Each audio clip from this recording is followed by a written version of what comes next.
Chapter 411. For example, Su Yinxia, who ran to the cake shop and said she was going to lose her job, now formed a team with her former colleagues and set up a mecha research institute. However, it is not a private research institute. After all, Su Yinxia's original work was military, so she applied to open a mecha research institute, which is naturally under the military system. Since it is a research project, the new government has allocated research funds. Therefore, after leaving the original tactical armor mechanical maintenance team, Su Yinxia also has a new goal, because the new government adopted the advice of those experts. Even though strong artificial intelligence has been put into use, some development projects have been retained, although sometimes they seem useless. The new government still gives these projects some research funds. Therefore, there are many people like Su Yinxia. Some have devoted themselves to scientific research, while others continue to dig deeper in industries that have been replaced by strong artificial intelligence, hoping to come up with some new inventions and new models. The same is true for the assessment of human knowledge and ability. For example, the little girl Li Xian who bought cakes back then, after the cake industry was completely squeezed out by strong artificial intelligence, she chose the path of art. Yes, it is the plating art, food carving art, platter art, and the like that are very popular in the 21st century. Although this art has some extravagant connotations, now that humans seem to have entered a stage of renaissance, many people buy it, especially in the era when strong artificial intelligence gradually replaces various industries. Many people can't help but feel nostalgic. This person even created his own small group in his own network, and widely publicized that things made by robots have no soul, and only artificial things have soul.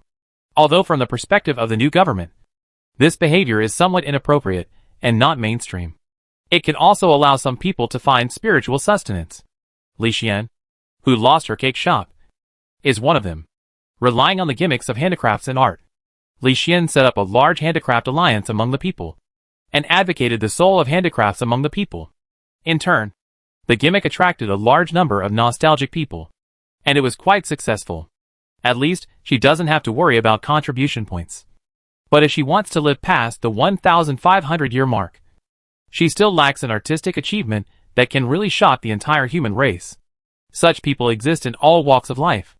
In short, the transformation of the entire society has been relatively stable so far.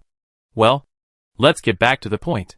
After Yu Yuan arrived at the number 3 scientific research spaceship, he floated out of the tactical armor, and soon, under the guidance of the intelligent system, he headed towards Yunnan Feng. The layout of the scientific research spaceship is different from that of a warship or a residential spaceship. Its structural layout is specially designed to better carry out various scientific research projects.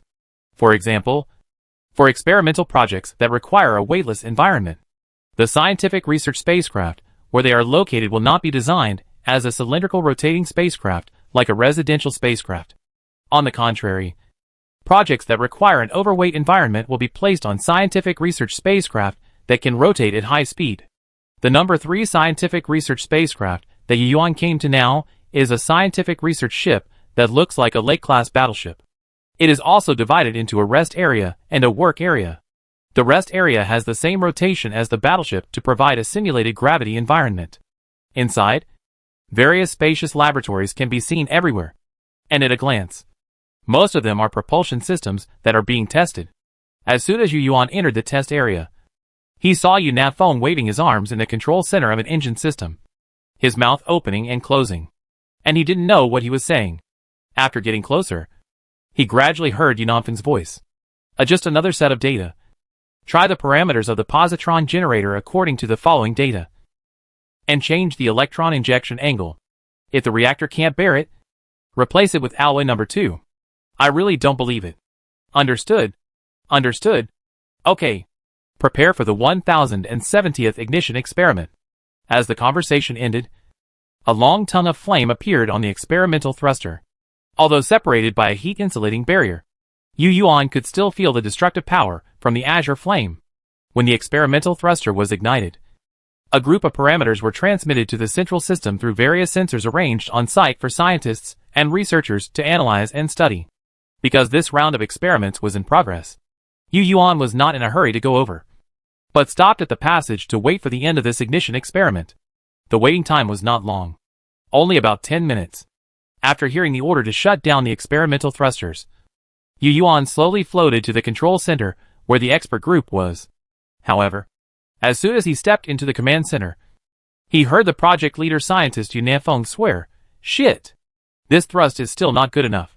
Yu Yuan has heard this sentence many times, and now he no longer feels disappointed as before, but seems to have become a habit of calmness. General Yu. General. As soon as Yu Yuan came in, Yu Nanfeng and a group of researchers and experimental physicists all looked at him and called him out as a greeting. In fact, Yu Nanfeng and a group of experimental physicists, researchers and others had known that he was coming. After all, Yu Yuan had informed them in advance through strong artificial intelligence when they set out.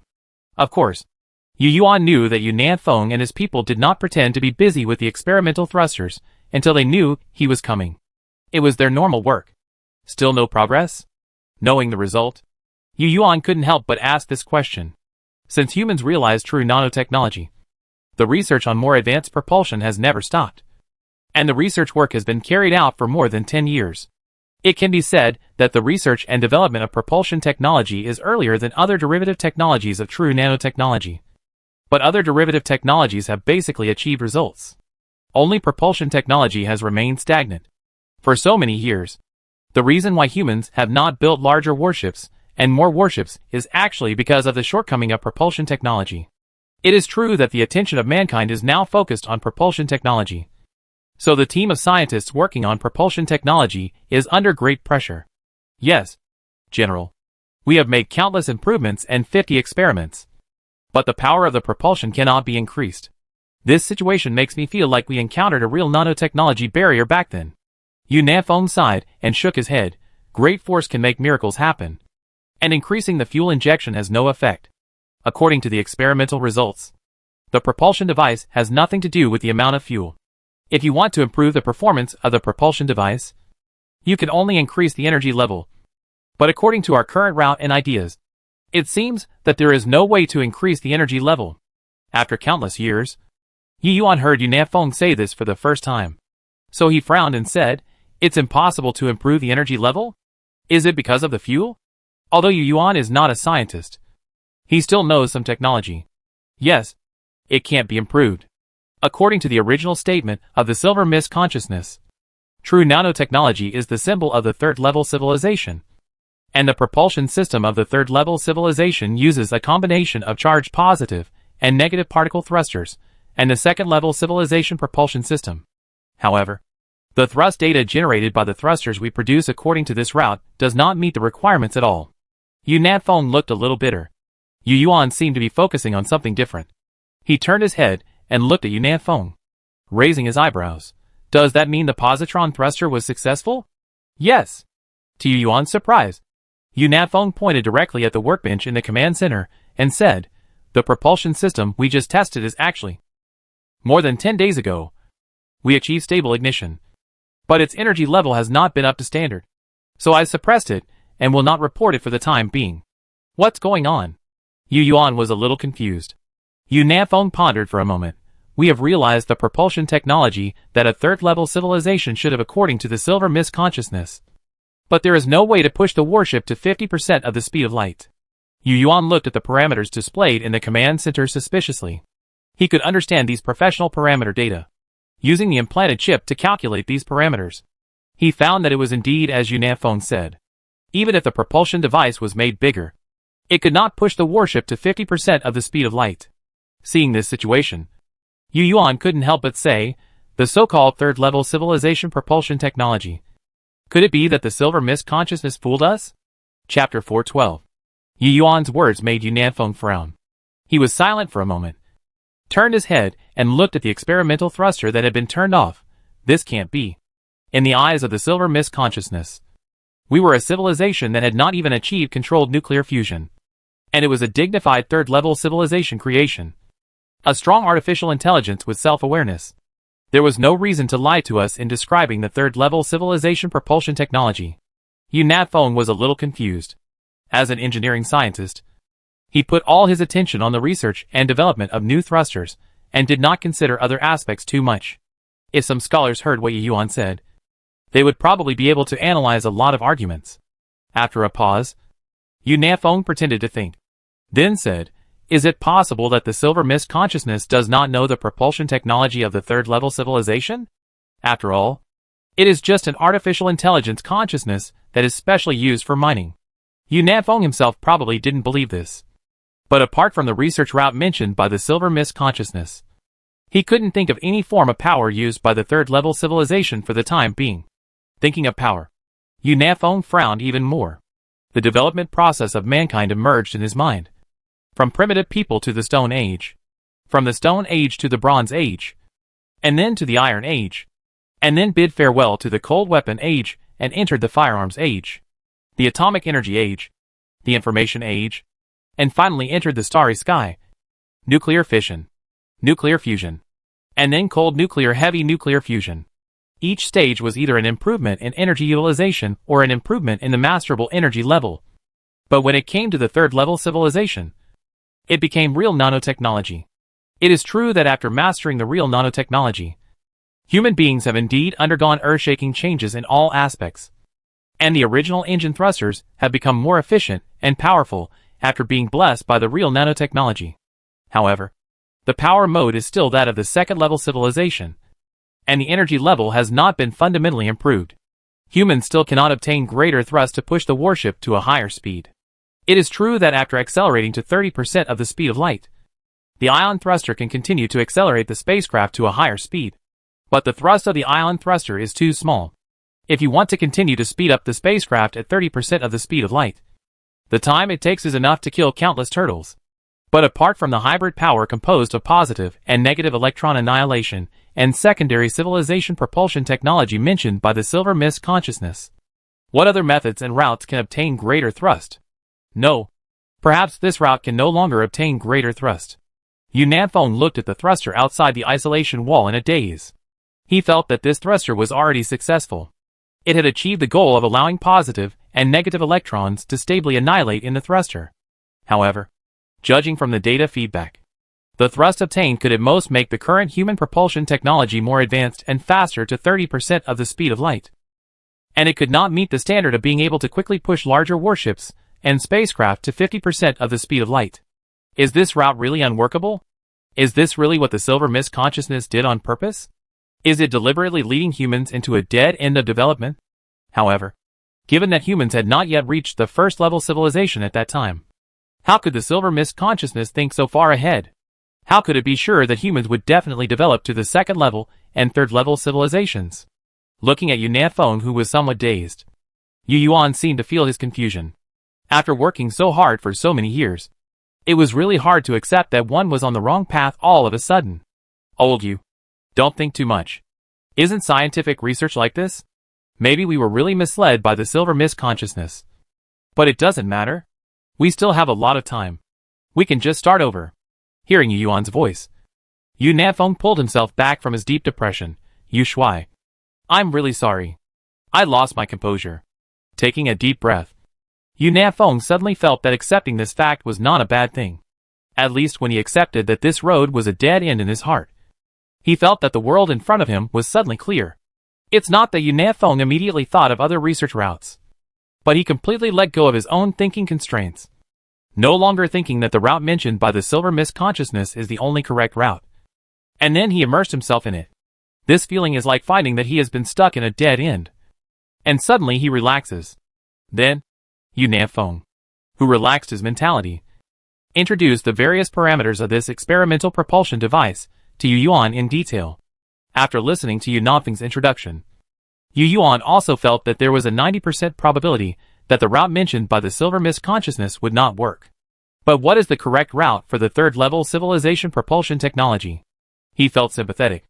And it was strange that humans were so sure of the statement of an enemy. Even though he was not a scientist or a technician, Yu Yuan couldn't help but ask himself at this time, perhaps there is no third-level civilization propulsion technology at all? The power system of the third-level civilization is still the same as that of the second-level civilization? Could it be that the third-level civilization is more powerful than the second-level civilization, and the technology that can form a crushing situation is just a polarization shield and a group of nanorobots? According to the theory, the first-level civilization, the second-level civilization, and the third-level civilization are classified as space-level civilizations. And only the fourth-level civilization can be called interstellar civilization. Is this the reason?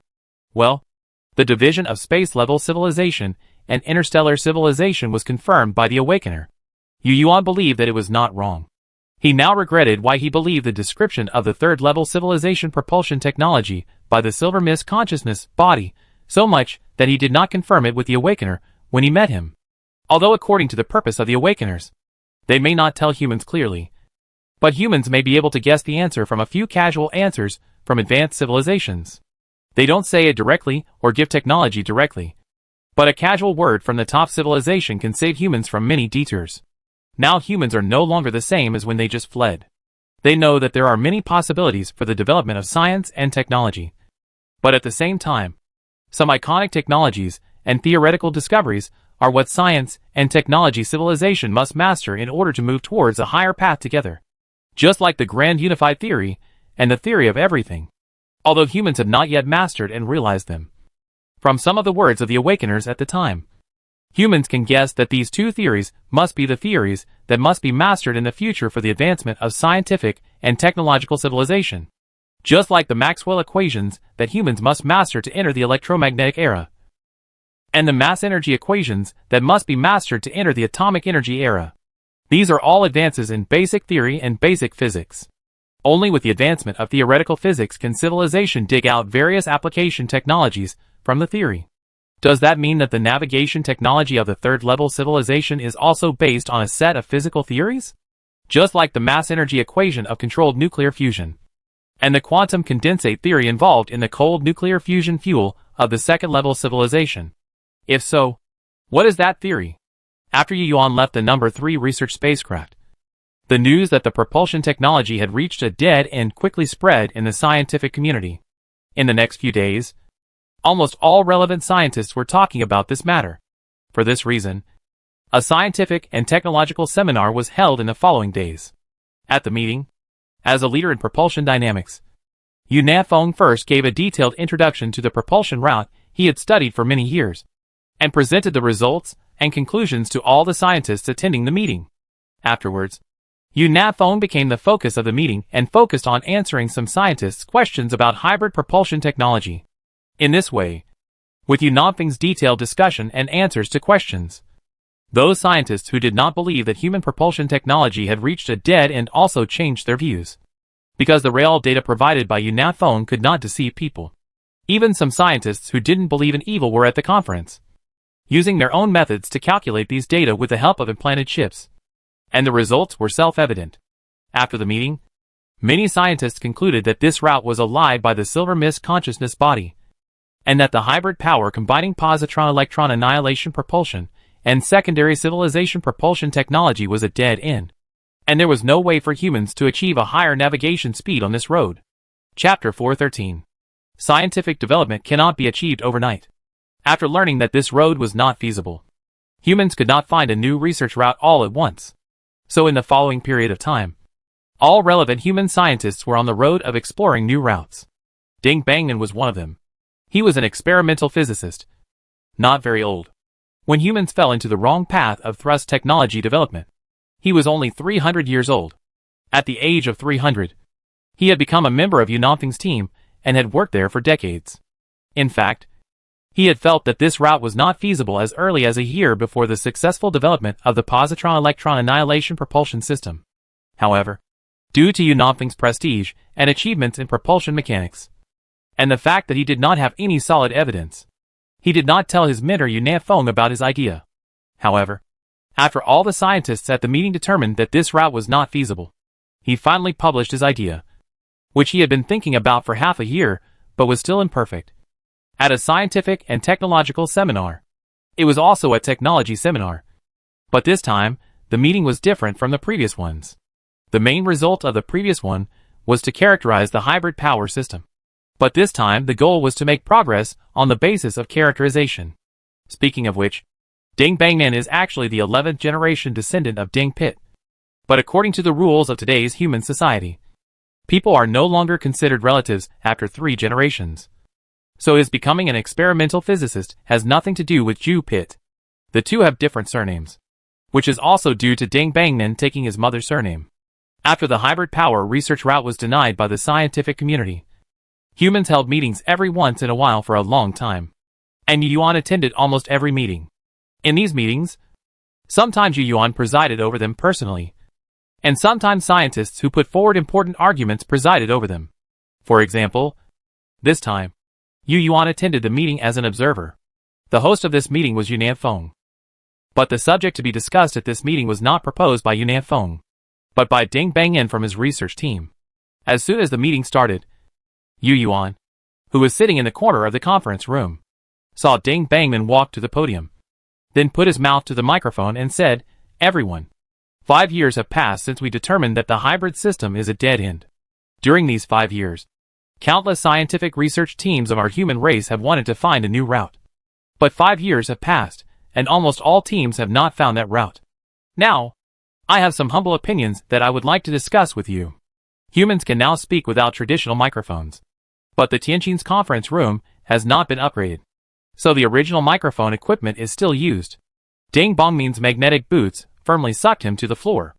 After saying this opening remark that was not really an opening remark, he went straight to the point. "At first, I also thought that since the third-level civilization navigation technology route mentioned by the Silver Mist Consciousness was a lie and a misleading statement to us humans, then there must be a new basic physical theory to support it, just like the development process of our human beings.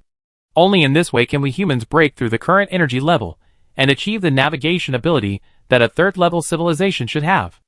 Ever since the navigation technology route told to the Silver Mist Consciousness was defined as a scam, the opinions of human scientists have been divided into two parts. One part believes that the third-level civilization has not made any progress in navigation technology at all. At most, it has added a positive-negative electron annihilation propulsion device to further optimize the propulsion system of civilization spacecraft and warships, but has not been improved in terms of energy level. Another part of people believes that there really is a third-level civilization navigation technology, and there are other routes that can allow human warships and spaceships to reach 50% of the speed of light, or a similar speed, in a short period of time. Ding Bangman is the latter. He firmly believes that there is another scientific and technological route. The reason why human beings stagnated in this area before was that they were stuck in the horns of a scam. But now it is different. Human beings have jumped out of the horns and began to face the stagnation of advancing technology with an open attitude. In this case, all opinions can be raised at every meeting. It was in this case that Ding Bangyan stood up to express his views. At this moment, after Ding Bangyan finished his opening remarks and some polite words, he continued, "At the beginning, I felt like you all that in order to realize the third-level civilization advancement technology, new theoretical support must be provided. But later I felt that this was not necessarily the case. Have you ever thought about the so-called new theory? What is the new theory?" As the main speaker of the conference, Ding Bangyan did not wait for the scientists present to answer, but asked himself, "In my opinion, the so-called new theory is just what we think is a new force. In fact, the new force may refer to the theory that does not exist in the normal development of the second-level civilization stage. It is true that we humans are a second-level civilization, but colleagues should not forget what the Awakeners said back then. In fact, Ding Bangyan was not born in the era when humans met the Awakeners, but in the process of growing up and learning. He saw relevant records from the human database and learning materials. This is a historical event of mankind. Basically, every growing and learning human needs to learn.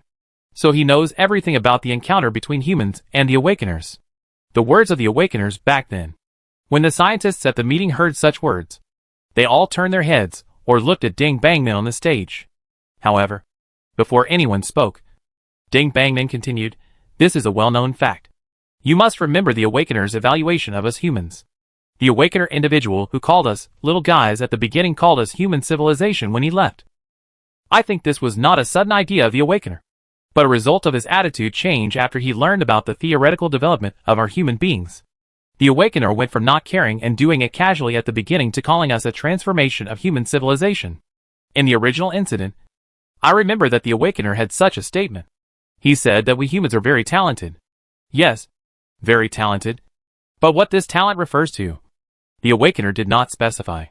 However, combined with the situation at the time and the research of our team, I think that the talent that the Awakener mentioned at the time refers to our human lead in theoretical physics.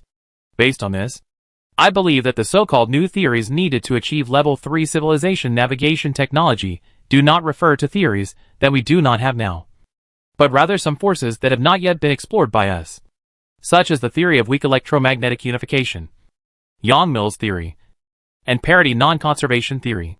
Various theories were proposed by our ancestors as early as the Earth era, but there are very few that have truly realized the technology of theories and implemented them in reality. Therefore, after several years of research, our team believes that perhaps we can find the answer from the power of the past, rather than rushing headfirst into the development of new power. Because we humans are indeed too talented.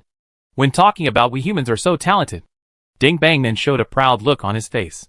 He was not born in the Earth Age, but when he read about the Earth Age in his life and study, especially when the scientific theory exploded in the 20th century, he couldn't help but feel a sense of admiration.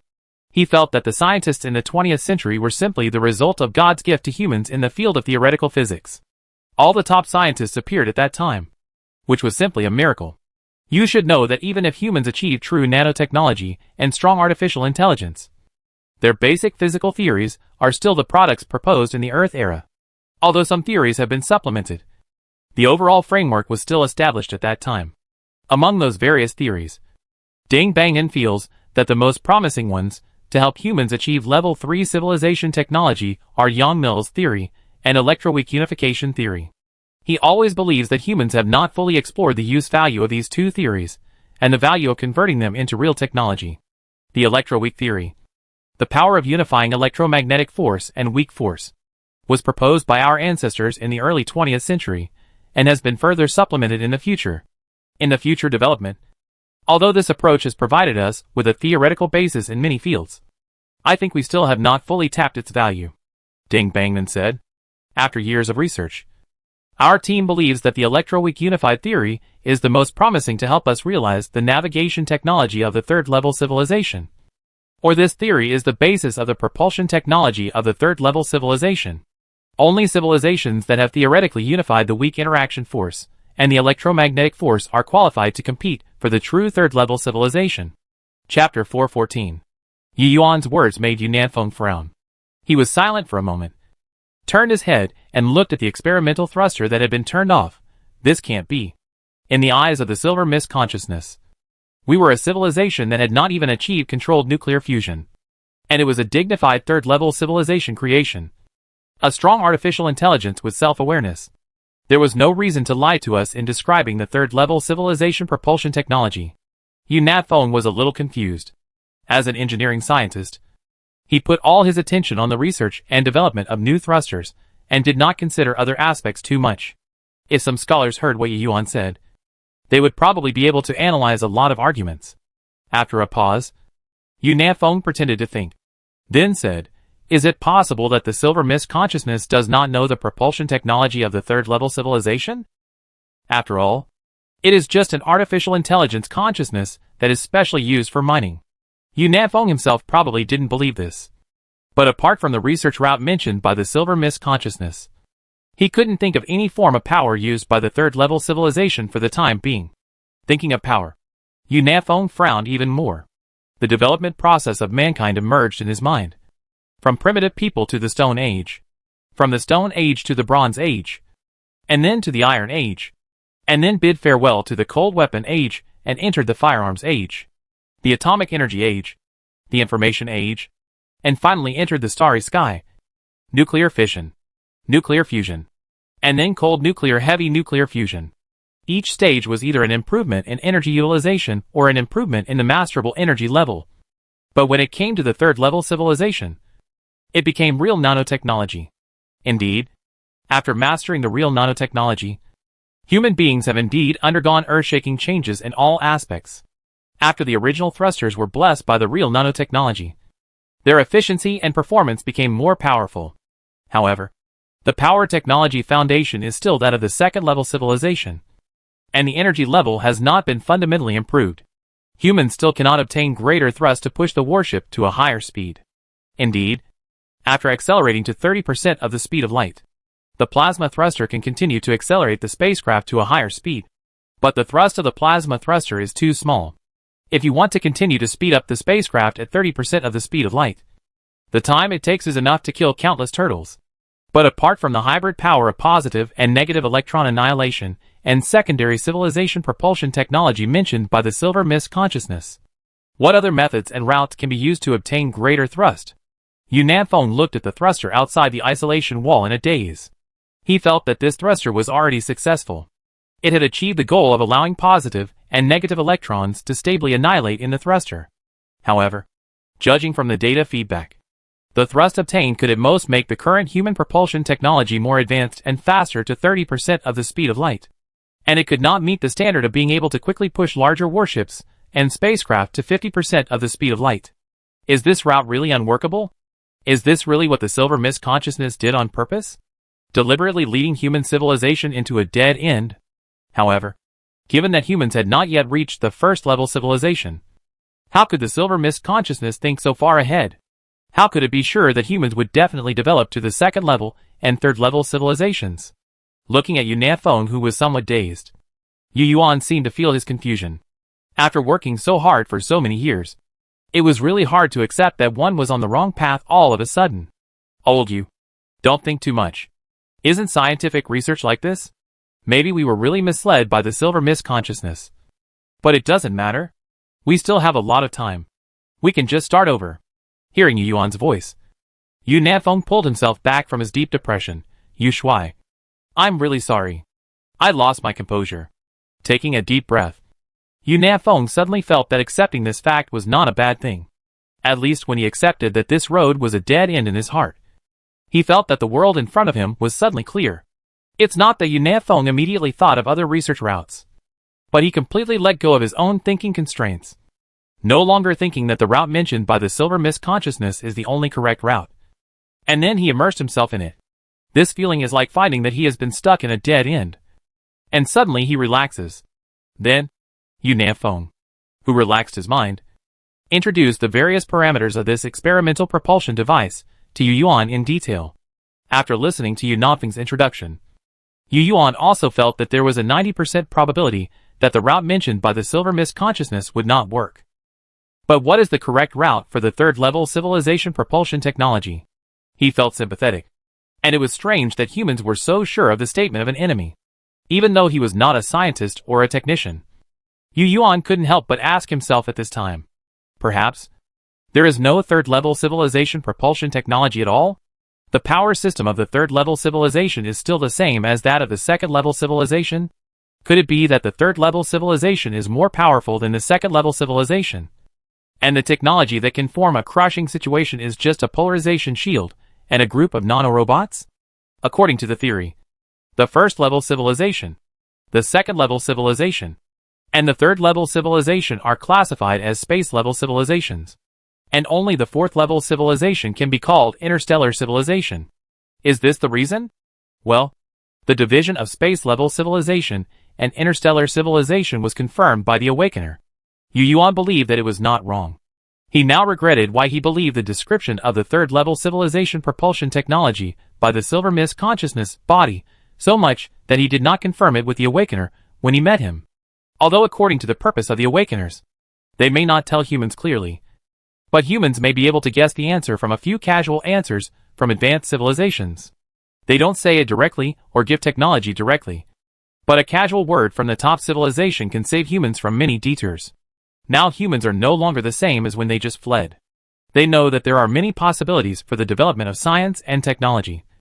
But at the same time, some iconic technologies and theoretical discoveries are what science and technology civilization must master in order to move towards a higher path together. Just like the grand unified theory and the theory of everything, although humans have not yet mastered and realized them. From some of the words of the Awakeners at the time, humans can guess that these two theories must be the theories that must be mastered in the future for the advancement of scientific and technological civilization. Just like the Maxwell equations that humans must master to enter the electromagnetic era, and the mass energy equations that must be mastered to enter the atomic energy era. These are all advances in basic theory and basic physics. Only with the advancement of theoretical physics can civilization dig out various application technologies from the theory. Does that mean that the navigation technology of the third-level civilization is also based on a set of physical theories? Just like the mass energy equation of controlled nuclear fusion, and the quantum condensate theory involved in the cold nuclear fusion fuel of the second-level civilization. If so, what is that theory? After Yuan left the number 3 research spacecraft, the news that the propulsion technology had reached a dead end quickly spread in the scientific community. In the next few days, almost all relevant scientists were talking about this matter. For this reason, a scientific and technological seminar was held in the following days. At the meeting, as a leader in propulsion dynamics, Yu Nafeng first gave a detailed introduction to the propulsion route he had studied for many years, and presented the results and conclusions to all the scientists attending the meeting. Afterwards, Yu Nafeng, as the focus of the meeting, focused on answering some scientists' questions about hybrid propulsion technology. In this way, with Yu Nafeng's detailed discussion and answers to questions, those scientists who did not believe that human propulsion technology had reached a dead end also changed their views. Because the real data provided by Yu Nafeng could not deceive people. Even some scientists who didn't believe in evil were at the conference, using their own methods to calculate these data with the help of implanted chips. And the results were self-evident. After the meeting, many scientists concluded that this route was a lie by the silver mist consciousness body, and that the hybrid power combining positron-electron annihilation propulsion and secondary civilization propulsion technology was a dead end. And there was no way for humans to achieve a higher navigation speed on this road. Chapter 415. Weak electromagnetic unification theory? Isn't this the power that was proposed by scientists in the early 20th century and gradually improved? Hearing what Ding Bangnan said, all the scientists present at the meeting showed a thoughtful look. They were not unlearned. They had learned the history of human science as early as when they were in school. Yes, the weak electromagnetic unification theory. At this time, Ding Bangnan nodded. We found that the weak electromagnetic unification theory has no relevant technology and has not been fully applied. There is still the possibility of further exploration. The emergence of the electroweak unification theory is based on the process that Fermi discovered when he established the neutron beta decay theory in 1934. That neutrons become protons and neutrinos become electrons. After that, Feynman and Gelman, Marsa, Susan Dayton and several other scientists also proposed the VA theory at the same time to modify the Fermi theory. Then, for a period of time, many scientists developed the electroweak unification theory based on these theories. The so-called electroweak unification theory is not the electroweak profession that people often hear in daily life, but the unification process of weak interaction and electromagnetic force.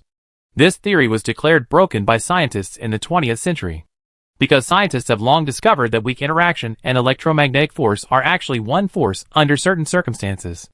At that time, with the discovery of weak interaction, scientists were no longer obsessed with the unification of gravity and electromagnetic force on the road to exploring grand unification, but took a different approach and first unified weak interaction and electromagnetic force.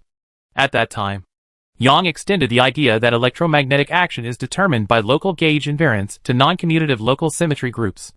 This revealed that gauge invariance may be the common essence of electromagnetic action and other actions, thus opening up a new way to unify various interactions with gauge principles. Thus, Yang-Mills theory constitutes the basis of modern gauge field theory. In fact, all scientists who are working on the theory of weak and electroweak unification understand it, and they are also very clear about its emergence process. But when they heard Ding Bangnan say this, they didn't know what this had to do with the alternative propulsion technology and this theory. Like all the scientists, Yu Yuan didn't know what the connection was until Ding Bangnan said it. Fortunately, Ding Bangnan didn't keep everyone waiting for long.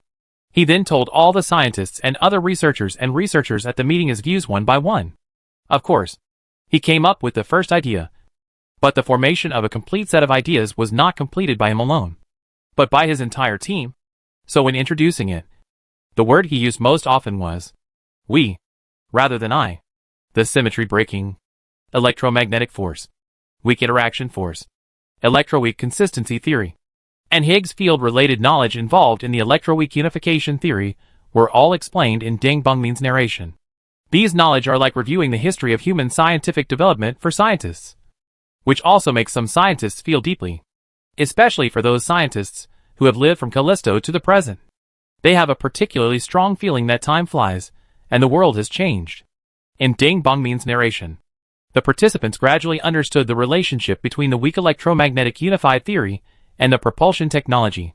Of course, in the eyes of many scientists, all these relationships are still one-sided statements of Ding Bangmin or Yu Nanfeng's team. After all, they have not been verified. If you want to convince them, you have to obtain real data in the experiment. Of course, now is the stage when the problem is raised. There is definitely no experimental data, but Yu Nanfeng's team is very confident, and they must also have confidence. After all, after so many years of being stuck in a dead end, no matter what, we must give the scientists in the team a new goal to strive for. Otherwise the morale of the team will be scattered. Now Ding Bongmin's argument just meets this point. So even if they don't know whether it is correct, the Yu Nanfeng team also supports this argument. In the following time, the scientists also understood that in the report of the Yu Nanfeng team, there is no definite method that can be implemented. But from beginning to end, it only reflects a new idea to everyone, or a way of thinking that abandons the silver mist consciousness body theory. This view holds that, in addition to continuing to discover new theories, human civilization can also look for answers from the original physical theories. Perhaps the theoretical support for the technology that promotes technological leaps is hidden in the theories of the past, especially those that have not yet been fully technologically realized. Of course, the Yu Nanfeng team did not drag everyone to the meeting to listen to their nonsense without any research progress. In the final stage of the meeting, they put forward their own speculations and possible technical routes. They believe that they can gain a deeper understanding of certain microscopic structures based on the theory of weak and electrostatic unification, and thus display them in the display. Among various fields, they think the most likely technical route is to find some physical mechanisms in an environment where electromagnetic force and weak interaction force are still indistinguishable forces. Based on this conjecture, Yu Nanfeng's team immediately applied to establish a relevant laboratory. To put it bluntly, they want to establish an experimental base that can simulate an environment where the two forces have not yet experienced symmetry breaking. This is to study some physical mechanisms that humans did not know before in that environment. Coincidentally, this kind of laboratory that was difficult to achieve before has become very easy after humans mastered real nanotechnology. Therefore, after hearing this application, although no formal documents have been submitted, Yu Yuan, who was listening in the conference room, agreed directly in his heart.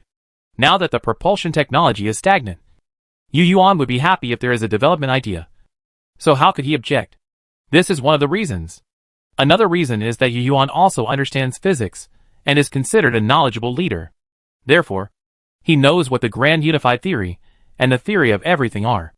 The so-called grand unified theory is not the unification of the four fundamental forces in one equation, but the unification of the three forces of electromagnetic force, weak interaction force, and strong interaction force. As for the power that unifies the four fundamental forces, scientists call it the super grand unified theory, or the theory of everything. The grand unified theory is the basic theory for becoming an interstellar civilization. This is what the Awakener revealed intentionally or unintentionally, combined with what the silver mist consciousness said back then. People believe it is true. So from this point of view, it is not impossible that the unification of weak electricity is the theoretical basis for achieving stronger propulsion technology.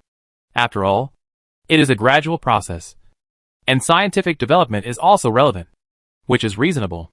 Of course, it may also be a unified theory of strong interaction and electromagnetic force. Anyway, after this meeting, the scientists of human civilization have once again embarked on the journey of leading human civilization forward. Chapter 416.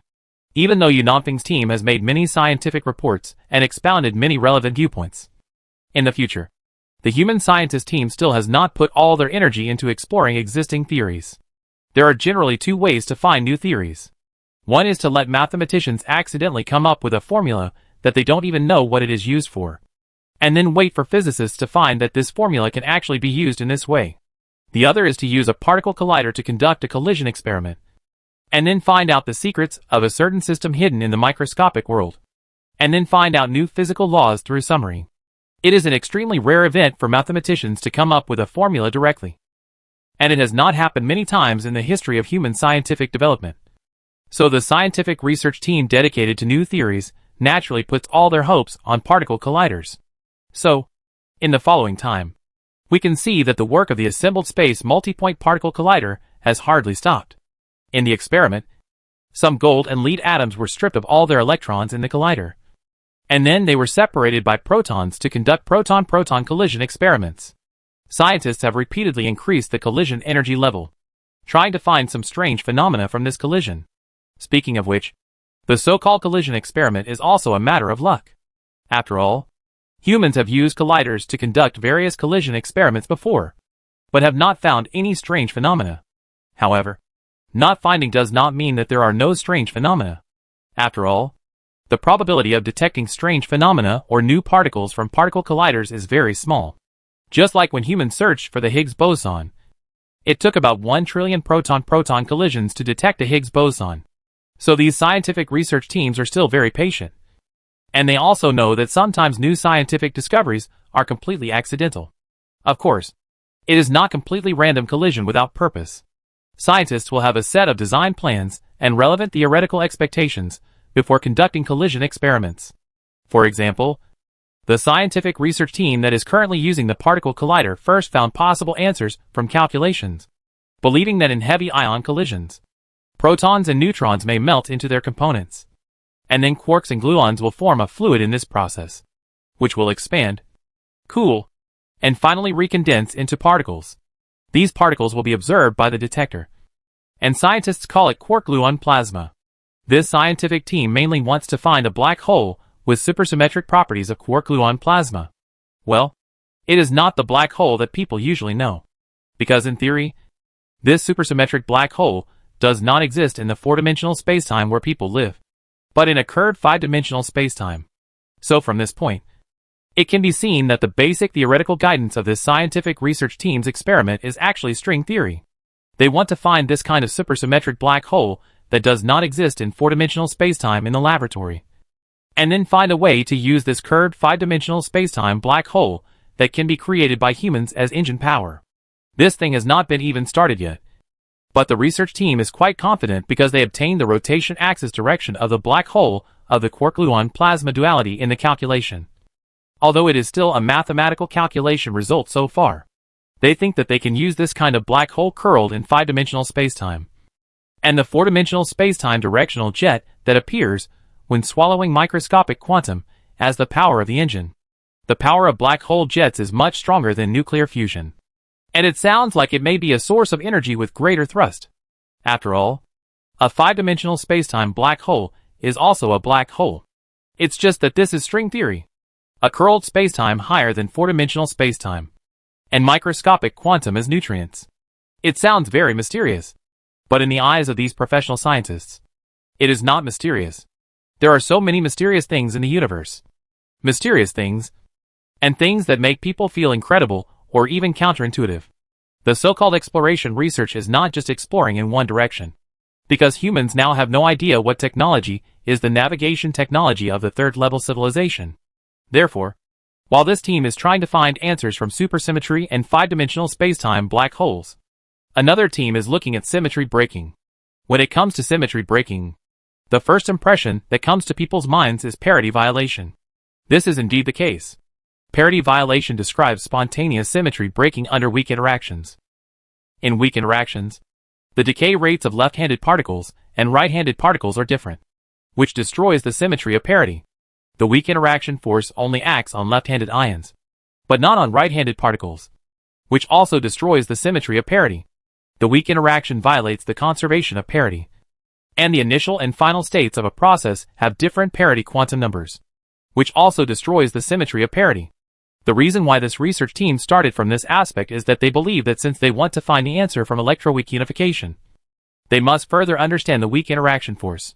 They want to really figure out and clearly calculate the process of weak electric force breaking symmetry and turning into weak interaction force and electromagnetic force. They want to find the answer from here or in that environment. But what does this research have to do with propulsion technology? Of course, no matter what propulsion technology it is simply the process of force interaction. Whether it is rocket propulsion, electric propulsion, cold nuclear fusion propulsion, heavy nuclear fusion propulsion, or the imaginary five-dimensional spacetime black hole facing the four-dimensional spacetime jet. It is all action and reaction. So since they are all forces, what is force? There is a theory in the scientific community about this question. First, forces are generated by the exchange of discrete energy packets called quanta. Second, different forces are caused by different quantum exchanges. For example, the weak interaction force is caused by different types of quantum exchanges, called W particles. The propagators of the weak force are W bosons and Z bosons. Similarly, the strong interaction force binds protons and neutrons in the nucleus together, and it is caused by the exchange of subatomic particles called pi mesons. Of course, humans have long found fragments of W mesons and pi mesons in accelerators and verified their correctness. Finally, humans call the subnuclear force that binds protons, neutrons, and even pi mesons together gluons. These scientists or research teams hope to find a more powerful energy generation method than heavy nuclei and cold nuclear fusion through the study of force interactions, especially the analysis of weak mutual forces and electromagnetic forces, so that humans can achieve higher speeds. Everyone is working hard, and everyone hopes that humans can quickly master faster navigation technology. However, scientific research cannot guarantee that the direction of research is correct. Therefore, even though many scientific teams at the forefront of science and technology have emerged to participate in research and exploration during this period, there has been little progress after several years. However, this situation did not discourage those scientists. After all, those who do research know that it is normal to have no results. Of course, the new government also knows this. So it did not stop these various research projects because of the lack of results. Instead, it increased the investment of resources and talents year by year. In short, in the years since the launch of each research project, almost the entire human society knows that humans are now facing a new technological barrier. This technological barrier is different from the past. In the past, such as true nanotechnology or heavy nuclear fusion, there were still traces to follow. At least we could see where the target mountain was. But now facing the new navigation technology, humans are like in the dark, looking around at a loss. Chapter 417. There is a saying, if quantum theory violates our common sense, it is only because nature does not seem to care much about our common sense. Therefore, in scientific research, scientists are not afraid of the existence of experiments or theoretical descriptions that are inconsistent with common sense. After all, the so-called inconsistent with common sense is just human common sense, which does not mean it is wrong. As far as humans know, some things that humans think violate common sense may be normal in the eyes of the Nair people, Kuntai people, and dog-headed people. The laws of the universe are there, but it is difficult for humans to understand them, so they think they are contrary to common sense. The same is true for many magical phenomena. And today, many years later, a scientific team has found a way to create something with magical phenomena. Oh no! It seems more appropriate to call it a physical existence. It was a scientific research team focusing on the field of Bose-Einstein condensed matter that rediscovered this physical existence, and used the exquisite means of human true nanotechnology, which took 8 years to create the first stable physical existence of this kind. This physical existence has a beautiful name, called Alice Ring. Why is it rediscovered? The answer is simple and sad. Because as early as the Earth era, human scientists created the Alice Ring. Although it only existed for 84 milliseconds, it was also a breakthrough from nothing to something. However, when the solar system was destroyed, these data were swept away with the Earth into cosmic dust, and the original Callisto base was not established as a comprehensive database. So the Callisto base at that time did not have the scientific data to create the Alice Ring. There was not even a single scientist who was researching in the relevant field at the time, which led to the fact that people had never heard of this name. And some lay scientists only learned about the magic of the Alice Ring during their studies. Apart from that, they knew very little about the manufacturing method and discovery path of the Alice Ring. There was no accurate scientific data at all. Later, when the surviving humans set foot in the starry sky, due to the sparse population, the new government was committed to concentrating all scientific research efforts on exploring technologies that would allow humans to survive in the starry sky. Although this has allowed humans to survive in the starry sky and surpass the Earth era in some technologies over a long period of time, there are still many scientific data, research phase results data, etc., that have disappeared in history. The relevant scientific research data of the Alice Ring is one of them. So when the research team announced that they had successfully created a stable Alice ring, many scientists didn't know what it was for a while. After all, the name sounds like a ring of a girl named Alice. When the news was released, many human residents thought at first glance that someone had made a bracelet for a woman named Alice. At second glance, they saw that the news was from a physics organization and realized that it seemed to be a physics achievement. On the contrary, Yu Yuan, the leader, reacted as soon as he heard the news and knew that it was a magical thing in the physics world. Of course, he didn't know how magical it was at the time. After all, he had only heard about the Alice ring from Ikai, a post-00s, a few times. As for Ikai, his major is biology. He only remembers hearing some news about Alice ring at some time. He doesn't understand the technical parameters and manufacturing methods. This is a kind of technological loss after losing the Earth. So what is Alice ring? It has to start from 2023 AD. At the end of that year, Finnish scientists created a strange quantum object for the first time by manipulating hundreds of thousands of extremely cold atoms. They named it Alice ring.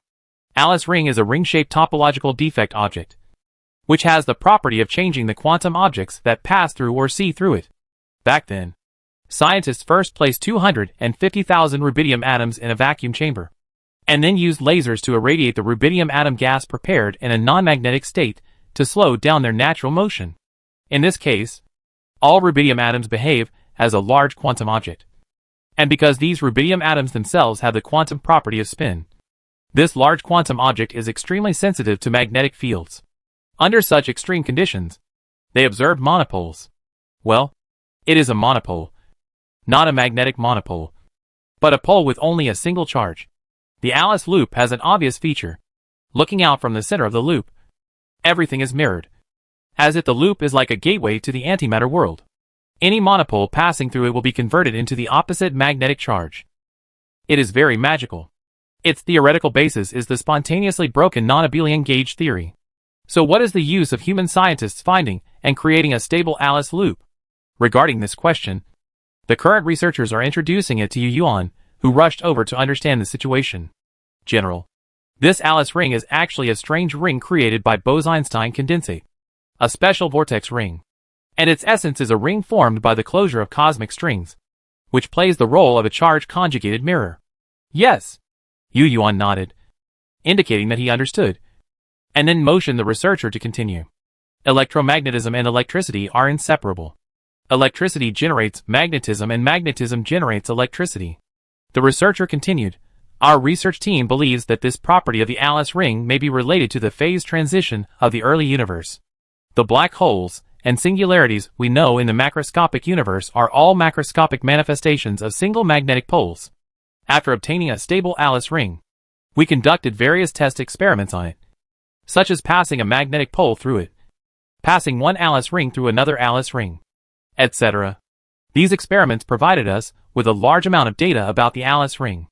After years of research, we believe that we may be able to use this property of Alice loops to create some kind of magnetic propulsion engine based on magnetic field interaction. Magnetic propulsion? Yes. The researcher replied, Alice loops are an unusual topological defect that can transform a monopole into an anti-monopole, like a mirror image, and can also instantly transform a magnetic field into an opposite magnetic field. Does it mean that two opposite magnetic fields can be used to form reverse thrust? Yu Yuan pondered. That's true. Another researcher answered. But if this method is feasible, where is the point of force for the magnetic field used for boosting? You can't just step on your left foot and take off with your right foot. Yu Yuan was a little confused. In his opinion, the so-called thruster must have something ejected from the thruster nozzle, so that it can provide the spacecraft connected to the thruster with forward power. And this magnetic thrust can't push the magnetic field backwards. What about the pushable magnetic field? Can the magnetic field be pushed? No. It is not a thing. It is a field. And opposite magnetic fields attract each other. Right? Do we have to install the thruster on the head of the spacecraft? Or do we have to make some designs for the thruster structure based on the Alice ring? Yu Yuan looked at the researchers in front of him suspiciously, as if to make sure whether they were joking. In short, the first impression given by this statement is that the left foot steps on the right foot to ascend to heaven. It is very counterintuitive. Chapter 418. The object of the force is the magnetic field itself. The researcher explained. He wanted to continue, but suddenly felt that it was difficult for people to understand just by talking. So he pointed to a display device in the laboratory. Please look here, Director. Yu Yuan followed his finger and saw a 3D image display. Seeing this, he instantly understood what the researcher wanted to do. Without further ado, Yu Yuan took a few steps forward, past some people who were working, and came to the display. When he came to the projection display, he saw the content of the display change without seeing the researcher who had just seen him make any moves. Yu Yuan knew that this must be because the researcher had made advanced operations on the built-in UI of his chip. This technology has now been implemented in all walks of life, and researchers who are cutting-edge technology naturally use it. Looking at the projection display, the first thing Yu Yuan saw was a Feynman diagram, which is a calculation tool for professional particle physicists. The Feynman diagram was displayed in the upper left corner of the projection screen, and a very concrete model diagram appeared in other parts of the screen. Yu Yuan recognized it at first glance. It was a complex magnetic field and force analysis model diagram. After looking at it for a few times, Yu Yuan was about to ask about the parts he didn't understand. But at this time, a loud voice sounded from behind him. Sorry to have kept you waiting. Hearing the voice, Yu Yuan knew who it was. Lu Mian, the director of this laboratory, is also the leading physicist of this research project. The researcher who was just introduced to Yu Yuan was his deputy. His name seemed to be Kabrisu Altovsky or something. It was too long and Yu Yuan forgot it. Seeing Lu Mian coming, Yu Yuan did not say anything polite. He pointed at the screen and looked at Kabrisu Altovsky and him, asking about the puzzles in the model. General, these are nested Alice rings. They are wrapped in a Bose-Einstein condensate. This structure can provide a strong variable intensity magnetic field for the model. And the other side is a monopolar magnetic field formed by a monopolar magnetic field passing through another set of Alice ring nested structures. Although Lu Mian came here, it was still Kabrisu Altovsky who was introduced to Yu Yuan. When he said this, Yu Yuan seemed to have heard something extraordinary. So he raised his eyebrows and interrupted. Wait! Monopole magnetic field? Magnetic monopole? Are you saying that you found the magnetic monopole and designed such a technical application model in such a short time? Yes, General. Kabrisu Altovsky looked very calm, and did not seem to be surprised by the appearance of the magnetic monopole. Perhaps he had already been surprised. He turned his head and nodded to Yu Yuan, and continued, when we found the Alice loop, we didn't find the magnetic monopole right away. But the Alice loop itself is a way of presenting a monopole. So we found the magnetic monopole in our later research. With our current technology, it is actually very easy to find the environment where the magnetic monopole is located based on the Alice loop. Because in theory, they are all a common quantum system, and they are all a kind of strange object called topological defect contained in a collection of extremely cold atoms. This kind of topological defect is difficult to appear and difficult to observe. It does not exist in nature. At least we have not seen it. However, when there is no unified configuration to connect these quantum or string domains, topological defects appear. They can appear in the form of curved walls, strings and vortices or single machines. And the strings and single machines carry conserved topological charges. These topological charges are usually manifested as magnetic charges, electric charges, and even the color charges of quarks. Electricity and magnetism are a kind of force. Electricity generates magnetism. Magnetism generates electricity and electromagnetic force. If there is a magnetic field, we must get an electric field, and vice versa. So we quickly discovered these related things. This model was designed based on these findings. Kabrisu Altovsky stopped talking and looked at Yu Yuan, as if he wanted to know if he had any questions. Lu Mian beside him was also like this. But he and Kabrisu Altovsky, Lu Mian seemed to see Yu Yuan's doubts. So Lu Mian said, is the chief confused about our progress? Yes, that's true. Yu Yuan nodded and admitted. Kabrisu's words answered his question of left foot on right foot. But it also made Yu Yuan wonder, how come this thing was applied so quickly? After all, according to the general development of science, shouldn't the theory appear for more than a few years? And then some technology appear for more than a few years? And then in some accident, people discovered that this technology can be used in this way. How come the application model was designed so quickly just after the Alice ring was discovered and the magnetic monopole was found? In fact, this is the normal speed. Lu Mian shouted loudly and explained. because we already have the theories that support these technologies. But at the beginning, there was a serious shortage of scientific researchers, and many technical fields did not have enough manpower and material resources to study, which made people feel that they suddenly appeared and progressed rapidly. But in fact, according to our analysis, among these so-called new and strange phenomena and new technologies that we discovered one by one, some should have been discovered long ago, just like the Alice ring. It is easy to find it with our technology, but without our technology, it is not easy to get a stable and long-lasting Alice ring. Let's put it this way.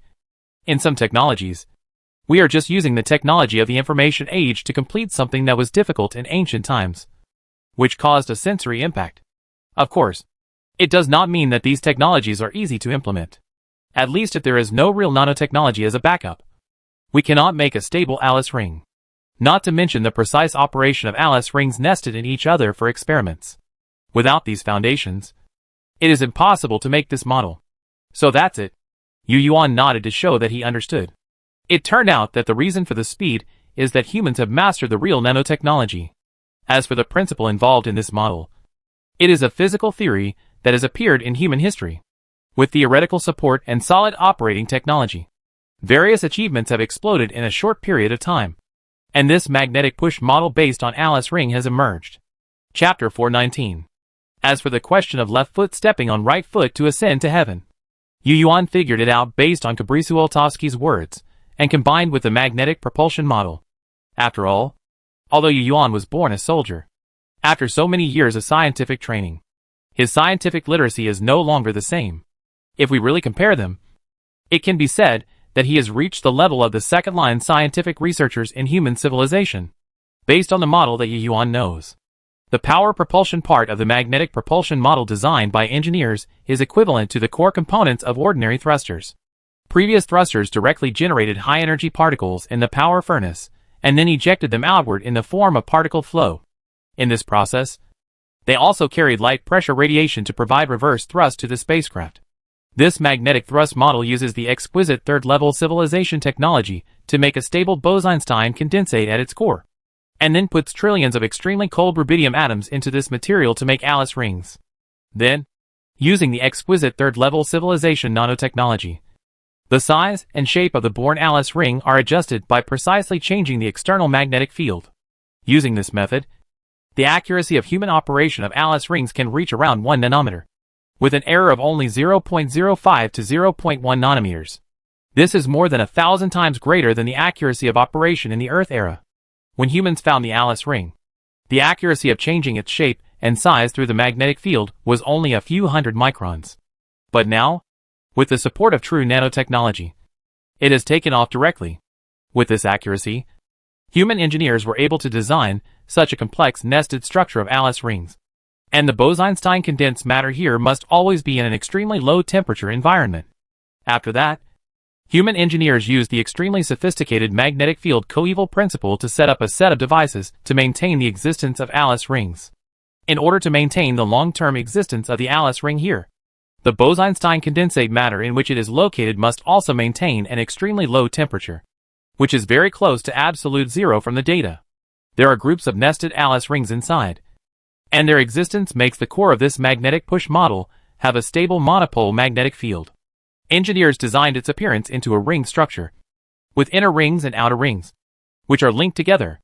On another part of the magnetic push core, there is another set of nested Alice ring structures, which plays a role in changing the magnetic source properties of the magnetic push model. That is, when this set of magnetic push device is working, a large amount of magnetic source material passes through this set of Alice rings and turns itself into an opposite magnetic monopole. At this moment, the magnetic monopole passing through this set of nested Alice rings will instantly generate a huge magnetic field repulsion force on the core monopole vortex magnetic field of the magnetic push due to the inherent properties of the field. As for Yu Yuan's previous so-called left foot stepping on the right foot problem, it is explained here. In fact, it is not really the left foot stepping on the right foot, because the magnetic field that passes through the nested structure of the Alice ring and becomes a reverse monopole magnetic field will not be repelled at that moment like a massless substance, but will first undergo a magical phase change phenomenon. This is a phenomenon of magnetic monopole field phase transition. since the current cosmic environment does not allow the existence of magnetic monopoles and monopole magnetic fields. The monopole vortex magnetic field will undergo a phase transition when it passes through the nested structure of the Alice ring, and finally merge into the large cosmic quantum field environment, disappearing from the phenomenon of macroscopic monopole magnetic field. In this process, scientists have discovered that this monopole magnetic field will magically undergo a phase transition there, just like being locked in a fixed space. In the short process of the phase change of the monopolar magnetic field, the instantaneous force between it and the magnetic field on the magnetic push model has been borrowed by humans. In this way, the magnetic push model has obtained a thrust, and although this process is short, as long as the magnetic push device continues to work, there will always be new monopolar magnetic vortex fields. In this way, humans only need to keep the magnetic push device working continuously to obtain a continuous thrust. After understanding the whole story, Yu Yuan felt that this method of propulsion was like the martial arts characters in film and television dramas crossing the trench. As the martial arts characters stepped out of the empty air, something would automatically appear under his feet and drag him. And then as the footsteps left, this thing would automatically disappear. Of course, they are essentially different. The borrowed thrust mentioned in the magnetic thrust device is not really borrowed. The latter is like the energy source of the Sapan, borrowed from the universe and then not returned, or returned until the end of the universe. The energy source of the thrust is actually paid by humans. Humans need to use huge energy to maintain the existence of the Alice ring structure. At the same time, it is also necessary to create a continuous monopolar magnetic field to provide energy. As for the source of energy, scientists have focused on the annihilation of positive and negative electrons, as well as cold nuclear and heavy nuclear fusion. Yes, at first glance it seems that the original energy system is still used, but in fact the form of utilization has changed. Just like they all burn oil, some machines can only run on the ground, while some machines can fly in the sky. Of course, since it is a technology based on the theory of weak electricity unification and electromagnetic field, it is naturally impossible to only use the high-energy particle motion kinetic energy generated by these energy power furnaces as before, but to include the electromagnetic field of the entire system. Only by utilizing all the field energy changes generated by these energy sources can it be enough to drive the so-called magnetic thrust. And humans can really do this kind of technology, thanks to the breakthroughs in magnetic field technology and true nanotechnology. Of course, this magnetic push technology is essentially still the application of electromagnetic force, but the core components involve some technical applications of weak electromagnetic unification theory, such as controlling the nesting of many Alice rings to obtain stable Bose-Einstein condensed matter. From this point of view, if this path is feasible, the energy system of mankind may change greatly in the future, at least in the appearance of energy devices. Based on the combined calculation results of the magnetic propulsion model data and some experimental data, engineers estimate that if the thrust of the magnetic propulsion device is to be able to push the spacecraft, its size may be unimaginably large. As for how large it is, we have to wait until the magnetic propulsion model is actually made into a sample and then placed in space for real thrust experiments to know. However, it is estimated that it will be at least much larger than the thrust system currently used by humans. So even if it is Tianqin, it may not be able to accommodate the entire magnetic propulsion system through modification. If so, then humans will need to build bigger warships. No, not just warships, but also residential spaceships, scientific research spaceships, biosphere spaceships, and all other spaceships in the fleet need to be replaced. Otherwise the entire human fleet will be out of sync with the speed. This will be a huge project. It is conceivable that if the magnetic propulsion route is really successful, then the original plan of humans to stay in this star system for a short time will be changed. Because once such a spaceship replacement project begins, it cannot be stopped until it is completed. As luck would have it, humans do have the ability to build larger warships and spacecraft. And all of this seems to be arranged by technological breakthroughs. And these technological breakthroughs are only possible on the basis of true nanotechnology. Because without true nanotechnology, it is impossible to manufacture relevant precision equipment. It is impossible to have precise operations. And it is impossible to reduce various errors to an incredible level. Of course, there is also strong artificial intelligence.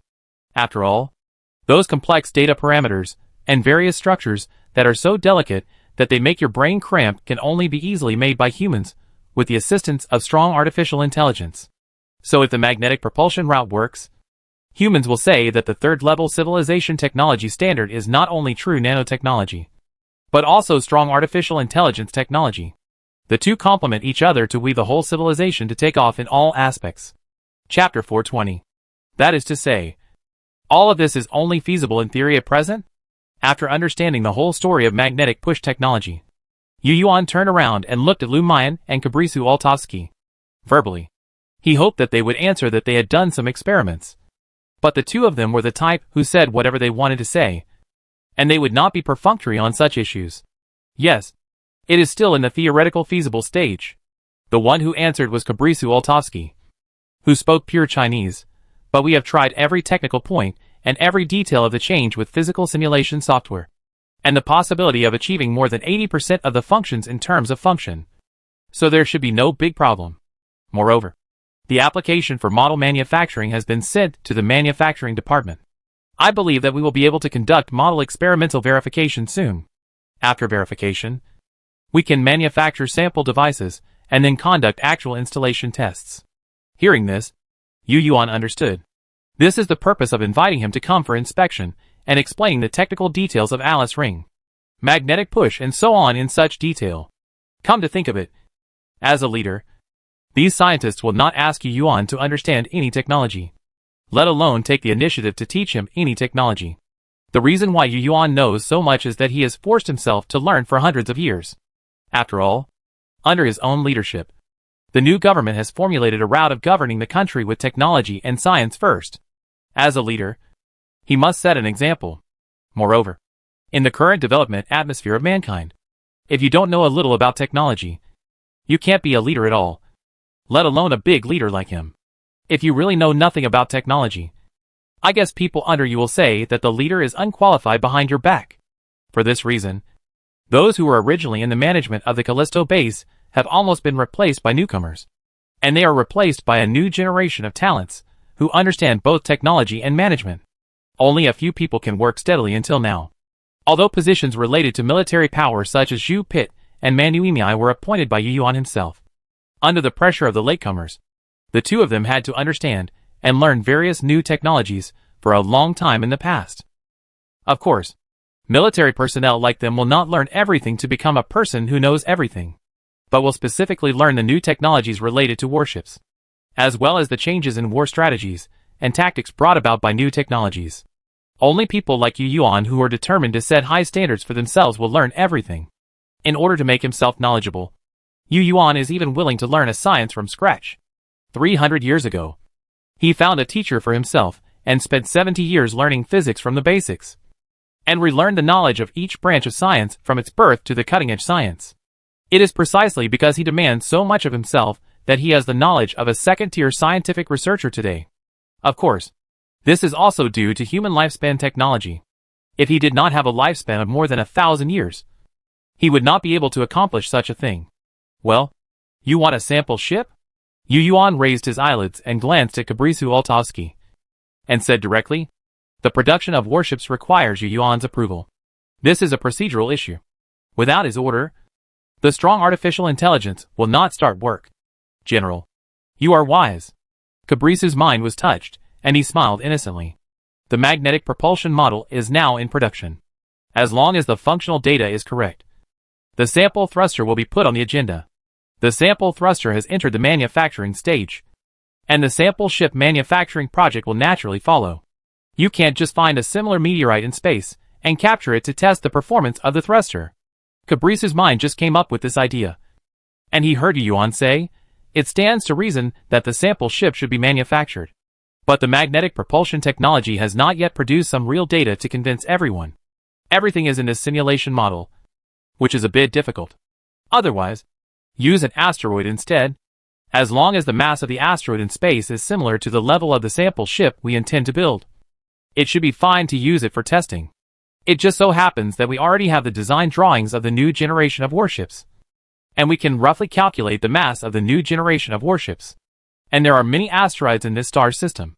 When the time comes, let the astronomy team look for them. They will definitely find a suitable one. Then, when the sample thruster is built, we can use the Lake-class battleship to carry or tow it over. By the way, we can also test our human technical capabilities in using thrusters on asteroids, which is killing two birds with one stone. Ah? Kabrisu Oltovsky was a little confused. He didn't expect that Yu Yuan would really say this method just because he silently said it in his heart. Yu Yuan naturally didn't know Kabrisu Oltovsky's thoughts.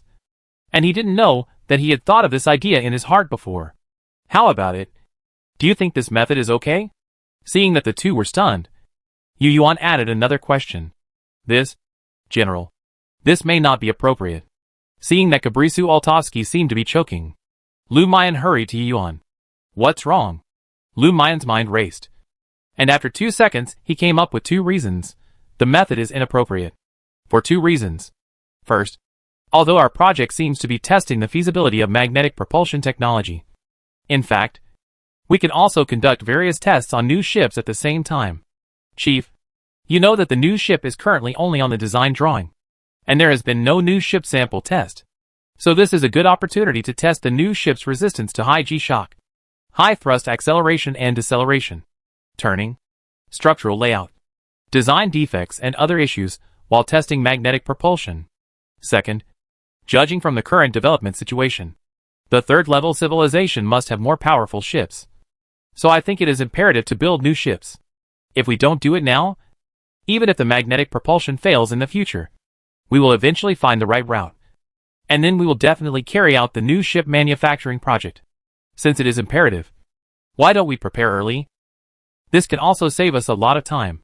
The most important point is that we are very confident in the magnetic propulsion.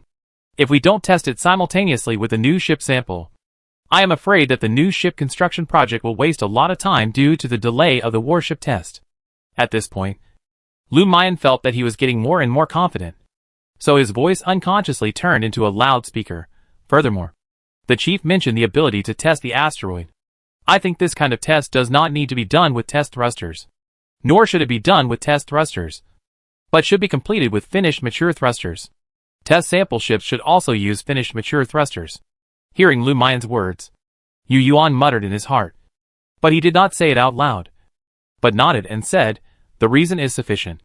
I agree here, but if you can convince the Ministry of Industry, it will be even better. No problem. Chief, our team just greets you first. Isn't there a seminar tomorrow? We will convince the Ministry of Industry. Lu Mayan smiled and even changed the way he addressed Yu Yuan. It seems that he is really happy. Chapter 421. As Lu Mayan said, he successfully convinced most scientists at the meeting the next day, and the engineers in the engineering department also believed that this route was highly feasible.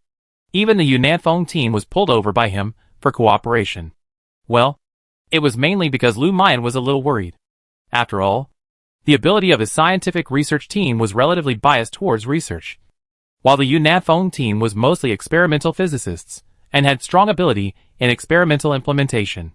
After the two teams cooperated, Lu Mayan's team was mainly responsible for principal details, conceptual design, rational optimization, etc., while the Yunanfeng team was responsible for engineering design, structural optimization, and rational use of space. As for the specific production and construction, they don't need to do it. Once the design plan, design drawings and all manufacturing steps are completed, they can all be handed over to strong artificial intelligence.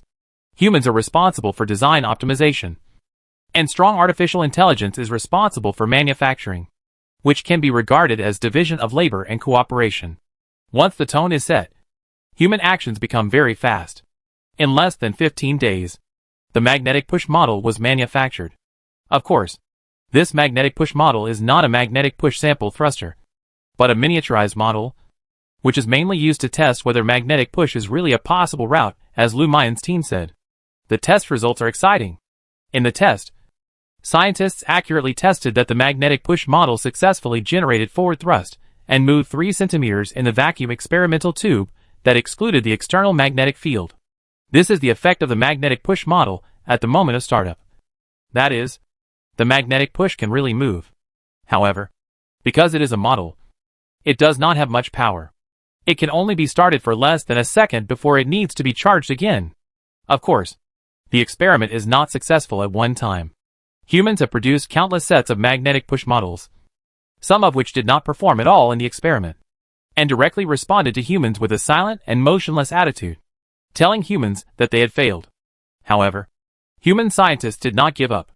They continued to sum up their experience and failure, and then continued to improve the magnetic push model, and then continued to experiment. Finally, after 2.5 years, they saw the scene of the magnetic push model pushing itself 3 centimeters for the first time. Yes, even a model test experiment takes years. This is scientific research. Scientific research experiments. Behind all new technologies and every moment of success, there are countless accumulated technologies and countless scientific researchers' tireless sweat. Just like the natural science research process. If you want to explore the unknown in a certain field or direction, you must generally follow the following steps. First, establish the research topic. Then obtain scientific and technological facts. Propose hypothesis design. Test theoretical technology. And establish an innovation system. Of course, there are many methods and methods, such as philosophical methods, general methods, special methods, logical methods, empirical methods, mathematical methods, etc.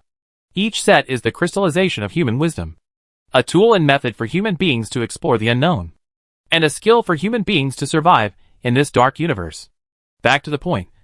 After the magnetic push model successfully pushed itself 3 centimeters, scientists seemed to see light in the darkness and turned their attention to this successful magnetic push model. They did not use it directly, but after calming down their excitement, they once again used careful thinking to analyze why this magnetic push model was successful and why others failed. After several months, they finally found the reason. It is precisely because scientists understand the reason that this technology is not black technology, but a technology that is mastered by humans from principle to technology. Even if humans can use black technology, they cannot improve it because they don't know the many reasons in its principles and technical details. However, this magnetic push technology is different. Humans really understand the reason. So in the future, with the cooperation of a group of scientists and engineers, new improved models are constantly designed. Gradually, humans truly mastered the technology to create a stable magnetic thruster. So, at this time, the construction of the magnetic thruster sample started naturally. After the design plan of the magnetic thruster sample was finalized and the construction project began, a report also flew to Yu Yuan through the human internal network. This was Yu Yuan's request, and all the progress of the relevant magnetic thruster work should be sent to him. And it was this detailed technical report that made Yu Yuan understand what this magnetic thruster was. If the previous trip to the scientific research spacecraft made Yu Yuan understand the basic principles and application prospects of magnetic propulsion, then this report now let him know all the advantages and disadvantages of magnetic propulsion. Every technology has its advantages and disadvantages, and magnetic propulsion is no exception. But it depends on the angle from which you look at it. As for Yu Yuan, he is now only looking at one of the items listed as disadvantages in the report. The general meaning of this item is, magnetic propulsion will leave traces of phase change in the universe. This is a phenomenon that human scientists accidentally discovered in the detector in countless experiments after continuously improving the magnetic push model. They found that after the magnetic push model moved, some chaotic magnetic field phenomena remained in the place where the magnetic field originally acted. This is very confusing. After all, according to the principle of magnetic monopole phase transition, this cosmic environment does not allow magnetic monopoles to exist. And those monopole magnetic fields that disappeared silently after giving the magnetic push model a thrust also prove this point. But after the monopolar magnetic field disappeared, a chaotic magnetic field appeared in that space. This type of chaos is very special, and it feels like a data chaos model.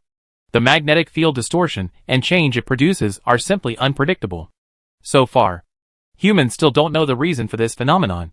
Some scientists speculate that it may be due to the left foot stepping on the right foot behavior of this propulsion device, or the monopolar magnetic field phase change process, which caused the space quantum disturbance.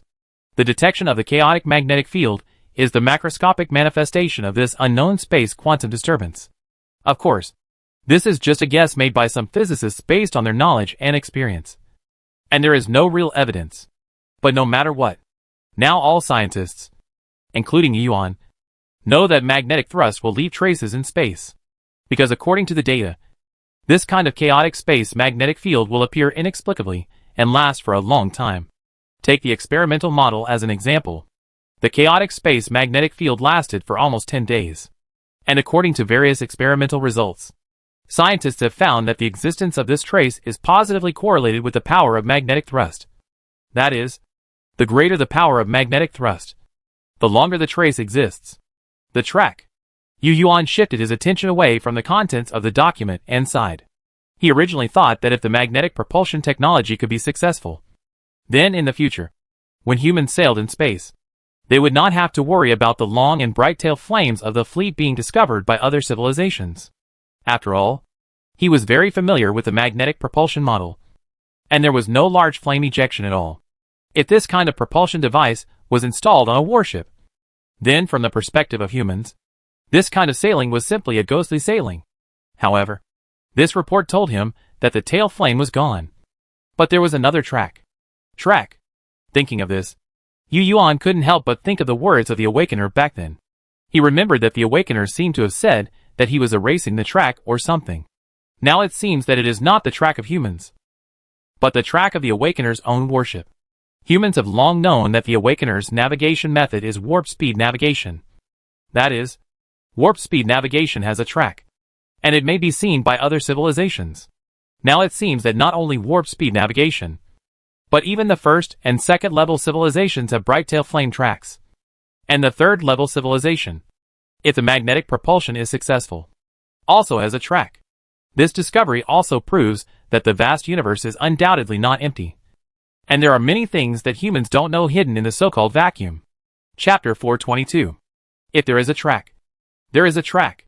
This is not unacceptable. As long as it can succeed, it will allow humans to master the navigation technology that a third-level civilization should have. Yu Yuan stood up and floated to the porthole to look out into outer space. What came into his eyes was a sci-fi scene that he already felt was very normal. Tianqin was now in the satellite orbit of one of the planets in this star system. It happened to be the time when Tianqin appeared from behind the satellite. So from Yu Yuan's perspective, looking at the distant planet, he saw a huge yellow sphere rising from the edge of the satellite arc. At first, it was just a convex half-arc. Then it got bigger and bigger, and finally floated completely into the dark background of space, looking lonely and beautiful. The light from several astronomical units behind sprinkled on the satellite. And then, the shadow of the satellite was reflected on the planet. Although it was very far away, Yu Yuan could still distinguish the light and dark changes brought by the shadow of the satellite with his naked eyes. And between the light and dark changes, there were flickering bright spots floating, just like the stars twinkling in it, which was very beautiful. However, those were not real stars, but various spacecraft that humans shuttled there. They were all operated uniformly by strong artificial intelligence, bringing various resources from the planet to humans in a fully automated mode. You can see the shapes of these bright spots appearing after getting closer. They are transport ships loaded with cargo, continuously delivering raw materials to the Space Resource Processing Base not far away. This so-called Space Resource Processing Base is actually a gathering place for many factory-type spacecraft of mankind. The mined raw materials will be sent to these spacecraft to be processed into semi-finished products, or finished products, and then transported to other functional spacecrafts in need or space docks and residential spacecraft clusters not far away. Humans already have specialized mechanical technology. And now, with the blessing of strong artificial intelligence, it is even more powerful. The productivity level of the entire human society has increased by more than 100 times compared to before. With such a strong productivity blessing, the entire space area where humans are located seems extremely busy. Various spaceships and transport ships are constantly traveling back and forth between various planets. Under the multi-threaded deployment of strong artificial intelligence, each performs its own duties. If you observe for yourself, you can see that the most frequent gathering place of these various spaceships, transport ships, engineering ships, etc. is a large structure that is just beginning to take shape. The main frame of this structure has appeared. It is 18 kilometers long from head to tail, and about 10 kilometers in all directions. Although it is huge, it is actually a hollow structure. If you are an insider, you will know what it is when you see the scene. Yes, this is the modular movable space dock that humans are building, because the magnetic propulsion device that has been designed is very large. The original warships can no longer accommodate it. So humans must have larger ships. And if they want to build larger ships, They need larger space docks. In fact, at the current technological level of human beings, we can use other engineering ships to build new ships step by step in space with robotic arms without the need for space docks. But that is very cumbersome and chaotic, and not suitable for mass production. And the ships that humans want to build cannot be built only one. So space docks are necessary. Not only is it necessary, but if the sample ship test is successful, humans will also have to build more space docks to mass produce more warships, and new residential spacecraft, and various types of ships. This is part of the Grand Fleet Plan. In a previous plenary meeting, the leadership agreed that the emergence of new propulsion will inevitably lead mankind to another level. All current warships can no longer meet the needs. So a comprehensive replacement and upgrade is required. Obviously, the leadership is very confident in the magnetic propulsion technology. After all, the model test has passed and the feasibility has been proven. When the sample is tested, it only needs to be optimized and improved, and mankind will have real magnetic propulsion technology. Based on this, the Grand Fleet Plan was proposed at the conference. According to the Fleet Structure Adjustment Plan of the previous headquarters, the conference divided the Grand Fleet Plan into 3 steps. The first step is that after completing all the tests of the sample warships, humans must first build 100 new warships. These 100 new warships are all operated by humans, and all are equipped with a military-specific strong artificial intelligence. The second step is to use these 100 new warships as the basis, and each new warship will be used as the flagship to horizontally develop 10,000 unmanned warships controlled by strong artificial intelligence, and then form 100 fleets.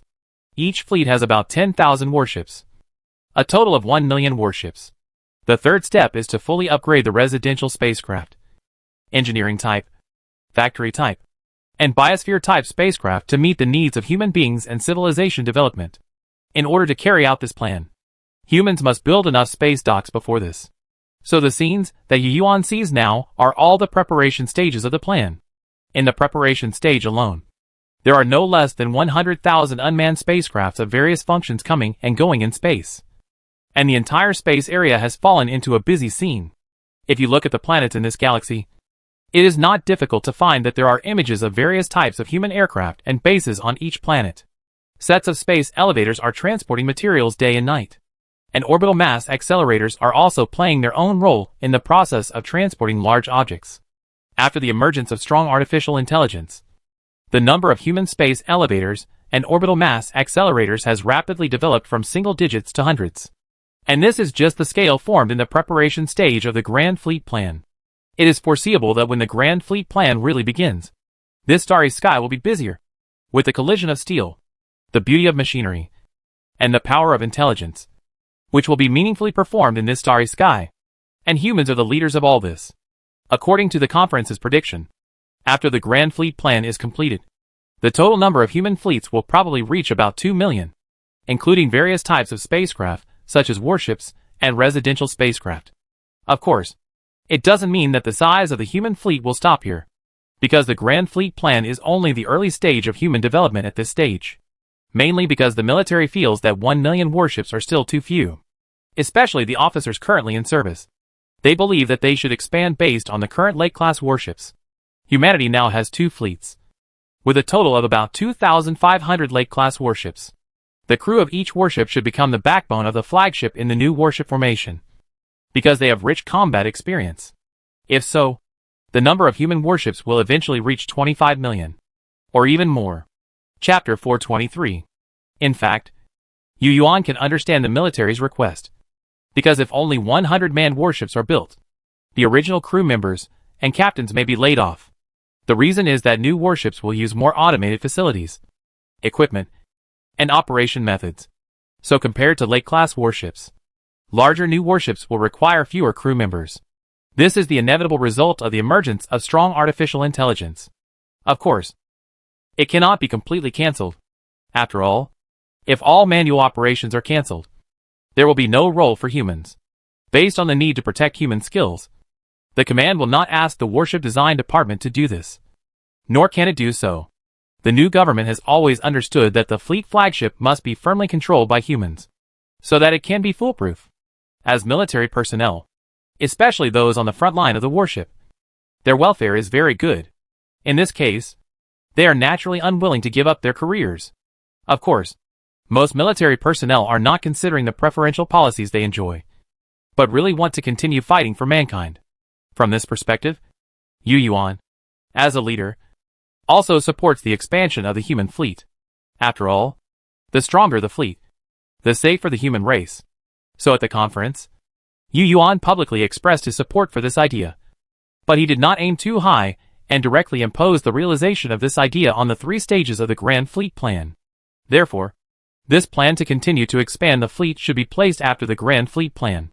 The fleet will not be expanded again until humans meet the requirements of the plan, and all ordinary residents move into new residential spaceships, and all other types of spaceships are upgraded. Everything should be done step by step. Time flies, and 8 years have passed in a flash. During this period, the construction of a larger space dock was completed, and the first sample spacecraft equipped with a magnetic push sample device was successfully completed. It took only 8 years to build a new dock and a new spacecraft. If it were in the past, it would be unbelievable. But after the emergence of strong artificial intelligence, all this has become a matter of course, and even a little slow. If it weren't for the fact that human designers and engineers made optimizations and improvements again and again during the manufacturing of the sample spacecraft and the sample magnetic push device, so that many manufacturing environments needed to be redone, it would have been faster. It can be said that human civilization now actually has the productivity of the mechanical civilization in the novel. If a strong artificial intelligence is released at random, it will be a cosmic disaster for low-level civilizations.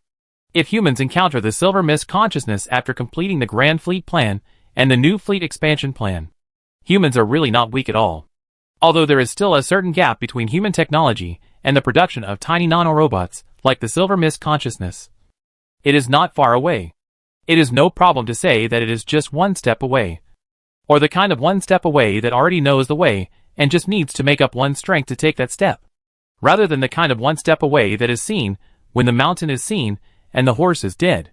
Human civilization is no longer what it used to be. If the upgraded human civilization were to fight the artificial intelligence consciousness that once plagued the Nair civilization, there would be no need for hundreds of years of pursuit and planning, nor would there be any need to formulate any strategies and tactics. The flagship Tianqing could be dispatched directly, and a single warship could completely annihilate the artificial intelligence consciousness with only the second-level civilization technology. The generation gap in technology means that it can completely crush the opponent, and even make it impossible for the opponent to escape, because the speed is also at the crushing level.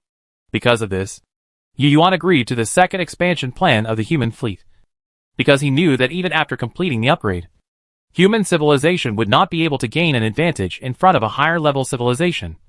But at least, it was necessary to ensure that humans were in a strong position in the same level of civilization. Thinking of this, Yu Yuan couldn't help but feel proud of the development history of human civilization.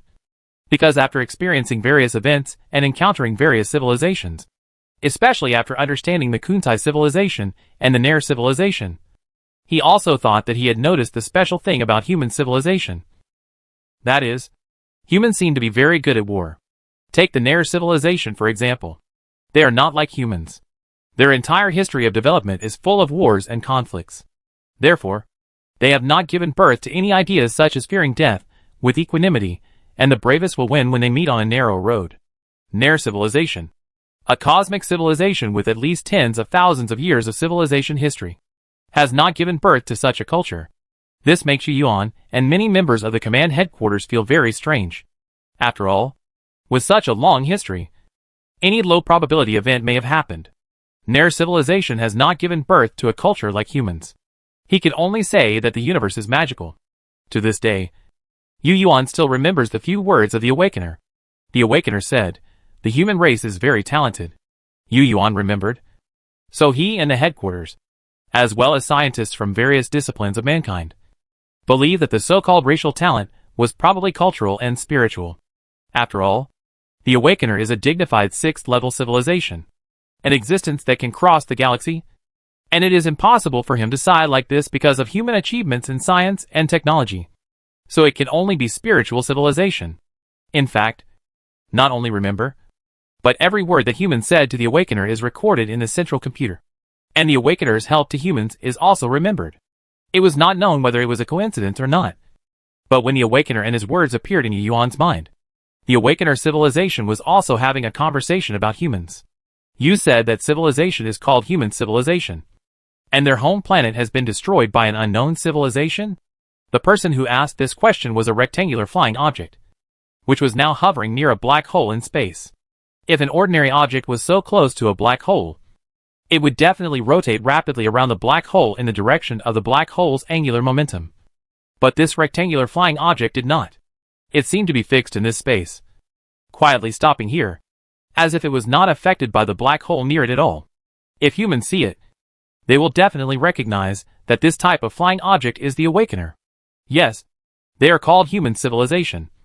Their home planet is called Earth, located at the end of the Orion arm. And their home planet was destroyed by an unknown civilization. I don't have time to find out the cause of the attack. But this human civilization seems to have a stronger talent than us. So when I met them, I took them from that extremely dangerous star field to another safe star field. The answer came from another rectangular spacecraft, which looked exactly like the other one. But from the content of his answer, it can be seen that the existence in this spacecraft is the one that encountered humans at the beginning. This existence continued to say, according to the time, human civilization should still be in the star field I brought it to. If civilization needs it, we can take them over at any time. The voice of the other existence did not rely on electromagnetic waves or gravitational waves. And it sounded directly in the rectangular body that was speaking. No. You did a good job. We don't need to take over human civilization. Let them develop on their own. Although only we know the real reason why we are called Awakeners. This human civilization is different from those fallen civilizations. If it is the same as what you said, they do not need to be awakened at all. If we still encounter such a civilization in the Triangulum Galaxy, they will definitely become one of us. But now we don't need to do that. So I said your approach is very good. We need to see more possibilities for humans. The universe is so vast that it can accommodate two civilizations with the same talents. You must know that the road ahead is long. And even we cannot guarantee that we can reach that distant place. If we really fall on this road, human civilization may be the civilization that can help us up. Chapter 424. I hope so. But at this moment, they may not even have reached interstellar civilization. By the way, I found that they have not discovered their talents. If they want to walk side by side with us, I am afraid that it will take a long time. The Awakener individual who helped human civilization said again. They are only at the space-class civilization. Isn't it normal that they have not discovered their talents? There is no problem. When the time is right, we can give them some necessary guidance that will not affect their free development. Another person said calmly, as for whether the time is longer or shorter, what difference does it make to us? Besides, since we have come to the Milky Way, it is impossible for us to leave so quickly. After all, clues are not easy to find. Don't worry. The road ahead is long and the journey is difficult. Even for us, we dare not say that it will be smooth sailing. If we are not careful, we may fail. Having a strong companion will naturally be more secure. I know the limits. The Awakener civilization individual that humans encountered first answered this sentence. And then sighed, hey, the clues are really hard to find. I have explored the natural wormholes nearby. And there are no clues. There is no mezzanine space in this space. Hey, speaking of natural wormholes, I encountered a dead wormhole a while ago. And it took me a long time to get out. If it weren't for the powerful wormhole stabilizer, I would have to go back for major repairs. Another Awakener individual, I told you to be careful. Didn't you make any big noise? Of course not. I still have a routine. You should know. If I didn't want to make a big noise, I wouldn't say it took me a lot of effort to get out. It's good that you understand. The Milky Way is much larger than our Triangulum Galaxy. And large galaxies have the background of large galaxies. I'm afraid it's far more dangerous than we imagined. Before we understand the situation, we'd better keep a low profile, so as not to conflict with the civilization here before finding any clues. You are good in everything except that you are a little timid. I really don't know why the leader wants you to be the captain of this exploration area. That's what I call cautious. Yes. Yes. Yes. I suspect you are implying something. You think too much. The two Awakeners fell silent when they said this. After a short silence, the Awakener who was called the captain brought the topic back to the point. 300 years ago, You encountered a fleet of the top civilization in the galaxy. Oh! Why didn't I hear the news? How's it going? Did they start fighting? The Awakener, who met the human beings at the beginning, became interested. Another Awakener affirmed, yes. That fleet only had more than 6,000 civilization-level warships. And you took less than a day to destroy them. It can be seen that you mentioned by this Awakener is another individual of the Awakener civilization. And the top civilization mentioned in his words seems to be a 6th-level civilization. Otherwise it would not be called top-level from the perspective of the Awakener's civilization. However, the tone of the Awakener was not very emotional. As if it was a common and natural thing for a single battleship to destroy more than 6,000 battleships of the same level of civilization. The next words of the Awakener, who encountered human civilization, when he heard him, were even more outrageous than the reaction of natural. One day. If I can do it in 3 hours. Your combat level still needs to be improved. By the way, where did the battle take place? Doesn't it mean that we have been exposed to the eyes of the top civilizations in the galaxy? It shouldn't be for the time being. Before destroying them, the space quality of that star field was disturbed. So the news should not be transmitted. He is still a bit smart. But to be honest, his combat level needs to be improved. After the illusion, don't show off your mediocre operation. What do you mean by mediocre? Captain, you haven't answered me where the battle took place. Persis Arm. If I guess correctly, that fleet should be the fleet of the organization called Persis Community. It seems to be a squadron with an unknown mission. Juan pondered for a moment and said, it's them. It seems that the combat power of the 6th-level civilization in the Milky Way is not very good. By the way, how is you now? Is he still in the Persis Arm? The captain said, after such a thing. How could he still stay in the Persis Arm? Naturally. He has already gone to the headquarters. We have to hurry up. Also, just for what you said, I have to remind you that as far as we know, although this Persis community is a 6th-level civilization organization, they don't seem to be the top among the several 6th-level civilization forces in the Milky Way. So put away your contempt. Pay special attention to the civilization called the Reapers. According to some traces, they seem to be the public enemy of several major 6th-level civilizations in the Milky Way. Such existences either have some powerful special technologies or other weapons that suppress all civilizations. Headquarters has ordered that if you encounter Reapers, you must notify the headquarters immediately, and try not to conflict before finding out what they are capable of. Okay. You continue to explore this star field. I have to go. So soon? The Awakener individual called Juan was a little surprised and said, Captain, we haven't met for almost 800 years. Why are you in such a hurry to leave? You are talking nonsense. The captain said. Juan was puzzled and said, what do you mean? The captain was silent for a moment before explaining. I have just told the headquarters about your encounter with human civilization. The leader attaches great importance to this matter, and has given you a great credit. He said that next time I go back, I will equip your warship with a new generation of sensor enhancers. Juan was surprised and said, a new generation of sensor enhancers have been developed? Of course. It's a bargain for you. The captain said. Oh no. Why do I feel that this should be matched with a combat genius like me? Juan's tone changed, revealing a feeling that I was at a big loss. The captain quickly changed the subject. This is not the point. Juan, this starfield is handed over to you. You must remember our purpose of coming to the Milky Way. Juan replied, how could I forget? We came to the Milky Way for 2 purposes in general. 1. To find clues to that route. 2. Do our job to awaken the fallen civilization and continue to strengthen itself. So, Captain, are you going to look for clues or the fallen civilization? Only fools make choices. The captain said this. And then the rectangular block representing him quickly circled along the black hole near them. And then after leaving the strong gravitational influence of the black hole, it silently sank into the starry sky. After the rectangular block completely disappeared, Juan muttered to himself in his battleship, hey, what about the previous generation of Voyagers? What about clues? Can't they be fictitious? It happened billions of years ago. I think it's better for us to find a route ourselves. Chapter 425. As he spoke, his voice gradually became quieter, because the Awakener named Juan also knew that it was not easy, because this road was too far away. Although the Awakeners got clues from the previous generation of Voyagers, the entire Awakener civilization had a common understanding. That is, even now, the previous generation of voyagers might not have reached their destination, because that place was too far away for the 6th level civilization. So far that all the 6th level civilizations felt despair. But for the only hope, they had to embark on this road. In the process of crossing one galaxy after another, they will inevitably encounter civilizations from other galaxies, just like the Awakeners came to the Milky Way. So it is conceivable how difficult it is for a single civilization to reach the destination of this road. At first, humans were amazed at the feat of the Awakeners crossing from the Triangulum Galaxy.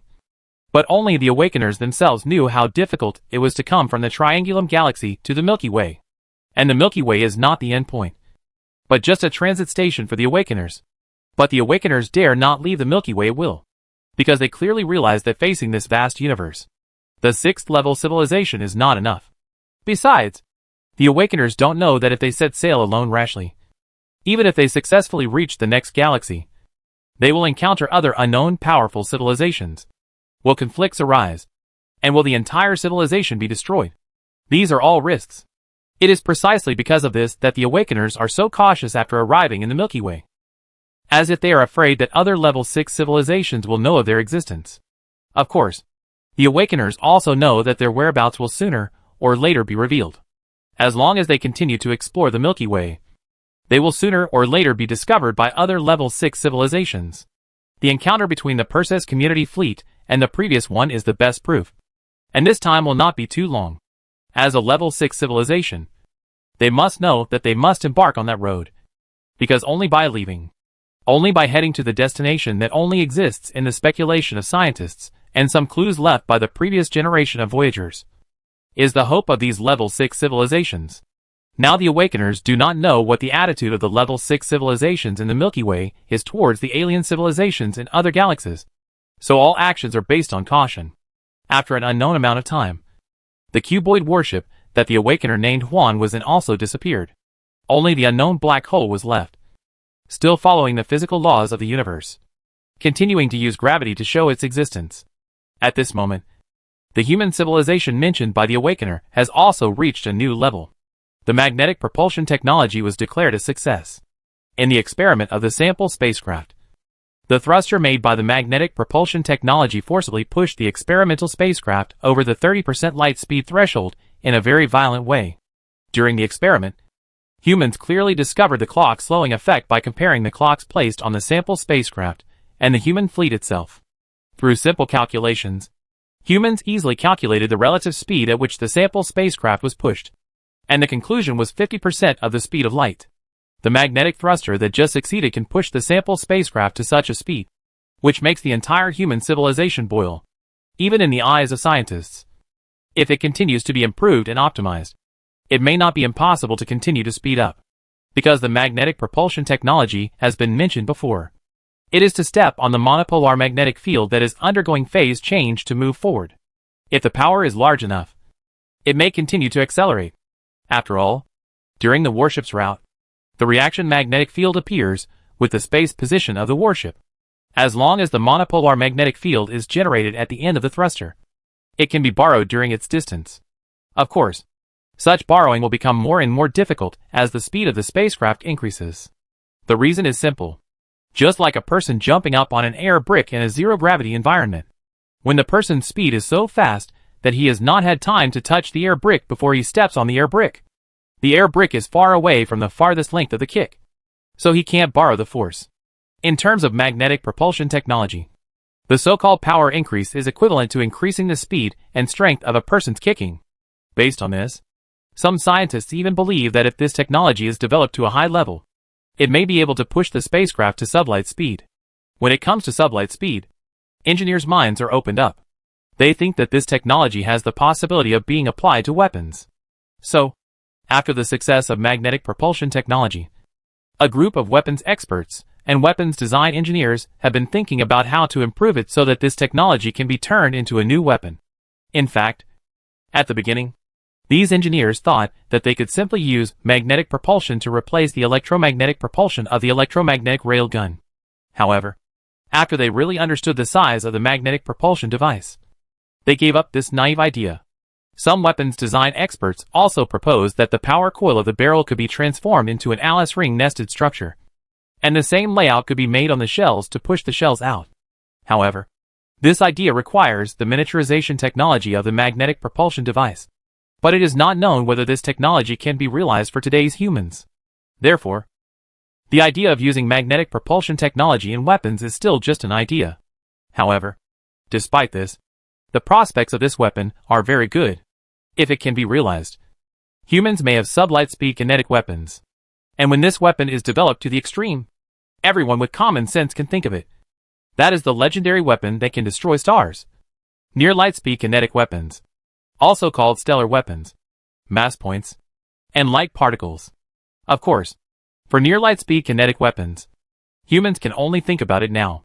As far as we know, even if we use magnetic thrusters to accelerate the spacecraft continuously, it is impossible to reach near light speed, because in the process of acceleration, the spacecraft fuel is consumed, and the energy consumed to accelerate an object as massive as a spacecraft to near light speed is greater than the total amount of energy converted from the entire spacecraft mass. This is the same as limiting the speed of a second-level civilization spacecraft. The larger the mass of the spacecraft, the greater the thrust required to accelerate it, and the more energy is consumed for continuous acceleration. The greater the thrust required, the more energy consumed, and the more fuel needs to be loaded. The more fuel, the heavier the spacecraft. This is an endless loop, so the spacecraft cannot continue to accelerate. It is for this reason that scientists understand that it is impossible to turn such a large spacecraft into a weapon. And if you want to use magnetic propulsion technology in weapons, you still have to take the miniaturization technology route. Humans don't know whether this technology can be realized at the level of level 3 civilization. But with such a prospective goal, we must continue to study it. We are not afraid of failure, but we are afraid of not daring to think. You know, many technologies always look so whimsical before they are realized, especially when they are just proposed. But those technologies that seem to be almost science fiction are slowly realized by humans one by one. Therefore, when the magnetic propulsion technology was declared successful, scientists and engineers in various fields of human beings were eyeing it, and each of them hoped that this technology could also play a role in their own fields. Especially the group of scientists who study antimatter. They even believe that Alice rings are the basic technology for humans to manufacture antimatter on a large scale in the future. Chapter 426. The success of magnetic propulsion also means that the Grand Fleet plan has truly begun. Under the operation of strong artificial intelligence, human robot factories continuously produce robots, and various automated exploration and mining equipment are also put into the planet in batches. In just a few years, the planets that humans have mainly developed have become a sea of machinery, and automated equipment of various functions can be seen coming and going on the planet at all times. One space elevator after another has been put into use, and a set of orbital mass accelerators are also sending supplies to the spaceport all the time. And fully automatic transport ships are frequently traveling between orbits, from exploring resources to transporting them to space factories, and then providing finished and semi-finished products to construction robots and engineering equipment in space. All of this is done under the control of strong artificial intelligence. Humans only need to monitor at the source, and there is no need to go to the planet to carry out development work as before. Even the manufacture of warships can no longer be done without humans, because the strong artificial intelligence created by human civilization has the artificial intelligence consciousness body that was captured there as a reference. Once the strong artificial intelligence created by humans is trained, it has the ability to build ships independently. Of course, humans need to provide blueprints for new construction. Humans have already prepared the blueprints. After all, the sample test ships have been built and tested. After that, engineers optimized the blueprints several times based on the test results, finalized them, and then handed the data to the strong artificial intelligence. It is the comprehensive strong artificial intelligence on the Tianqin. The working mode of this strong artificial intelligence is the same as that of the artificial intelligence consciousness, which is multi-threaded rather than self-replicating. In fact, humans have already been able to create self-replicating strong artificial intelligence, but not by letting strong artificial intelligence replicate itself and then enslave itself. Instead, it is by creating supercomputers that strong artificial intelligence inhabits, and expanding strong artificial intelligence individuals. A master technology has the characteristics of mass production, and so does strong artificial intelligence. The military strong artificial intelligence that humans plan to create in the Grand Fleet project is of this model. Of course, due to the complexity of supercomputer manufacturing, if humans want to continue to expand infinitely by using strong artificial intelligence machines to manufacture machines, it is not impossible, but it will take a very long time. Unless they have a universal metal like in science fiction movies, which can be changed into various finished mechanical structures according to the program at will. But this technology now only exists in fantasy. Even so, the scene of launching the large fleet plan is hundreds of times more spectacular than before. Looking ahead, we can see that there are spots of light appearing above the planetary orbits. If we zoom in, we can clearly see that these spots of light are brightly lit working space docks. Some of them are already in use, and some are under construction. Looking around, they are like fortresses arranged in the void. And those transport ships traveling in space are like hard-working bees, providing the necessary production resources for these space docks.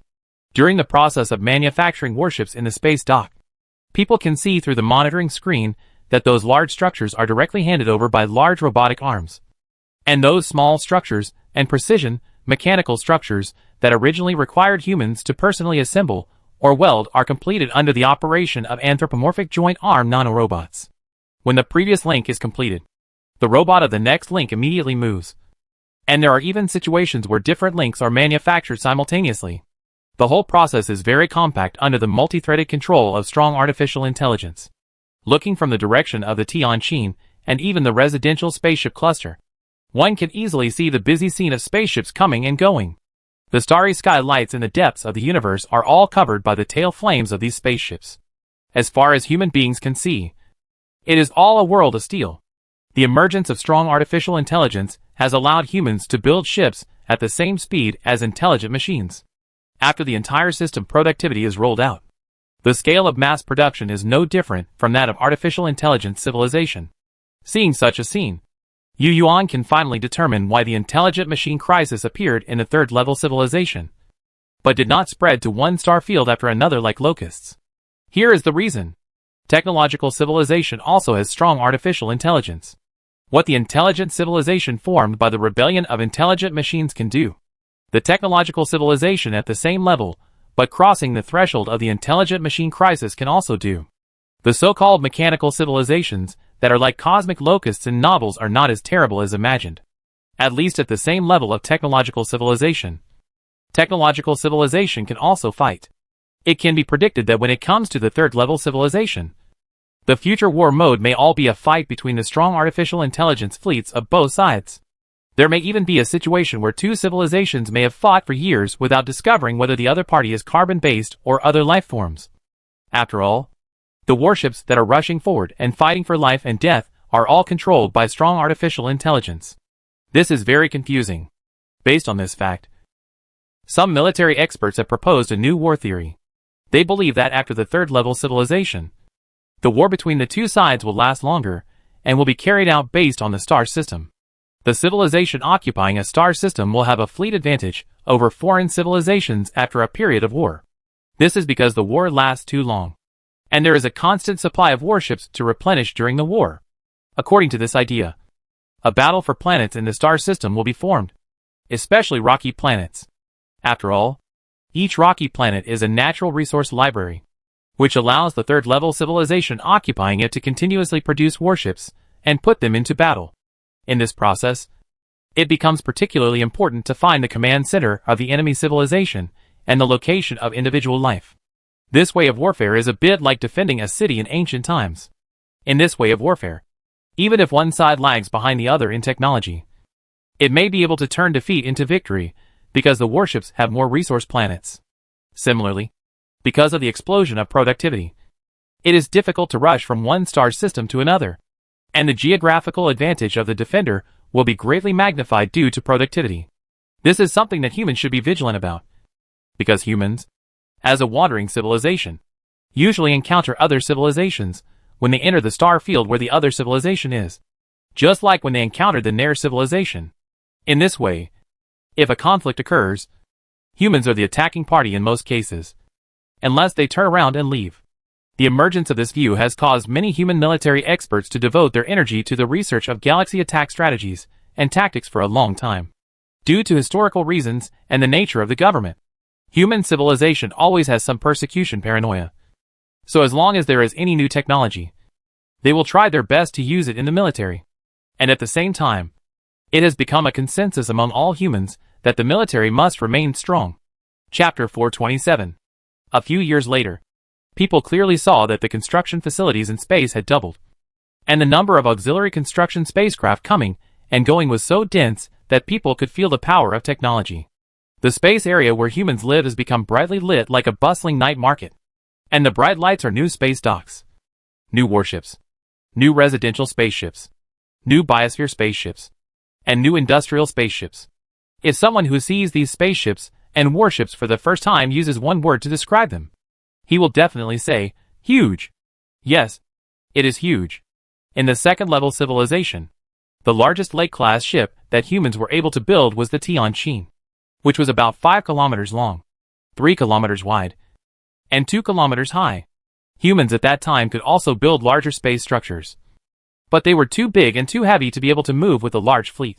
So large structures, like the Space Multi-Point Particle Collider, needed to be modularized. The same is true for warships. If they are too big, the propulsion technology of the second-level civilization simply cannot push them to the highest speed in a short time. But now it is different. The emergence of magnetic propulsion technology has enabled humans to build larger warships. And the size of the magnetic propulsion device also requires humans to build larger warships. When the first new warship was pushed out from the space dock, it attracted people's attention. Some enthusiasts even lived in the spaceship and looked at its huge figure through the porthole with a telescope. Because there were other spaceships passing by the space dock, these enthusiasts could easily feel the size of the new warship. Those spacecrafts next to it are like a wasp nest. And this strong contrast is very shocking to people's senses. According to the data released by the military, these conventional new warships are about 10 kilometers long, about 6 kilometers wide, and 4.5 to 5 kilometers high. Of course, these data are calculated based on the most prominent parts. In fact, it is not a rectangular block, but more like a traditional layout with a small head and a large tail. In terms of appearance, it is in the same line as the Lake-class warships and looks very sci-fi. For this reason, the design department called this new warship a C-class warship according to the classification of human warships. Of course, it is not as vast as the sea at a length of 10 kilometers, but it is almost twice as large as a Lake-class warship. In addition, the various supporting facilities and technologies have been updated, so it can no longer be called a Lake-class warship. As for the internal layout of the new warship, especially in the design of the living area and the combat area, the idea is similar to that of the Lake-class warship. It also has a built-in rotating device, which is used as a rest and hibernation area. Civilizations without artificial gravity technology can only generate simulated gravity through rotation. The best performance of the same structure is still in the residential spacecraft. The previous residential spacecraft was also large, but it was generally composed of suspension modules that were not very spacious. Therefore, people living on the residential spacecraft could easily feel that they were in a narrow cabin. Even if it was made into a street, it was still intuitive because each suspension module was really not large. But now it is different. The size of the residential spacecraft is almost the same as that of a warship, which allows designers to design larger suspension modules. Thanks to this, the width of the streets in this generation of residential spacecraft has reached 10 meters. And there is even space on both sides to plan other functional buildings. Driving a car or an electric car on a residential spacecraft is no longer a problem. Well, there must also be electric cars for humans on the residential spacecraft to travel. After all, the new spacecraft has really become larger, and it may take several kilometers to go from your residence to other places. After physical enhancement, humans can run very fast, but most people still prefer to use means of transportation. It can be said that with the advancement of technology, the living environment of humans is getting better and better, under the hands of some designers with Earth feelings. These good environments are designed into a style that is very characteristic of the Earth. Even in the case of abundant space, many plants that were used as food at the Callisto base are now used to embellish the greening of some scenes. These plants are considered to be the few plants on the human home planet. Although they are also vegetable food, they are still very familiar when used as embellishments. The structure of the living spacecraft also cannot be separated from the big drum shape, but it is just bigger. This also caused another problem. That is, The difference in gravity effect inside the spacecraft became larger. In order to solve and alleviate this problem, the designer divided the rest area and the living area into a relatively suitable gravity environment, while other activity areas and functional areas were placed in the ring, where the gravity environment was more different from the gravity of the Earth. It is true that humans can adapt to high G shocks after genetic technology modification, but staying in a weightless environment for a long time will still have other effects, and scientists have not yet completely found and eliminated these effects. In fact, even if these factors are found, humans dare not directly and drastically modify the genes that have adapted to gravity for billions of years. As mentioned before, it will affect the development and function of the entire human body in all aspects. So as of now, humans still put their hopes of getting rid of this rotating living spaceship on future technology, rather than rudely transforming themselves. Of course, if one day we can fully understand all the mechanisms of the human body's adaptation to the gravity environment, then it is not impossible to live and grow completely in a weightless environment. But then activities in the Earth's gravity environment will become a kind of sentiment and hobby, and we will get used to it. This is a biological and life research problem. Now, the focus of human beings is on the new warships and new spacecrafts called C-class battleships. Conventional C-class battleships are designed on the original experimental sample spacecraft. Only the current spacecraft that has just started construction is independently designed. Its size is larger than the conventional C-class battleship, with a length of 14 to 15 kilometers, and a height and width of 6 to 8 kilometers. The reason why it is larger than the conventional C-class battleship is that humans require it to have stronger armor and more comprehensive capabilities. The part that is larger than the conventional C-class battleship, most of the space structure is composite armor, stacked like some animal scales. Obviously, this battleship is the new flagship of the future mankind, and the name remains unchanged, still called Tianqin, due to the existence of polarization shields and magnetic field shields. Humans imagine that the war of the third-level civilization must be dominated by kinetic weapons. So if you want to improve the survivability of the battleship, then there is only one way: stacking armor. Of course, you can't stack blindly. You have to ensure the power. The new Tianqin is the final design after considering various factors. According to the plan, Tianqin will be completed in 100 years. However, it is obviously impossible for humans to set off in 100 years, because there are still a large number of warships to be manufactured. Humans need to complete the replacement of various spacecraft and warships in this red dwarf galaxy. As for the original Lake-class warships, humans do not plan to abandon them, but build a transport platform to take them away. Although these Lake-class warships are no longer comparable to the Shanghai-class warships, they can still be used for other purposes in the future. The command has not forgotten the plan to train the dog-headed people and the Kuntai people. They think that these warships may be used to confuse the enemy when necessary in the future. In short, as long as they are used properly, there is no useless thing. The old residential spaceships that have been eliminated can also be used to live in the dog-headed people and the Kuntai people after changing the rotation speed. However, these spaceships are the same as the Lake-class warships.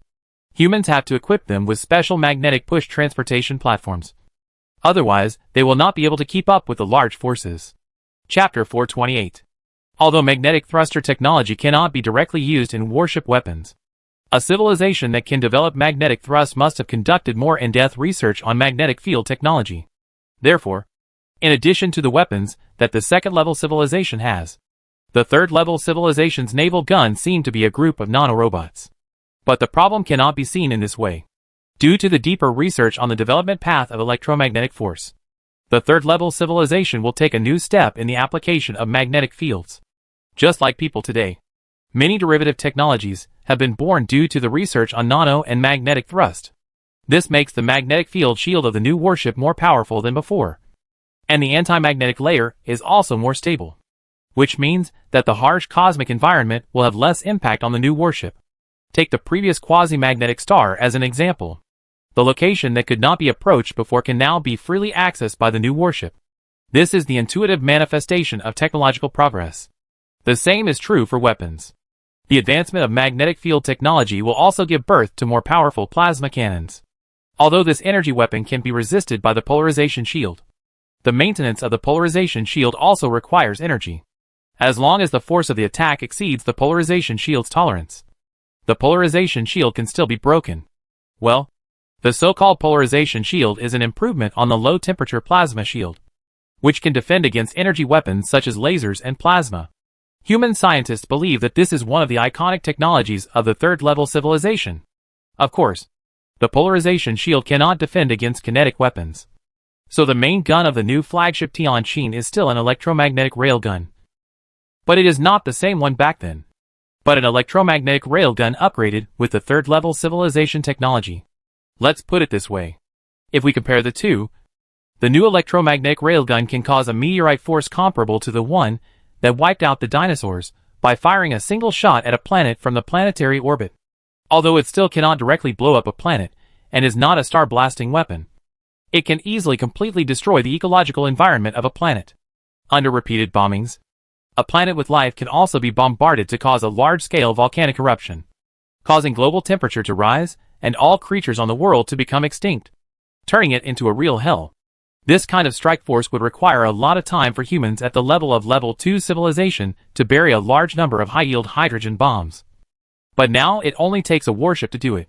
The advancement of technology has brought about a huge difference in power. It can be said that after reaching level 3 civilization, humans truly have the power to directly shake the stars with violence and have the ability to easily destroy an ecosystem. These are the powers that crush level 2 civilization.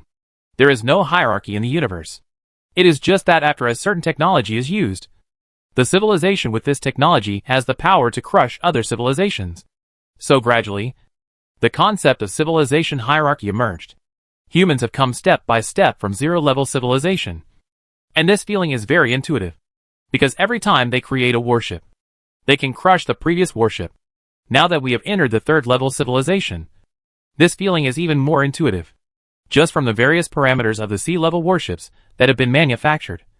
Such a warship is enough to beat the entire combat power of a second-level civilization. The universe is not metaphysics, and there is no such thing as overkilling enemies at a higher level. At least, humans have not yet encountered any civilization that has this ability. In addition to being large, the new Tianqin has also made innovations in the shells of the main gun electromagnetic railgun, adding many third-level civilization technologies. For example, with true nanotechnology, after years of research, humans have successfully loaded ant-like nanorobots into shells as warheads. In the envisioned war, this kind of shell will be used in nanorobot warfare between enemies. Because this kind of nanorobot has the ability to cut chemical bonds, they can easily melt a hole in a warship. Yes, it is a chemical bond, not a metal bond that has just mastered this technology. This is one of the manifestations of human technological progress in recent years. Some people study offensive weapons, so there must be people studying defensive weapons. Energy weapons such as plasma and laser have polarization shield defense. Positron guns have magnetic field shield defense. And the electromagnetic railgun of the conventional hydrogen bomb warhead also has multi-layer composite armor as defense. So what about the electromagnetic gun of the nanorobot group warhead? The answer given by weapons experts is a group of repair nanorobots. In their plan, each new warship must be equipped with a military industry department to produce various types of shells and nano-repair robots. And the warship inventory must also maintain a certain number of nano-repair robots, which are used to fight against the nanorobots attached to the warships and destroy the warships after the warships are hit by the opponent's nanorobot shells. From this point, it is not difficult to see why the simple technology of the third-level civilization is true nanotechnology, when other weapons have little effect. The point of competition between the two sides becomes true nanotechnology. Whoever has deeper research in the field of nano, and whose nanorobot group is stronger, the greater the chance of winning. Of course, human civilization is so lucky that it can be considered another advantage to research number 2 alloy material from the spacecraft of unknown alien civilization. Time flies. 100 years have passed. 200 years have passed. 300 years have passed. 400 years have passed. And 500 years have passed. Humans have used the time of a five-finger mountain to create one large space structure after another in this red dwarf galaxy, and have manufactured one C-class warship after another, one new type of living spacecraft after another, various types of spacecraft, and carriers. It is also in this short period of 500 years that humans, relying on the powerful industrial productivity of the third-level civilization, have finally made the entire civilization look brand new. residents moved into the new spaceship.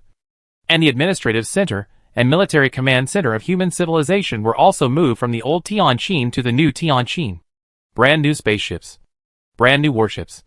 Brand new instruments and equipment. Everything is brand new. The development without hibernation for nearly 500 years has also increased the human population from 200 million to 5 billion. This growth rate seems to be a large span. But it is not fast in fact. The most fundamental reason is still the life potion. If it were not for the limitation of the life potion's effective period, it would not be a problem for the human population to exceed 50 billion in the 500-year development period without hibernation. Assuming that each C-class residential ship can accommodate 500,000 people. 10,000 C-class ships can accommodate 5 billion people. Of course, a C-class residential ship can accommodate more people, up to a maximum of 1 million people. But for the comfort of residents, the new government thinks 500,000 people is appropriate. Anyway, it's just 10,000 residential ships, which is not a big deal for today's humans. After all, tens of millions of warships can be produced. Chapter 429. 500 years have also left many humans with signs of aging. Since humans have not made any breakthroughs in life potions over the years, and can only use 3 versions of life potions, the normal lifespan of humans is only about 1,500 years. Therefore, after 500 years of vicissitudes, many people who have survived from the Callisto Base era to the present have finally shown signs of aging. Especially in the last few years. They have used up all the life potions they could use, and thus entered the normal path of aging. The teenage girls slowly turned into the youthful age of their 20s, and then slowly became mature young women in their 30s. If the life potion continues like this without a breakthrough, then they will be the first group of humans to die of natural old age since humans began interstellar travel. They have lived for 1,400 years.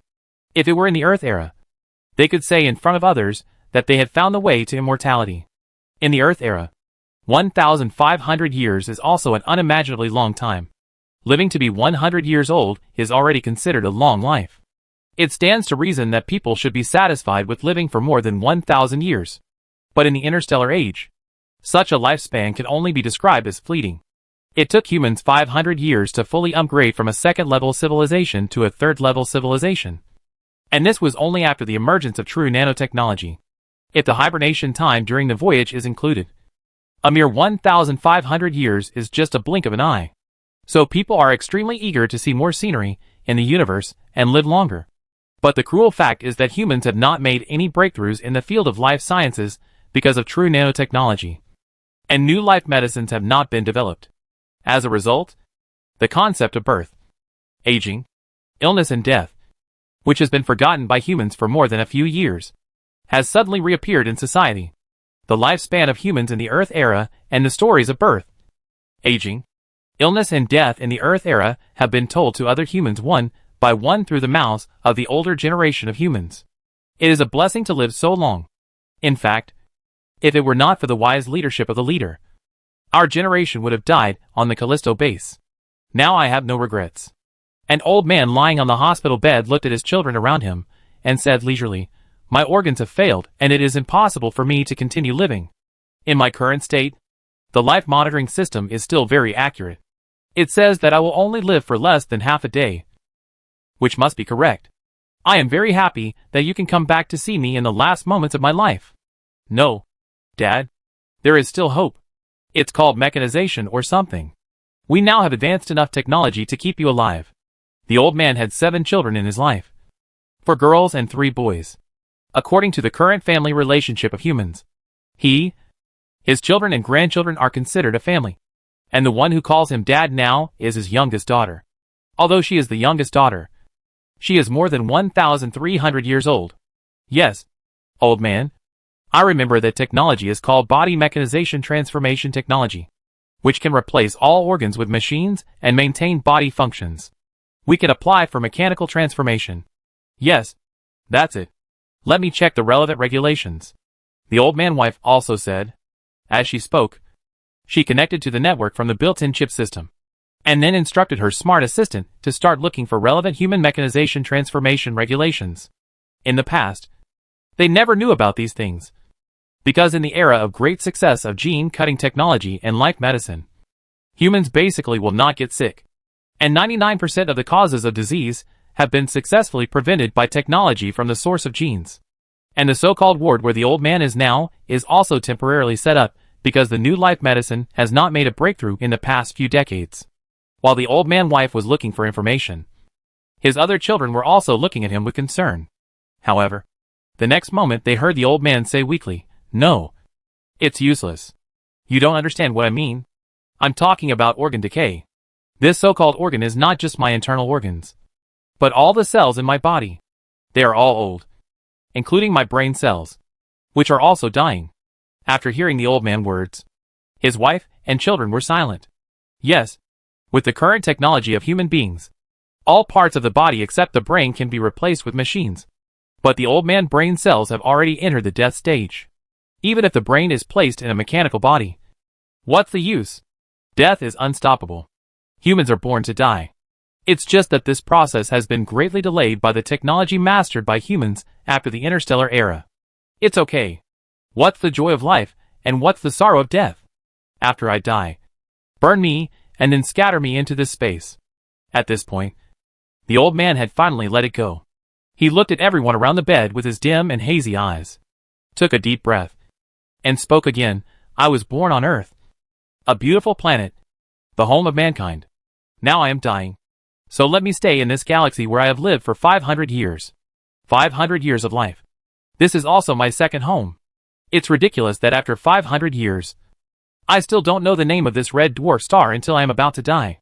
It's called HD 45996S56. The old man's third son answered. "It's so careless. It's just a number."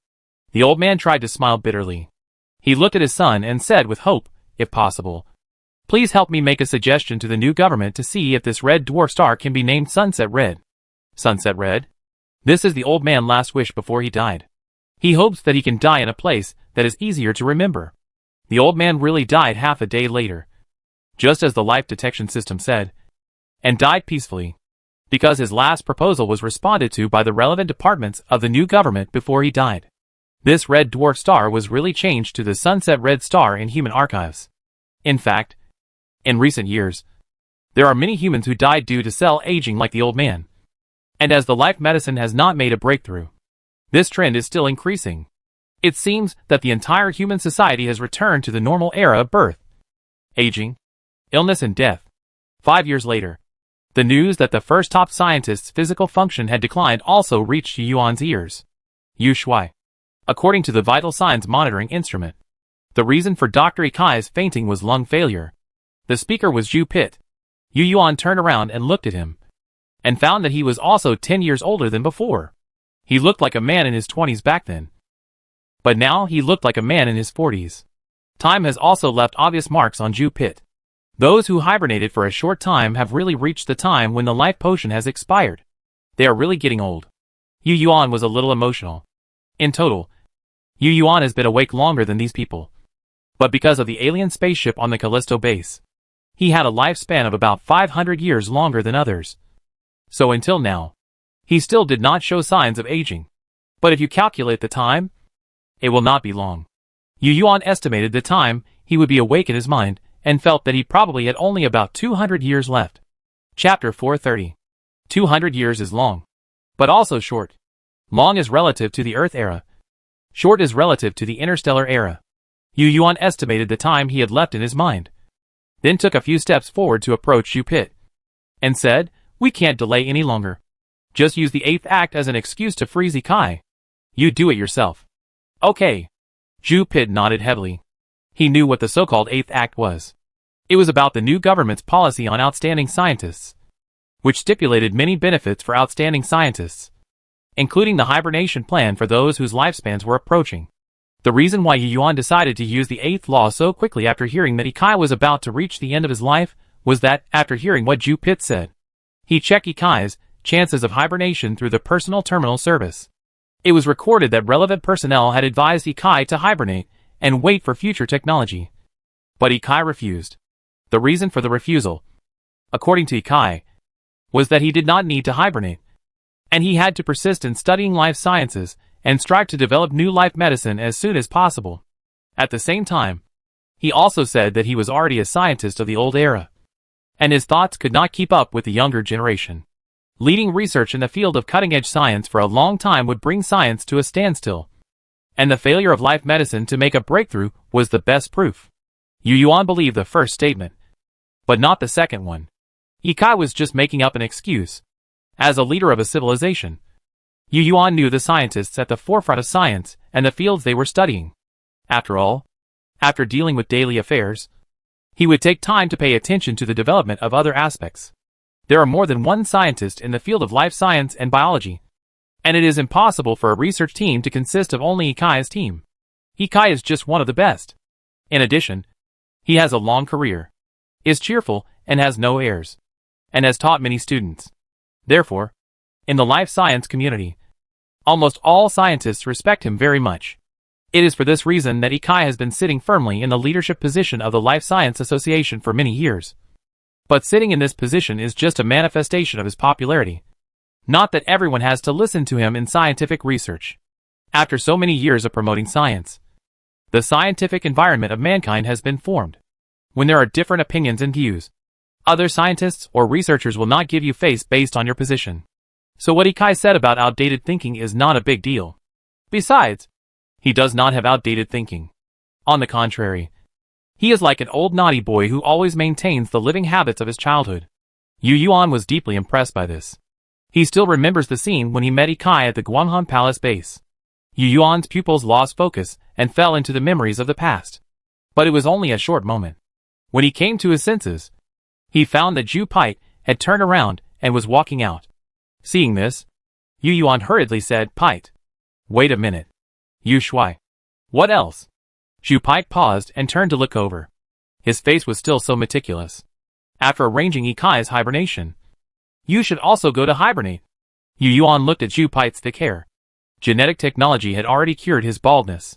Master Yu, this is inappropriate. Zhu Pite did not unconditionally accept Yu Yuan's opinion. He gave his own reasons. After so many years, we humans thought we had gotten rid of the threat of death. But now society seems to have returned to the past overnight. And birth, aging, illness and death have once again become the focus of society. This is particularly serious among the general public. And the group with the most discussions and various comments is the new generation of humans. From their comments, they seem to have expressed some reluctance to the natural end of life. And it seems to be getting worse. There is fear of death in it. But after analysis by relevant departments, it is mainly a kind of unwillingness. Unwillingness that the universe is so beautiful. And the future of mankind is so wonderful. But oneself cannot see it. Relevant departments analyze that if this emotion is not handled properly, it is likely to spread to the entire society. Now some people have intentionally or unintentionally proposed to expand the scope of the 8th law, which only targets scientists and researchers, to the entire society, so as to get the opportunity to hibernate before aging. Once this sentiment ferments, it is likely to cause social unrest. In addition, there are voices urging the departure of the fleet. These people think that as long as the fleet departs, the new government will start the Great Hibernation Plan, and their aging process can be stopped, waiting for future scientific treatment.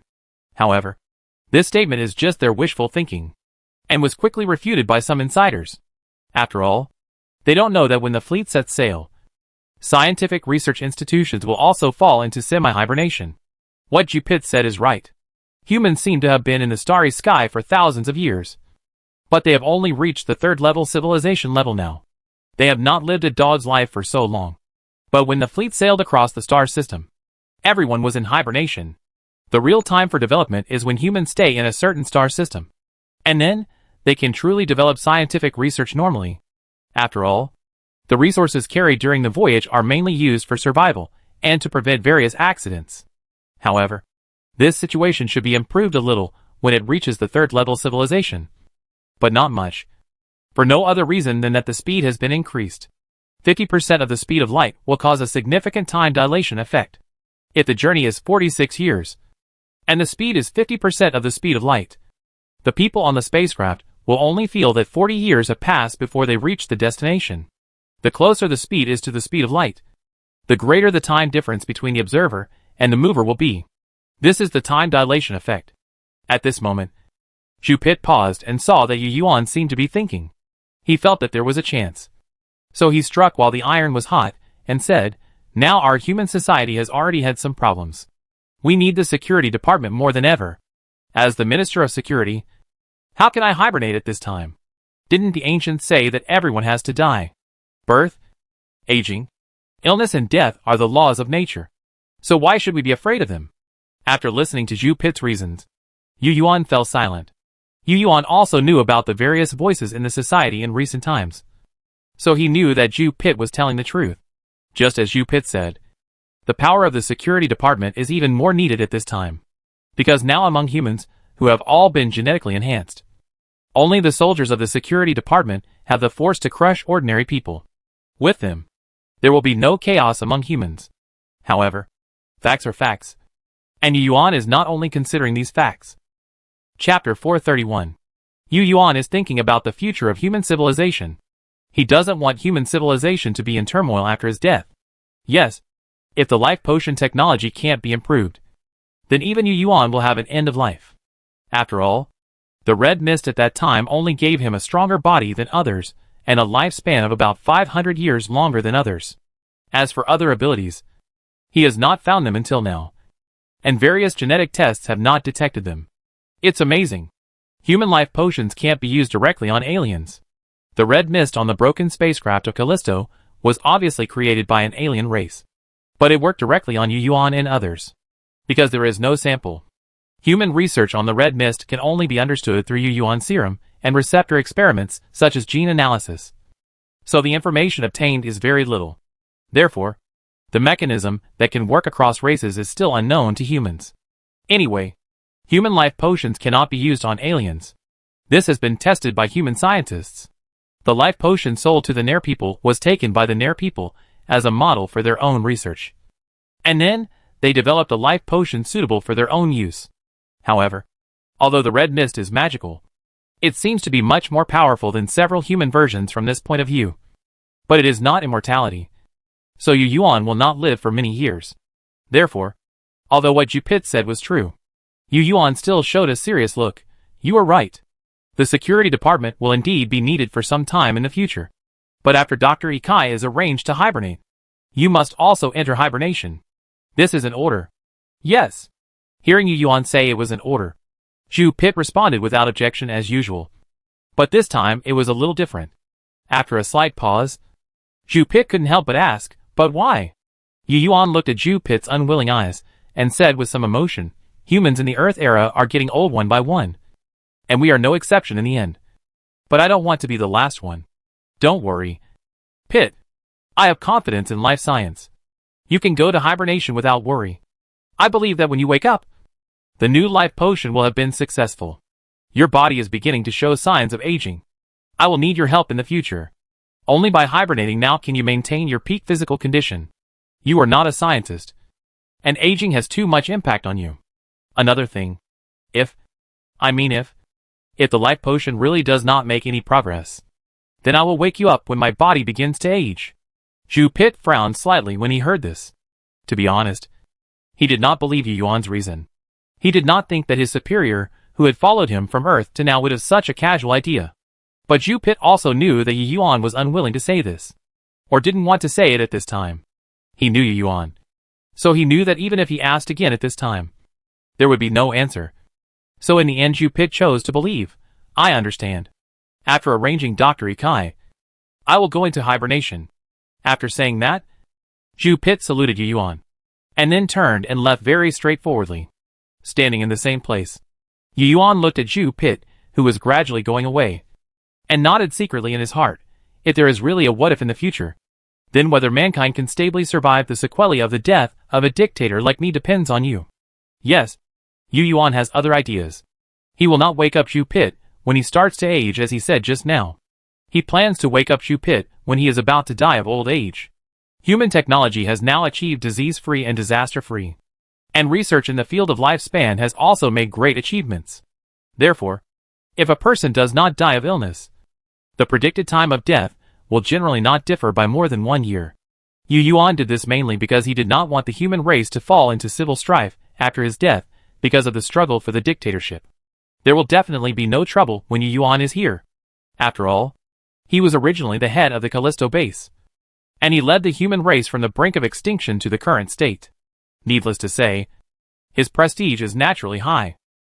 With the current ideology of mankind, it is not a problem for him to continue to be a dictator and the leader of mankind, if there is really eternal life.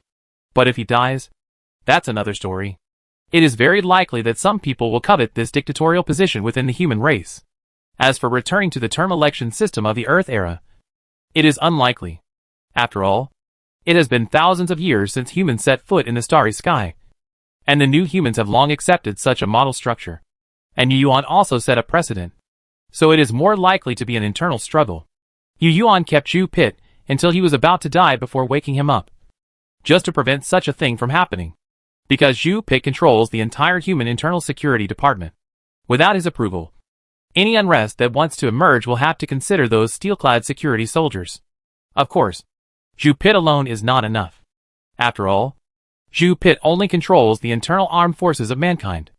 In this interstellar era, the biggest fist is still the battleship. So after Zhu Pit, Yu Yuan also planned to send some captains to the future more than 200 years later, so that they could help Zhu Pit stabilize the possible turbulent situation in the future.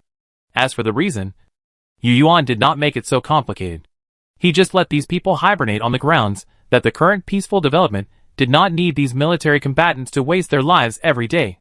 Of course, before hibernation, Yu Yuan would still tell these people his real plan, and at the same time, he would use the highest authority to leave some corresponding commands in the comprehensive artificial intelligence of Tianqin. There is another person that Yu Yuan has not forgotten. That is Man Yueme, who leads the second fleet of humanity. If this girl still has 1,000 years to live, Yu Yuan is sure that she will definitely take this dictatorship position after his death. But she doesn't have many years left. So Yu Yuan will also freeze her like he did to Jupiter when her life potion finally loses its effect. And when she wakes up, let her and Jupiter work together to stabilize the entire human civilization situation until a new leader emerges. I believe that their last few decades will be enough to stabilize the transition period. Yu Yuan was reluctant to see this kind of power struggle, but he had to consider it. Humanity cannot be divided in internal friction like the Nair civilization. The pace of the interstellar era is very slow, and a civilization needs a stable internal structure, which also requires that a civilization cannot change its supreme leader too frequently. This is certainly not a perfect system, but at least this model is running in the human civilization that has entered the interstellar era now. And there are no major problems. So there will definitely be no major changes in the foreseeable future. It is for this reason that Yu Yuan began to do these arrangements for the afterlife. Chapter 432. Although Yu Yuan's series of actions were concealed, they were still sensed by some people with a keen sense of smell. Of course, they only sensed it, and these people did not have any evil intentions. Now Yu Yuan is still there, and the comprehensive strong artificial intelligence on the Tianqin, a C-class battleship, has been replaced. The person who controls its highest authority is also Yu Yuan. So when Yu Yuan is still there, it is impossible for human society, and no one has the power to create unrest. However, this situation may change after more than 200 years. Yu Yuan has already started to arrange his funeral. In addition to letting some trusted people hibernate, he also let some old scientists hibernate. Oh, there is another very important thing, which is to find and train successors. The leader of mankind must be a decisive person. A person who loves human civilization. A person who thinks science is supreme. And finally, it is best to be a person from the military. So after Yu Yuan arranged a series of things, he used strong artificial intelligence to look through the files of the current fleet commanders and the files of the captains of each ship as soon as he had time. At this stage, humans have 1,000-man warships, each of which is equipped with a military-specific strong artificial intelligence. And then a fleet is constructed by one manned warship and 100,000 unmanned warships. After the plan is completed, humans will have 100 fleets, and the number of warships will always exceed 10 million. At this stage, 8 million ships have been completed, and the last 2 million ships are expected to be completed in 70 years. For the rest of the time, humans plan to continue to build more warships and build up the Null fleet and the Kuntai fleet. Various engineering spacecraft, biosphere spacecraft, industrial spacecraft, and the like are already included in the Grand Fleet plan. At the same time, in the process of manufacturing the Grand Fleet, a large number of ready-made engineering spacecraft A large number of space docks, etc., have also been formed. These do not need to be deliberately manufactured again. It is expected that the completion of the warship manufacturing in the entire plan will hollow out the space area where humans are currently located. This rocky satellite with few resources left. And there will not be much metal resources that are easy to mine on other planets left. However, there are many rocky planets in this star system. So it is not the case that humans will run out of warships if they only build tens of millions of warships. The size of the planets is far beyond people's imagination. In the new organization, about 30 fleets form a fleet cluster. The fleets under the Tianjin cluster will be more, reaching 40 fleets. Each fleet cluster is equipped with a cluster commander. Now, in addition to Yuan himself, humans have two commanders for fleet clusters. One is Manuimiai, and the other is Buguiyu, who was promoted from captain. Needless to say, Manuimiai has been around since the Callisto base, and has worked with Yu Yuan for many years. Buguiyu is a human of the new era, born in the Interstellar and raised in the starry sky. Through his own efforts, with his excellent knowledge, skills and command ability, he has been promoted from a soldier to a captain of a ship step by step. Today, when the fleet is reorganized, he is popular and successfully became the commander of the 3rd Fleet Cluster. He is very young, only about 200 years old. Yu Yuan also thinks this person is good.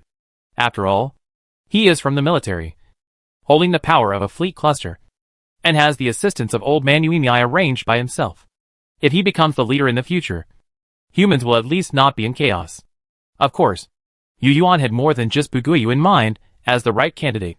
There was also Gu Yongyan, the adjutant of the 1st Fleet Group where he was, and the scientific officer of the Tianjin at the time. Both were new generation humans, both young people. But compared to Buguiyu, Gu Yongyan had more feelings for the Earth. But when it came to decisive killing, he was not as good as Buguiyu. In addition, there were several very outstanding young people who were less than 300 years old. No matter who these people were, they were basically related to the military system and held a certain amount of power. As for choosing from the civilians living on the spacecraft, or holding an election for all mankind, Yu Yuan had never thought about it. Because although it seems democratic, it is not realistic at all. The person who will become the leader of mankind in the future must have a power base and military prestige. Otherwise it will be a hidden danger. For the stability of mankind, playing a democratic election for all people is out of the question. There are still more than 200 years. So there is still time. So at this stage Yu Yuan did not explicitly express the training of successors, but first observed and waited for the right time to make some public measures. As for when the time is right, there is no need to ask. It must be when the new life potion announces that it cannot be completed in his lifetime. Yu Yuan knows that announcing it too early will only make some people have ideas that they shouldn't have. Once people have ideas, it is difficult to extinguish them, which is not conducive to future unity. Of course, if you want to say that Yu Yuan wants to be the leader forever, it is not impossible. After all, even if he wants to stop now, others will not agree. In short, as a leader, if he does not do anything to cause the extinction of mankind, he will probably really do it until he dies. Time flies, and in a flash, 70 years have passed. When all 10 million C-class warships were completed, there was still no news of a breakthrough in the Life Potion project. 10 years later, humans have entered the plan to build the Cobalt Legion and the Kuntai Legion. But the Life Potion research is still in a lukewarm state. At this point in time, the people that Yu Yuan originally arranged have already entered a long-term hibernation. Yu Yuan's arrangements for the relevant funeral affairs have also been almost completed. The rest is left to time. In the original plan, humans should have been preparing to set sail by this time. It was just because of the problem with the life potion that humans had to stop and wait for the final result. Because this kind of thing is much better when everyone is awake than when sailing. In this way, time slowly moved forward. 3 years and 3 years. Then 10 years. 20 years. In this year after year, the number of people dying of old age in society continued to increase. There were also scientists who proposed mechanized transformation, and then a way to prolong life in the form of a mechanical body. But as the old man said back then, humans have the ability to change their bodies into machines, but they can't change their brains. If the brain cannot be replaced, even if the body becomes immortal steel, it will eventually die of brain death. It can be said that the idea of taking the mechanical route will not work before the factors of human existence such as spirit, thinking, self-awareness, etc. are uploaded to the computer. If we only look at the technological route of mechanical transformation, human immortality is stuck in the technology of consciousness uploading. Everyone is anxious, but they all know that scientific research can't be rushed. Year after year, another 30 years have passed. At this moment, humans have completed the construction of the dog-headed man core and the Kuntai core. Just in case, they are all branded with thoughts. Other areas of science have also made their own progress. Humans are accumulating the technology of level 3 civilization and firmly settling themselves at the level of level 3 civilization.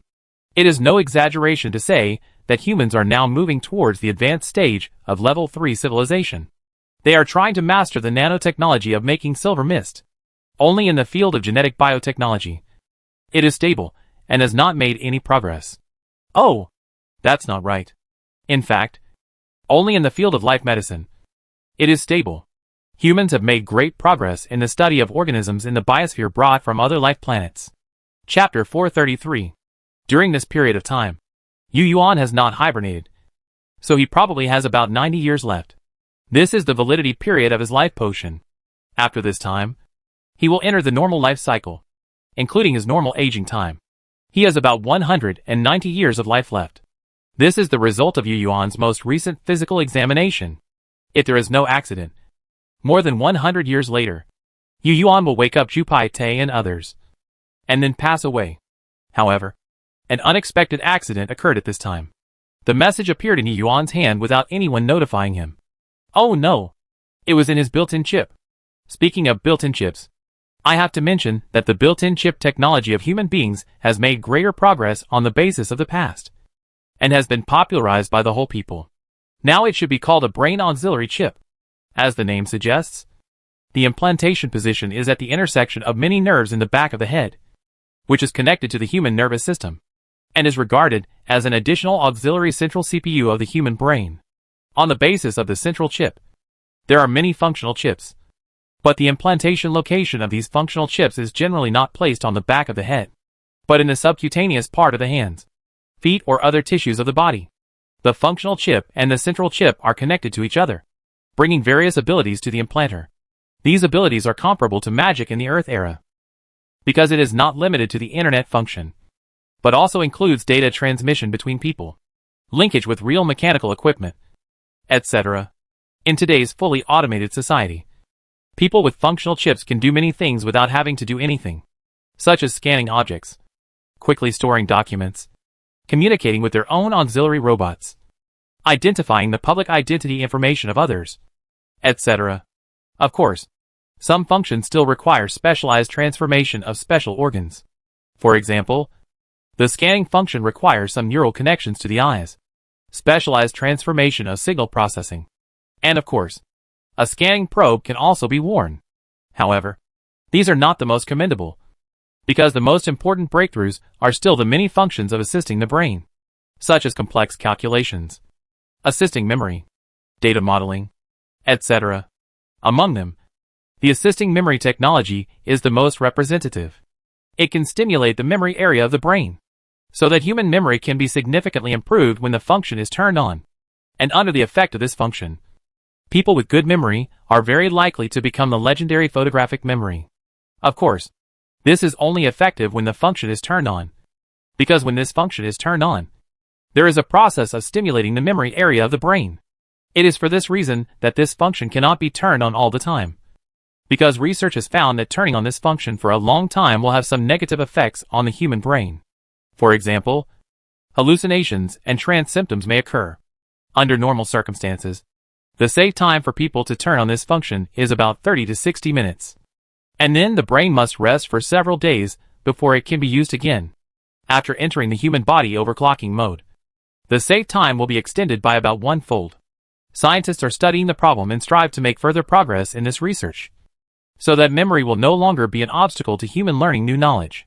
Of course, some scientists believe that true permanent photographic memory is not a good thing, but a bad thing, because forgetting is a self-protection function of the human brain. Forcing yourself to remember everything may eventually lead to neurological disorders in the brain. So these scientists think that humans should take another path in brain chip technology. That is chip memory, which only regards this function of the brain chip as a tool for storing information, and then extracts it when it is needed for the brain's thinking to analyze the information. In the description of these scientists, this process is just like the brain extracting information from memory, and then performing various analysis. This saves the brain a lot of memory burden, and there is no need to worry about the sequelae caused by photographic memory. The new government did not give any biased support to these two routes. After all, in the era of comprehensive application of strong artificial intelligence, human scientific research resources are sufficient, and there is no need to restrict some of the scientific research projects as before.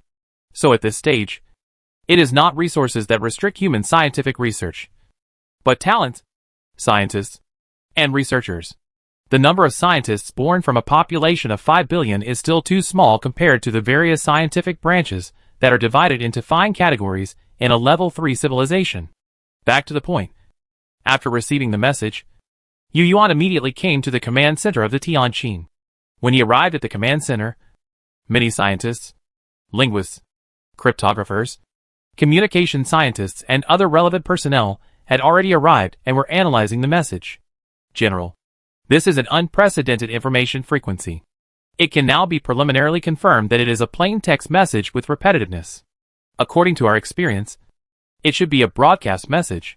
We have analyzed more than half of the dictionary attached to it. It is estimated that in another 20 to 30 minutes, we can read the entire content of the message. As soon as Yu Yuan floated into the command center, he heard the voice of a communications expert. He followed the voice and looked at the workstations of the relevant staff, and found that these people were working hard to analyze this strange information. Strong artificial intelligence also participated in the analysis. Humans have considerable experience in analyzing this kind of information from the universe.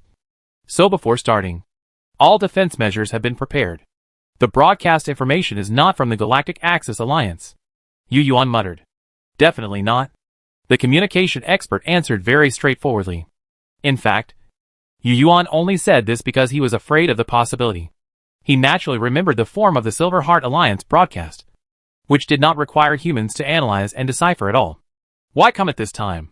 Not earlier or later. It seems that when playing a chase game with the artificial intelligence consciousness, it ran too far and ran out of the safe star field. Yu Yuan looked at the experts working hard and thought in his heart, what should humans do next? Being able to receive this kind of information from the universe that is obviously sent by an intelligent civilization means that this star field is no longer safe. However, now Yu Yuan, including the human leaders, are no longer as frightened as before about the strange information from the universe. The reason is naturally that the recent development of mankind has given them confidence. As long as they don't encounter advanced civilizations, humans are really not afraid. Of course, not being afraid does not mean being uncautious. After all, those who dare to broadcast in the universe are either unexperienced civilizations or powerful beings like the Silver Heart Alliance. Oh, maybe there are some strange events. And what is the message from outer space that humans have received now? We have to wait for dozens of minutes to know. As for how the message was received, it was naturally not directly transmitted to the red dwarf star where humans are, but received by the detectors distributed outside the red dwarf galaxy. It is precisely because of this that humans do not feel that their position has been exposed. Otherwise, the situation in the command center of the Tianqin would be another tense atmosphere. Chapter 434. It didn't take long for experts in the fields of language, communication, and cryptography to translate the signal into human-readable information. Humans already have a lot of experience in translating this type of signal. In addition, this message is plain text and comes with a dictionary, so the translation work of human civilization is not very difficult. At this time, Yu Yuan also moved his eyes away from the equipment in front of the staff and looked at the projection screen of the command center. At this moment, the content of the signal was already displayed on it. Hello, cosmic civilizations. Being able to receive our message means that you are at least a space-class civilization. It is possible that this is the first time you have received our message. But please do not be nervous. We are an interstellar trading market under the Red Flame civilization. The Red Flame civilization is an ancient civilization that loves peace and communication. Their good deeds are obvious to all in the Milky Way. As an interstellar trading market under its jurisdiction, this trading market is based on fairness, openness, and justice, and promotes mutual exchanges and mutual exchange among civilizations. We sincerely invite civilizations that have received the message to come and trade. We acquire anything valuable, all kinds of technology, and all kinds of life forms. At the same time, we also have anything you need, whether it is first-level civilization technology, second-level civilization technology, third-level civilization technology, or even some fourth-level civilization creations. In addition, there are all kinds of news about the universe and clues to civilization relics. As long as you can't think of it, we have it. The following are the interstellar coordinates of this trading market. Note, the center of the galaxy is the origin of the coordinates. And the left-handed rotation coordinate system, interstellar trading market? After quickly reading this message, Yu Yuan's head was a little swollen. He remembered that this thing seemed to be a trick used by humans to deceive the Nair civilization. How come there is now a message claiming to be an interstellar trading market? It always feels a little unreal. His first reaction was that this message from the universe was a fraudulent message. However, nothing can be asserted rashly, so he cast his eyes on the think tank that was already in place. Seeing that this group of people seemed to be still in deep thought, he looked at the group of scientists on the other side. How is it? Can you tell the distance from the information source to us, and whether it matches the coordinates in the information?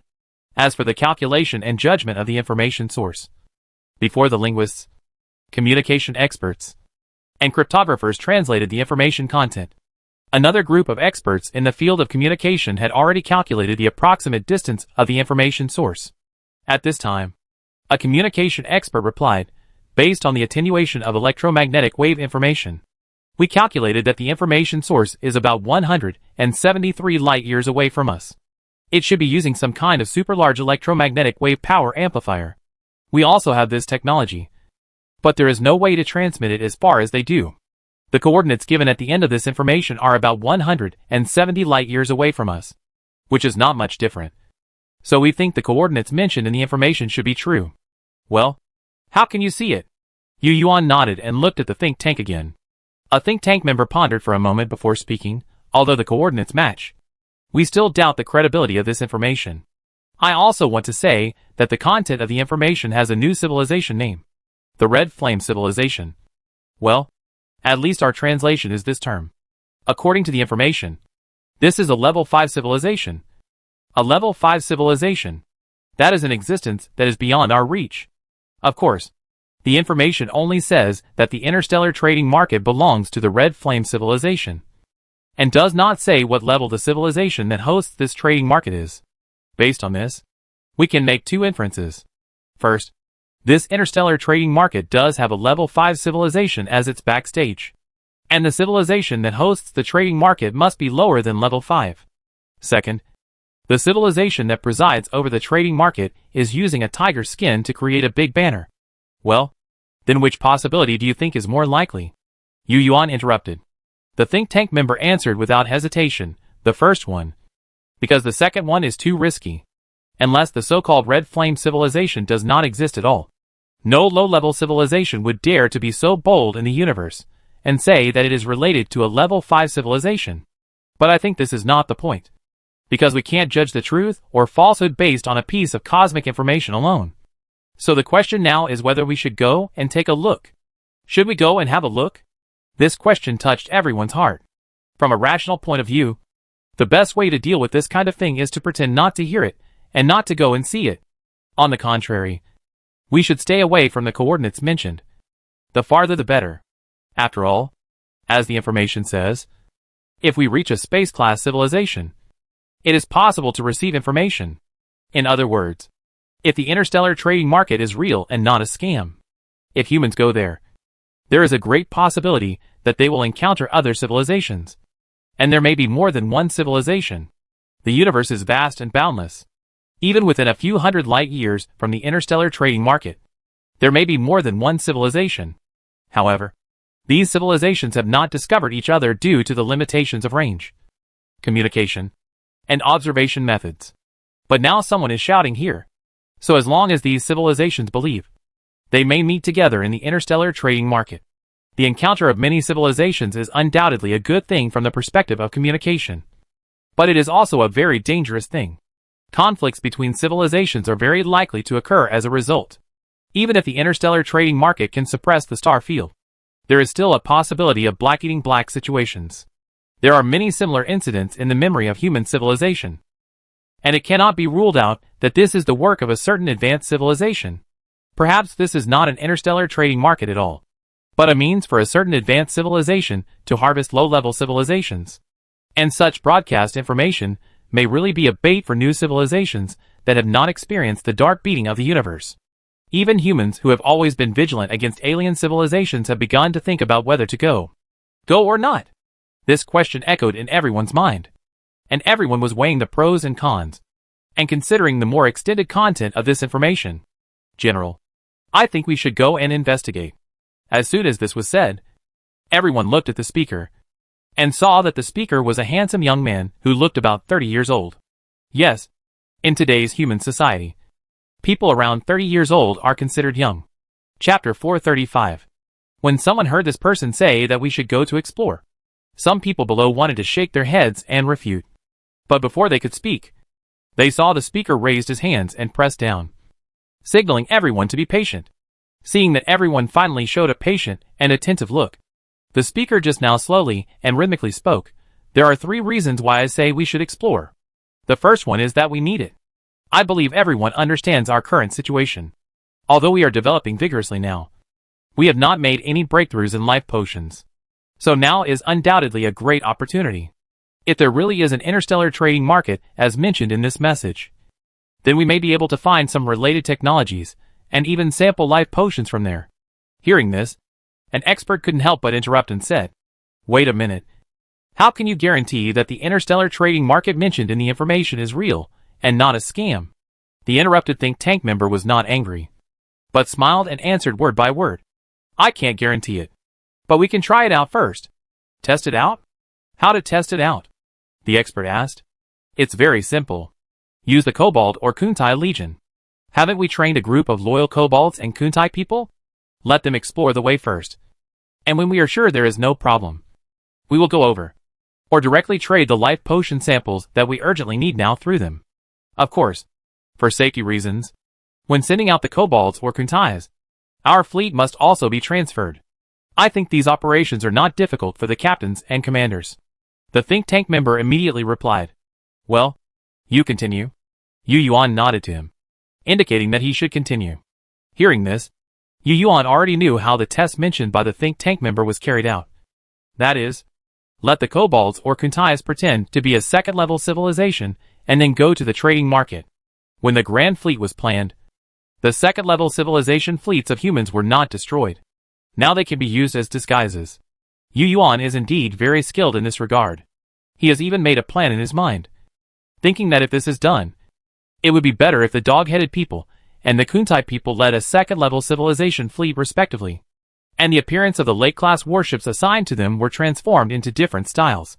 At that time, they would advertise to the interstellar trading market that one is the dog-headed civilization and the other is the Kuntai civilization. Different styles of spacecraft represent different civilizations, which makes sense. At this time, the think tank member continued, "The second reason, this is a rare opportunity to understand the situation of cosmic civilization, and it is our chance to find clues for revenge. Everyone must still remember how our solar system was destroyed. It was destroyed by an advanced civilization in an unknown way. That kind of weapon destroyed our solar system to the point where nothing was left. This hatred will never be forgotten by our human civilization." This message from the universe also said that in addition to all kinds of materials, technology, life forms, and other trading items, the interstellar trading market also has news products. Perhaps we can find out the reasons why the solar system and the Centaur stars were destroyed there. By the way, in addition to that, there is also that hateful silver mist consciousness. We have not forgotten its hatred. We can inquire about these news, and through this trading market, we can understand what is going on between cosmic civilizations, and what the relationship is between those level 6 civilizations that only appear on the radio. At this time, another expert couldn't help but ask, how can we guarantee that this so-called interstellar trading market will not give us false information like we did to the Nair civilization? I say it again. We can't guarantee anything in the interstellar trading market. The think tank member who was speaking stopped talking, turned around and emphasized again. And then continued, we are just seizing another possible opportunity. Of course, if we have decided to ignore this information now, then there is no need for us to discuss it here. Seeing that the expert who asked the question shut up, the think tank member continued to talk about the third reason why he supports human civilization to explore the interstellar trading market. Reason 3, risk. According to this information, the civilization behind the interstellar trading market is a level 5 civilization. And generally, as a big boss behind the scenes, he will not appear directly in the open. So I think the one who presides over this interstellar trading market may be a level 3 civilization. Why is it a level 3 civilization instead of a level 4 civilization? The reason is that when the information talks about the level 4 civilization, it does not say that there is technology trading like the level 1, 2, and 3 civilizations, but it says that the level 4 civilization creates things. I believe you all understand the difference between technological creation and direct technology trading. Of course, we cannot rule out the possibility of a level 4 civilization. So I said I would go, but I would have to test it first. Anyway, since this interstellar trading market is aimed at space-class civilizations, the civilization that hosts it must also know how difficult it is for space-class civilizations to navigate in this universe. Therefore, if it is really an interstellar trading market, they will definitely stay there for a long time. It is enough for us to test it with the Null fleet or the Kuntai fleet. After hearing the 3 reasons given by the think tank member, another think tank member also said, that's true, but it's too long. Now the new life potion is the top priority. It will take hundreds of years for the Cobalt or Kuntai fleet to test it. It can't quench thirst.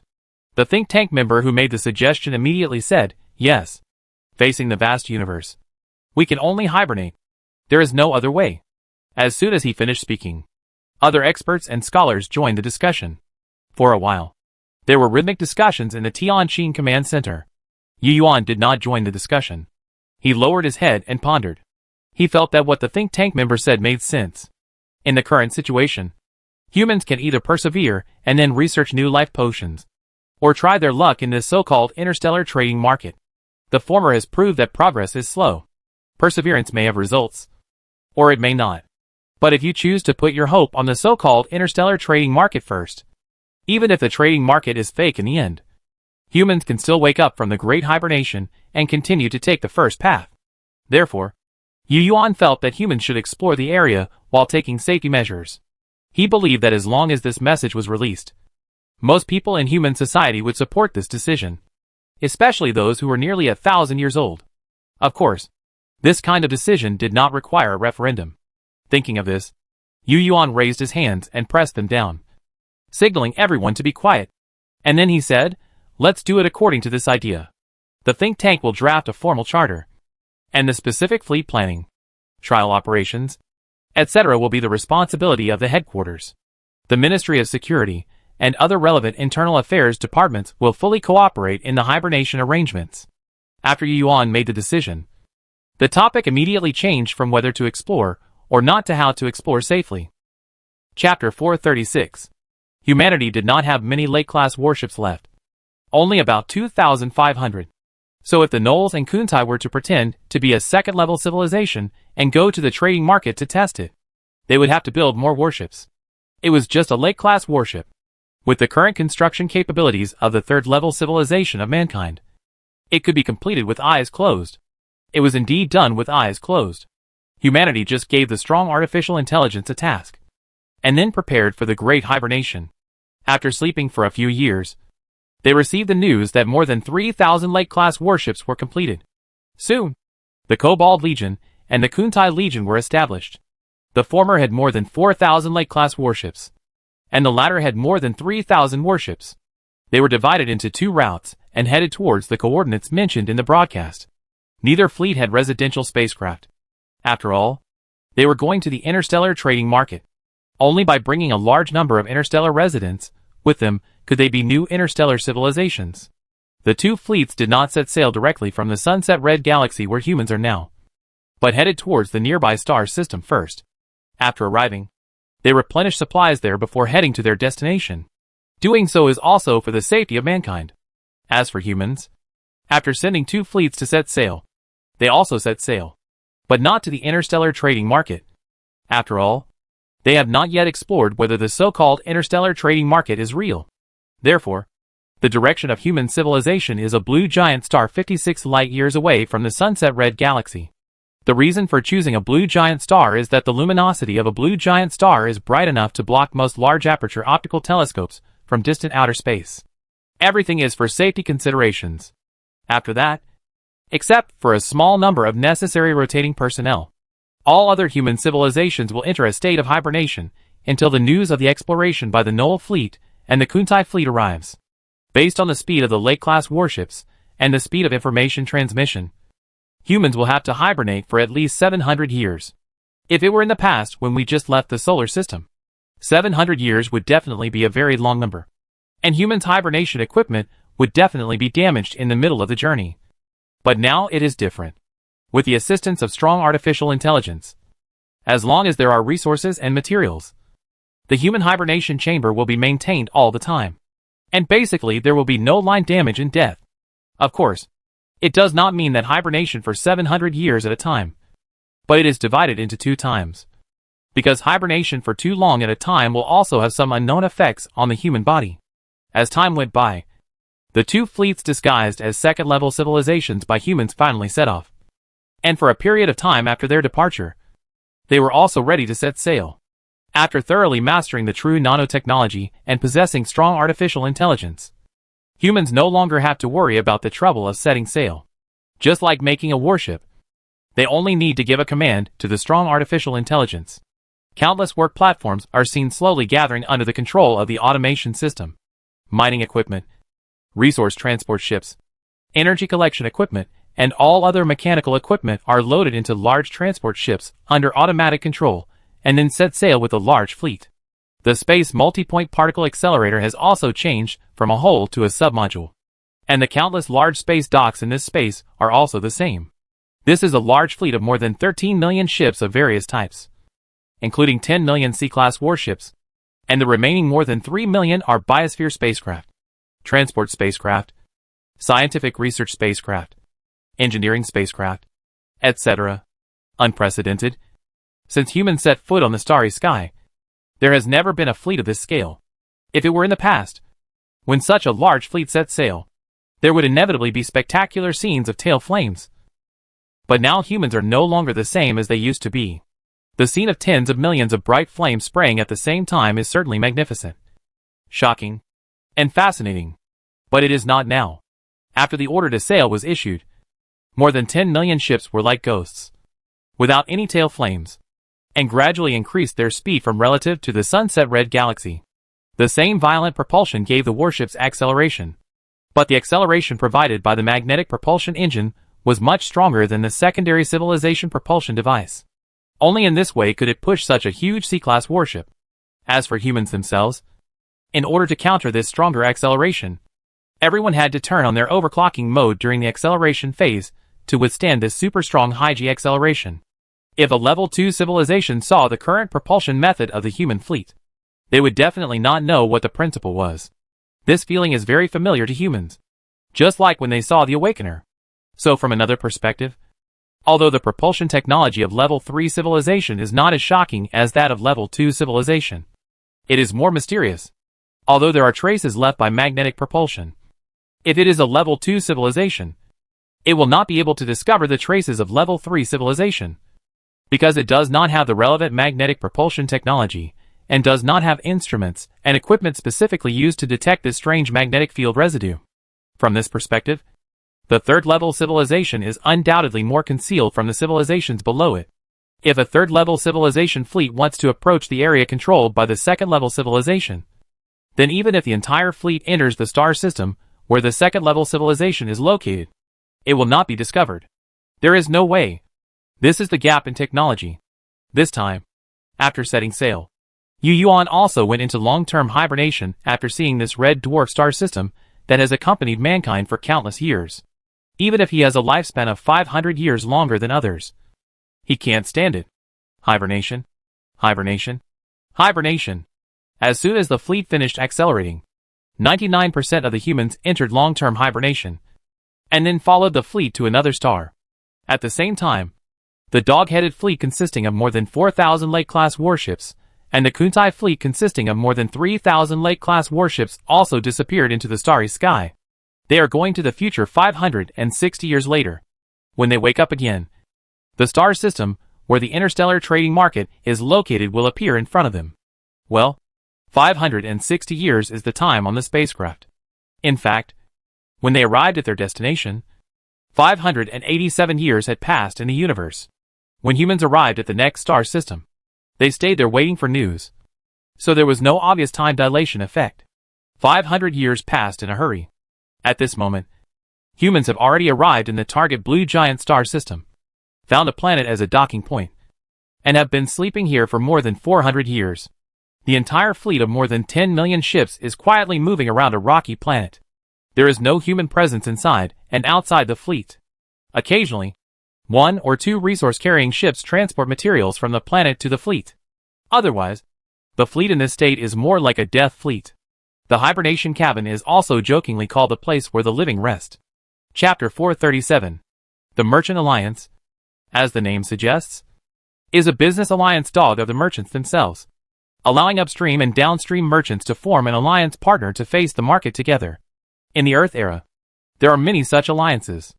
However, if this term is put into the universe, then its executive individuals will change from merchants to civilizations. The term Merchant Alliance was obtained from the welcome speech received by the dog-headed fleet after arriving at the target coordinate star system. After receiving the information from the interstellar trading market, the fleet began the deceleration process. This process is the same as when humans encountered other civilizations when they were still a second-level civilization. And the communication between the fleet and the interstellar trading market also has a serious delay. Therefore, the communication between the dog-headed fleet and the interstellar trading market at this time is carried out like letters. Communication is very inconvenient. But the interstellar trading market seems to have a plan. After discovering that the dog-headed fleet has entered its star system, they sent a message to guide it. It was at this time that the information overview of the interstellar trading market was transformed into a visible star map and displayed on the fleet flagship. This is a very common yellow dwarf star in the universe. It has 18 planets, including 12 rocky planets, all of which have relatively stable orbits, and the other 6 are wood-like gas planets. The combination of rocky planets and other planets is a common star system structure in the universe, which is of course the result of natural evolution. This yellow dwarf star is in its prime, and it can continue to emit light and heat stably for 6 billion years.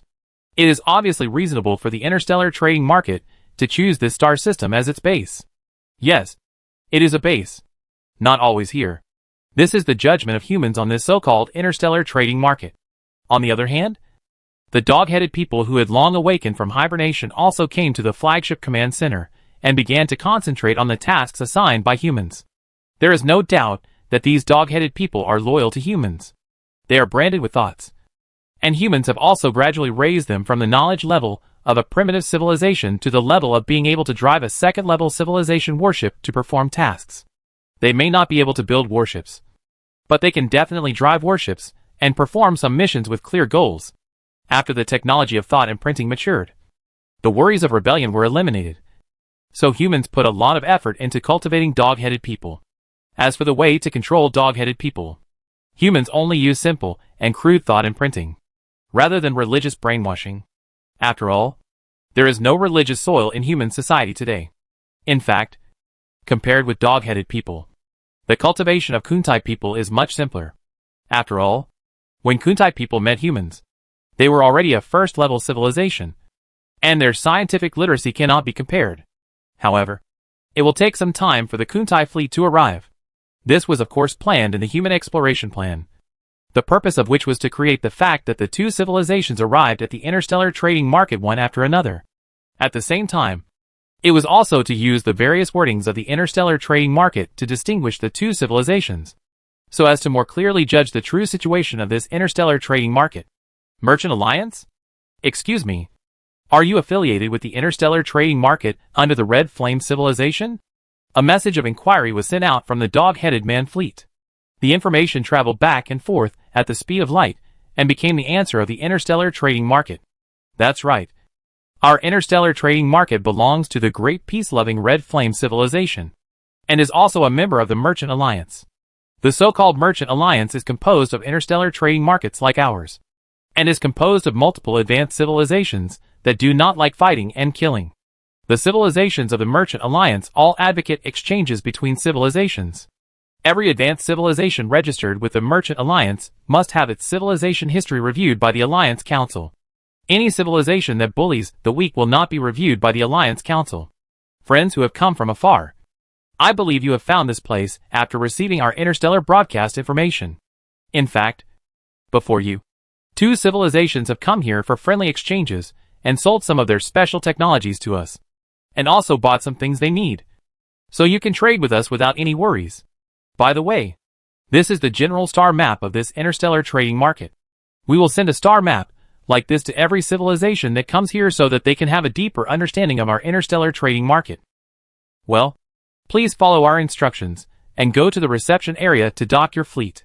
During this period, if you have any questions or confusions, you can communicate with us in this way. But we suggest you get closer before asking. After all, this fucking universe is so vast that it makes our communication extremely difficult. The so-called reception area is the outermost planet of this galaxy, a wood-like gas planet. On the star map sent by the interstellar trading market, it is shown that it has an irregular satellite. In addition, the star map clearly marks which planets are the first-level civilization trading areas, which are the second-level civilization trading areas, the third-level civilization trading areas, and the fourth-level civilization creation trading areas. It is also noted that guests are requested to wait in the reception area according to their respective civilization levels, and send representatives to the corresponding trading areas to conduct transactions. In the accompanying information of this star system star map, the interstellar trading market also considerately marks out the first to fourth level civilization symbol technology, so that the civilizations that come here can judge for themselves which level of civilization they belong to. There is no doubt that according to the standard, the Knoll fleet belongs to the second level civilization. So far, the Knolls have learned from the information of the first contact that there is a Merchant Alliance, a high-level civilization business alliance, and other civilizations have come here to trade before, and so on. However, when the commander of the Knoll fleet asked what the characteristics of other civilizations were, he was refused to answer. The reason given by the interstellar trading market was that they wanted to protect the privacy of their customers. Speaking of protecting customer privacy, the interstellar trading market also raised their respect for customer privacy, allowing the Knolls to trade with confidence. After the Cobalt fleet arrived at the reception area, the interstellar trading market sent another message, asking the Kobolds what type of trade they wanted to do, so that they could better guide the trade. Of course, before that, the interstellar trading market had already explained the trading rules of the trading market. The trading method of the interstellar trading market will give different equivalent references according to the different levels of civilization.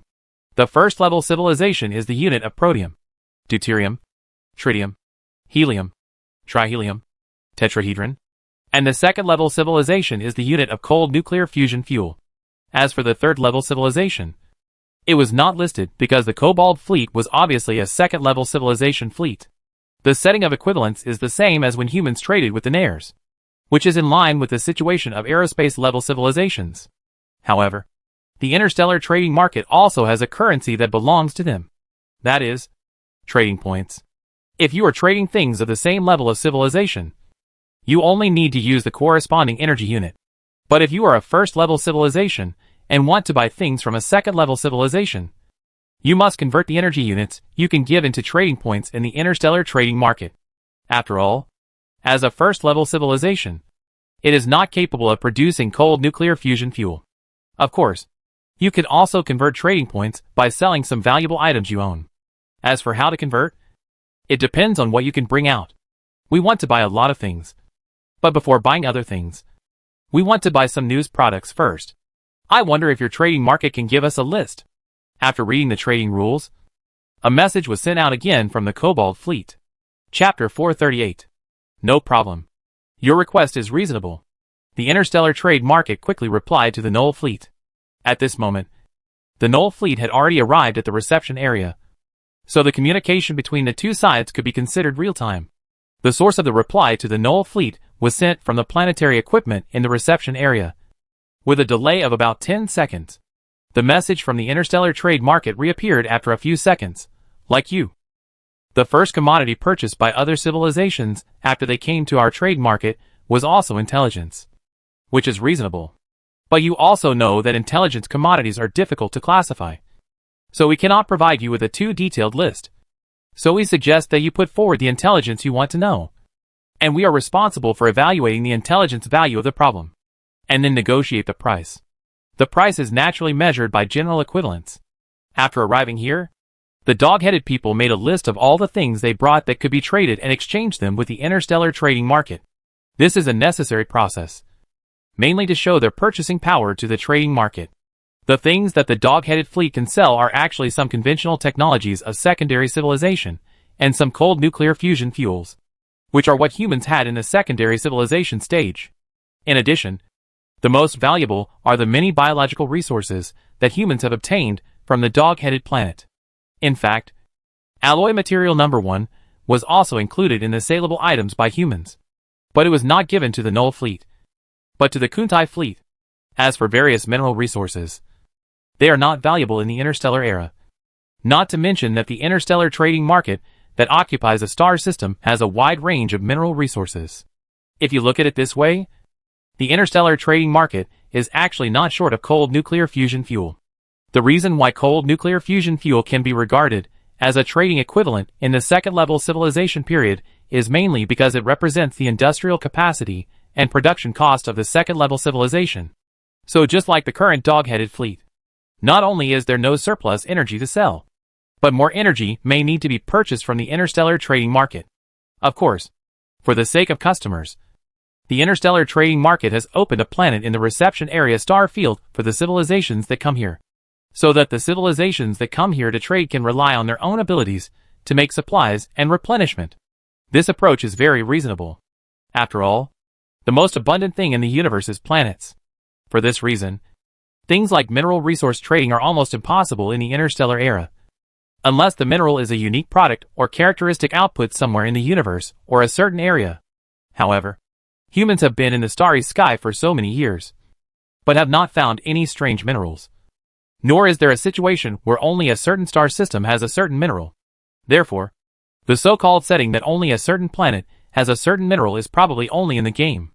At least in the human journey of the starry sky. Whenever a star system is reached, the stars inside it contain almost all the elements on the periodic table. And the difference is just more or less. And such a discovery also proves that planets are universal. And the distribution of various heavy elements in the cosmic environment dominated by third-generation stars is relatively balanced. This is consistent with the human theory of stellar evolution. In fact, from the perspective of stellar evolution theory, there must be star systems with few heavy elements. For example, the first and second generation stars are very short of heavy elements. However, so far, the stars encountered by humans are basically the third generation. Such a cosmic environment will inevitably lead to the situation where mineral resources are worthless. Therefore, the main product of the dog-headed fleet is biological resources. In other words, the dog-headed people disagree with the intelligence trading suggestions of the interstellar trading market. They insist on asking the interstellar trading market to provide a list, because the dog-headed man thought that stating the required intelligence and then asking the other party to evaluate it would be tantamount to giving the interstellar trading market an opportunity to raise the price. Okay, this is a list of intelligence from our interstellar trading market. At the dog-headed man's insistence, the interstellar trading market finally sent them a list with a rough classification. However, after receiving the list, the dog-headed man was disappointed, because the list did not contain the information on the distribution of forces in the Milky Way that they had imagined. In fact, the dog-headed people should be happy, because there is no so-called information about the distribution of forces in the Milky Way, which at least shows that this trading market did not use false information to fool them. The intelligence list is divided into 4 categories. The first category is dangerous star field intelligence. The second category is cosmic civilization intelligence. The third category is relics and cosmic strange phenomena intelligence. And the last category is very special. It is life planet intelligence. The dog-headed commander clicked on the first category, and a star map appeared in the small directory inside. Through comparison, it was found that this was a star map of 2/3 of the Orion Cantilever, but there was no dangerous star field sign on it. From this point of view, it should be displayed after purchasing this information. This first type of information is the cheapest of all information. When the dog-headed commander clicked on the second type of information directory, the civilization entries such as the Galactic Axis Alliance, the Reapers, the Silicon-based Federation, and the Perseus community suddenly appeared. Seeing this situation, the dog-headed commander immediately raised his doubts to the interstellar trading market and showed his interest in purchasing the information of these civilizations. As for the performance of the dog-headed fleet, the interstellar trading market responded with an attitude of "We knew you would do this a long time ago. Our reaction to you is not meaningless. Logically, we should agree to tell you the information of these civilizations at this time. But we don't have much information about these civilizations. So the information of these civilizations can be regarded as a gift from our interstellar trading market to you. Tell me, what information do you know about them? And a gift for meeting? If I don't take advantage of it, I'm a dog." The dog-headed commander immediately asked, "Where are they?" "I don't know." The answer was very straightforward. The dog-headed commander. After being speechless, the dog-headed commander changed the question. "How much do you know about the Axis Alliance of the Milky Way?" "Not much. We only know that they are an alliance of level 6 civilization. And they are recruiting cosmic civilizations everywhere under the slogan of maintaining justice in the Milky Way. They are one of the highest combat forces in the Milky Way." This information seems to be the same as not saying it. It is estimated that humans know more than this. No wonder it is free. "What about the harvesters?" the dog-headed commander asked. "They were not originally called harvesters, but their actions over thousands of years have earned them this name. And they seem to think this name is very suitable for them." The interstellar trading market answered. The dog-headed commander, "Harvesting technology?" "Yes. Their goal seems to be to get all the special technologies in the hands of the 6th-level civilizations in the Milky Way. Because of this, they have become the public enemy of the advanced civilizations in the Milky Way." Chapter 439. At this point, the person in charge of the interstellar trading market stopped talking. Apparently, as he said before, the interstellar trading market didn't know much about the news of these major civilizations. Although a little disappointed, it was consistent with the fact that the host civilization of this trading market was a level 3 civilization. What about the other two? The dog-headed commander secretly recorded the news. He felt that no matter how much news there was, he had to take it back to tell humans.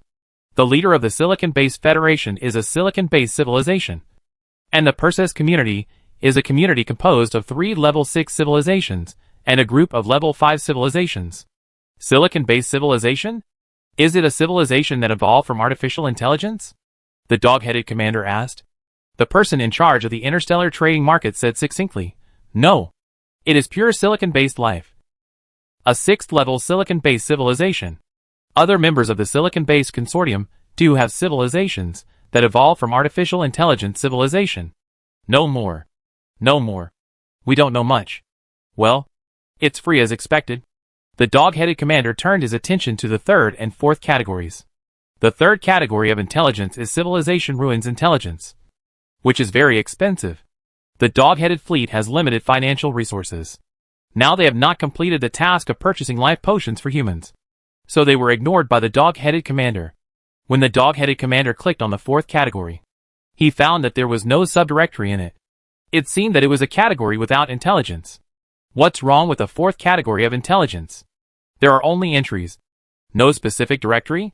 The dog-headed commander was puzzled. There are many life planets in the universe, but they are basically hard to find.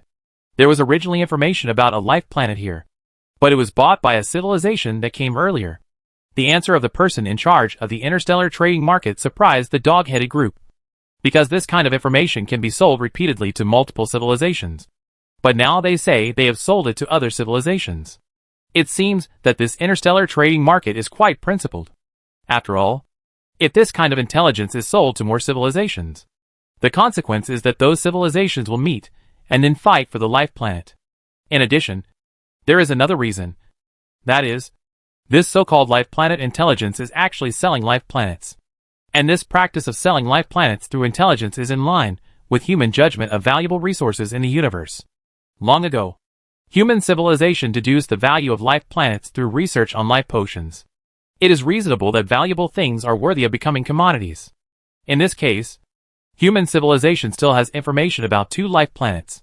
One is the left-handed DNA life planet on Wolf's side, and the other is the dog-headed planet. From this perspective, humans are still quite rich. We want to buy some news about major events that have occurred in the Orion arm of the Milky Way in the past 5,000 years. Do you have any? The dog-headed commander did not forget the other task given to him by humans. So after understanding the trading rules a little, he began to inquire about the interstellar trading market. Of course there is. Not long ago, a war between 6th-level civilizations broke out in the Orion arm. Our trading market has information about the beginning, process, and results of that war. This information is worth 70,000 energy units, converted into the exchange items on your list. It requires 3 different animals and 3 different types of plants, with at least 1,000 of each type. The person in charge of the interstellar trading market gave a direct answer. No. The big events I'm talking about are some stellar explosions and the like. The dog-headed commander obviously put the human mission first in his heart. In order to cover up that he didn't say this deliberately, he added, "It's like this. Our civilization is more interested in various strange and abnormal phenomena." Star explosion? You want to know the information about those stars' abnormal explosions, right? Yes.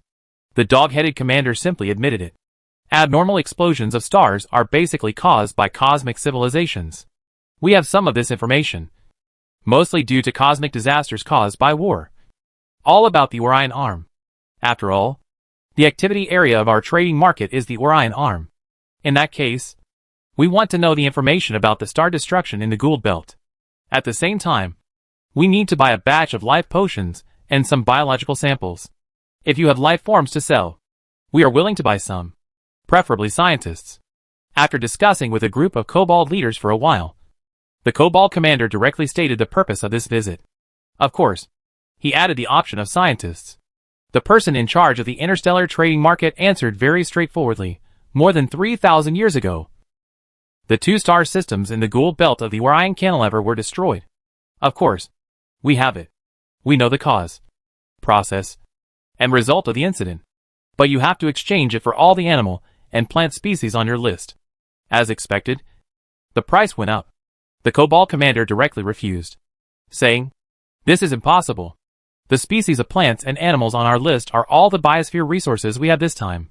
If we use them all to exchange for intelligence, we won't be able to afford other goods." The interstellar trading market didn't care. Its boss replied, "No. You have other resources that can be traded, such as your scientists or your individual lives. You should know that intelligent life is more valuable than ordinary biosphere resources. So we think you are fully capable of paying for other goods you want to buy." This made all the kobolds fall silent. If they reacted normally, they would definitely refuse to trade individual lives of their own race. But this matter was related to the truth about the bombing of the solar system and the task of purchasing life potions. Although they knew that the price was raised, many kobolds felt that it was acceptable to sacrifice some of their own race in order to complete the task assigned by humans. Not only that, those members of the race who made the sacrifice should be proud of it. As for scientists, there are no scientists in the Knoll fleet. Let's buy some life potions first. The Knolls finally made a decision. They felt that it was more urgent to get the life potions first and take them back for humans to research new life potions. Other things can be put on hold. The specific matters of purchasing life potions need to be negotiated with the person in charge in the secondary civilization trading area. The person in charge of the reception area said. The dog-headed man did not seem to be too opposed to the idea of trading individual lives, which made the person in charge of the reception area feel that there was a chance. So his attitude became much more positive. No problem. The dog-headed commander did not think too much. After negotiating with the person in charge here on some details of how to connect with the second-level civilization trading area, he only left some resource supply equipment and transport spacecraft on the planet in the reception area, and then let the entire fleet sail to another planet. He and his colleagues now believe that this interstellar trading market is a formal trading market. The dog-headed commander is very happy now. He thinks that if he can complete the human mission, he will probably be able to suppress the Kuntai people after returning. And then his fleet may be equipped with number 1 alloy armor. Chapter 440. Yes, that's right. The Knoll fleet is made of Lake-class spaceships built by humans later, and they all use ordinary alloys. Some of the Lake-class warships equipped with number 1 alloy armor are used by the Kuntai people, and some are kept in inventory as rewards to motivate these 2 aliens who obey humans. Although the gnolls and kuntais are bound to be loyal to humans after being branded with ideas, some rewards and incentives can always have some unexpected effects. Humans have a good control in this regard. In other words, after agreeing to the interstellar trading market, the dog-headed man fleet arrived at the designated trading place not long after. It is called a trading place, but in fact it is the outer orbit of one of the planets in this star system.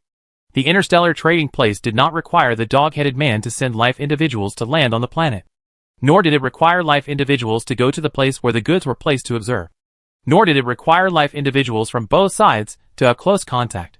Even now, the dog-headed man still has not seen what the personnel form of the interstellar trading market is like. And the same is true in reverse. In the interstellar era, due to differences in race appearance, living environment, etc., all major civilizations tacitly accepted this method. It is a bit like online shopping. After the transaction is completed, the goods are handed over at the designated location. The transportation tools are all spaceships, and the goods are also transported one spaceship at a time. Regarding this point, the dog-headed man got accurate information from the interstellar trading market. If one party requires the other party's personnel to come to its own living spaceship or come to its own living environment when the two civilizations come into contact, this is an unreasonable behavior. The staff of the interstellar trading market told the dog-headed man that in fact, when two civilizations come into contact with each other and reveal the appearance of individual life to each other, it is already a friendly behavior.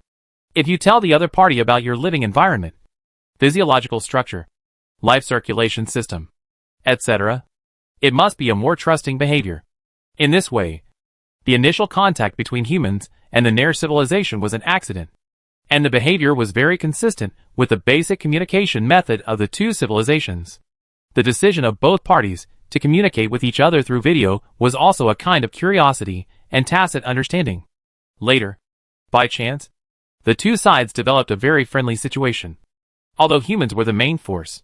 At this moment, the interstellar trading market sent a communication message to the dog-headed fleet that came to the trading location.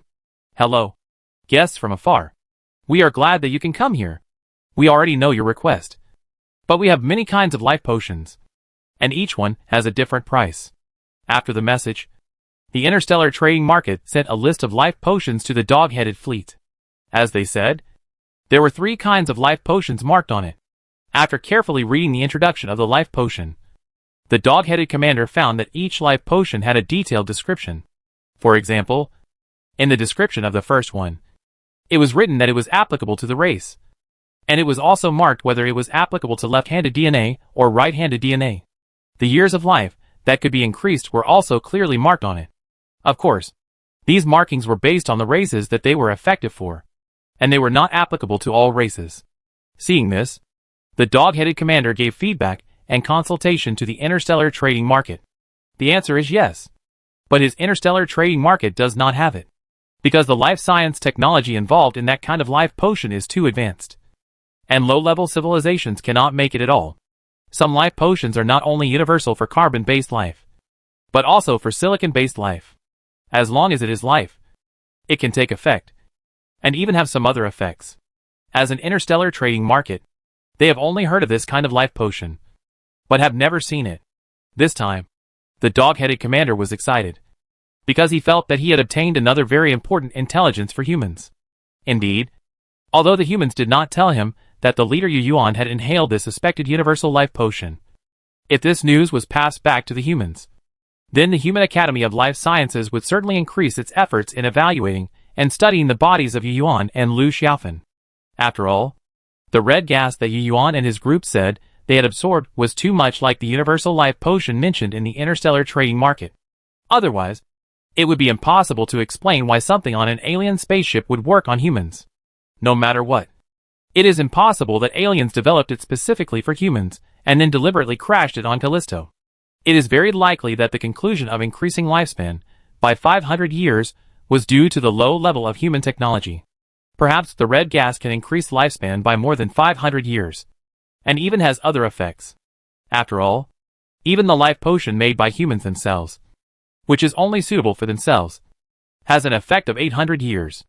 Why is there no price mark on this 5,000-year life potion?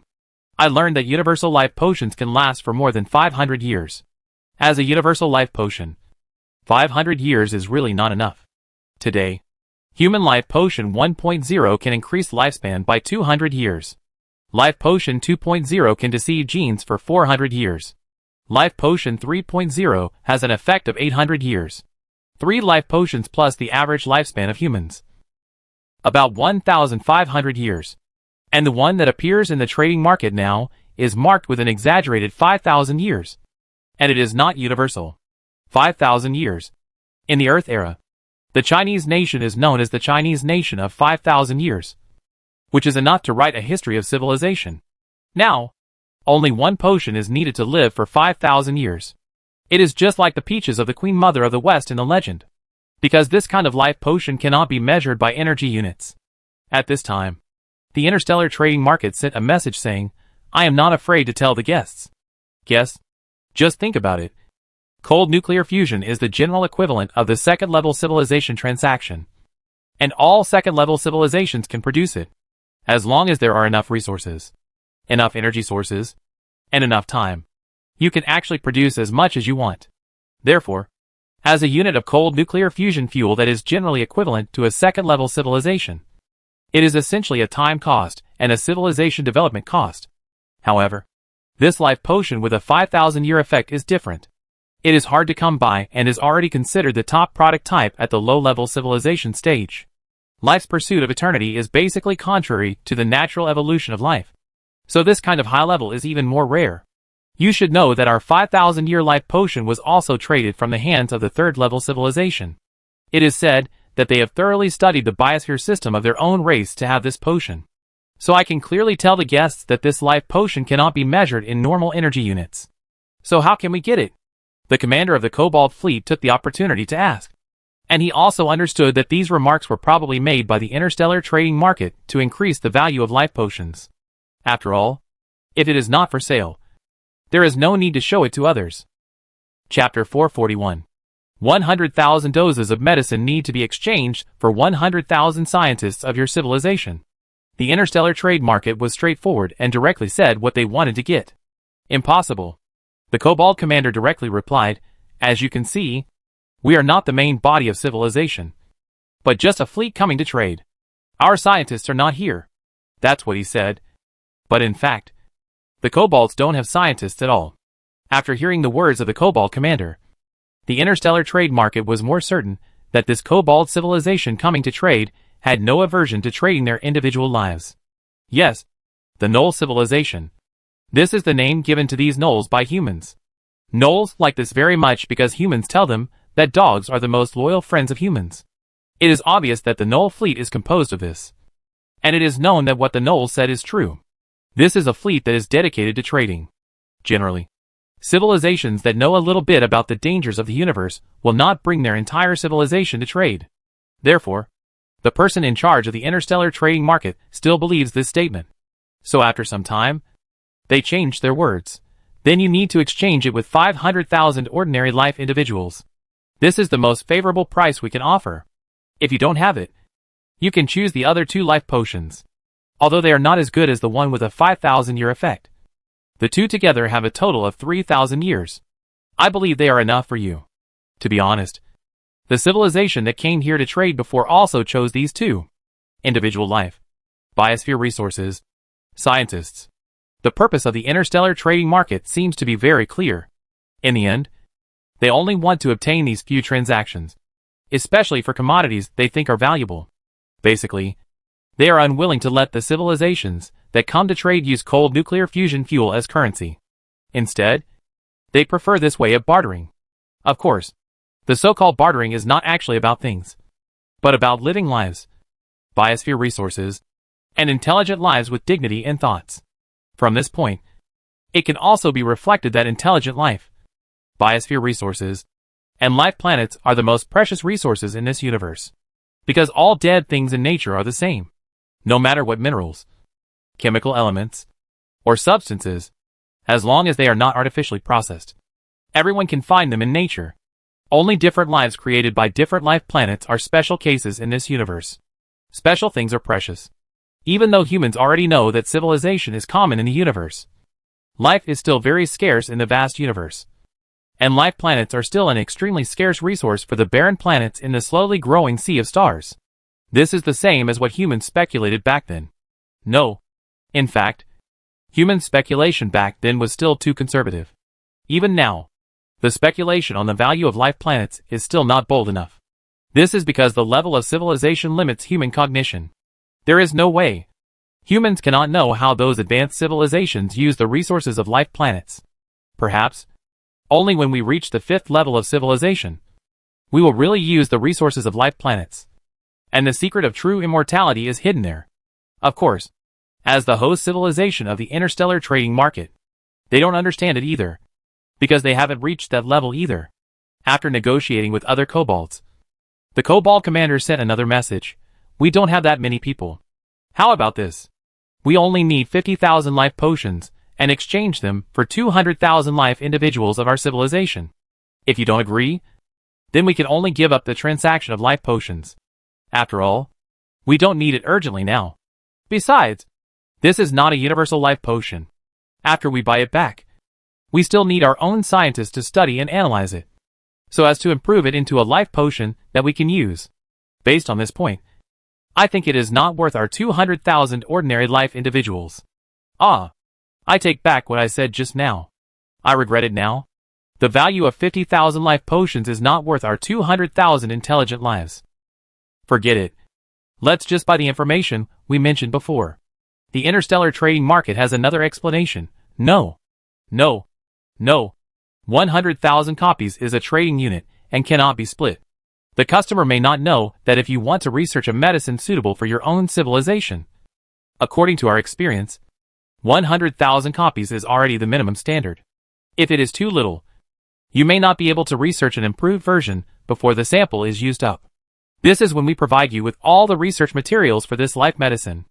If we only give you the life medicine, I'm afraid 100,000 copies will not be enough for research.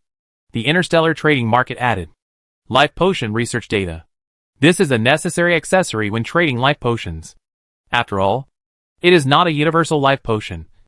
So these research data are necessary so that the scientists of the buyer can better and faster transform it into a life potion for their own civilization. Sorry. Let's buy that news first. The dog-headed commander insisted. Okay. The interstellar trading market seems to be quite formal and does not force anyone. After agreeing, the two sides started to discuss the pricing of this information. In the end, as mentioned before, the Kobold fleet had to pay for all the biosphere resources on their list. Although they knew it was a loss to find the news of the destruction of the solar system for humans, the Kobolds felt it was worth it. So the deal was quickly finalized. After the price was agreed, the two sides exchanged the parameters of the living conditions of various organisms so that the recipient could transform the spacecraft into an environment that these organisms were adapted to in the shortest possible time. After all this, it was time for the real docking transaction. While the Gnolls were preparing to transport the biosphere resources brought by the fleet to the agreed-upon space location on the spacecraft, the interstellar trading market also fulfilled the contract and told the Gnolls fleet about the abnormal star explosion that occurred in the Gould Belt that year. As far as we know, the abnormal star explosion in the Gould Belt that year was not one, but four. One was a yellow dwarf in its prime, and the other three were a triple star system. According to the news, it was a level 5 civilization that crossed the arm and headed towards the Perseus arm. The specific reason why they destroyed the stars is unknown. But according to a civilization that we heard from someone who didn't want to reveal the name of the civilization, that level 5 civilization seemed to have defected from the Perseus community. If this is true, the reason why the 4 stars were destroyed was probably a war between them. Perhaps caused by the defecting level 5 civilization. Or perhaps by the level 5 civilization of the Perseus community. Destroying stars is nothing for advanced civilizations. In wars between them, destroying stars is just a way to disrupt the battlefield environment. Either to create a favorable escape environment or to create a combat environment that is favorable to their own civilization. Oh, by the way, it is said that the reason why that civilization defected from the Perseus community is that they seem to have obtained a special technology during a certain ruins exploration. Some also said that they obtained news from a previous generation of voyagers. We don't know which one it is, but we can confirm that the abnormal explosion of the 4 stars must be related to the Perseus community. Chapter 442. This news is related to the Perseus community. Although we still don't know the characteristics and name of the civilization that destroyed the solar system, and we don't know where that civilization is, we have at least a relatively clear clue. I believe that as long as human civilization continues to search along this clue, it will eventually find the murderer who destroyed the solar system. Some people say, when will the revenge end? Some people also ask, what is the meaning of revenge? Yes, on the surface, revenge seems meaningless, and it will put the current human civilization in danger, and more people will die in future wars. But is it really so? Is revenge really meaningless? Where did human civilization come from? It was reborn from the ashes of destruction. All the heritage is the heritage of the Earth era, and also inherited the will of the ancestors. Not all humans are saints. And the top leaders are even less so. That star destroying attack, like crushing an ant, destroyed the entire human homeland, leaving nothing behind on Earth. With such a deep blood feud, how can we not find the culprit and retaliate? From the intelligence we have obtained, the other party may be a defected 5th-level civilization, or it may be the Perseus community, the top powerful organization in the Milky Way, while humans are only a 3rd-level civilization now. But humans will not retreat, as long as they have the heart to endure hardships. Humans believe that they will eventually be qualified to stand in front of that civilization and ask why, or even kill the thief with their own hands. Maybe when they destroyed the solar system, they did not find the existence of humans, and they may not even look at it or explore it. Otherwise, with the value of the life planet, I believe it would not be destroyed so hastily.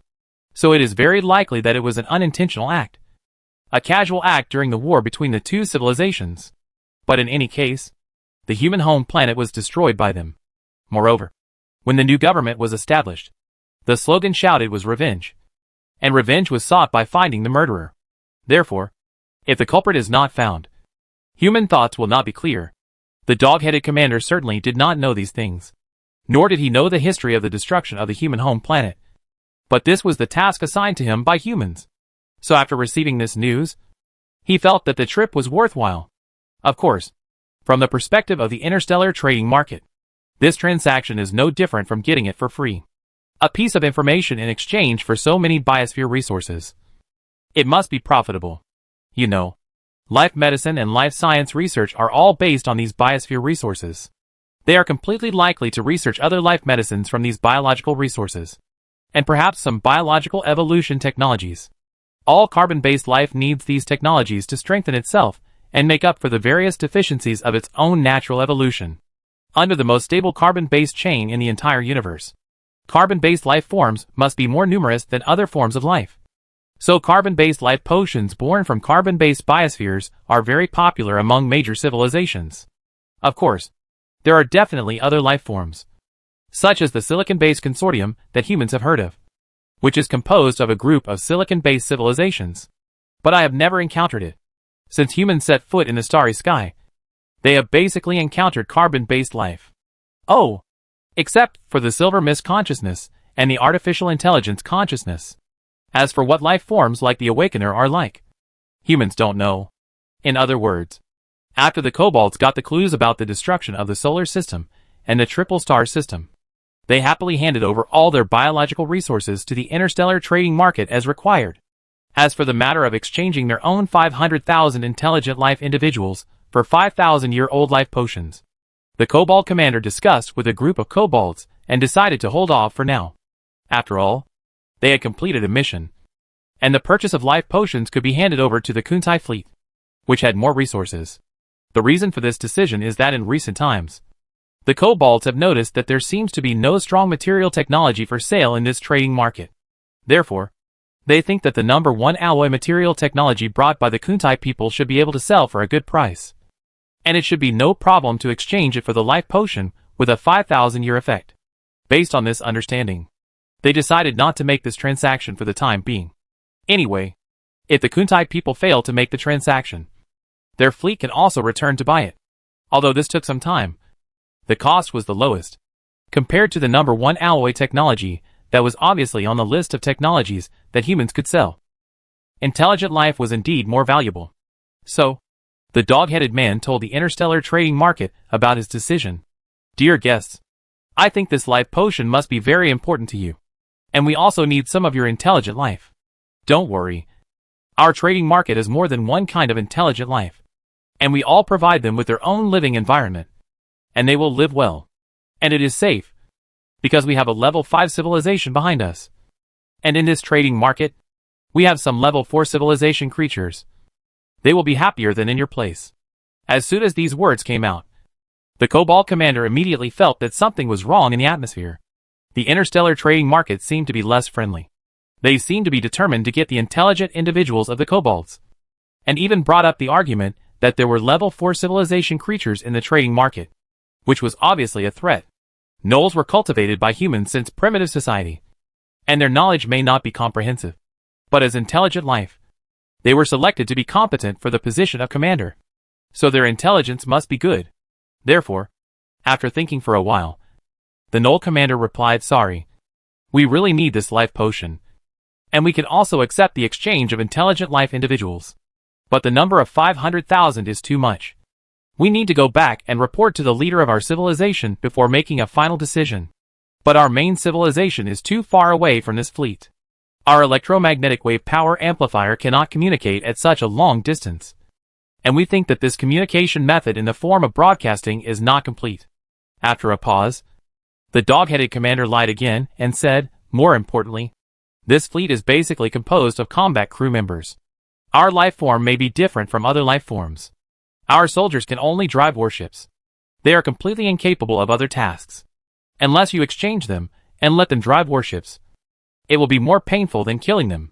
So we think it is better to wait until we return to our main civilization and transport a group of intelligent life individuals who are still in the plastic period to trade." Chapter 443. The dog-headed man argument is very reasonable. Freedom of buying and selling is also a concept they formed after learning from humans. However, facing the dog-headed man argument, the interstellar trading market was somewhat indifferent. They insisted that the dog-headed man sell the intelligent life individuals. And the argument became more and more intense, with a sense of not letting them go unless they sold them.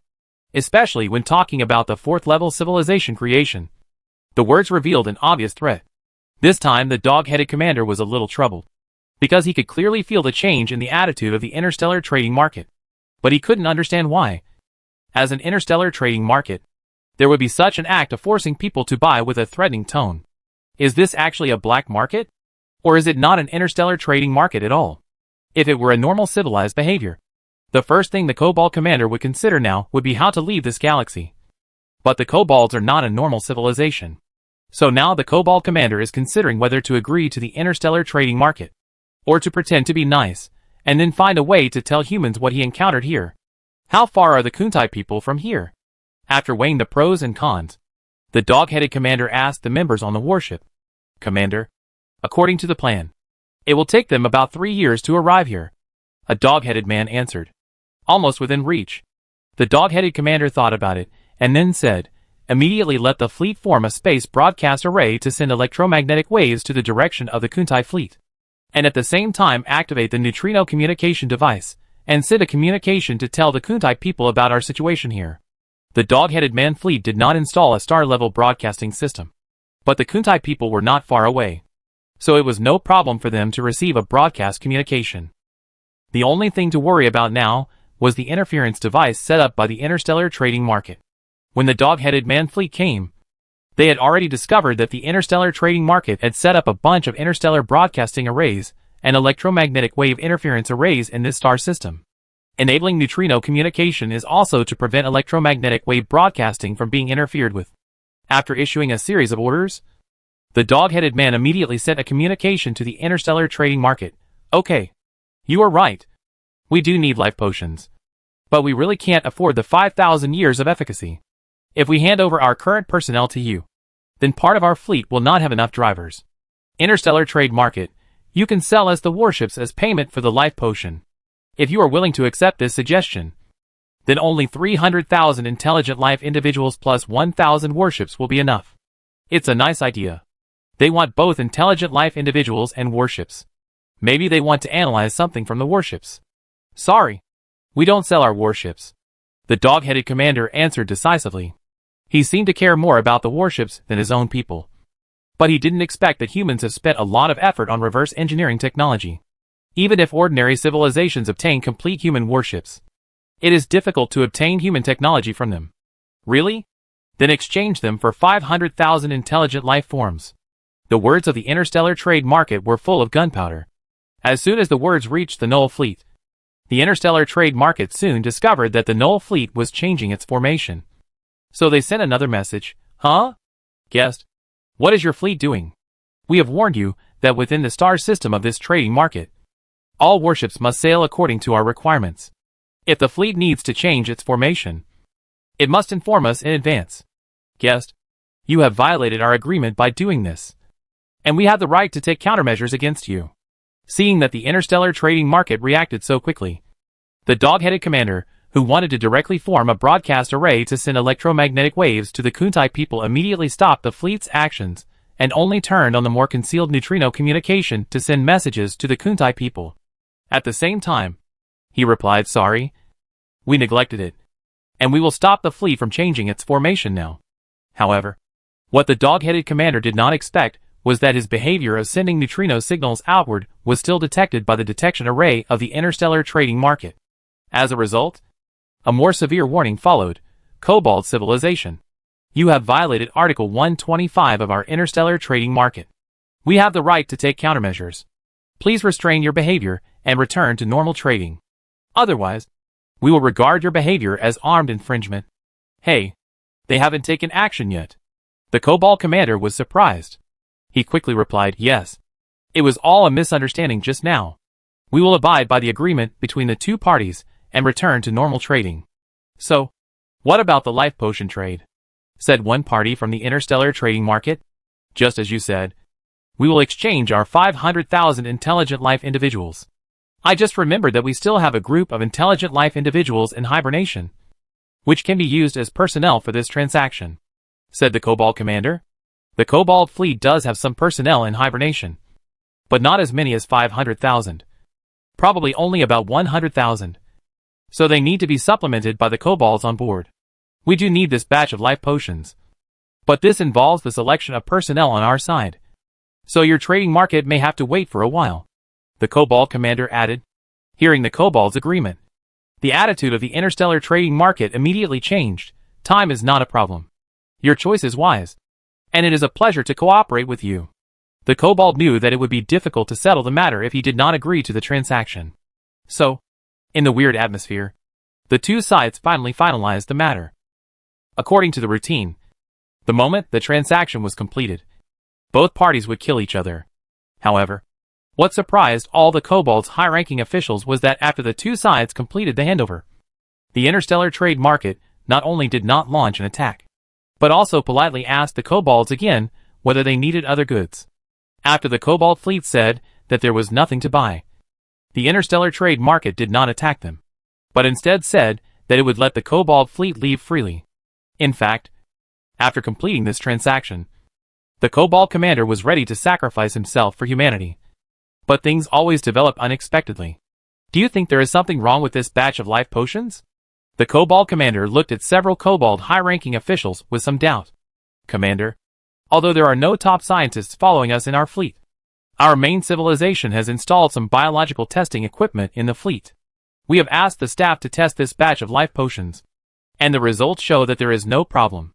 A high-ranking Cobalt answered. This is strange.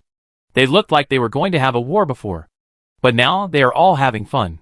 The Cobalt commander couldn't figure it out, so he chose not to think about it, because he thought that what he should do now was to take the fleet away from this interstellar trading market and hand over the life potion to humans. Chapter 444. Not long after completing the transaction, the Cobalts bid farewell to the interstellar trading market. Miraculously, the interstellar trading market did not stop them. Leaving the interstellar trading market went very smoothly, and the Cobalt commander almost thought that the previous threats were hallucinations. Although he felt strange, the Cobalt commander did not think much about it. It would be best if there was no conflict. After all, a conflict meant that he would not be able to complete the task given by humans. During this period of time, the Cobalt commander has determined that the civilization hosting the interstellar trading market is at least a third-level civilization, and his fleet is no match for it. Now that they can leave safely, they are lucky. Things are as the interstellar market promised at the beginning. They ensured the safety of the transaction and the safe departure of the interstellar civilizations that came to trade. The Kobolds did not encounter other civilizations that came to trade. The senior leaders of the Kobold fleet believed that this phenomenon was normal. The starry sky is vast. And even if many civilizations rush to the interstellar trading market at the same time, it is difficult for them to meet at the same time. However, sometimes things that seem to be coincidental and have a very low probability will also appear in this universe in an unexpected way. Just like what happened to the Knoll fleet that had already embarked on the return journey. After embarking on the return journey, the Knoll fleet did not rush directly to the star system where humans were anchored, but followed the route they came from, changing the route several times before returning to report. After setting sail, the Knoll fleet conveyed the news of what they saw and heard on this trip to the Kuntai fleet in the other direction. After that, it entered the inertial navigation phase. It was also several decades after entering this phase that their detectors discovered a fleet that was undergoing a large deceleration. The fleet had only about 1,000 warships. But judging from their appearance and size, they were much larger than the warships of the dog-headed people. Because humans were already a third-level civilization, the central computer immediately determined that this was a third-level civilization fleet. The probability of discovering a fleet during the voyage was very small. So as soon as the news came back, all the dog-headed people who were hibernating due to the voyage were immediately awakened and put on alert. Commander, the enemy fleet is rapidly decelerating from 50% of the speed of light and is expected to enter the range of our fleet's guns in 2 days. A report sounded in the battleship where the dog-headed commander was. Send a clear code inquiry message. Order the fleet to adjust its attitude and steer right with maximum thrust. The mission is important. We try to avoid them. The dog-headed commander made a decision. At this moment, the 3,000 Lake-class battleships of the dog-headed fleet were still sailing at 30% of the speed of light. Logically, the enemy fleet was traveling at 50% of the speed of light, and should detect each other's speed as 80% of the speed of light. However, the situation was indeed that they did not detect each other's speed at 80% of the speed of light. For each fleet, no matter the speed is 30% of the speed of light or the speed of light. For the navigator himself, he is relatively stationary, as long as you use the other ships in your fleet as the reference system. The speed in the universe is relative. Only the speed of light is constant. The speed of light is constant does not mean that the speed of light is always constant, but that the speed of light measured by the measurer is the speed of light under any circumstances. This is not nonsense. For example, the speed of light measured on the Earth is 300,000 kilometers per second. But when you are on a spaceship moving at 50% of the speed of light relative to the Earth, the speed of light you measure on this spaceship is still 300,000 kilometers per second. At this moment, a communication message came back. Hand over all your supplies and all your technological data, and we will consider letting you live. Otherwise you will turn into cosmic dust. Since the Knoll fleet sent a plaintext message, the fleet that suddenly appeared quickly translated it and replied with the same plaintext message. When this message appeared, the Knoll commander was stunned. Robbery? Is this the legendary interstellar pirate? During the knowledge training, the dog-headed commander had heard humans talk about the existence of pirates, whose characteristic is to rob and loot. But he didn't expect to meet them here. Ha ha ha. Fleet from afar. Please don't make such jokes. It is true that our dog-headed fleet has just come out of the interstellar trading market. But there is nothing valuable on our fleet. As a fleet dedicated to combat missions, we don't have the scientific and technological information you want. There is another point for you to pay attention to. The interstellar trading market has said that if they open a trading market in this star field, they will protect the safety of the civilizations that come to trade. Your behavior is tantamount to destroying their business environment. There is an old saying in our civilization that to take away someone's money is like killing their parents. As long as the news of the interstellar pirates is leaked, you will become the mortal enemy of the interstellar trading market. Moreover, since our dog-headed fleet dares to come to the interstellar trading market in the dangerous universe, do you think we are really just a helpless second-level civilization? The dog-headed commander said. There was some bluffing in his reply, because facing the pirates, who were obviously a third-level civilization fleet, he really had no other way. However, the answer they got was, let me reiterate, hand over all your supplies and scientific data, and we can consider letting you live. Otherwise you will turn into cosmic dust. At this moment, the pirate fleet has completed deceleration and reversed its speed, approaching the dog-headed fleet that was changing direction. The difference in speed and acceleration between the two sides caused the two fleets to be very close shortly after meeting. The subsequent development of the incident caught the dog-headed commander off guard. The third-level civilization fleet, consisting of 1,000 warships, turned a corner in the dark void, and then used its mobility advantage to bite its 3,000 Lake-class warships from the rear of its own fleet. Then, he received news that one of his warships was destroyed by a laser energy cannon. The third-level civilization fleet did not have the traditional bright-tail flame.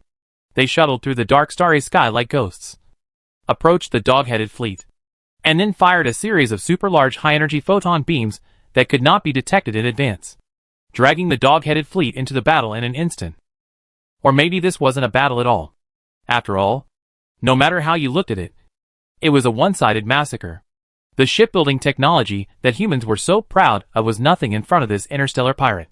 A single laser cannon shot could take away a Lake-class battleship. And even if the Cobalt's counterattacks were hit by laser cannons, they would be rendered ineffective after a layer of light curtain lit up. Chapter 445. The dog-headed man knew very well that the light curtain that lit up must be a polarization shield that could defend against energy weapons. But the human Lake-class warships were still second-level civilization creations, too small to be equipped with polarization shields at all. Of course, if the armor of the Lake-class warships used by the dog-headed man was made of number 1 alloy, it would definitely be much better. At least a warship would not be taken away by a single energy cannon. But it was not. So, a one-sided battle occurred. The interstellar pirates don't need to make progress with the Cobalt fleet at all. They can easily destroy them by using energy weapons to attack them in the distant starry sky. With the polarization shield technology alone, the third-level civilization is enough to crush the second-level civilization. Not to mention the application of other technologies, such as Grey Goose Storm and nano-repair. With this technology, even if the electromagnetic railgun is used in close combat, the interstellar pirate warships can crush the Cobalt warships. A group of interstellar pirates rushed out from nowhere, leaving the Cobalt fleet with nowhere to escape. And resistance is a futile death. In this situation, the dog-headed commander shouted angrily at the interstellar pirate. Why? We obviously didn't get anything valuable from the interstellar trading market. Why did you attack us? Damn it. You will be punished? His roar received no response. At this time, the dog-headed commander also understood that this fleet must be interstellar pirates, and it is very likely related to the interstellar trading market. As intelligent life, and after years of human training, the dog-headed people are not stupid. They quickly thought of the connection. They felt something was a little strange when they left the interstellar trade market before, and now they finally understood what was strange. The starry sea is vast, and even if there is a bright tail flame when accelerating, it is impossible to encounter a pirate civilization just after leaving the interstellar trade market, let alone collide head-on during the voyage. It is as if the route of the Cobalt fleet was calculated accurately. The only people who know the route of the Cobalt fleet are the Kuntai people and the interstellar trade market, excluding the Kuntai people who are also subordinates of humans. The only one left is the interstellar trade market. So the so-called interstellar trading market might be a disguise of this interstellar pirate. Or conversely, this interstellar pirate is a force that originally belongs to the interstellar trading market.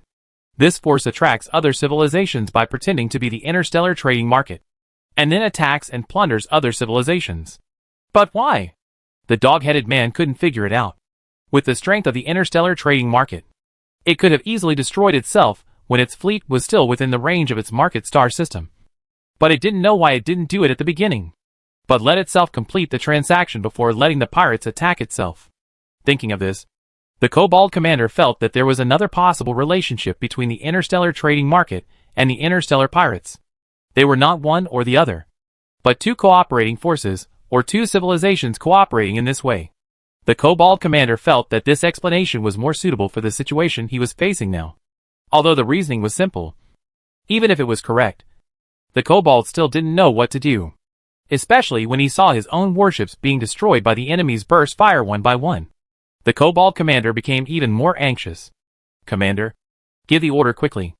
Even if we are annihilated, we cannot let the warship fall into the hands of interstellar pirates.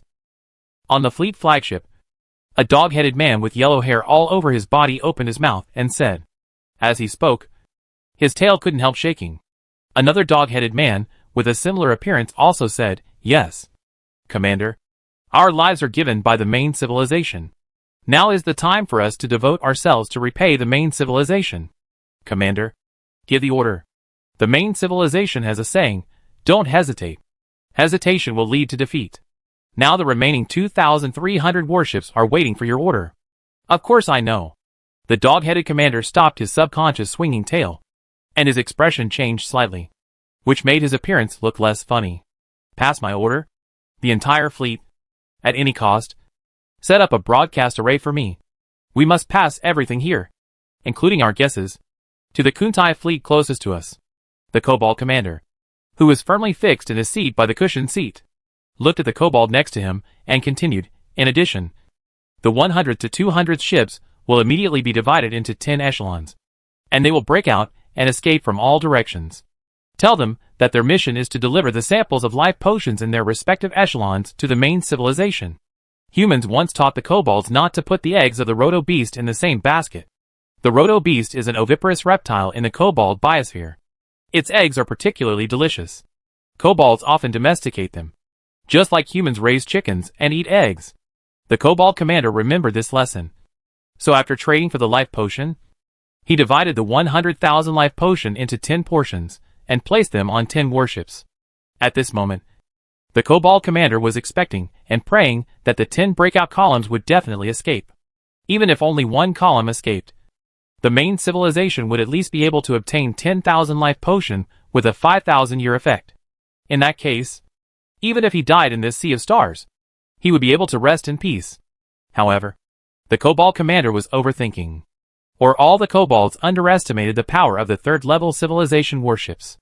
Faced with the strategy of the 10 columns to escape separately, the interstellar pirates only separated 10 warships from their large fleet, and each warship squadron had only 3 ships. In this way, relying on the advantages of acceleration and maximum speed, they crossed the dark starry sky in a single turn, arrived in front of the breakout column, and stopped them all. Faced with the broadcast array formed by the kobold fleet regardless of casualties, the other interstellar pirate warships played target shooting, and from a distance, one shot after another, destroyed the kobold warships. On the other hand, a message that only the interstellar pirates could understand came from a certain warship. Commander-in-Chief, it's almost done. If we keep fighting, all the warships of this low-level civilization will be destroyed. We have to leave a few ships behind. Otherwise it will be difficult to find information about their home planet from their computers. Right. Tell the boys that the harvest time has come. Tell them to pay attention to their ships and take it easy when sending out nanorobots. Don't eat up the central computer. After this, our civilization will make a lot of money again. The resources of a life planet. We will definitely make a lot of money this time. This is a resource that even a level 5 civilization covets. After studying for a period of time, we can sell it to other civilizations, which is definitely not a loss. Yes, Commander-in-Chief. Another life planet resource can greatly improve the research progress of our civilization in life research. According to researchers, it is not impossible to develop a life potion with a 10,000-year effect. Chapter 446. As the warships were destroyed one by one, the commander of the dog-headed man felt his heart sink to the bottom. He knew that his fleet could no longer escape. Not only that, the 10 breakout columns that were sent out at the beginning were also caught up and destroyed one by the enemy. Now the only good news is that the news of the fleet's encounter has been spread through the fleet broadcasting system. For this reason, the fleet suffered huge losses. But it doesn't matter anymore, because the dog-headed man already knows that this time, there is no escape. At this moment, a voice came from the flagship of the Null fleet. Commander, the enemy has stopped shooting and is rapidly approaching us. Should we counterattack with the electromagnetic railgun? No need. Our counterattack will not be effective. Let the technicians use this time to call out the warship's self-destruct program. Also, the route information and navigation logs must be deleted. We must not let the interstellar pirates find the location of the main civilization from the wreckage of our warship. The Null commander said resolutely. There are about 900 warships left in the fleet now. But the space pirates have stopped attacking from a distance and instead accelerated towards the dog-headed fleet. With such a tactical change, the dog-headed commander combined what the space pirates said at the time and knew what was going on after a little thought. He couldn't let the space pirates plunder his fleet, but he had no way to resist. so he could only destroy the data as much as possible by self-destructing the warship. At the critical moment, the fleet commander's orders were final. So after the dog-headed commander gave the order, the dog-headed men on the remaining warships began to get busy. Soon, the report of preparation appeared on the fleet flagship.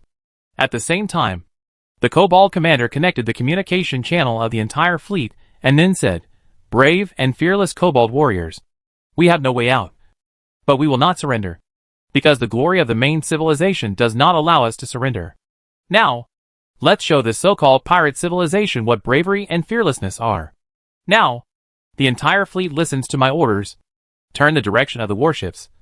Follow this flagship. And launch the final charge. Direction, pirate civilization fleet. For the glory of the main civilization. Charge. For the glory of the main civilization. Charge." As the commander finished speaking, shouts rang out from other warships. And at once, all the warships shouted with determination. These warships also moved along with them. The remaining 900-odd warships quickly formed a charge formation, pointing their guns at the direction of the pirate fleet, and pushing their thrusters to the maximum. The bright tail flames were extremely conspicuous in the dark starry sky, since the pirate fleet had no bright flames to set off. This scene was like a bright light, piercing through the darkness of nothingness. This ray of light seemed to be a sharp blade that broke through the darkness. It cut through the darkness and buried itself in the darkness. The electromagnetic cannon roared into the dark space and fired at the pirate fleet beyond the field of vision. However, most of the railgun shells missed the target due to the high mobility of the enemy. Even if there were armor-piercing electromagnetic railguns that occasionally hit, at most, they would leave some holes in the armor of the enemy warships.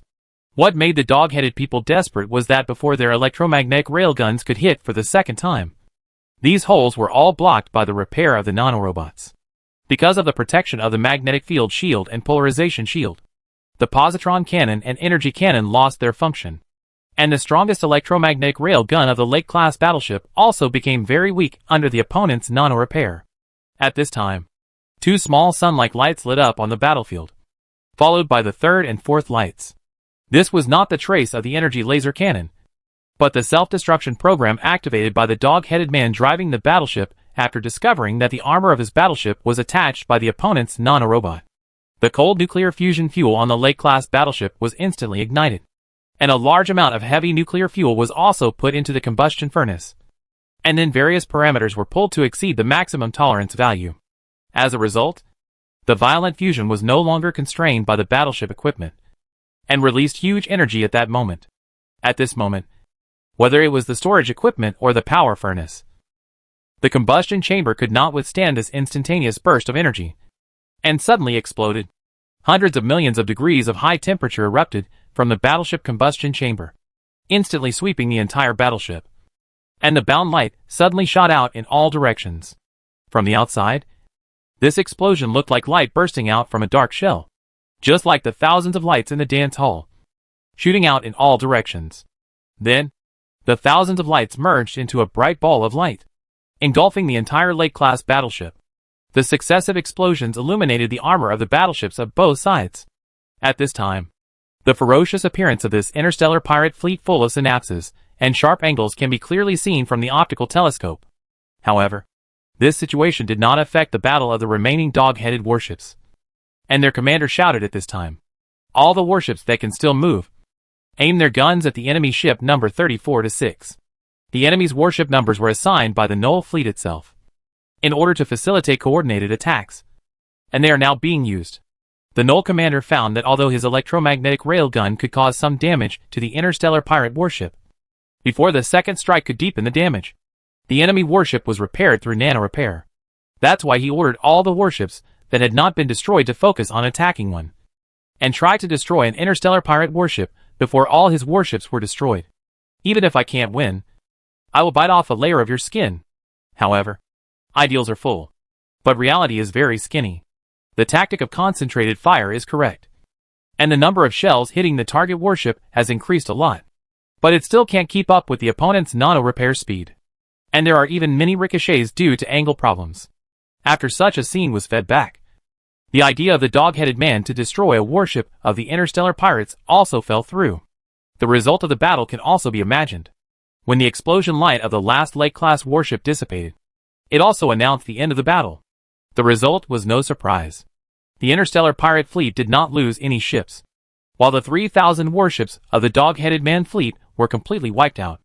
In addition to passing on the details, not a single warship could escape the pursuit of the interstellar pirates. The gap in civilization levels is so real. The dog-headed men are loyal to humans, and it is not a pity that they died fighting for humans. But what they drive is only a second-level civilization technology creation after all. Even if it is made by humans, it is the same. It was crushed by the third-level civilization, without any surprise. When the news was passed to humans, it was already hundreds of years later. Chapter 447. This news awakened some humans who were in hibernation, but not many, and they were all key decision-makers. As a leader, Yu Yuan must wake up. Even though he knew that he didn't have much time left, he had to wake up to deal with it. Because what humans were waiting for was news from the Null fleet and the Kuntai fleet. Yes, news from both fleets came back. At that time, the Kuntai fleet was relatively close to the Null fleet, so they received the news of the Null fleet's destruction earlier than humans. At that time, the commander of the fleet decided to stop going to the interstellar trading market because she judged that the situation encountered by the dog-headed people was not right. So she ordered the fleet to turn around and return to the star system, where they started to wait. The Kuntai people are different from the dog-headed people. Their Tai form is much stronger than the Kun form, whether in terms of intelligence or various physical indexes. Therefore, after being selected by humans, those who can board the ship are basically in the Tai form. And because the Tai form has the ability to give birth to offspring, it is defined as female in human culture. At the moment when humans received the news, the Kuntai fleet should have entered a long-term hibernation state. What do you think? Yu Yuan, who woke up and entered the working state, looked at the other people in the conference room and spoke. Yu Yuan already had some of his own opinions and general ideas in his mind. And of course, there were corresponding solutions. But he was still used to listening to other people's opinions. This was not an emergency time, so there was no need to make a dictatorship. And it was also good to brainstorm. General Yu, there must be something wrong with this matter. The man who spoke was a man in military uniform. He looked to be in his 40s. It was obvious that his body functions had entered the normal aging stage. His position was one of the standing committee members of the headquarters. He was also one of Yu Yuan's capable subordinates in handling human civilization affairs. He was one of the high-level officials who were awakened this time. Other high-level officials included Manueme, Yu Nanfeng, Shi Lifan, Bu Guiyu, Gu Yonyan and others. Some of them were scientists, and some were fleet commanders and officers. We know there is a problem. Let's get to the point. The person who spoke was Bu Guiyu. He was a straightforward person, not beating around the bush, and his work style was the same. Now seeing that the first person who spoke paused halfway through his speech, he really spoke. Yeah. The standing committee member who spoke just now said that he just paused for a moment. And then he said, I mean that there is a problem with the interstellar trading market. Not pirates. I don't know if it was a habit or something. But the standing committee member paused for a breath again, and then explained, I think one of the dog-headed man analysis is correct. The starry sea is vast, and it is impossible for interstellar pirates to meet them during the voyage by such a coincidence. The probability is too small, and it is unimaginable that they have nothing to do with the interstellar trading market. Yes, although the information sent back by the dog-headed man said that the appearance of the interstellar pirate warships is very different from the appearance of the interstellar trading market warships. Everyone can disguise themselves. Since the interstellar trading market wants to be a whore and a saint, they will definitely not use the trading market warships to do such things. At this time, Tianqin's adjutant Gu Yonyan said, so what you mean is that there is actually no interstellar trading market, and there is just a civilization using the interstellar trading market as bait to fish in this star field? Yes. The standing committee member raised his head slightly, and looked at Gu Yonyan, who was sitting opposite him, and nodded. Then he looked around the meeting again, and signaled another standing committee member who wanted to speak to listen to him first. They should have found out from some source that this star field is a relatively safe star field. Only in this way can we explain why they dared to broadcast electromagnetic waves in this star field so blatantly. I think their purpose must be to find the mother planet of other civilizations. The words of this standing committee member reminded Yu Yuan of the Awakener. When the Awakener brought humans to this star field, did he already know that there was no advanced civilization in this star field? If so, this star field can be regarded as a relatively safe star field. At this time, the standing committee member spoke again. And he said, as for why the interstellar trading market does not directly destroy the dog-headed man fleet in its star system, it is probably just in case. You mean, to prevent the situation like the dog-headed man can pass on information to us now? Gu Yonyan agreed. Yes. The standing committee member nodded and said. In the information sent back, the dog-headed people once mentioned that they had the fleet to form a broadcast array in the interstellar trading market. But they were stopped by the interstellar trading market. I think this is the reason. The interstellar trading market knows that the dog-headed fleet has the ability to broadcast high-power electromagnetic waves. So they did not choose to take action in the market. Makes sense. Manueme frowned after listening for a while, and analyzed along this line of thought. If the interstellar trading market and the interstellar pirates are fishing behaviors of the same civilization, then I think their motive for taking action should be the 500,000 dog-headed people who were traded out. The Cobalt commander handled this matter well. But there are still some shortcomings. If he had asked the 500,000 traded kobolds not to commit suicide so quickly. Maybe. No, Deputy Man. I think the Cobalt commander handled it well. Not to mention that interstellar pirates are unpredictable. I think he did just the right thing by asking the 500,000 traded kobolds to commit suicide. The speaker was Buguiyu. He looked straight at Manueme. His lips opened and closed, and then said, it is precisely because of their suicide that we can prevent the interstellar trading market from obtaining more information about us from them. You know, the interstellar trading market is also a third-level civilization. They may also master the technology of thought and printing. If you commit suicide too late, I am afraid that the dog-headed people who are traded out will not be our dog-headed people. At this time, Sherlefen, a scientist, said, that's the reason. So how should we choose now? Simple. Wipe out the interstellar trading market. The speaker is Manueme. But we don't have definite evidence. If the interstellar trading market says that it was all done by interstellar pirates, won't we be embarrassed? Sherlefen said blankly. Evidence? Manueme was a little surprised. And then she looked aloof. What evidence do you need? Our guess is the evidence. They are in the same group. Buguiyu said with some murderous intent. Yes. I agree with Deputy Man opinion. Our subordinates were slaughtered after completing the transaction. This is the best reason. His interstellar trading market can't even control the pirates in this star field.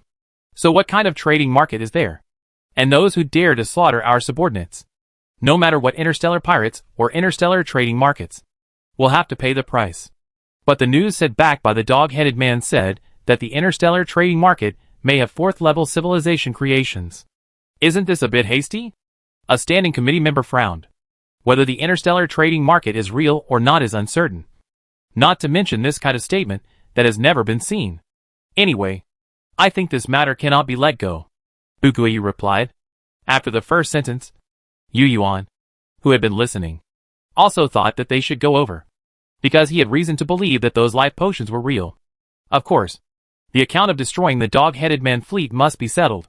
He estimated that the relationship between the interstellar trading market and the interstellar pirates might be a superior subordinate relationship, even if they are not from the same civilization. They are subordinate, just like the dog-headed man fleet and the Kuntai man fleet created by humans. Thinking of this, Yu Yuan said, this account must be settled. Chapter 448. This statement gave the matter a certainty. Humans must take action, whether for the kobolds or the so-called interstellar trading market. But how to act still needs to be planned. Now that almost the entire human group has entered a state of hibernation, it is impossible to wake up everyone just because of something that needs to be discussed. So things like making plans still depend on the upper-level institutions, just like these senior personnel who have been awakened now. Of course, since we want to ask the interstellar trading market for an explanation, we must be fully prepared. Therefore, Yu Yuan and other decision-makers in the meeting room immediately analyzed the so-called interstellar trading market from a series of factors such as distance, direction, technology, warship performance, and star field situation analysis, and began to gradually formulate a plan from scratch. After discussing for a while, Manueme, who was sitting on the right side of Yu Yuan, said, colleagues, according to the intelligence of the dog-headed people, this interstellar trading market has a fourth-level civilization creation. Although we don't know what it is, we must pay great attention to this matter. Vice Chairman Man has a point. But what should we pay attention to? Buguiyu spoke directly. Manueme was not hypocritical, and directly expressed her thoughts. She said, first of all, we must clarify the purpose. We are going to take down this so-called interstellar trading market. But we must pay attention to the method of doing things. So we must not go there directly with a threatening momentum, and start fighting as soon as we meet. Manueme only said the beginning. And Yuan roughly knew what she was thinking. But Yuan did not speak to stop her, but listened quietly to Manueme's words. As a leader, Yuan didn't need to show off his intelligence in such an occasion. At this moment, Manueme paused for a moment, took a sip from the water bottle on the conference table, and then continued, the other party claims to be an interstellar trading market, so we will go there as guests. And then we can take the opportunity to ask to buy the 4th level civilization creation. By then, whether the other party really has the 4th level civilization creation, and what the 4th level civilization creation is will naturally be known to us.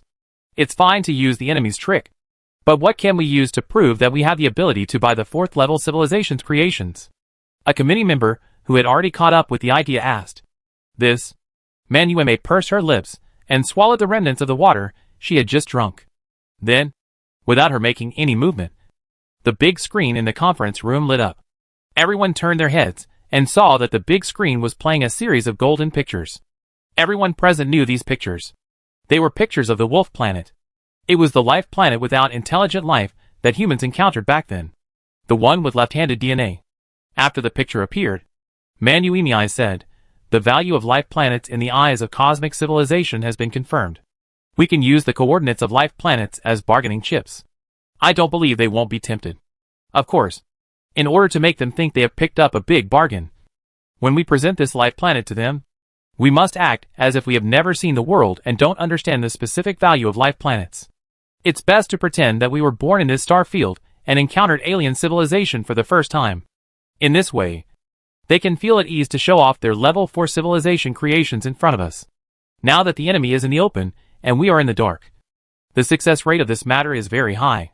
When the time comes, as long as we can detect whether the other party really has a level 4 civilization creation, and what a level 4 civilization creation is, then we can be considered to know ourselves and the enemy. And then we will have a greater chance of winning when we take action. In addition, speaking of this, Manueme glanced at Yuan with her eyes, and saw that the latter looked calm and at ease. So she continued, as for the interstellar pirate issue, if they are in the same group as the interstellar trading market, then the star system controlled by the interstellar trading market must not be just the location they are broadcasting now. This is worth our attention. I think we can send intelligent detectors to detect it while we are on our way to the interstellar trading market. If this is true, we can also take countermeasures early to avoid accidents and fall into the wolf's den just after escaping the tiger's mouth. It is necessary to detect the surrounding star systems. After being chased by the artificial intelligence consciousness for hundreds of years, and the change of the war consciousness of the 3rd level civilization, humans have attached more importance to the detection of the target star system and the surrounding star systems. This is not only a military issue, but also a matter of life and death for the entire civilization. After all, no one wants to go to a star system and suddenly find that there is already a civilization in this star system. At that time, the encounter and war between human civilization and Kuntai civilization will really be staged again. Speaking of the possibility of encountering other civilizations, the top leaders of mankind are also puzzled. It stands to reason that the universe is so empty that it is impossible for humans to encounter other alien civilizations all the time. Not only that, they have also heard of the existence of various alien alliances. This kind of encounter always makes people feel that the universe is not silent, but very lively. Why hasn't the Earth been found by aliens in the billions of years of human evolution? This is a contradictory question. Of course, for this question, human astronomers, biologists, and other multidisciplinary scientists have combined human encounters and the information obtained from the Awakeners at the beginning to give an explanation. That is, the voyage hypothesis. Now more and more people believe this hypothesis. If it is true, then the current human civilization and other alien civilizations should belong to the same period of civilization. Well, in terms of the cosmic scale and the time scale of life evolution, hundreds of millions of years apart is actually the same period.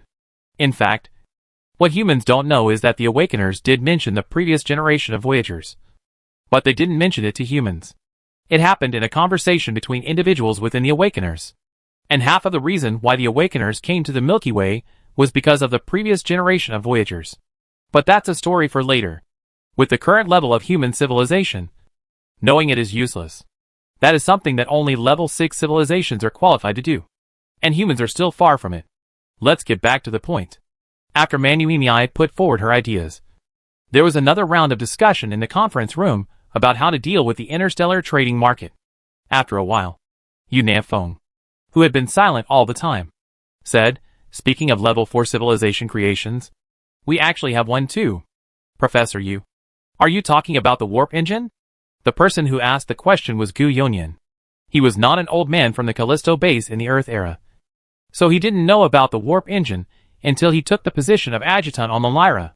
After knowing the existence of the warp engine, he was also curious about why there was a warp engine, but it was never used. Later he realized that it was not that humans didn't want to use it, but they didn't know how to use it. Chapter 449. Yes, the warp engine. Everyone here is qualified, so I won't hide it. The warp engine was disassembled from a small spaceship that crashed on Callisto. At the beginning, we guessed its technological level. Now it has been confirmed that it is a 4th level civilization creation.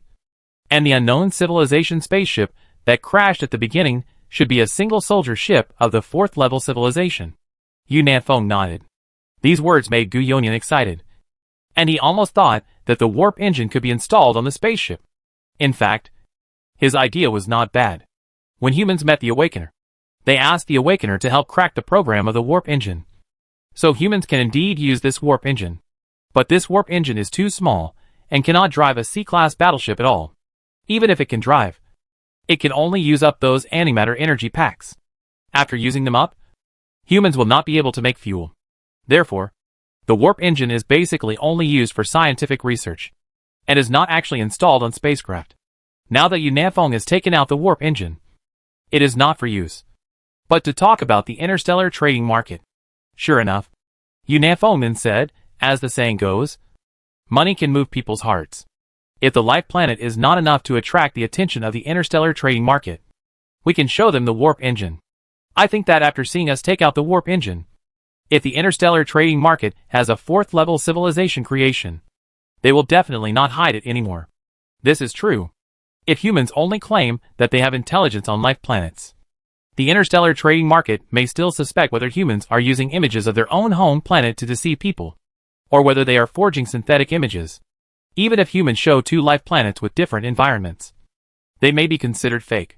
But the warp engine is different. It is a technological creation and cannot be faked like a life planet. In other words, the fake warp engine image can be distinguished at a glance when it is placed in front of a civilization that has actually seen a warp engine. This is good. In this way, it should be safe to investigate whether the interstellar trading market really has a 4th level civilization creation. Yu Yuan, who had been listening, nodded in affirmation. Then he said, so how do you think we should go? As soon as he finished speaking, a standing committee member said, of course not all ships can go. That would be too dangerous. After all, we are not really going to trade. But if we leave the residential spacecraft and various ships here and let the fleet go alone, it will be too far away from the residential spacecraft cluster. If something unexpected happens, the fleet will not be able to rush to help in time. Then I think we can leave one fleet to guard the main body of the civilization, and the remaining 2 fleets go to the star system where the interstellar trading market is located. Another committee member suggested. Upon hearing this, Buguyi rushed to say, if so, my 3rd fleet must go to the interstellar trading market. After saying this, he found that Manuimi beside him was still sitting there with a calm look, without any intention of competing. After hundreds of years of hibernation, the existing warships of mankind have expanded from 10 million to 17 million under the continuous work of strong artificial intelligence. And the flagships with humans have also been expanded. But there are still only 3 commanders of the large fleet. Oh, to be exact, there are 2. One is Manuimi. The other is Buguyi. Yu Yuan is also one. But he is special. So he is the general commander. The power of military appointment and dismissal is all in Yu Yuan's hands.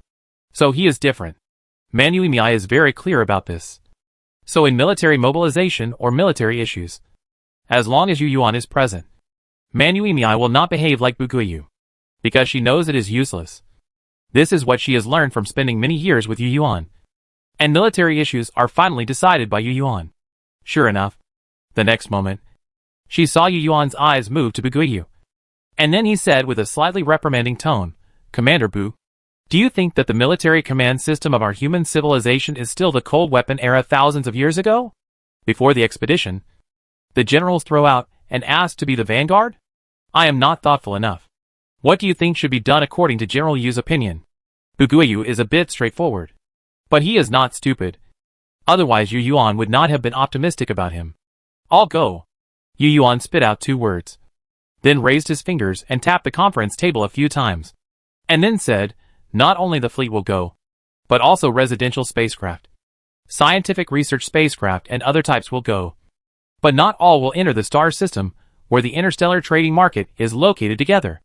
After a pause, Yu Yuan touched his chin and spoke again, based on the current situation. The star system where the Kuntai fleet is located should be safe.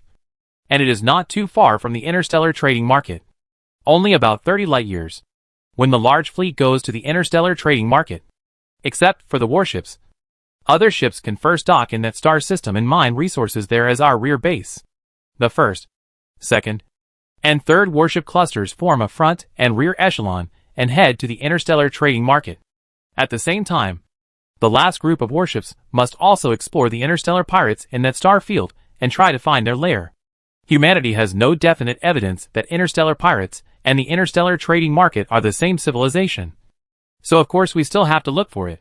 However, the purpose of looking for it is not really to find evidence and then use it to reason with the interstellar trading market, but to know the details of the interstellar trading market and interstellar pirates so that humans can make a good layout. The so-called interstellar pirates must have a star base, and it is in that star field. Otherwise, they would not have appeared in front of the dog-headed man fleet. At this time, a standing committee member who heard Yu Yuan's arrangements asked with some concern, "General Yu, don't you leave some warships to guard our main body of civilization?" "No need." Yu Yuan did not pretend to be profound, and directly explained the reason to him. "During our preliminary negotiations with the interstellar trading market, the main civilization can completely produce a batch of warships. At that time, we can put a strong artificial intelligence with military orientation in charge, and there will be no big problem in protecting the force. With strong artificial intelligence, humans can always build new warships. Just like during the hibernation period, human warships have been growing, as long as there are enough resources." "General Yu is wise," the standing committee member said. "Yes." Yu Yuan was not hypocritical, and nodded directly.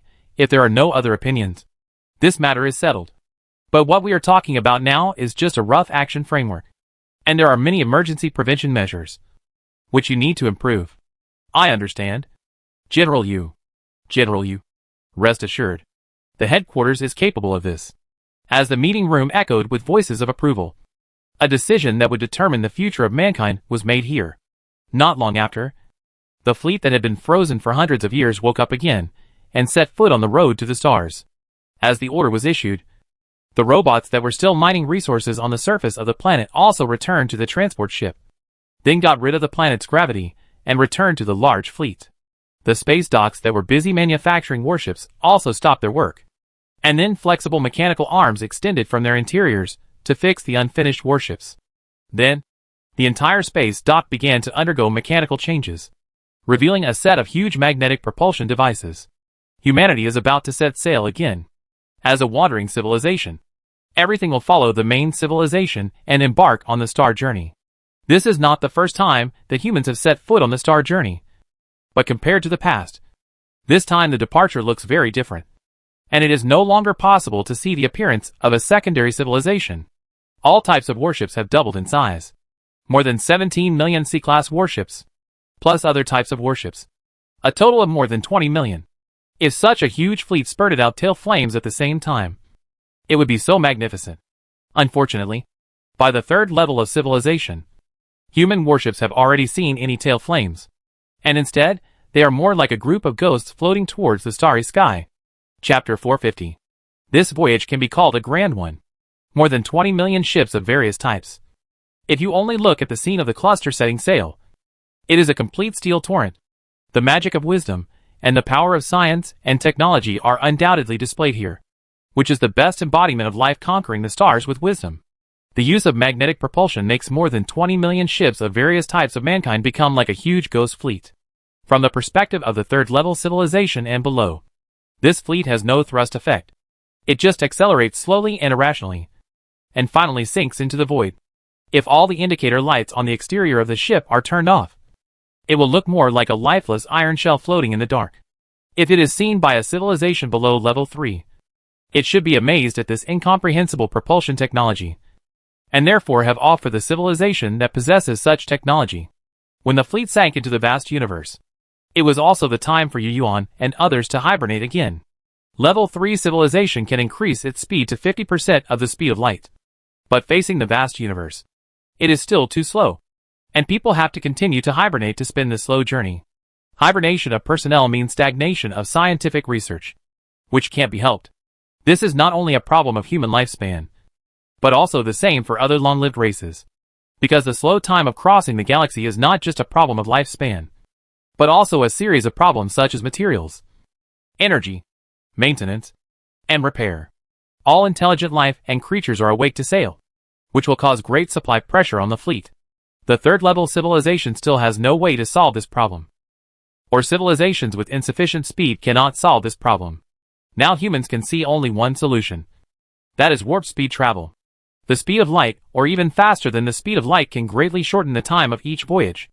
Only in this way can humans develop technology while traveling. Now there is no other way. But it doesn't matter, because what humans have to do on this trip is to find the interstellar trading market to ask for an explanation. And they don't care about these. It stands to reason that the long voyage of humans has caused the stagnation of technological development, while the interstellar trading market in the star system has always had time to develop.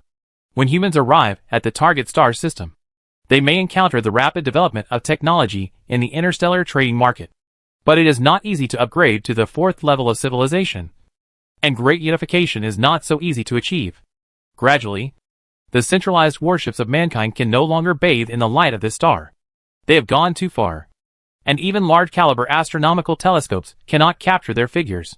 However, if you have the technology to detect the magnetic field of the universe, you will find that there are still some traces of magnetic field residues where the human warship cluster disappeared.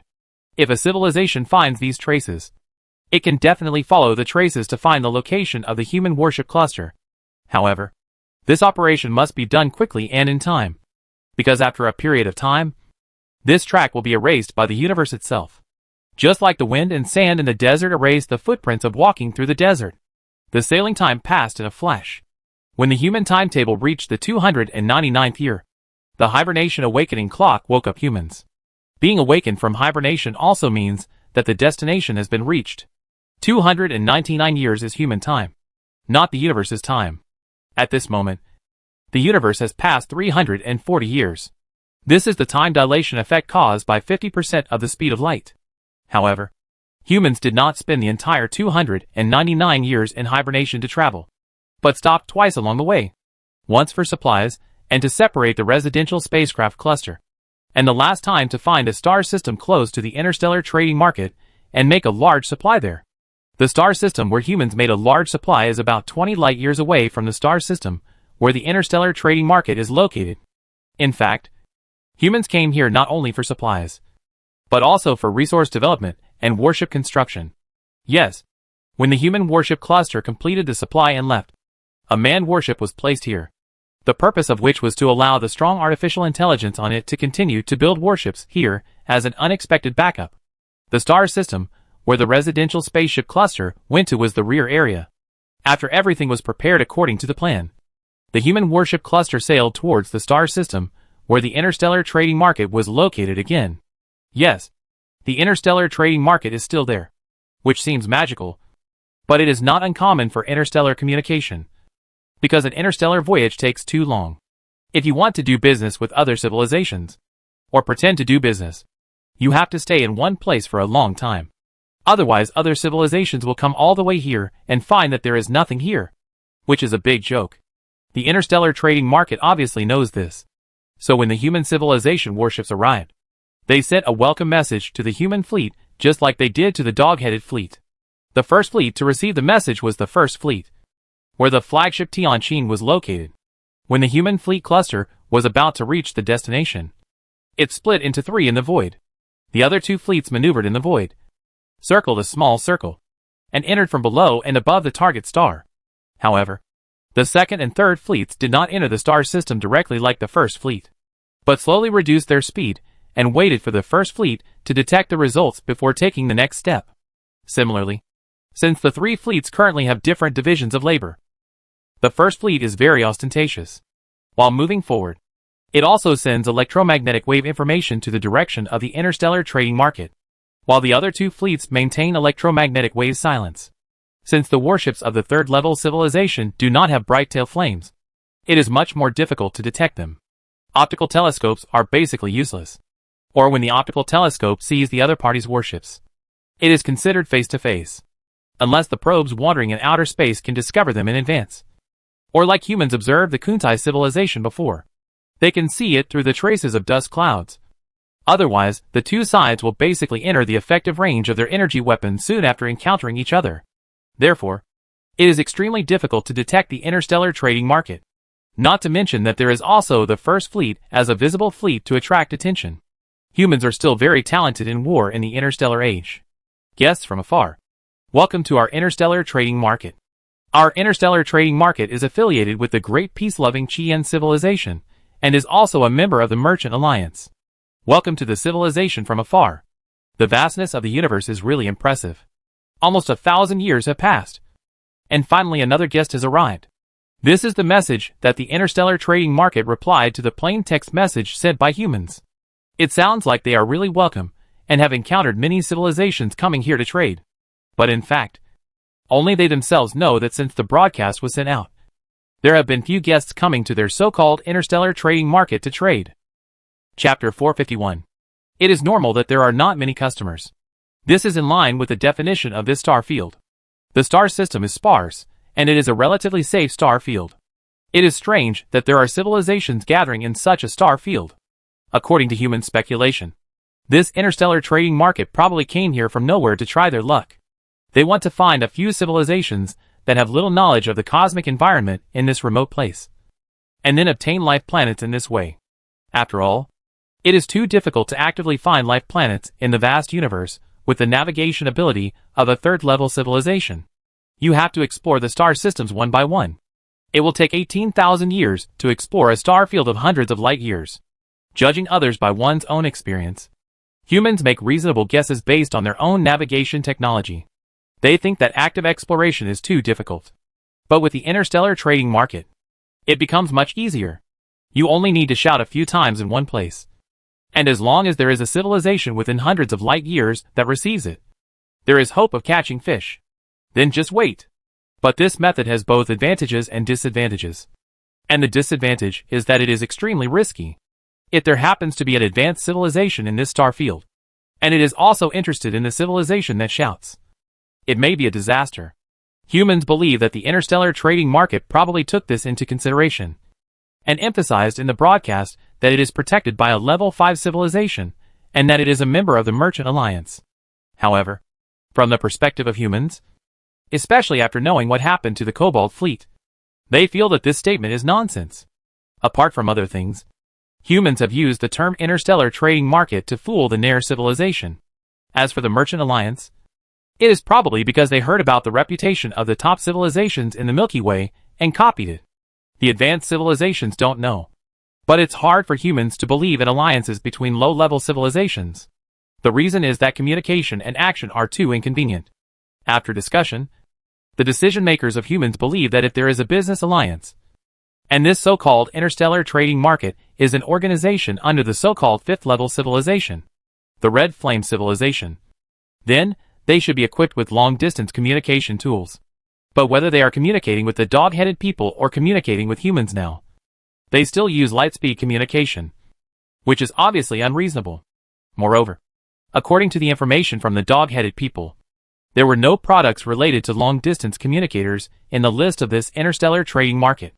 Taking all factors into consideration, humans believe that this so-called interstellar trading market is a black market. Of course, It is not clear how many divisions this so-called interstellar trading market has. So after the first fleet of humans came into contact with it, they did not directly initiate action, but communicated with it according to the normal process. So, such a conversation occurred. First of all, let me introduce myself. We are the Earth civilization. A civilization that loves peace and communication with other races. We are also a civilization native to this star region. Since we received the broadcast information from your trading market, we have set sail. After hundreds of years of travel, we have finally arrived at our destination. As you know, in order to reach here as soon as possible to communicate with you, we have been traveling non-stop and have not replenished supplies in the middle. We have come here directly. So before trading with you, we hope that you can provide us with some supplies for replenishment. And we also need to make corrections for a period of time.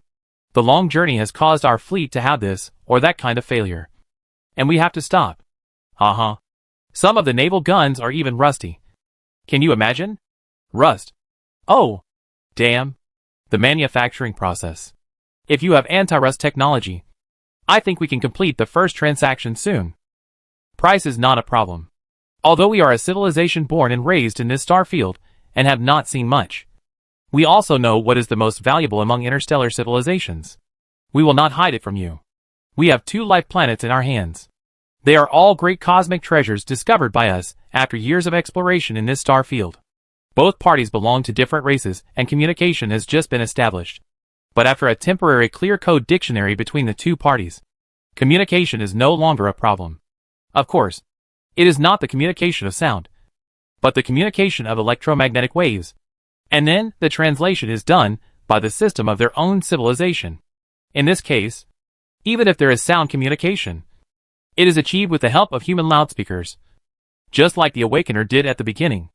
The fact is that different races in the universe have different forms and different life forms, and they cannot communicate with sound at all. Some life even communicates through pheromones.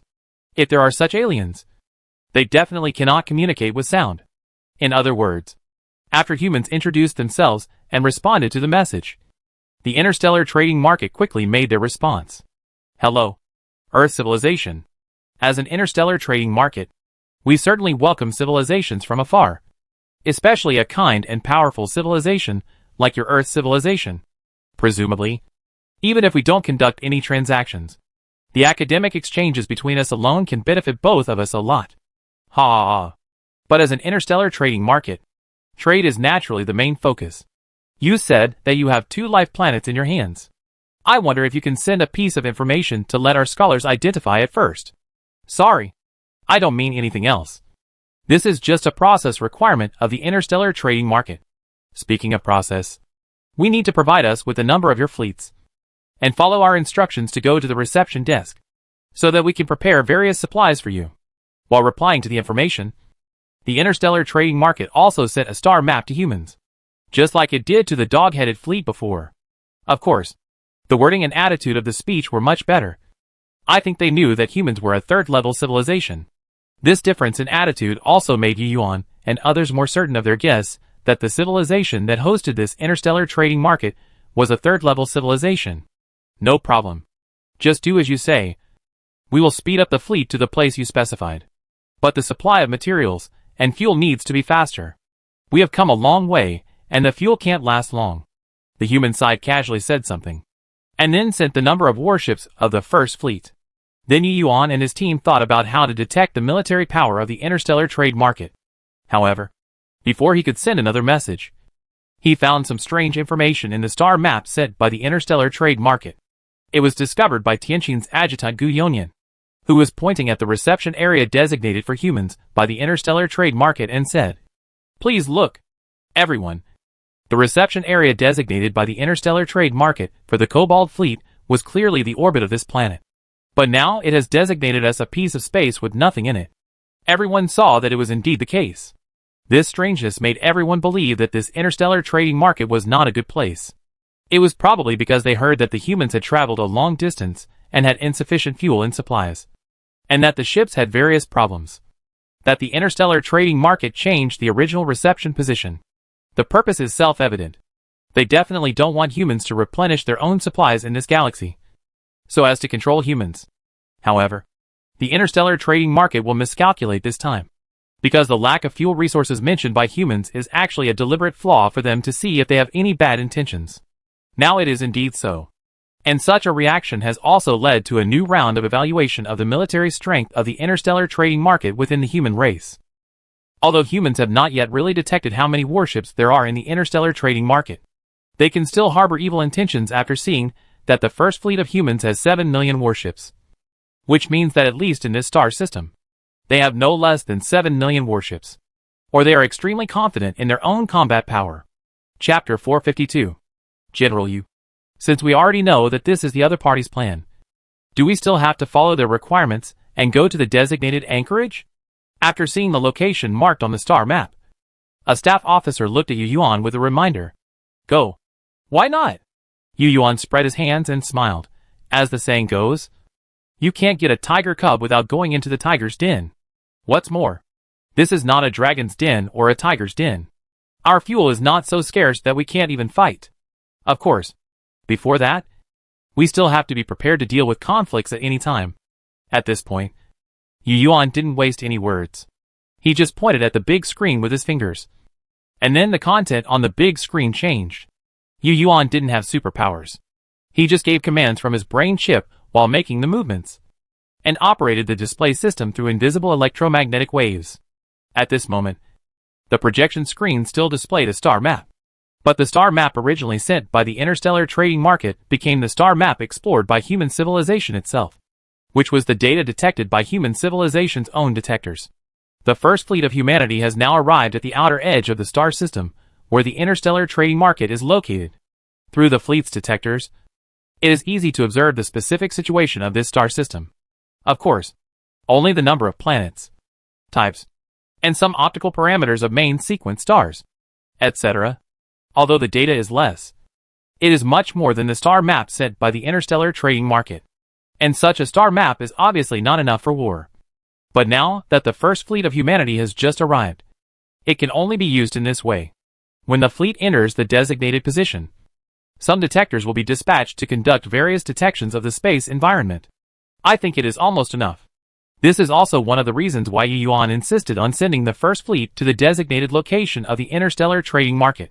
If you want to establish an advantage, you must start from little by little, and environmental factors are one of them. Xuanzi once said that without accumulating small steps, you cannot reach 1,000 miles. And this is the truth. At this time, everyone on the Tianqin looked up at the projection screen and saw such a star system. The one in the middle that emits yellow light all the time is undoubtedly the main sequence star of this star system. Human scientists have calculated its mass to be 1.2 times that of the Sun through detector observation data. Compared the basic parameters of yellow dwarf stars, and combined with the theory of stellar evolution, and it is only about 4 billion years old. Yellow dwarf stars have a spectrum similar to that of the Sun. There are many stars with this spectrum in the universe, and the Sun is not special at all. So if Superman is thrown into this galaxy, according to the setting, Superman will also gain superpowers. From this perspective, the best place to imprison Superman is to hang him on a red dwarf star. Oh! Let's go back to the overview of this star system.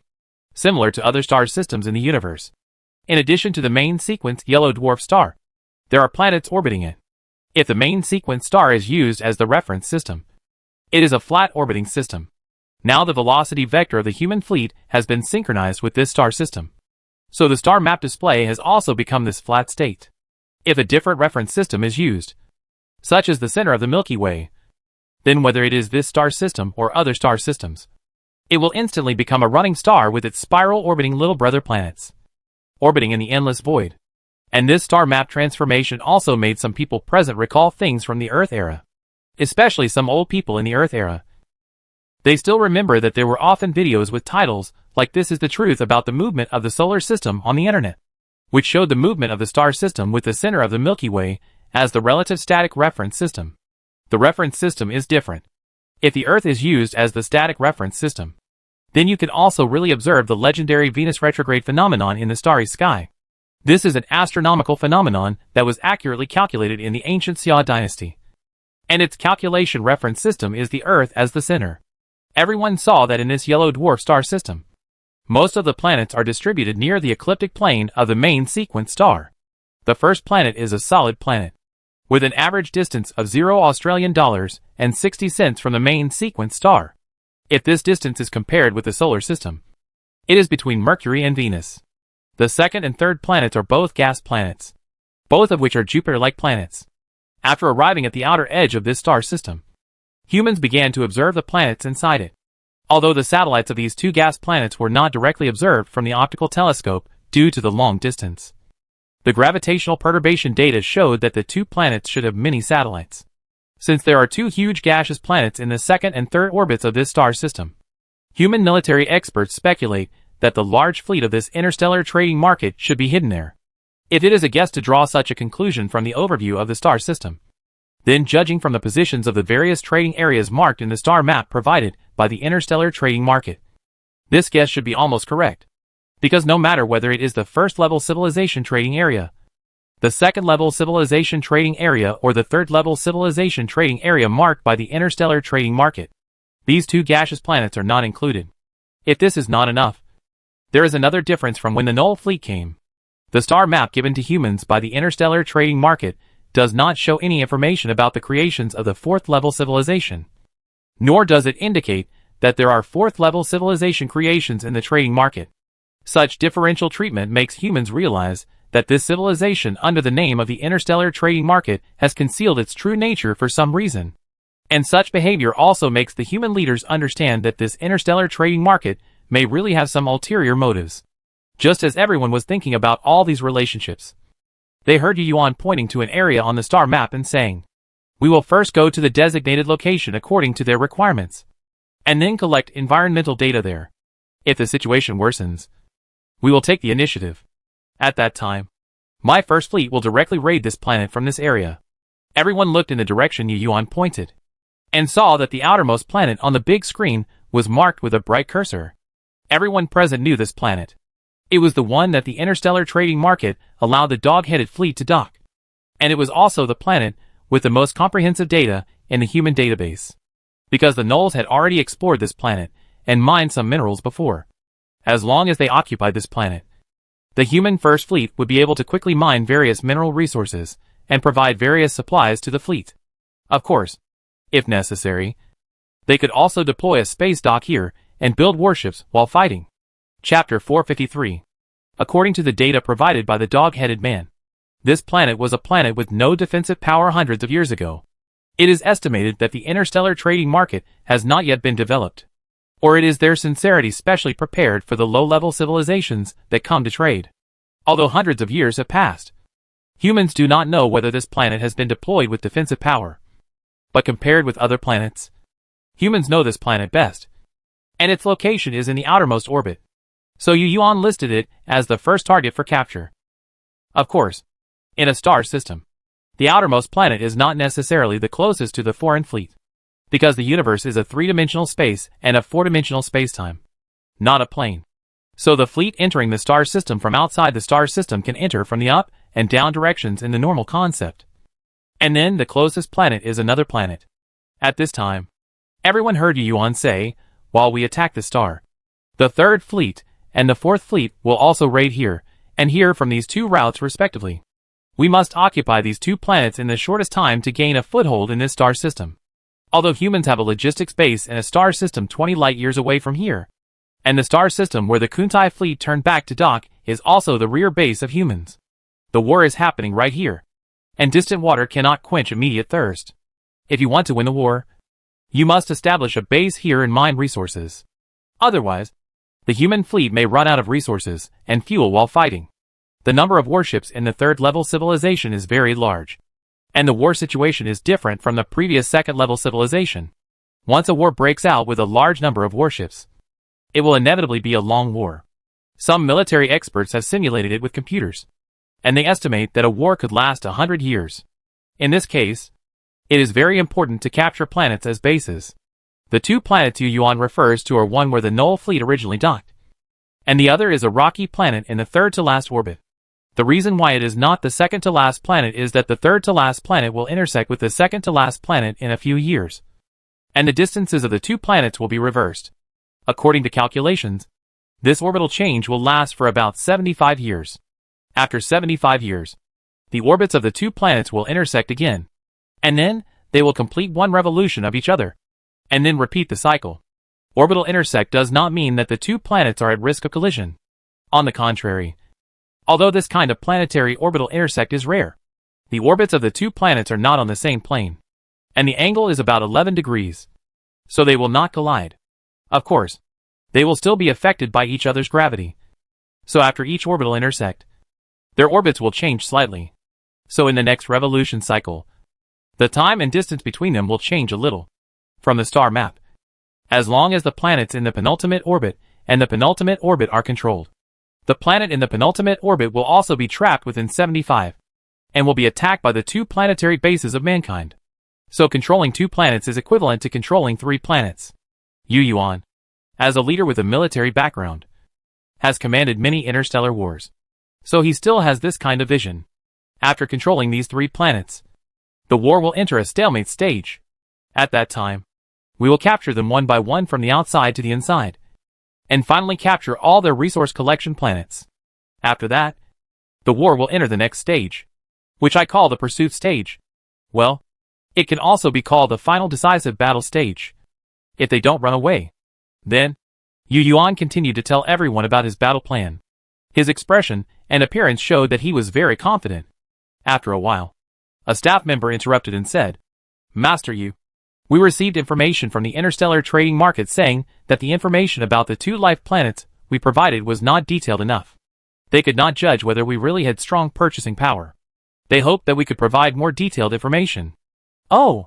Hearing this, Yu Yuan stopped talking about the battle plan. He thought for a moment, turned his head and said to the staff, "Then send them some of our research papers on left-handed DNA life planets." At the same time, we expressed our willingness to buy the goods. Understood, the staff responded. Soon after, an electromagnetic wave message was sent from the first fleet of mankind. The two sides had established communication with each other, so the conversation now no longer needed to be broadcast as at the beginning. In addition to several scientific papers on the differences between left-handed and right-handed DNA forms, this message also contains some human insights on the transaction list set by interstellar civilization. The general meaning is that we are not very satisfied with the list of goods listed in your interstellar trading market. The variety of goods is sufficient, but the value is completely incomparable to a planet with life. Our Earth civilization fleet came with sincerity, and we hope that your interstellar market will also show corresponding trade sincerity. There is another point that humans did not mention. That is, the trading list provided by this so-called interstellar trading market actually includes the biosphere resources obtained from the dog-headed fleet. The quantity has been reduced by half, but the price has doubled. He is just like a profiteer. Of course, seeing the biosphere resources on the list, humans should be happy, because it means that the interstellar trading market does not know the relationship between humans and the dog-headed fleet. If we can rule out the possibility that the interstellar trading market is also playing along. The purpose of saying this is naturally to trick the 4th-level civilization creation that the interstellar trading market had told the dog-headed people about before. Faced with the human words, the interstellar trading market really couldn't help it. Or they also felt that the things on their list were not worthy of a planet with life. So after a while, a video message with a parameter summary was attached to the reply message and entered the human communication receiving device. Dear Earth civilization, please don't be anxious. We just haven't confirmed the authenticity of the life planet before, so we haven't produced real high-end products. Now that the authenticity of the life planet has been confirmed by us, we will naturally produce real high-end products. Believe us, our product is definitely worth a life planet. This is the reply message from the interstellar trading market. It is very short, but the following content contains a lot of things. The first thing that caught the human eye was a set of strange pictures. The reason why it was called strange was that humans had never seen such a thing. But it was obvious that it was a technological creation. Everyone turned their eyes to the text description and saw that the titles of these pictures and videos were written in a few big words. Negative mass generator. Well, this name is of course not the original expression of the interstellar trading market, but a direct translation by humans through their expression. Negative mass generator. The advantage of literal translation is that even those who don't know much about science can roughly know what this thing is at a glance. Or it can be said that human language is powerful. Therefore, After seeing these 6 words, everyone in the Tianjin Command Center was refreshed. Negative mass generator.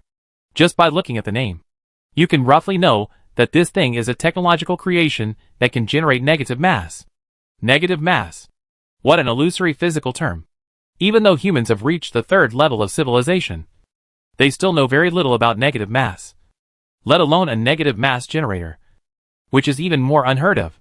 What I want to say here is that the mass of antimatter is not negative, but still positive mass. Any energy form that humans have seen so far is a positive mass-related energy conversion. Chapter 454. What is negative mass? It is the property of negative matter. Just as matter has positive mass, negative matter has negative mass. Negative mass matter is different from positive matter. It will not be attracted by the gravitational field like antimatter and ordinary matter, but will be repelled. If there is such an object with negative mass, then if it is dropped on the earth, it will be repelled by the gravity. This is the slightest understanding of negative mass matter in the history of human scientific development.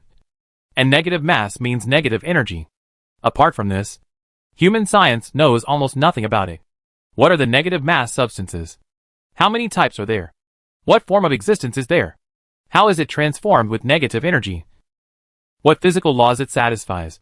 Whether it can be observed, etc. Humans know nothing about them. So far, human beings are probably only at the stage of speculation about negative mass substances. And now the interstellar trading market has thrown out a negative mass generator, which is surprising to humans. I guess this is the 4th level civilization creation they claim to the dog-headed people. But I don't know what it is used for. A scientist looked at the lines of introduction, but did not find any description of the purpose of this negative mass generator. Yu Yuan, who was standing by, heard the worry in his words. He also browsed through it, but did not find its purpose. At the beginning, Yu Yuan was also afraid that this thing was a weapon or something. But after thinking about it in his heart, he felt that it was unlikely. First of all, although he had never seen the appearance of this negative mass generator, it did not look like a weapon at all. Instead, it looked like a device with some functions. Moreover, from its appearance and structure, it seemed incomplete, because Yu Yuan found some structural joints. Therefore, he had reason to guess that this negative mass generator was either a defective product or a core component of something. If it was the latter, where did this thing come from? Thinking of this, Yu Yuan's mind appeared the appearance of a warp engine. And at the same time, his eyes glanced at Yu Nafeng, who was thinking. Yu Yuan felt that the negative mass generator in the interstellar trading market should be as lucky as humans, and was picked up somewhere, or from the ruins of some advanced civilization. If so, that would be great. Next, everyone discussed and speculated about the negative mass generator, and then discussed it internally before sending a reply to the interstellar trading market.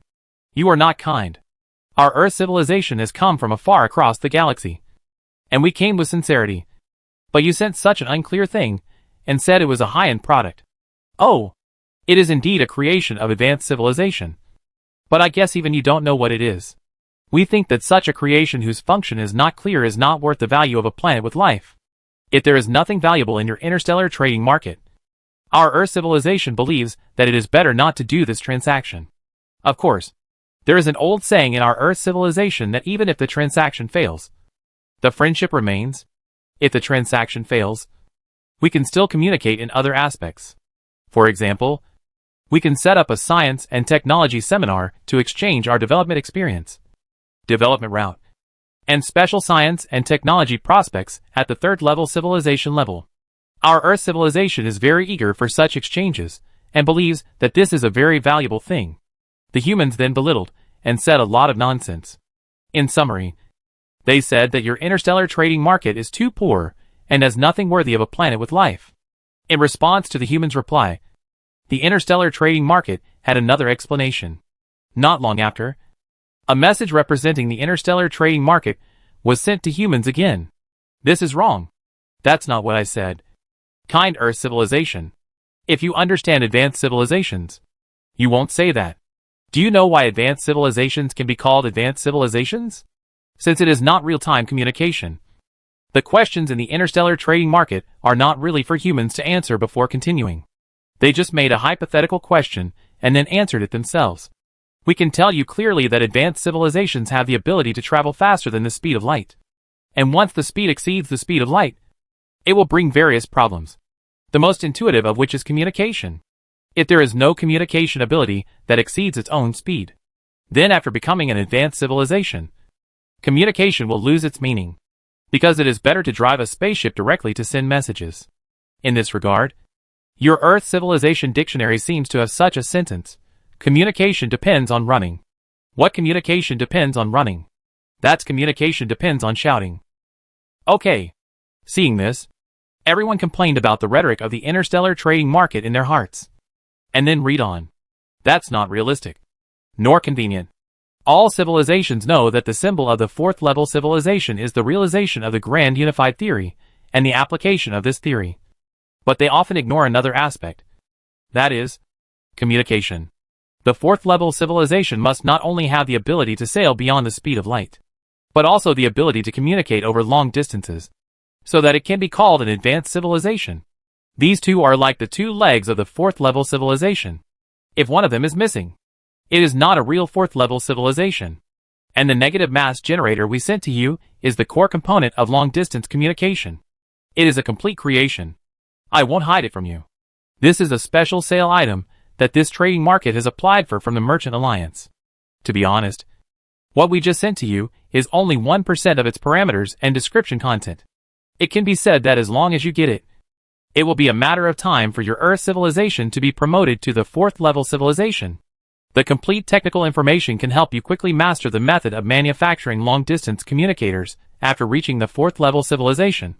As for why we sell it, the reason is very simple. We are a member of the interstellar trading market. There is a fifth level civilization behind us.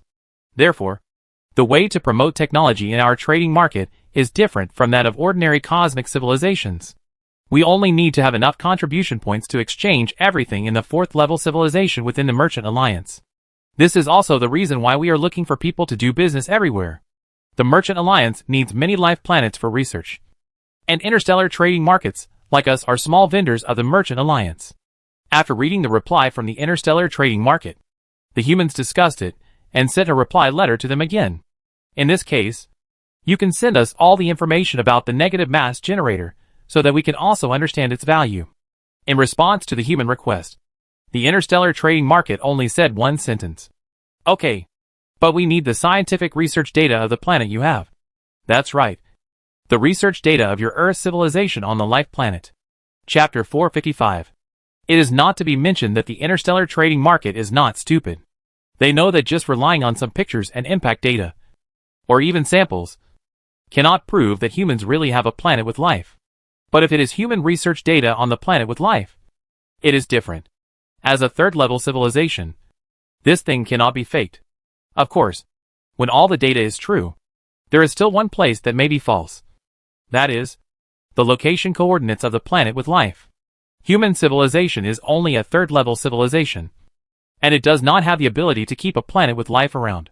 The interstellar trading market is well informed and obviously knows this. So then, they asked for some more requirements, asking humans to provide the coordinates of the life planet first, and then they would send a spacecraft to inspect the goods before the transaction was completed. In exchange, they could give humans all the technical information about the negative mass generator and the negative mass generator itself. But humans must wait in this galaxy for them to confirm the existence of the life planet before leaving. To be on the safe side, they also asked humans to send a small battleship team to follow them to the target location for confirmation. In fact, from the perspective of cosmic treasures, such a transaction is a big loss for humans. However, after hearing several transaction requirements of the interstellar trading market, humans seemed very happy. It was because humans saw the essence of this interstellar trading market from the requirements of these transactions. Just when the interstellar trading market said that it would send a fleet to investigate and confirm whether the location of the life planet was real. It's very simple. If this interstellar trading market really has a level 5 civilization as its backend, and is also a member of some Merchant Alliance, then they should have long-distance communication equipment to contact their organization. And they don't need to send their own fleet to confirm. On the contrary, they only need to tell their organization. And then other advanced civilizations under the organization will go. Of course, this is just one of the guesses. Another guess is that this interstellar trading market wants to monopolize this life planet in exchange for what they call contribution points. However, humans think this is unlikely. If they want contribution points, they can just submit the coordinates to the organization. There is no need to do this. Then, there is only one possibility left. That this interstellar trading market is a certain civilization that came to this remote star field to cheat people under the name of the interstellar trading market. You know, humans today are not country bumpkins. Although they may not have as much experience as some other civilizations, they have experienced many things. Take the life planet. For example, humans saw the fate of the mother planet of Kuntai civilization from the Kuntai civilization database. At the beginning, the mother planet of Kuntai civilization was packed up and taken away by an advanced civilization. With such experience, humans believe that if there is a level 5 civilization behind the interstellar trading market, then they can completely let an advanced civilization pack up and take away the planet like they did with the mother planet of Kuntai civilization. However, seeing the details of the interstellar trading market does not mean that humans will start immediately, because humans have not yet figured out their military strength. Of course, since things have developed to this point, it would be a shame not to take advantage of the opportunity that has come to the door. Right?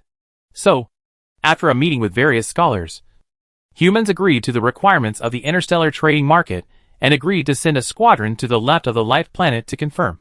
But the interstellar trading market must hand over the negative mass generator and all its information to humans.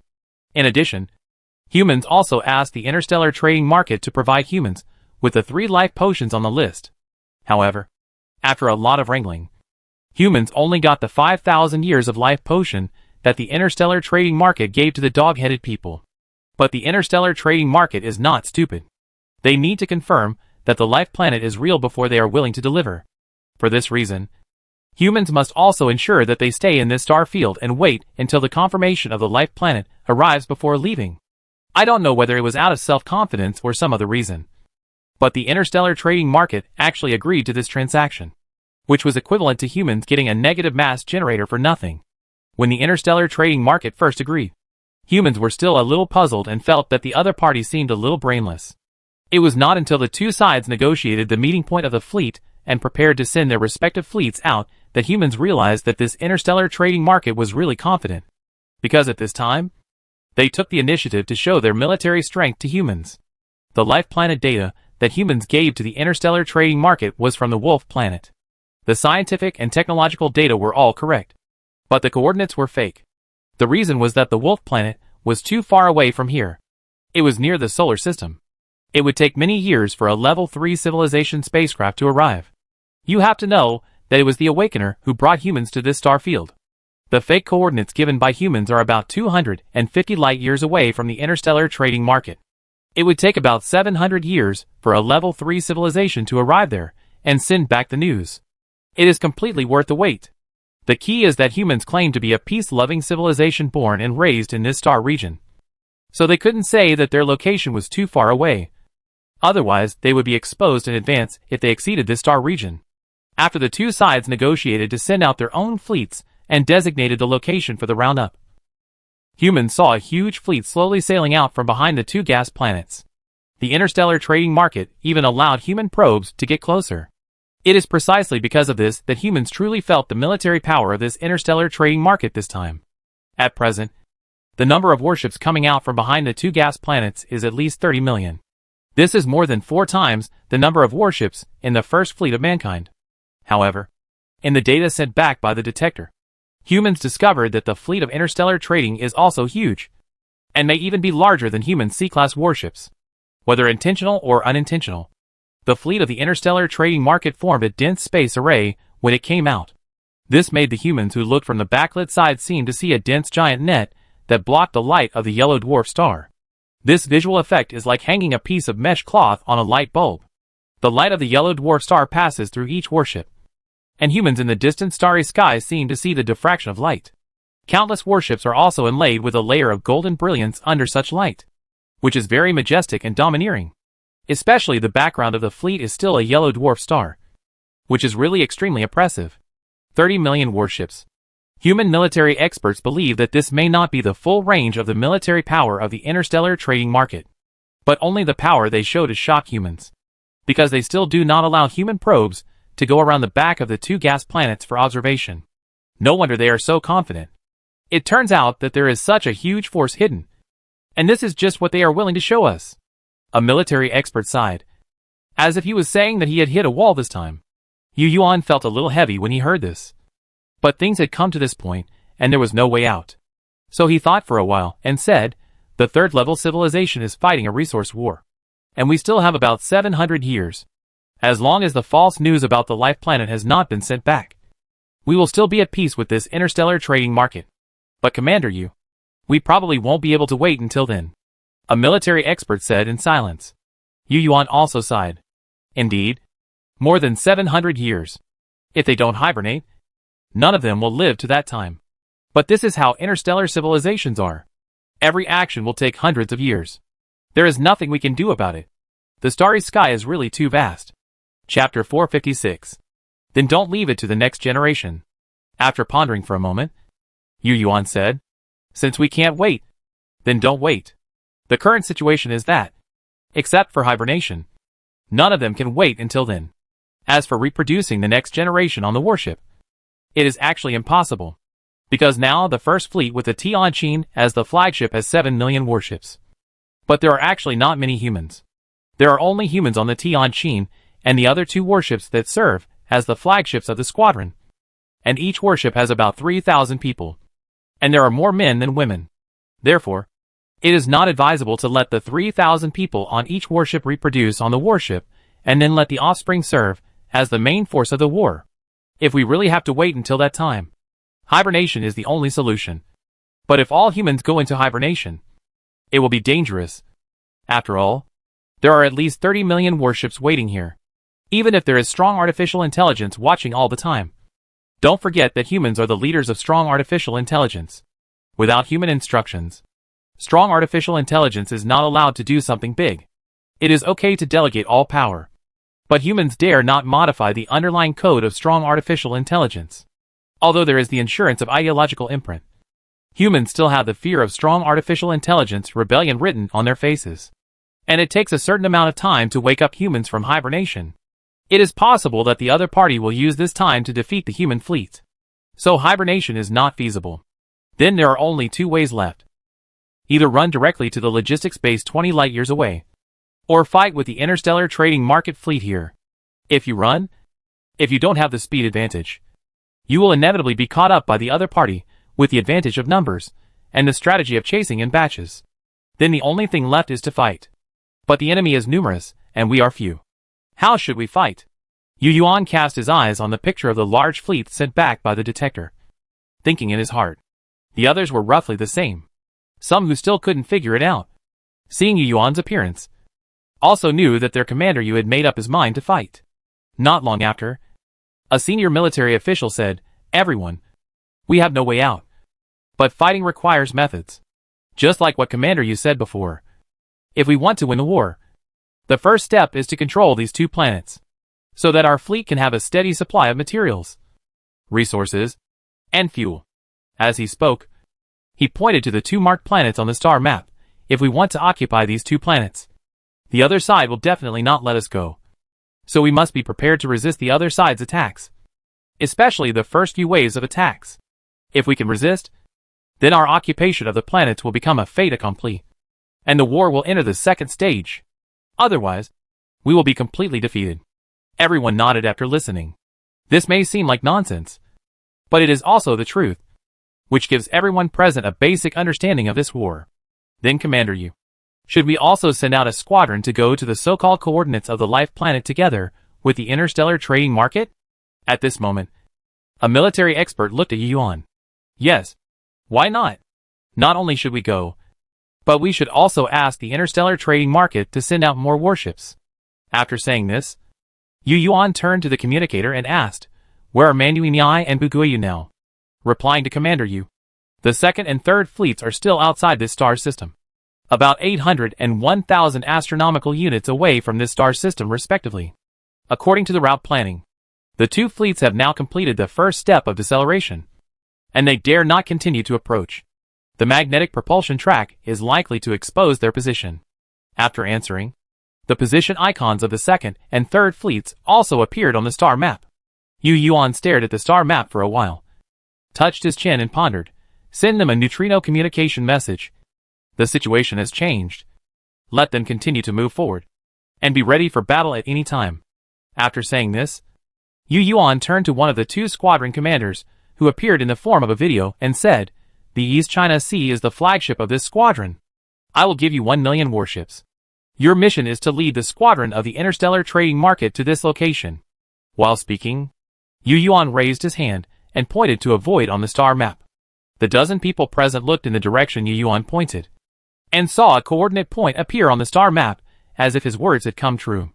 Someone who understood immediately said, "Does Commander you mean to lead the fleet of the interstellar trading market to this location and destroy it?"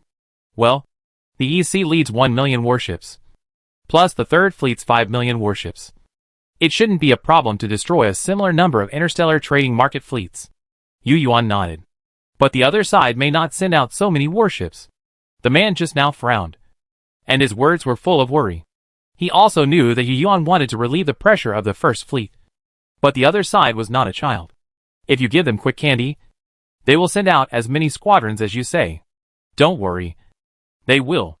Yu Yuan seemed to have made a great decision, and turned to a person in charge of this trade and said, "After the interstellar trading market fleet arrives at the 7th planet orbit, send them a copy of the parameters of alloy number 2, and express our willingness to use the manufacturing technology of this alloy in exchange for the remaining 3,000 years of life potion. At the same time, you can agree to their sample needs. You should prepare a ship of number 2 alloy materials and send it to them at any time. But they must also deliver a research-based sample of the life potion to us. If possible, we also need to return a research-based sample of the life potion with a 5,000-year effect. Master Yu, the 5,000-year effect life potion has been used as collateral for the information of the life planet. If we make such a request now, I am afraid they will think that we are in urgent need of the life potion."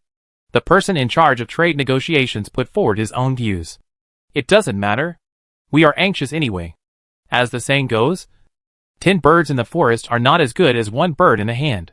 You claim that alloy number 2 is the armor technology of level 4 civilization. They know its value," Yu Yuan said. "In fact, he must be bragging. Alloy number 2 is just a research result of humans from the wreckage of a level 4 civilization spaceship. There is still a gap between it and the shell of the wreckage of the spaceship.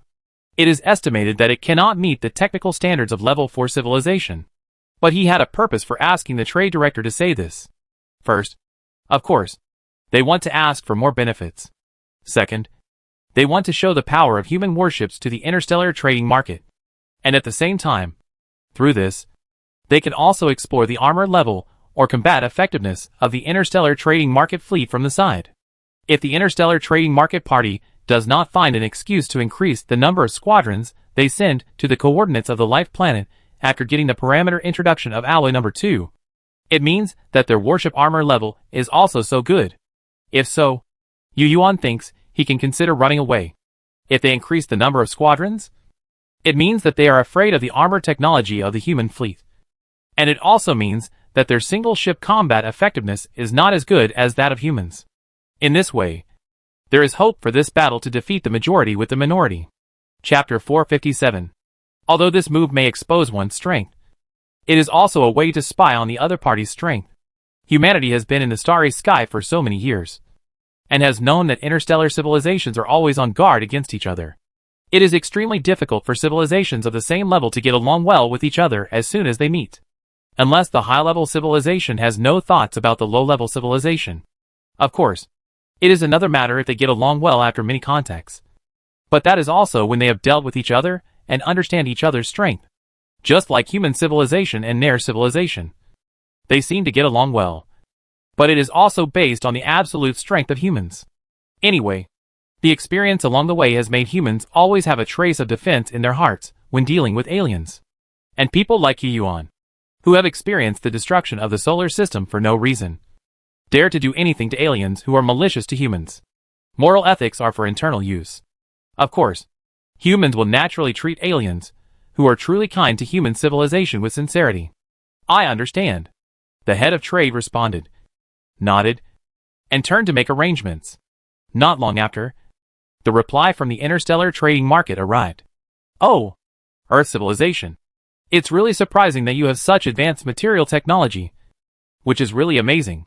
But we want to tell you that although this alloy material is advanced enough, it does not reach the level of fourth-level civilization creation. As a member of the Merchant Alliance, we have experts in this area. But then again, although this material cannot be called a fourth-level civilization creation, it is also very powerful, and its value is enough to exchange for a 3,000-year-old life potion from us. To be honest, it is a pleasure to cooperate with your Earth civilization. If possible, then let's negotiate this deal first. Oh, I almost forgot.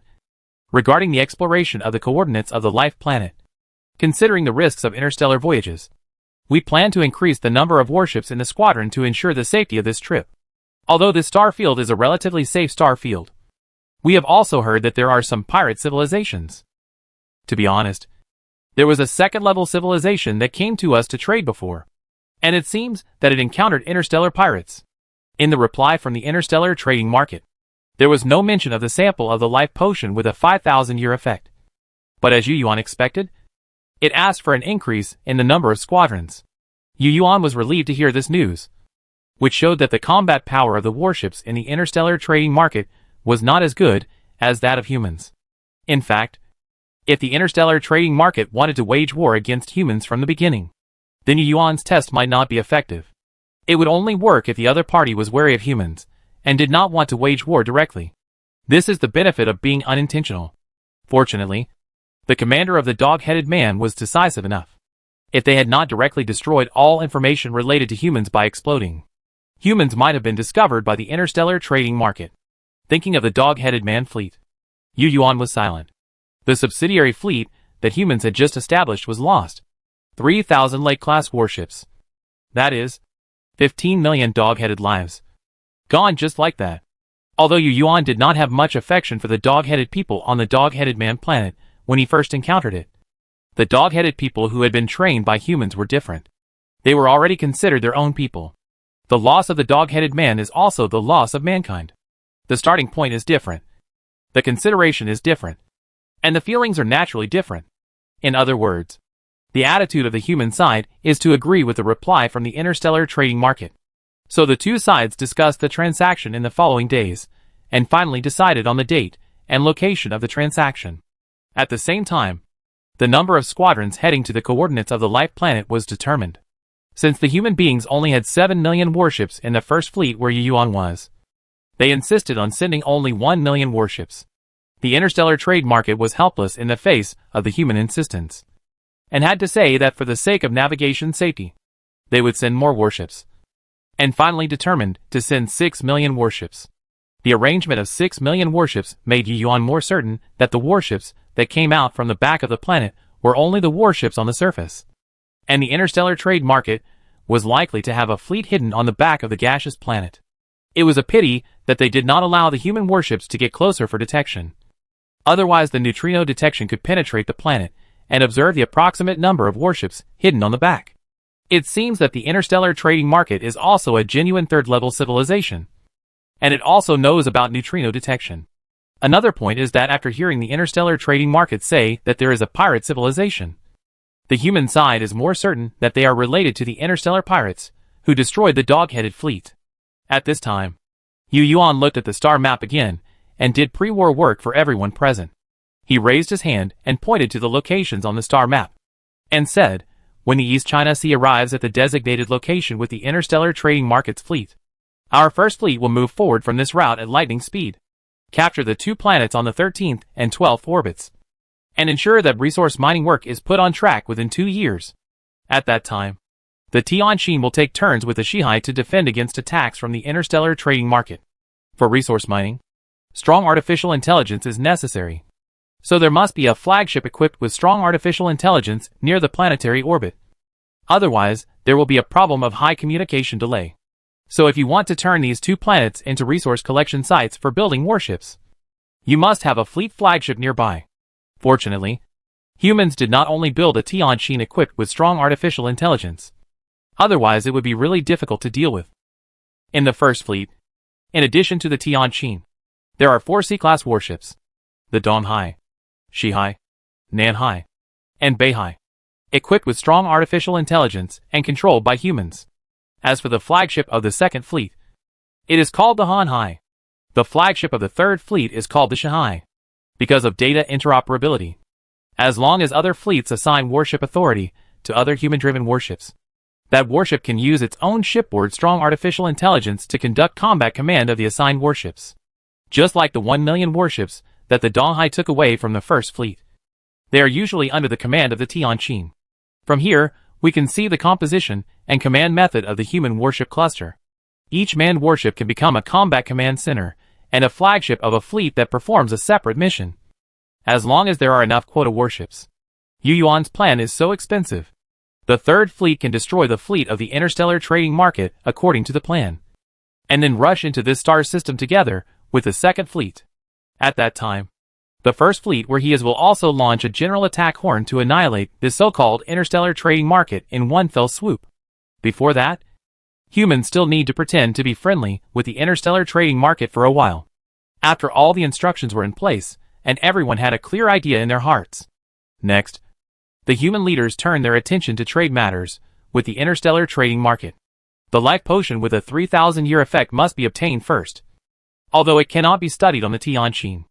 After all, the basic combat personnel, applied scientists, and research scientists on the Tianqin are still in the main civilization.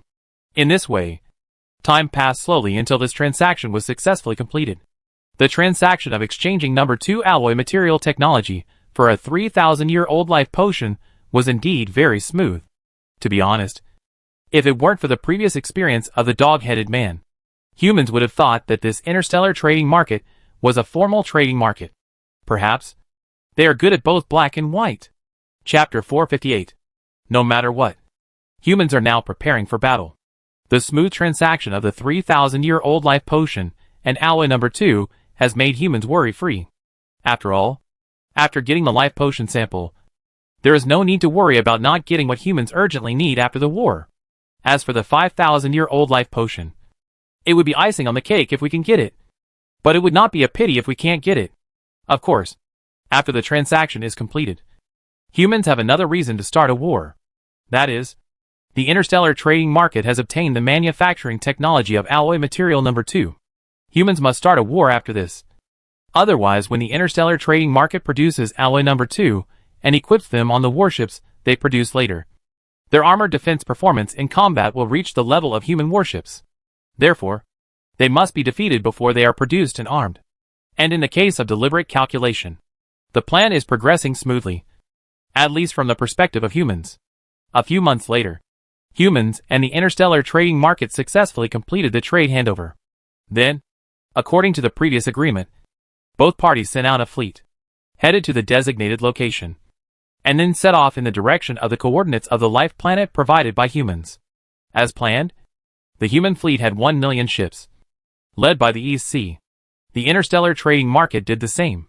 They dispatched 6 million warships on the grounds that the Star Road was far away and to prevent pirate attacks.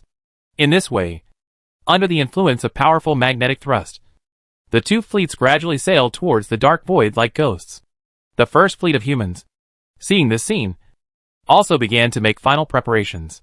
Yu Yuan and a group of senior executives have already formulated a specific attack plan, waiting for the East China Sea to arrive at the designated location. And the Tianqin will take action immediately. Yes, the East China Sea will launch an attack when it arrives at the designated location, instead of waiting for the East China Sea to send back information before taking action. Because the information sent back by the East China Sea means that the interstellar trading market will also receive information that their fleet is under attack. Humans cannot allow the interstellar trading market to have enough time to prepare. Otherwise it will inevitably increase the difficulty of occupation. This time is not too late, because the Third Fleet of mankind is not far from this star system. And it can even be said that it is already within the range of this star system. So, watching the timetable turn, until a certain moment, Yu Yuan, who had been prepared for a long time, directly announced on the Tianqin that the surprise attack began. Everyone, several years of preparation for this one move. Now my First Fleet will be divided into 2 squadrons according to the plan. The main fleet will be led by Tianqin as the flagship. with 3 million warships heading straight for the 12th orbital planet. The other squadron also has 3 million warships, led by the South Sea and the North Sea, heading for the 13th orbital planet. After the capture, the development of the 13th planet will be coordinated by the strong artificial intelligence on the South Sea. It is necessary to produce resources in the shortest time to provide supplies for the large fleet while deploying the space dock to continue producing warships. Yu Yuan, who was driving the fleet communication, paused and said again, "Everyone, whether it is to seek justice for the 15 million dead dog-headed people or to help humans break through the shackles of life again, we must win this battle, and win beautifully. Let's go!" As Yu Yuan's last voice fell, the First Fleet immediately changed its posture in the original void, and then began to speed up towards the target planet. Such a move naturally did not satisfy the interstellar trading market that was always paying attention to the human fleet. So when the fleet just entered the acceleration charge phase, a message appeared in the human receiver. "Earth civilization, what are you doing? We hereby solemnly warn that if you drive the fleet, it will without our consent in this trading market. We have the right to regard your actions as aggression. We will have the right to take any measures we deem reasonable. Earth civilization. Second warning. Please stop your actions immediately. Stop your acceleration. Return to our designated location and wait for the previously agreed resources and fuel supply. Otherwise our fleet will regard you as hostile. Earth civilization. This is the third warning. And the last warning. Do as we say immediately. Otherwise our fleet will launch a devastating attack on you. Don't say I didn't warn you. Don't say I didn't warn you." This very Earth-specific phrase is obviously not the real word used by the interstellar trading market, but in the human translation system, it is considered that this sentence is most suitable for use here. The interval between the three warnings from the interstellar trading market was not long. But when the third warning reached the First Fleet of humanity, the fleet had already entered a high-speed advanced state from relative stillness. Logically speaking, after the third warning, even if humans did not respond, the interstellar trading market would define humans as enemies, as they said. At this time, Yu Yuan, in the spirit of delaying as much as possible, asked the communication team to reply to the interstellar trading market. "Ah? No. No. No. It's not what you think. We are not completely ignoring the market regulations and acting on our own. Our Earth civilization is a peace-loving civilization that loves to communicate with other civilizations. Abiding by the agreements between each other is the consensus of our civilization. So our move is not to violate the rules of your trading market. But we are really forced to do nothing. As we said before, we came across the Star Sea. The journey is long. The resources in our fleet warehouse are already bottoming out. And the fuel is even less. The shortage of various resources has made our fleet rob Peter to pay Paul when repairing damaged parts. It can be said that the 1 million warships selected by the fleet before are already our best warships. But in the face of such a predicament, in the face of our requests for resources and fuel, you have repeatedly refused. Do you know that if this continues, our fleet will not even have the fuel to put our lives into hibernation? So we are not acting on our own. Or there is a reason. We just want to discuss with you to temporarily allocate the last planet to us so that we can replenish our supplies. The reason given in this reply is very outrageous. Combined with the charging posture of the human warships, it is simply outrageous. However, faced with such an outrageous statement, the answer from the interstellar trading market surprised the humans. "Is that so? Why didn't you tell me earlier that you were in such a predicament?" "Ah. In the end, we ignored the fact that our guests had come from afar. Well, since that's the case, it will take hundreds of years for our two fleets to send back the news. So it is necessary to give you a safe planetary orbit to dock and hibernate." Chapter 459. What? The interstellar trading market has this attitude? Is this alien so easy to fool? Something seems to be wrong. The interstellar trading market is acting as if we didn't consider your life form before, which makes humans feel a little embarrassed. If it weren't for the dog-headed man's experience, humans would have almost believed it. But once the arrow is shot, there is no turning back. The First Fleet of humans has no intention of slowing down, but instead rushes towards the target planet at an increasingly faster speed. After all, the truth cannot be hidden. After the First Fleet of mankind arrived at a predetermined separation point in the starry sky, the fleet of 6 million warships was divided into two. One led by the Tianqin and headed for the 12th orbital planet, and the other led by the North Sea and the South Sea went straight to the 13th orbital planet. At this time, The intention of mankind could not be more obvious. If the interstellar trading market still could not see it, they would be really stupid. Sure enough, after the first fleet of mankind made such a move, an electromagnetic wave from the interstellar trading market was transmitted to the human information receiver again. This time the interstellar trading market has understood. Or stopped pretending. Shameless Earth civilization. You cheating civilization. Did you plan all this long ago? Damn it. You are a bunch of cosmic termites. You will pay the price for your actions.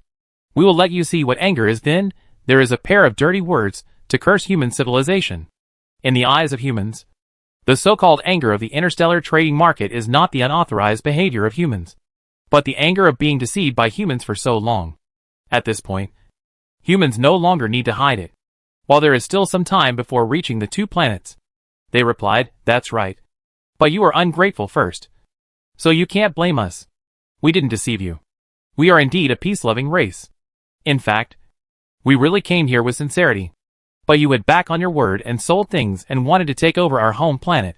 For this, you even made a black-eating black drama. Do you think we don't know anything? Hee hee. Now you still call yourselves the Interstellar Trading Market? Merchant Alliance? Interstellar Trading Market? Bah! Hey, come to think of it, we really have a question. Should we call you Interstellar Pirates? Or the Red Flame Civilization? The human reply made the Interstellar Trading Market silent for a while, as can be seen from the fact that they had not replied for a long time. But the human didn't have to wait too long. A message representing the interstellar trading market soon appeared in the human information receiver. So those creatures with ugly yellow hair are you.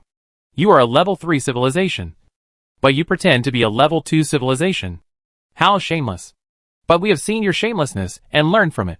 Yes, we should have thought of it earlier. How could there be a level 3 civilization in this remote star field?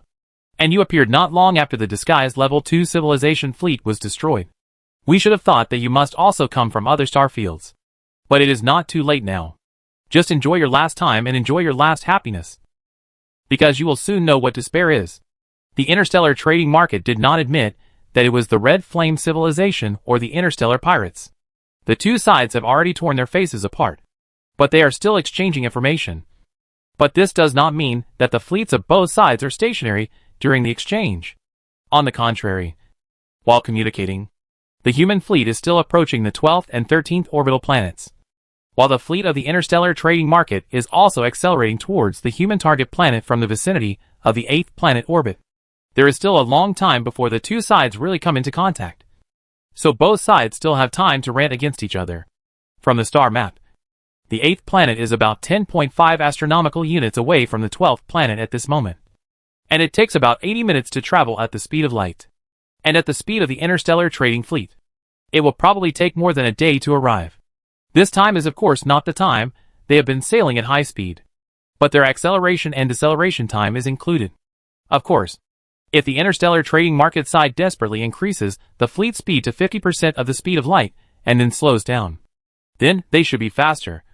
After all, they don't seem to have pulled the thrust to its fullest now.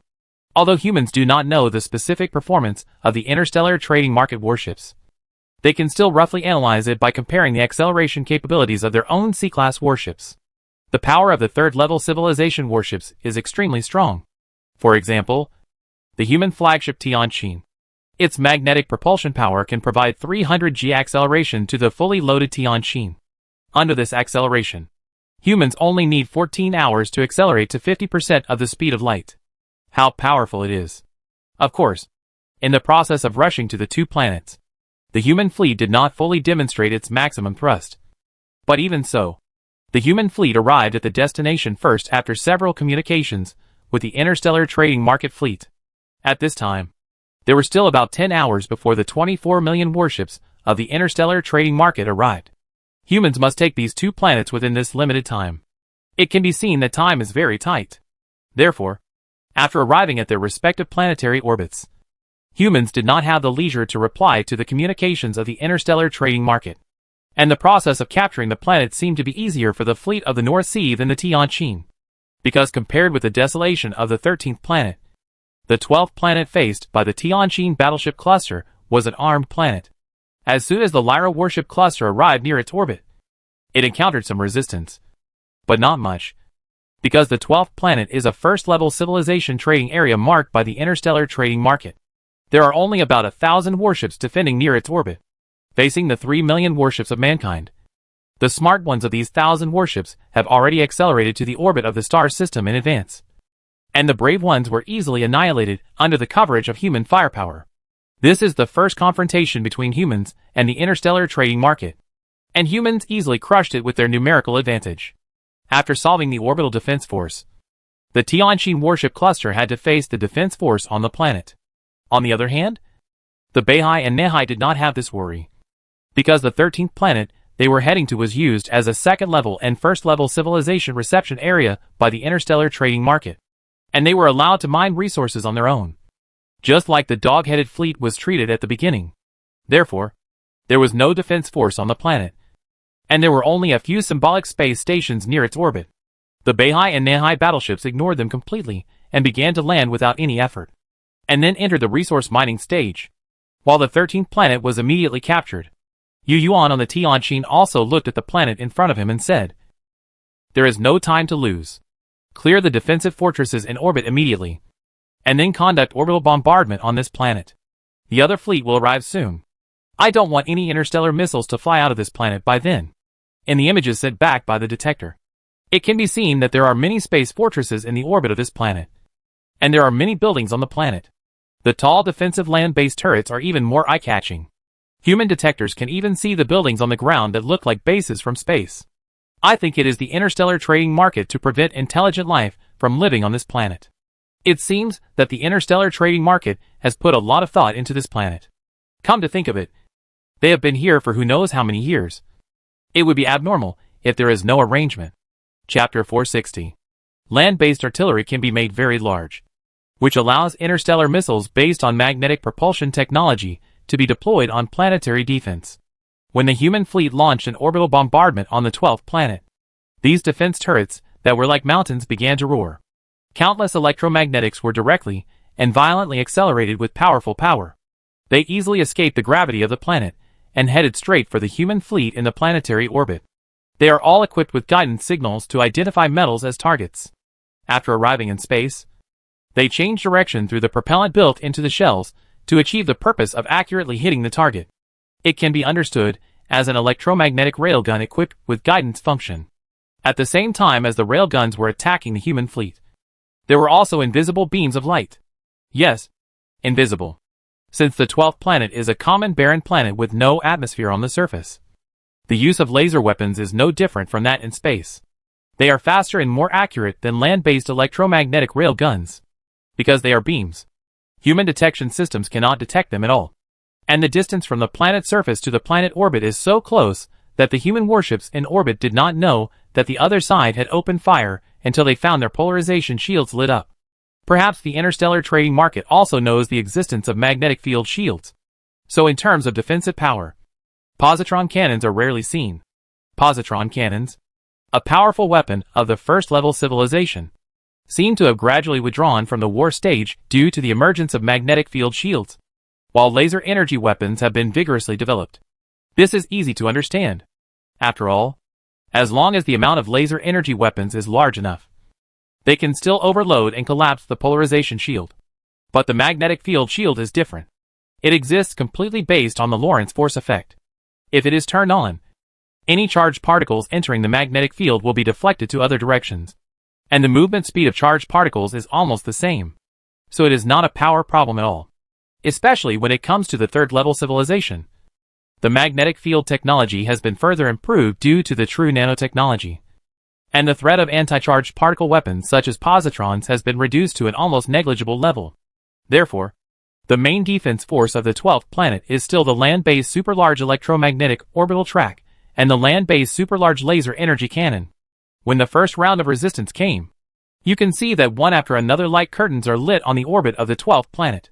The huge warships of mankind are actually better than mobile turtles when facing laser energy weapons at such a close distance. But this turtle shell has a shield. Even though the attack came quickly and accurately, it only presented a beautiful light curtain feast to this space. This scene is really very similar to the spaceship shield resisting attacks in science fiction movies. When the laser energy column from the ground hits the light curtain, it will be blocked by the polarized shield.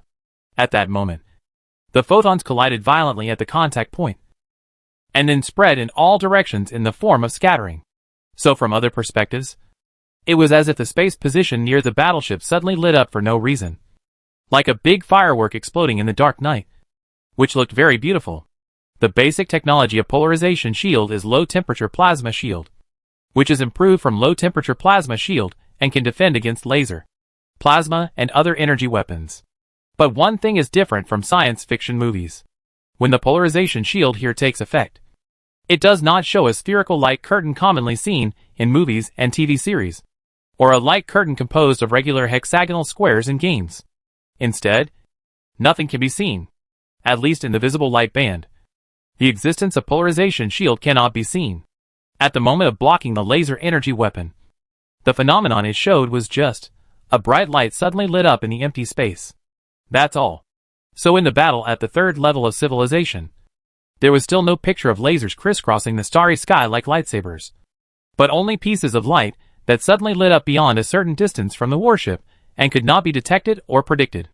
This seemed a bit monotonous, and it seemed to lack the passion and excitement of interstellar war.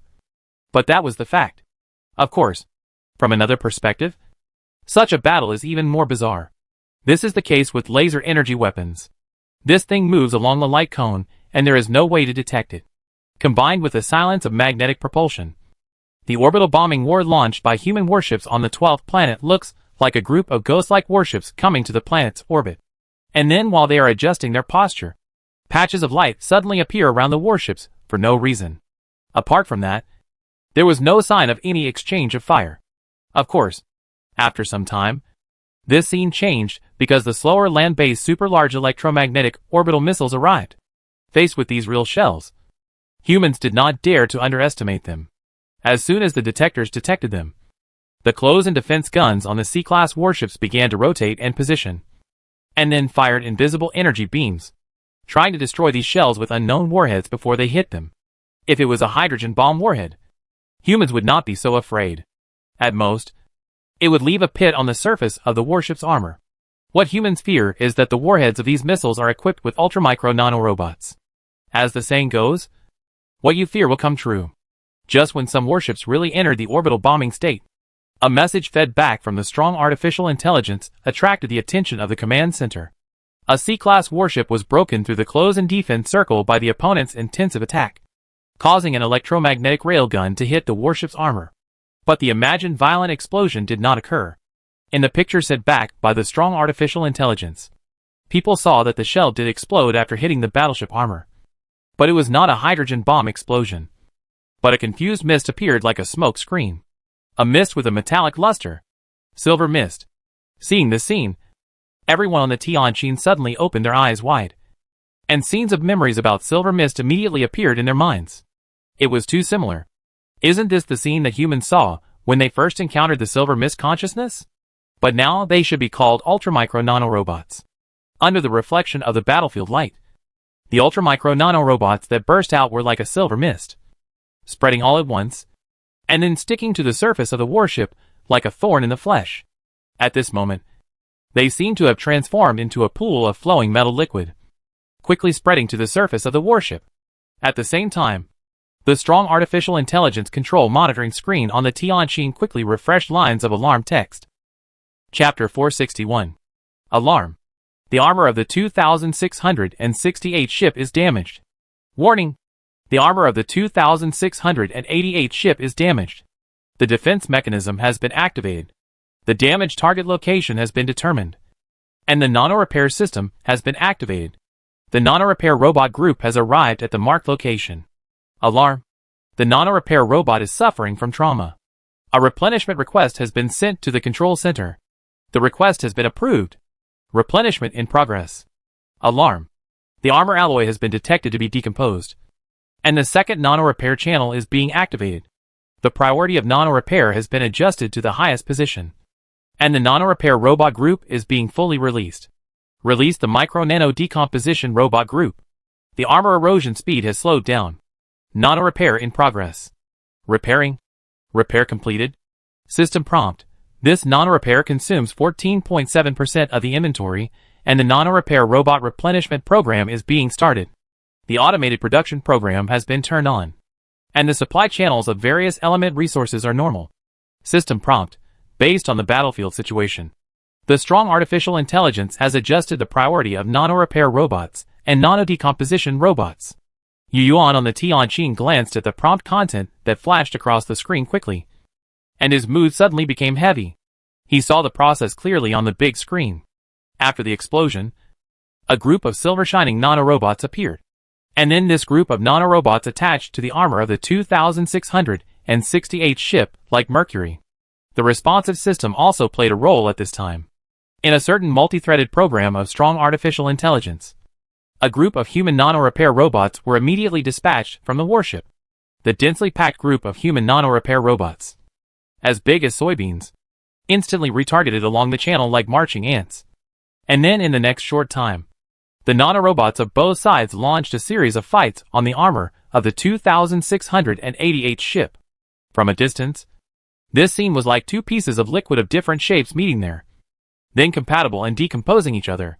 From the infrared lens, we can see that when the two groups of nanorobots are entangled and fighting each other, there is an extremely high temperature, accompanied by a huge amount of heat radiation, which dyes the entire lens screen red. In the end, the human nanorobots are like a group of insects rushing into the water to hide. With the advantage of numbers, they completely eliminate the opponent's nanorobots attached to the battleship armor, and then repair the damaged armor of the battleship. After the repair, the battleship armor has regained its glory. However, only those who saw all this understood how thrilling the confrontation just now was, how high the technological content was, and it was a head-on confrontation of nanotechnology between the two sides. Humanity's number 2 alloys seemed to be easily decomposed in front of this nanorobot weapon. But it was not easy. If it was really easy, then perhaps the 2688 ship would not be able to hold on until its own nanorobots arrived. But even so, it was enough to make everyone on the Tianqing tremble with fear. The scene just now was like the reappearance of the silver mist of the past. The lingering shadows seemed to cover everyone's heart again, making everyone recall the abuse by the silver mist consciousness body. Although at this moment, the human nanorobot group finally won. It should be known that the opponent was just a nanorobot in a shell, and humans consumed 14.7% of the micro-nanorobots in the warship inventory. It is easy for a discerning person to see that if a few more shells like this are hit, the human warship will really be destroyed by the opponent, or decomposed by those ultra-micro-nanorobots. The result of this shell is enough to make humans see the gap between their nanotechnology and the interstellar trading market. Yes, we have to admit that human nanorobots are at least one generation lower than the interstellar trading market in terms of performance and function. Through the information fed back by the system, humans found that if the nanorobots in the interstellar trading market are super micro, then human nanorobots can only be considered micro. And the opponent's nanorobots seem to be stronger than the original Silver Mist. Silver Mist was just a minor, and now these nanorobots are used as war weapons. If all the 24 million warships of the other side are equipped with this kind of shells, then this war will be difficult to fight. Faced with this situation, Yu Yuan's face was a little gloomy. Obviously, he was thinking of a coping strategy.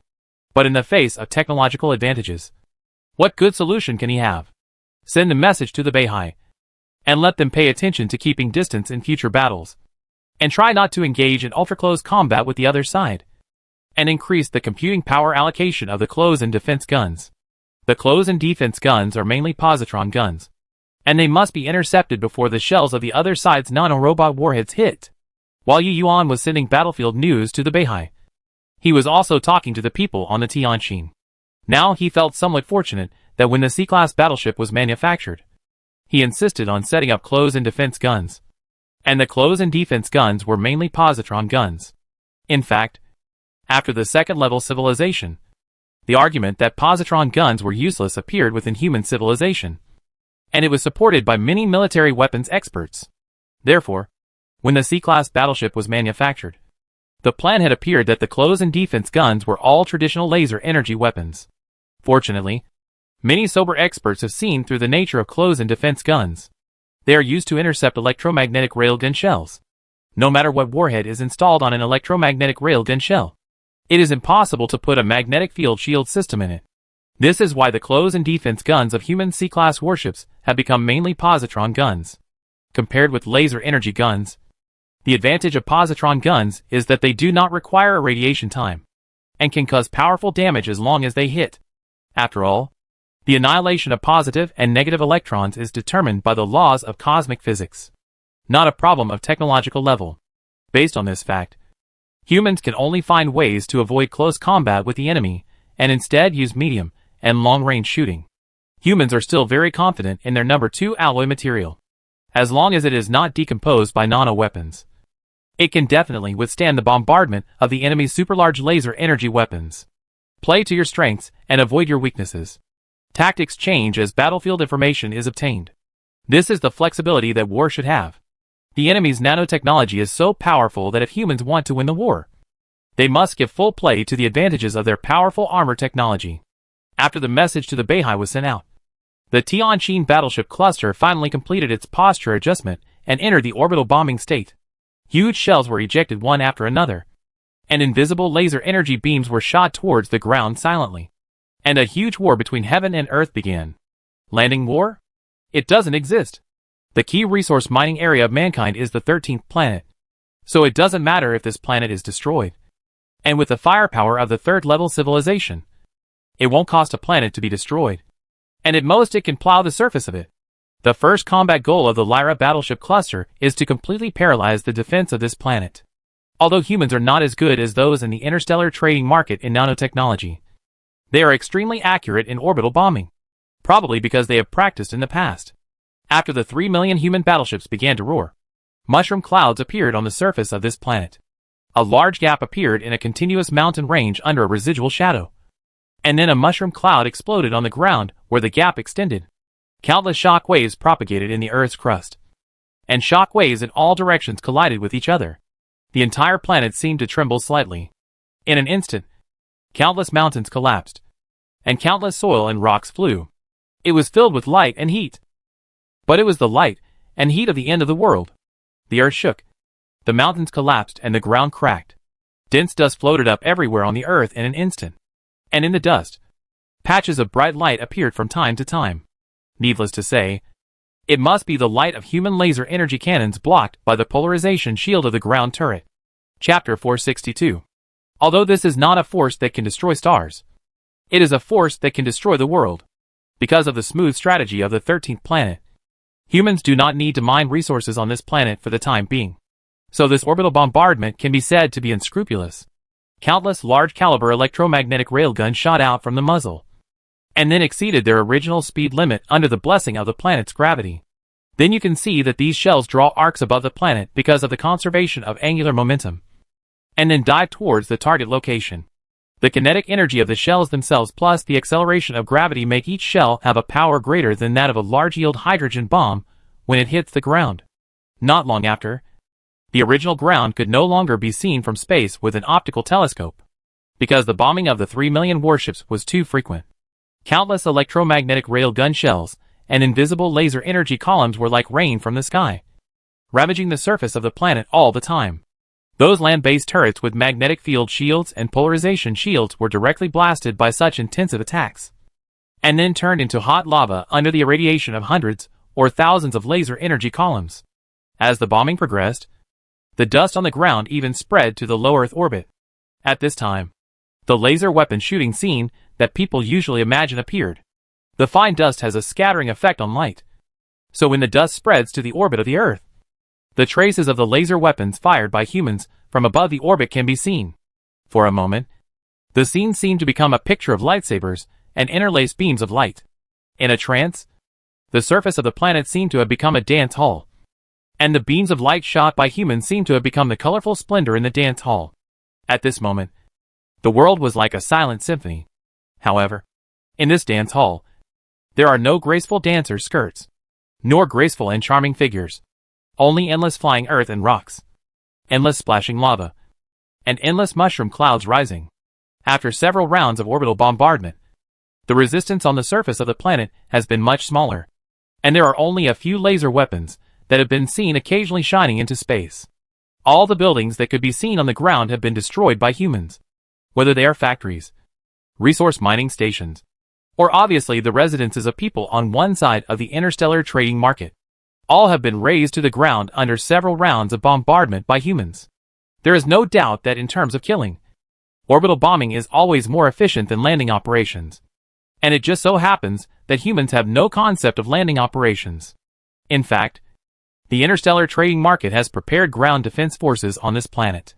They even equip their soldiers with extremely excellent individual combat equipment, such as defensive mechas, individual combat energy weapons, and formulated many tactics suitable for ground offensive and defensive warfare.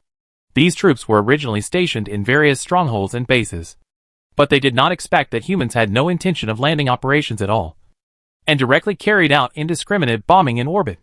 As a result, these preparations became cannon fodder in the orbital bombardment. Facing this destructive force, they all died without firing a single shot. But that's not all. In order to prevent the survival of some deep underground bases, under Yu Yuan's instruction, the strong artificial intelligence on the Tianqin has already dispatched a group of thrusters equipped with intelligent programs to carry out another bombing mission. During the large-scale orbital bombardment, Yu Yuan noticed the situation of the orbit near this planet. Through the detector, he found that there were some asteroids floating in space. Then an idea came to his mind. It was obvious that Yu Yuan wanted to push one or several asteroids of suitable mass to the 12th planet. The idea of pushing asteroids was only an idea in the Earth era. But now humans have become a third-level civilization. The powerful magnetic propulsion technology has made this originally only thinkable thing really easy. In this way, under the instruction of Yu Yuan, the strong artificial intelligence allocated a part of its computing power and dispatched a group of thrusters to the asteroid near the orbit, starting the asteroid collision mission. There are about 3 suitable asteroids in nearby orbits. One with a diameter of about 5 kilometers, one with a diameter of about 9 kilometers, and the last one with a diameter of about 11 kilometers. At first glance, the smallest asteroid does not seem to be very large. After all, the length of the Tianqin is 5 kilometers. But the asteroid is a full entity, unlike the Tianqin with internal space. Therefore, its mass is much larger than that of the Tianqin. But it is not difficult for humans to push it, even for the asteroid with a diameter of 11 kilometers. It only requires humans to get more thrusters to go there. When these 3 asteroids were pushed from outer space to the planet by humans, the people remaining in the underground base on the planet knew that they were really going to play. Pushing asteroids to hit planets requires accurate collision positions, which is a technical job that cannot be done without rich orbital bombing technology. It just so happens that after the previous bombing experiments and the actual hands-on operation, humans have all kinds of parameters. So people can see such a scene. 3 asteroids of different masses were pushed by the magnetic thrusters installed by humans to different orbital heights of the planet. Then, in order to ensure the accuracy of the collision, humans added several more thrusters around the asteroids for fine-tuning the orbit. Just like the largest asteroid, it has hundreds of thrusters. Then, after rigorous scientific calculations, the 3 asteroids began to orbit the planet from their respective orbits, and then lowered their orbits at the appropriate time, and finally drew a hot arc visible to the naked eye above the planet and fell down. At this moment, it seemed that 3 rounds of scorching suns appeared above the planet, as if 3 suns were in the sky, and the hot light illuminated the entire planet like daylight. It is true that the 12th planet has no atmosphere, but the dust that was previously bombed by humans did not fall to the ground. So after the 3 asteroids rubbed against them, a magnificent scene of world destruction appeared. After 3 huge mushroom clouds rose, the earth cracked again, and the crust trembled again. The core of the planet, which had been dormant, was stimulated by the impact of these 3 asteroids to release its internal power. As a result, the mantle under the crust also cracked, and the hot magma of the uncooled outer core under the mantle surged upward along these cracks. Soon, red windings appeared on the earth, as if red snakes were extending there. These winding red snakes gathered in one place. And then the volcanoes on the surface of the planet, which had stopped for tens of thousands of years, came alive again. Chapter 463. Relying on the power of a fleet. Humans successfully reactivated a planet whose crustal movement was about to stop, allowing its last strength to erupt and once again become an active planet with volcanic eruptions. According to the ancient worldview, this is picking stars and taking the moon. This is the power of destruction.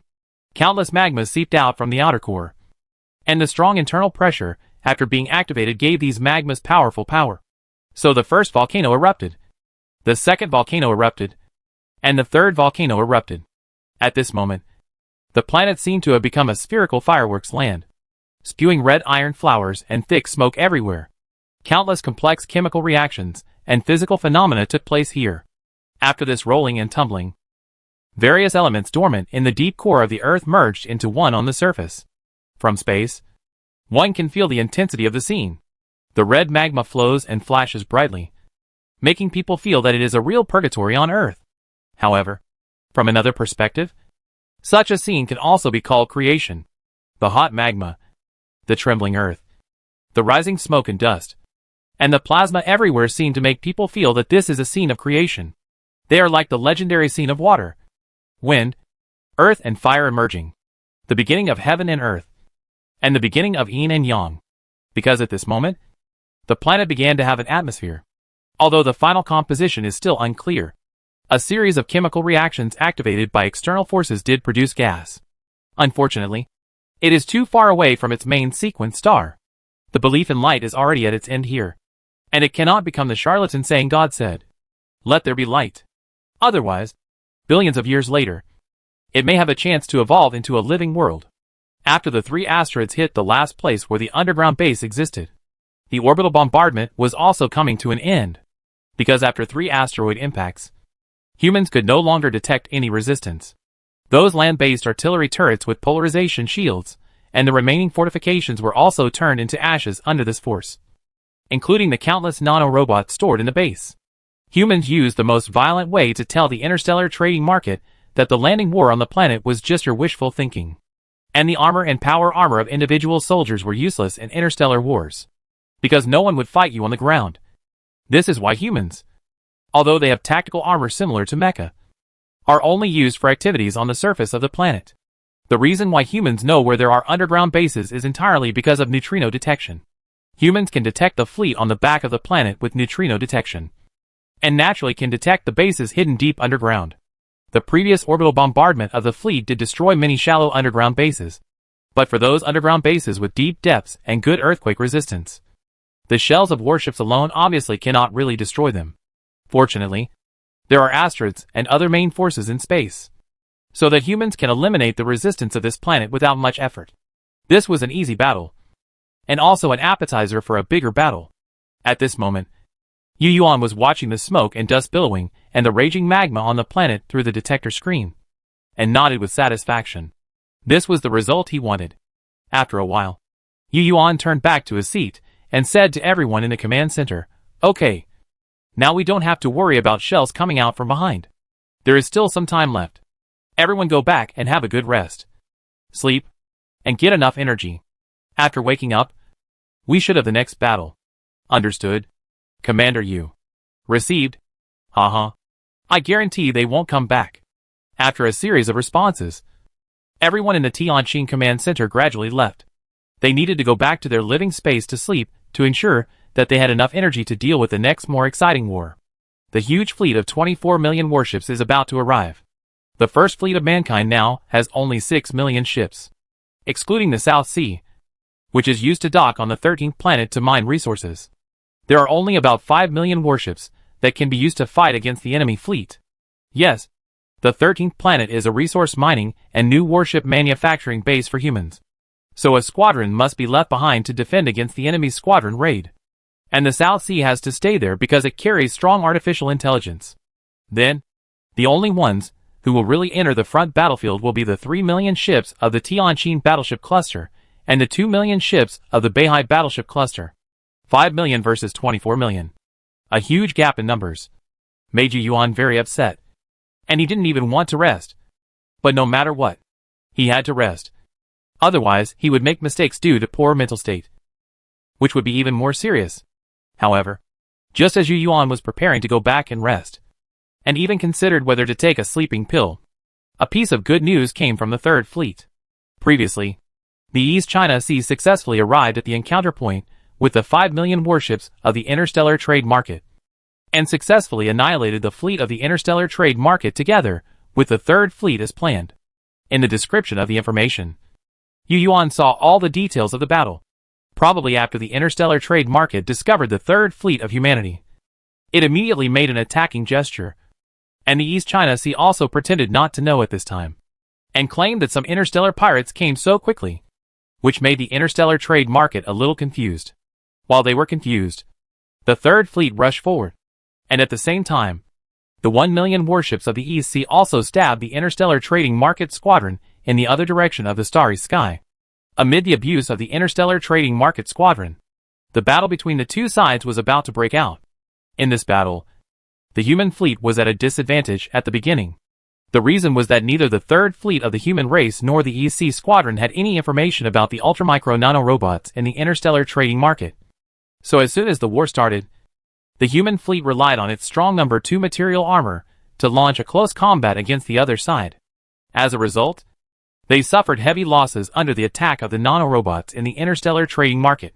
After losing more than 1 million warships, the human Third Fleet and the East China Sea Squadron finally reacted, and then used nearly 1 million warships to cover the rear, thus getting rid of the close combat situation.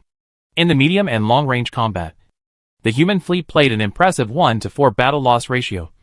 And finally, after paying the price of more than 1 million warships, it successfully destroyed the 5 million warships in the interstellar trading market. Of course, they were not completely annihilated, and some of them ran away in advance. It was at this time that the Third Fleet and the East Sea Squadron of the human race realized that the fleet composition structure of the interstellar trading market seemed to be different from that of humans. In theory, if a strong artificial intelligence was placed on a manned warship to control the entire fleet like humans, there would be no escaped warships. But the interstellar trading market did. Such a phenomenon had to make humans doubt that they were all manned warships. In fact, this phenomenon also occurred when the Tianqin warship cluster destroyed the warships in the orbit of the 12th planet. But the number of those warships was too small, so humans did not take it seriously. But now the news from the Third Fleet said that there were many escaped warships in that squadron, which made people pay attention. The moment he saw this news, Yu Yuan thought of 2 possibilities. The first possibility was naturally, as the commander of the Third Fleet guessed, all the warships on the side of the interstellar trading market were manned. The second possibility was that there was no strong artificial intelligence in the interstellar trading market. No matter which possibility it was great news for mankind. Now, Yu Yuan could fall asleep temporarily. He knew that guessing was useless. Anyway, after waking up from a nap, he would fight a real head-on battle with the interstellar trading market, and he should be able to judge based on the actions and behaviors of the opponent's warships. It's very simple. If the opponent's fleet is widely distributed and can fight with multiple warships, can be divided into many small teams, and is very flexible, then it is probably driven by someone. If a group of warships are concentrated into a relatively dense warship cluster to fight like humans, then it is likely to be strong artificial intelligence multi-threaded control. The factors based on these judgments are the speed of light limit of communication, which can also be said to be communication delay. Chapter 464. As soon as he woke up, Yu Yuan received a notification from the strong artificial intelligence, saying that the fleet of the interstellar trading market had arrived in the nearby starry sky, and it was estimated that in 2 hours, it would enter the effective range of the laser energy weapon. Without further ado, Yu Yuan immediately did some personal cleaning in his room after hearing the news, and then took the elevator to leave the rotating living area and came to the command center of the Tianqin. After Yu Yuan came back, the personnel from various fields, who had gone back to rest, also arrived one after another. After the helmsman, fire control operator, intelligence officer, communication officer, scientific officer, first mate, second mate, and all the others arrived. They came to their respective seats and fixed themselves without notifying anyone. The war is about to start. When the Tianqin enters combat mode, there will inevitably be many super accelerations, decelerations, left and right rudders, full rudder up and down operations. So it is important to fix yourself in your own position to avoid being thrown against the bulkhead. The Tianqin is now a third-level civilization creation. Compared with the previous Tianqin, it has not only improved in power, firepower, defense, shields, etc., but also has a major upgrade in interior, ergonomic equipment, life support equipment, high-G acceleration anti-buffer devices, etc. Take everyone's seat now, for example. In normal state, The seat is just a seat. Once the war state is entered, some mechanical changes will occur around the seat according to a specific program, thus turning it into a one-way transparent closed single room. There are complete life support equipment inside, and it can be said that eating, drinking, defecating and urinating can all be done inside. Of course, in the combat state, it is naturally not normal eating, but replaced with nutrient solution. There are two modes of nutrient solution. One is the immersion type mix with the acceleration buffer, which is rarely used now because humans have a strong overclocking mode. The other is the direct drinking method. When you are hungry, you can directly issue instructions to the system through the brain chip, and then a mechanical arm will deliver nutrient solution. And then, you can replenish nutrition immediately after a few gulps in 3 seconds. In fact, an injection method was originally designed, but it was eliminated because of the overclocking mode. As for the excretion problem, the existing pipeline access method is used to ensure that there will be no embarrassment due to the 3 urgent needs during combat. It can be said that up to now, there is almost only one factor that restricts human individuals from fighting for a long time, and that is sleep. It is impossible for humans to fight non-stop like machines. Scientists have tried to solve this problem from a biological perspective, but there is still no clue about the root of the mechanism of sleep replenishing energy. Therefore, in a long-term war, the human Tianqin can generally only fight continuously for a few days at a high intensity, and then withdraw from the war to give humans enough rest before continuing to fight. Of course, if the situation is good, the command can also be temporarily handed over to strong artificial intelligence, allowing it to command the battle instead of humans until humans wake up. Anyway, under normal circumstances, the Tianqin is the command ship and will be in the center of a large group of unmanned warships. The opponent cannot break through the defense line all at once, so the problem is not too big. Everything is ready, and the warships of both sides are about to clash. At this time, the people on the Tianqin saw from the picture sent back by the detector that the fleet of the interstellar trading market was actually divided into two. One part was heading towards the orbit of the 12th planet, where the Tianqin warship cluster was located, and the other part was heading towards the fleet of the 13th planet. This operation was indeed a bit confusing. So much so that Yuan, who had already notified the Beihai squadron to come to help, was a bit stunned.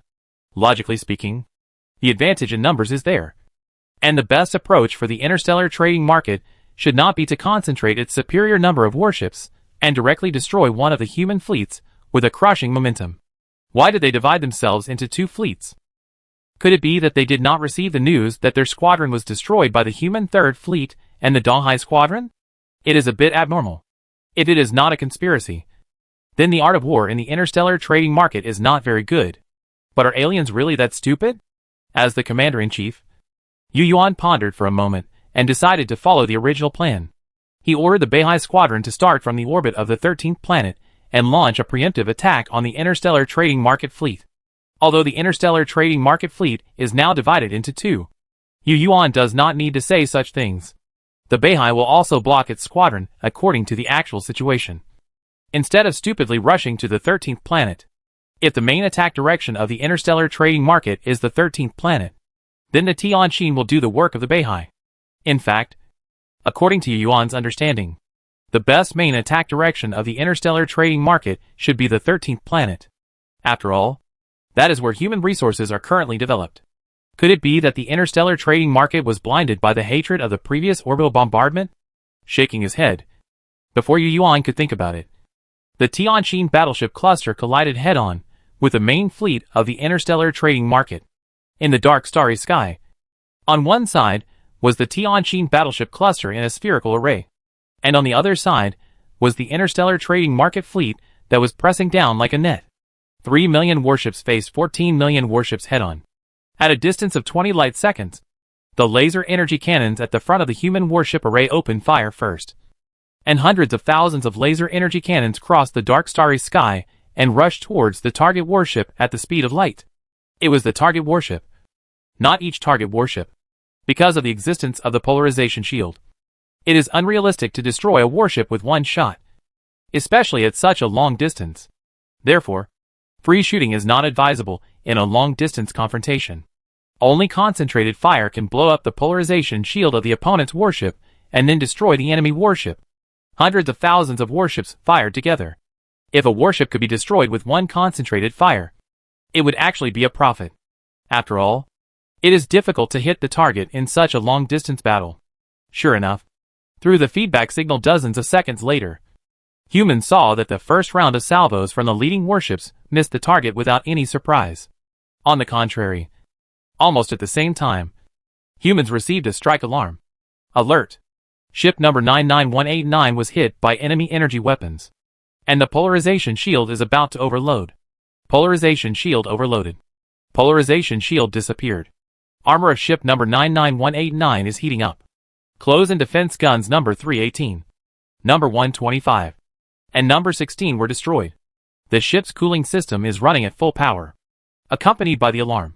The human side can clearly see that the polarization shield of a warship at the front of the warship array suddenly lights up, and then breaks in less than 2 seconds. Then, the surface of the warship changes from silvery metallic color to light red, accompanied by incandescent light. This warship seems to have become the sun in the night sky. Dazzling. Chapter 465. There is no doubt that the interstellar trading market also knows that concentrated fire is the right way at this distance. And they are very accurate. The first round of the Vanguard warships fired a salvo and hit the human warship. Oh, that's not right. There were also tens of thousands of laser energy cannons that missed the target. They just used their numerical advantage. Millions of warships fired at the same time and carried out a covering attack on the predicted position of a human warship. Of course, it is not that a fleet will only focus on one warship every time. This situation will change with a change of distance.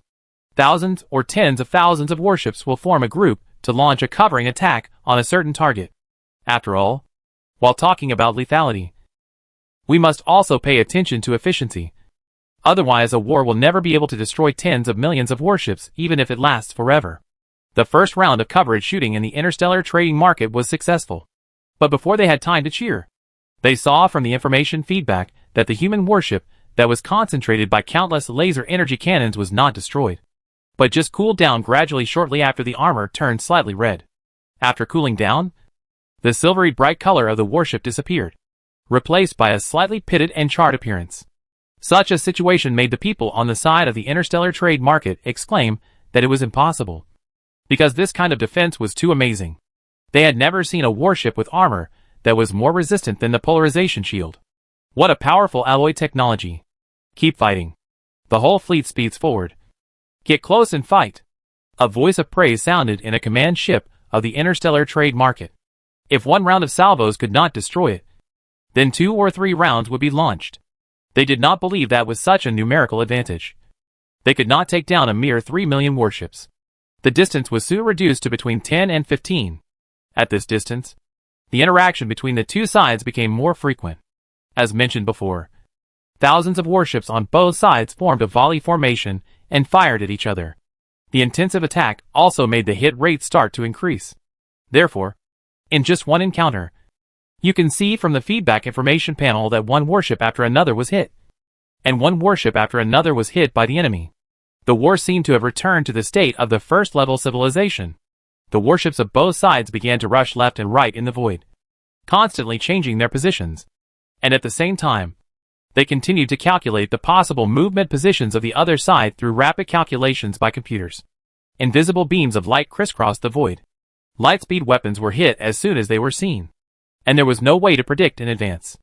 In this situation, the battlefield seemed to have a strange picture.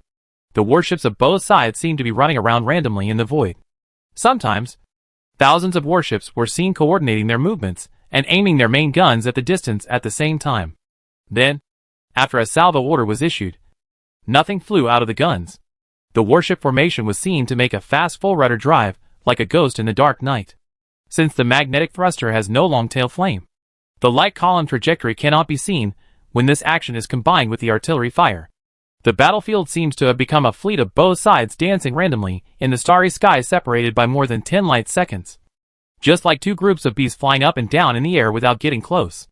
However, only the leading warships that tried to approach the human side knew that the two sides were not dancing, but were really in a war, because those warships that tried to rush in were the first to be taken care of by the volley, and therefore they became the first warships to be destroyed in this battle.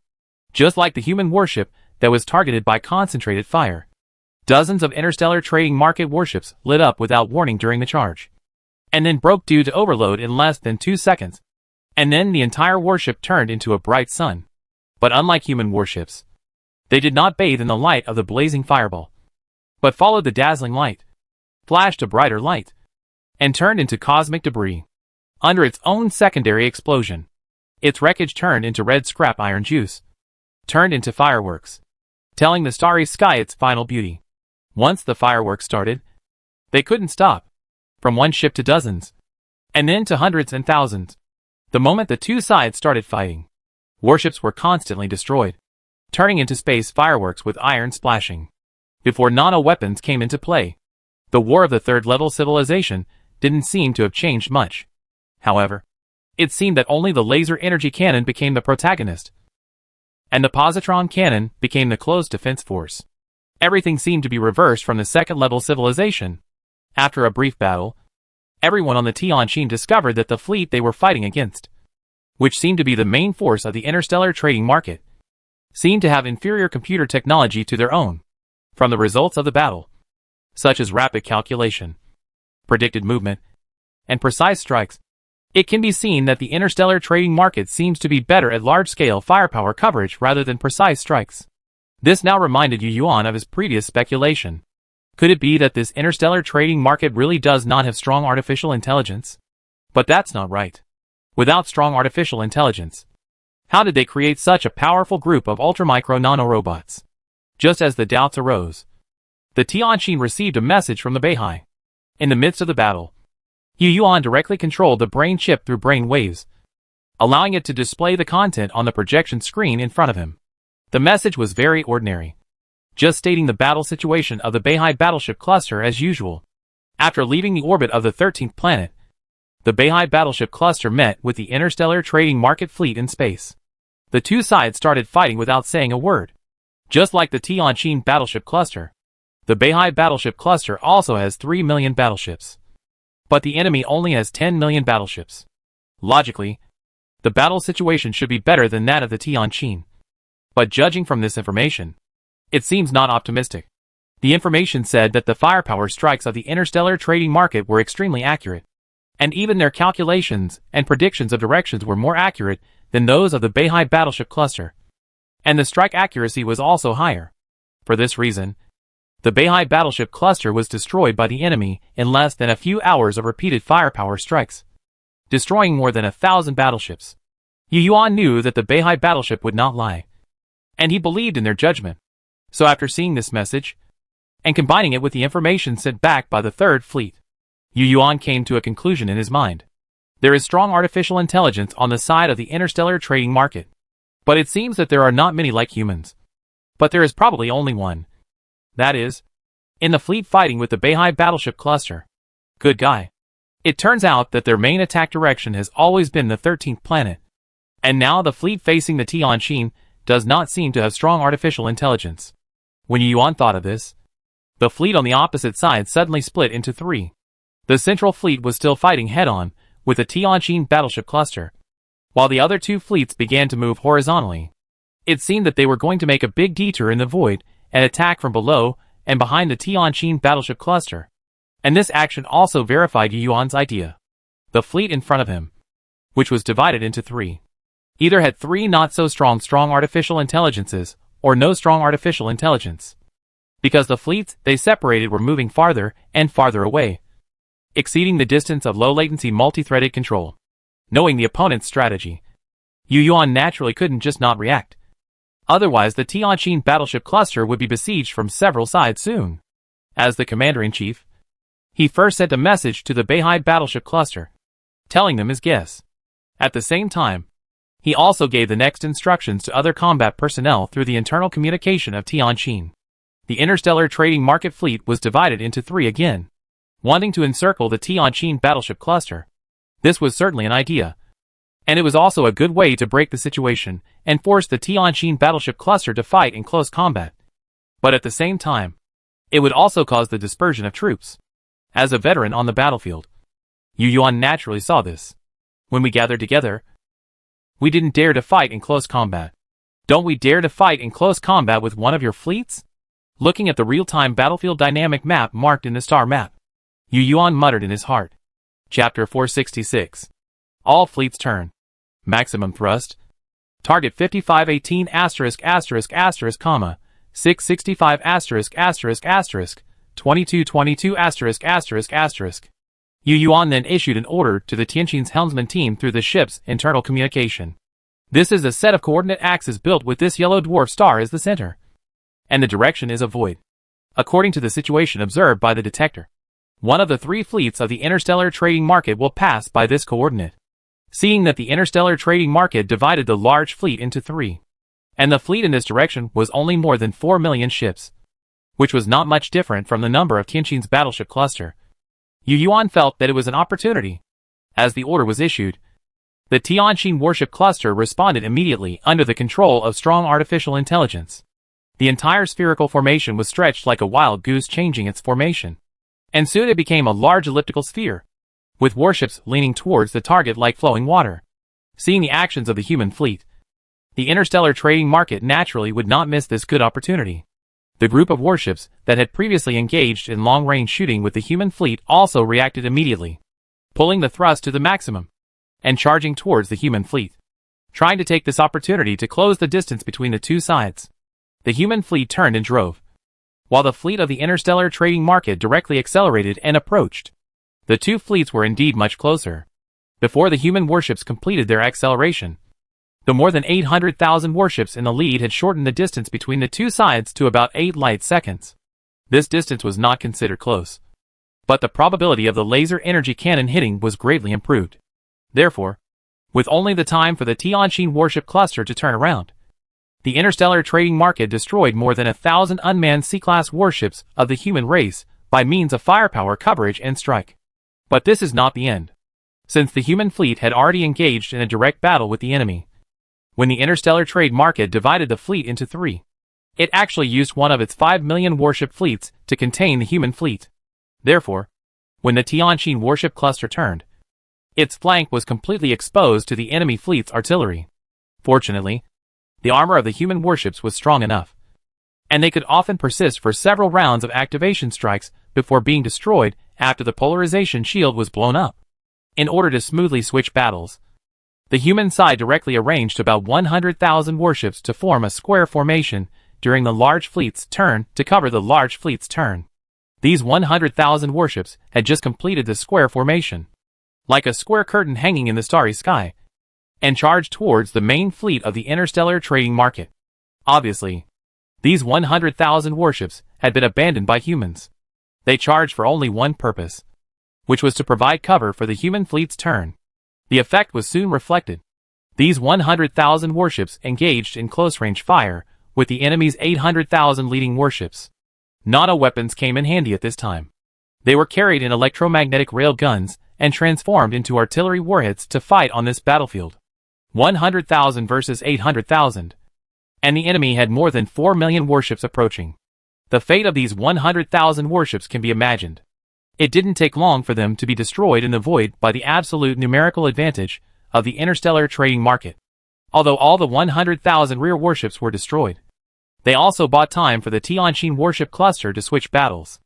Looking at the starry sky, we can see that 2 hours later, the Tianqin warship cluster completely opened up the distance with the central fleet of the interstellar trading market and rushed towards its other squadron.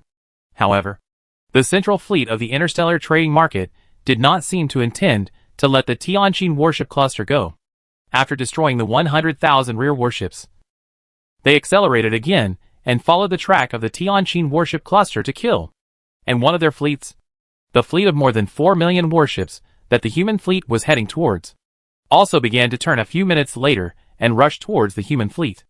Obviously, they wanted to attack from both sides and destroy the human fleet in one fell swoop.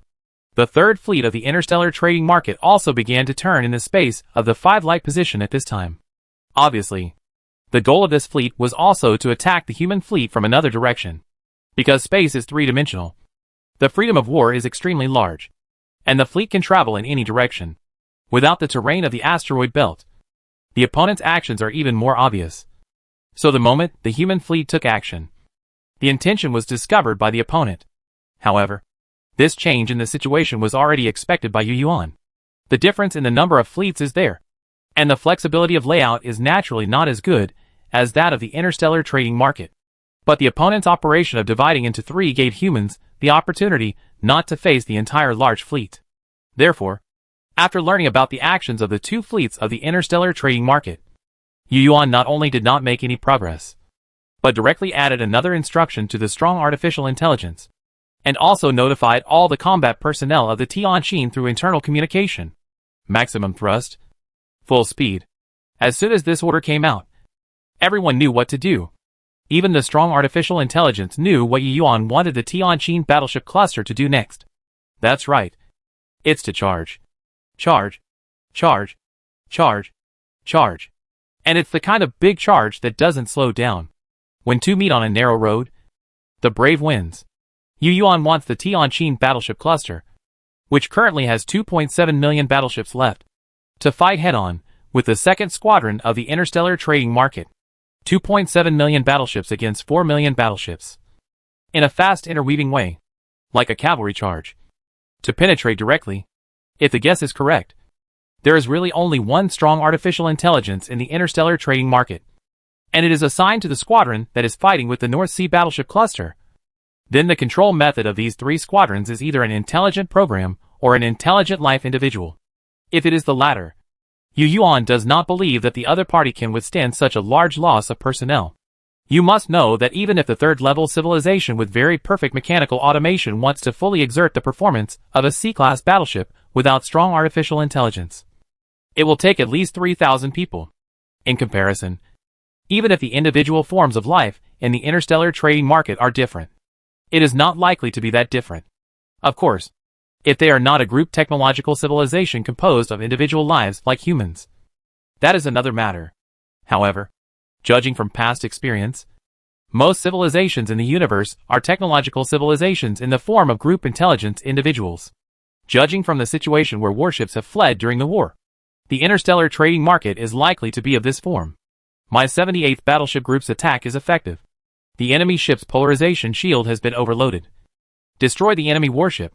The attack of our 18th Battleship Group was effective. The polarization shield of the enemy ship was overloaded, and the enemy battleship was destroyed. The attack of our 698th Battleship Group was effective. The polarization shield of the enemy ship was overloaded, and the enemy battleship was destroyed. The front row of battleships in the Tianqin battleship cluster had just engaged the enemy, and a series of good news appeared on the Tianqin data summary screen. Chapter 467. More than 3,000 ships of the second squadron of the interstellar trade market were destroyed by humans in one encounter. But compared to that huge number, it was just a drop in the bucket. But this was just the beginning. As the fleets of both sides continued to approach each other, the larger battle surface became larger, and casualties also increased. The advantages of nanotechnology can be seen by humans in the battle, and the interstellar trade market side naturally saw it. And because of this, they really didn't expect the humans would dare to fight them in close combat. They thought that the human warships would change their formation and engage in long-range shooting after entering a distance of about 20 light seconds. Just like before. It was this concept that made them a little confused when facing the human fleet's brave charge, so that the leading warships were killed by the human warships before they could react. Well, it was not a case of people falling to the ground. The actual situation was that the two sides were shooting silently. It can be seen from the perspective of the detectors that were launched in advance and distributed in or around the battlefield. After the fleets of both sides entered the effective range of each other in the starry sky, the laser energy cannons of the warships began to roar, and invisible lasers shot towards their respective targets at unpredictable speeds. If the traces of these laser energy cannons were revealed with special effects, the current scene would be the kind of light beam battle scene that humans imagine two fleets encountering in the Stars game. As time passed, the warships of both sides finally approached the distance where the electromagnetic railgun could easily hit them, and the battlefield situation changed again. I saw electromagnetic railgun shells carrying ultra-micro nanorobots being fired from huge gun muzzles, crossing the void starry sky and heading towards their respective target warships. Electromagnetic railguns are kinetic weapons. In front of such weapons, neither magnetic field shields nor polarization shields have the ability to block them at all. So, The battlefield finally entered a white-hot stage. Alarm! Railgun shells found. Number 662-9785. Distance 185,000 kilometers. 197,000 kilometers. 149,000 kilometers. Corresponding coordinates XXXX. YYY. ZZZZ. Close-in defense gun system is ready. Radar automatic locking program is turned on. 45th Battleship Group is ready to intercept. 596th Battleship Group is ready to intercept. Program is ready. Feedback message. The first and fourth rounds of electromagnetic railguns of our fleet are free to fire. A total of 5.8 million railgun shells. The number of successfully concentrated targets is 0.1%, all of which have the effect of penetrating armor. Alarm! The armor of the 198th ship is damaged. Warning! The armor of the 156th ship is damaged. The armor of the 779th ship is damaged. And the defense mechanism has been activated. The location of the damaged target has been determined. And the nano-repair system has been activated. The nano-repair robot group has arrived at the marked position. Alarm! The nano-repair robot is suffering from trauma. A replenishment request has been sent to the control center. The request has been approved. Replenishing. Alarm! The armor alloy has been detected to be decomposed. And the second nano-repair channel is being activated. Nano-repair in progress. Repairing. Repair completed. System prompt. This nano-repair consumes 77% of the inventory, and the ship's nano-repair robot replenishment program has been activated. As progress is made, the competition between nanotechnologies is officially staged. Just like the first contact, the human number 2 armor is once again decomposed by the opponent's ultramicro nano robots. But this metal alloy is worthy of its powerful name. The ultramicro nano robots in the interstellar trading market can decompose it. But the progress is more than 100 times slower than decomposing conventional metals. During the decomposition process, it was also counterattacked by human micro-nano robots. The confrontation between the two sides at the microtechnical level was obviously that the interstellar trading market had the upper hand. But the armor technology of human warships was more powerful. So that the interstellar trading market did not have an electromagnetic railgun that broke through the defense circle of the close-in defense guns and could penetrate the armor. In other words, the nanorobots in the electromagnetic railguns that hit the human warships needed to start eating the human warships from the surface armor of the warships, which gave the human nano-repair robots time to react. Although the warships that were hit also showed a damaged appearance in the end. At least they were not taken away by a wave. It can be said that due to the existence of strong armor, as long as the human warships are not simultaneously concentrated by the electromagnetic railguns of dozens or hundreds of nano-robot warheads, or the nano-repair robots carried by the warships themselves are not exhausted, the nanorobots attached to the surface of the warships can be finally destroyed.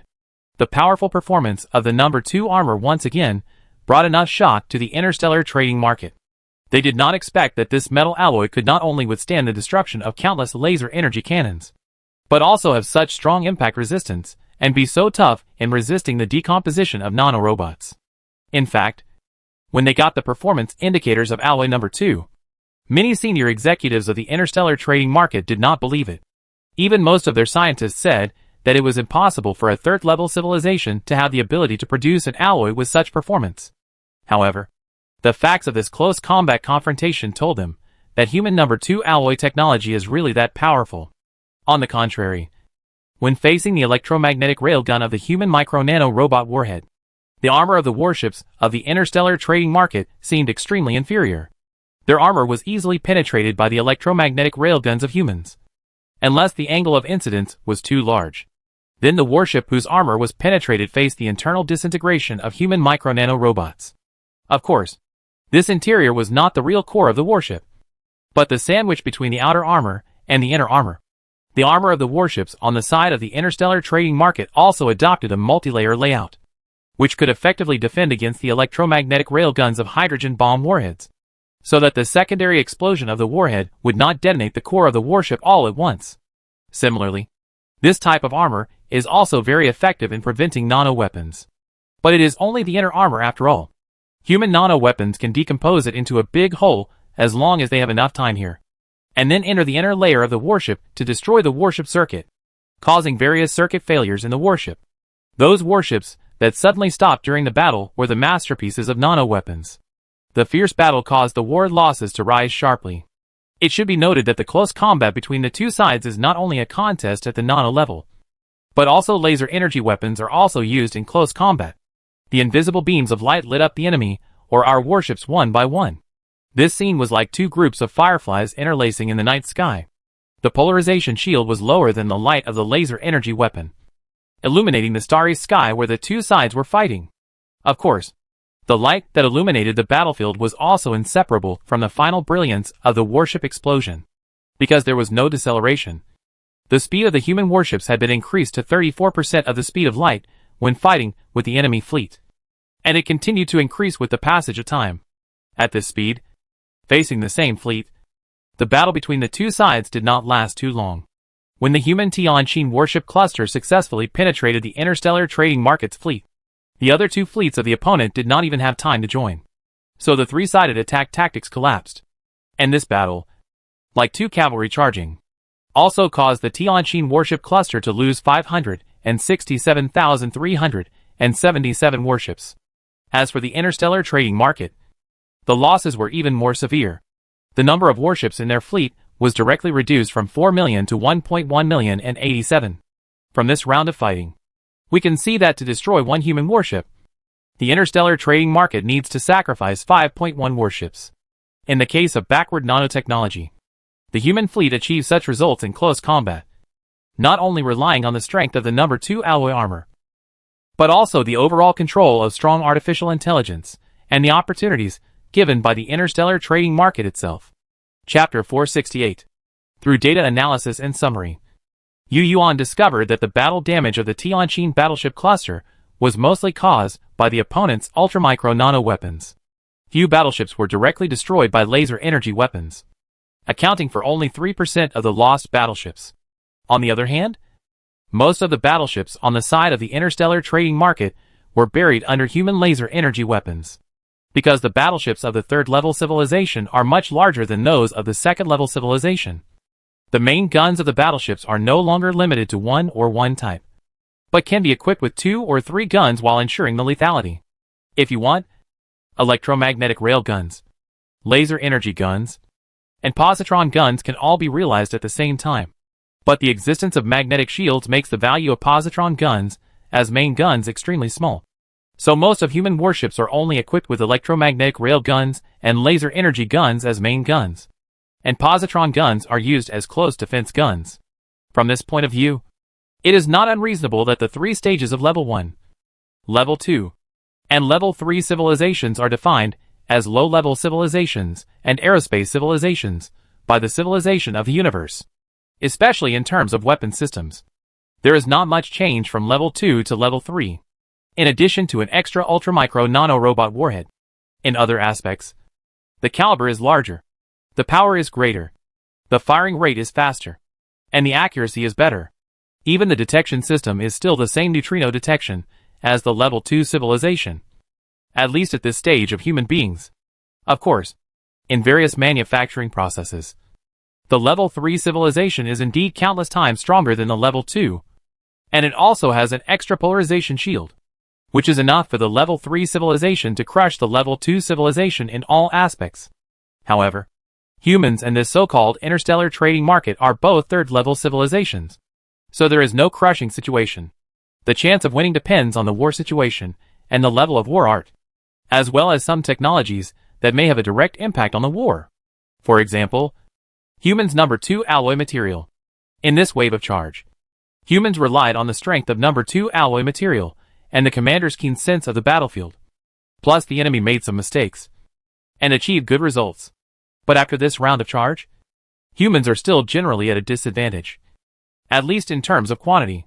After the Lyra fleet penetrated the second fleet of the interstellar trade market, only 2.3 million warships were left.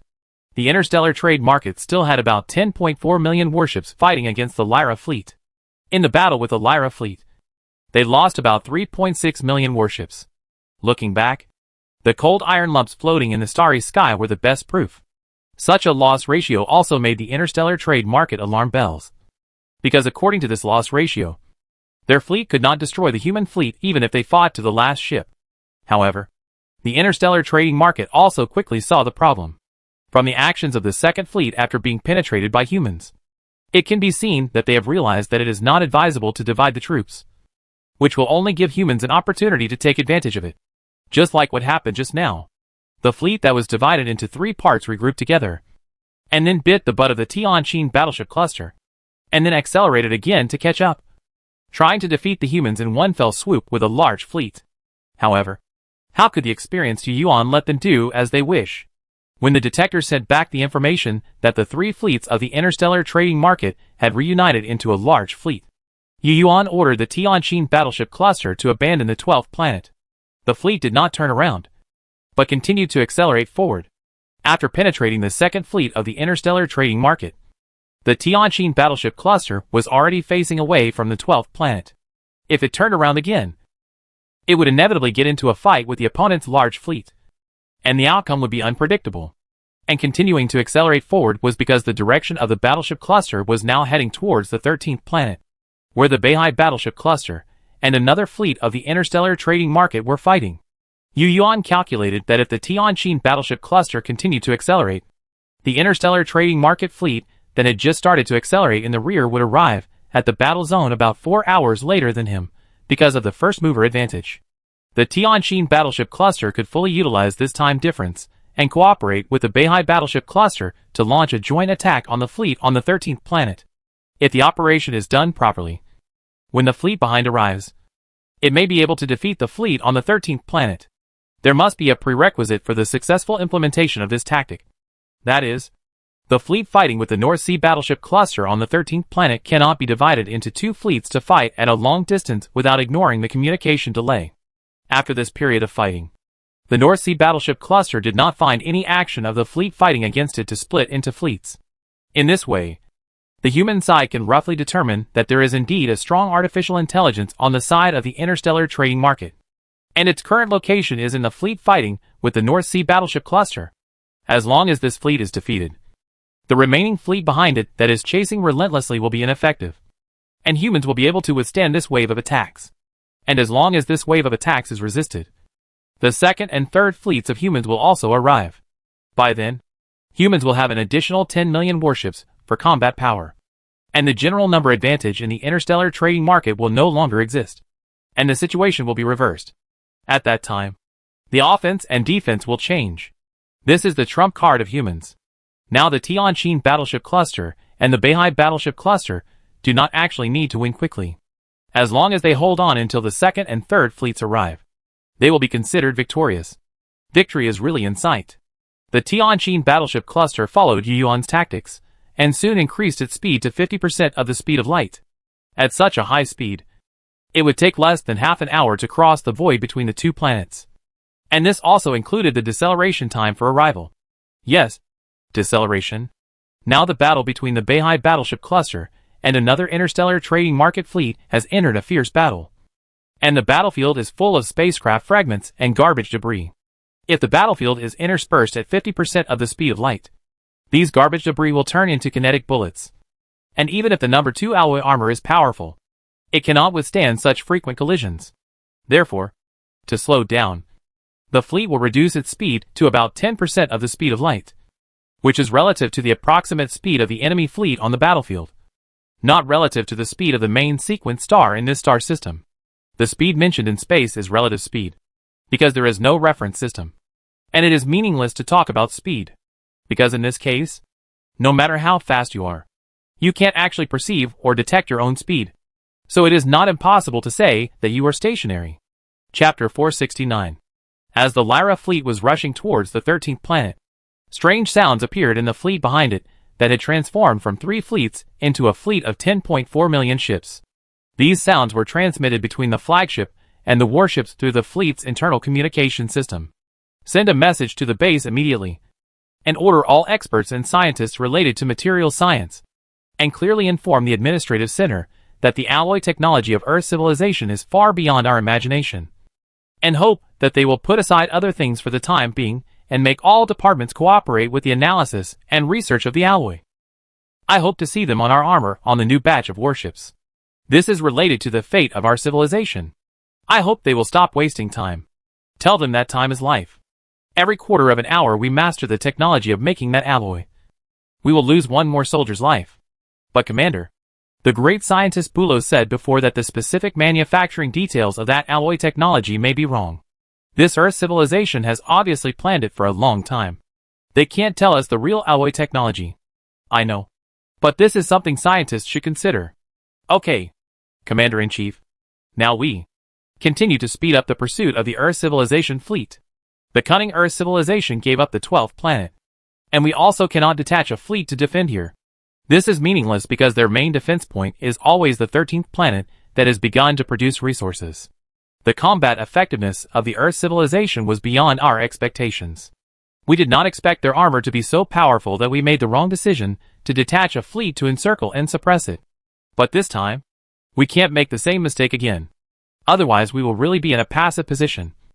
And this hateful Earth civilization will be able to gain a foothold on the 13th planet, and then start a tug-of-war in the starry sky with us. Which is not what we want.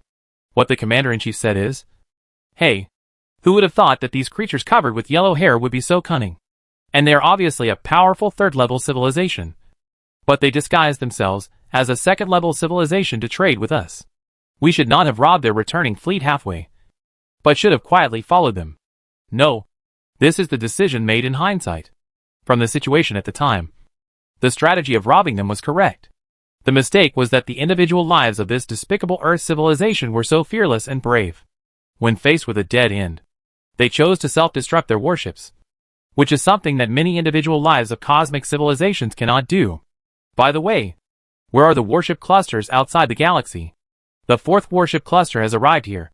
But Commander-in-Chief, according to the plan, the primary task of the 4th warship cluster is to launch a strike against the fleet of Earth civilization that was previously hidden in the void. According to intelligence, that fleet is now heading towards my first planetary base. If that fleet is as powerful as the one we just dealt with, then my first planet base may not be able to hold out for long. It's not a big problem. The 4th battleship cluster should be able to make it in time. Then what's going on now? Commander-in-Chief? Should we just chase them?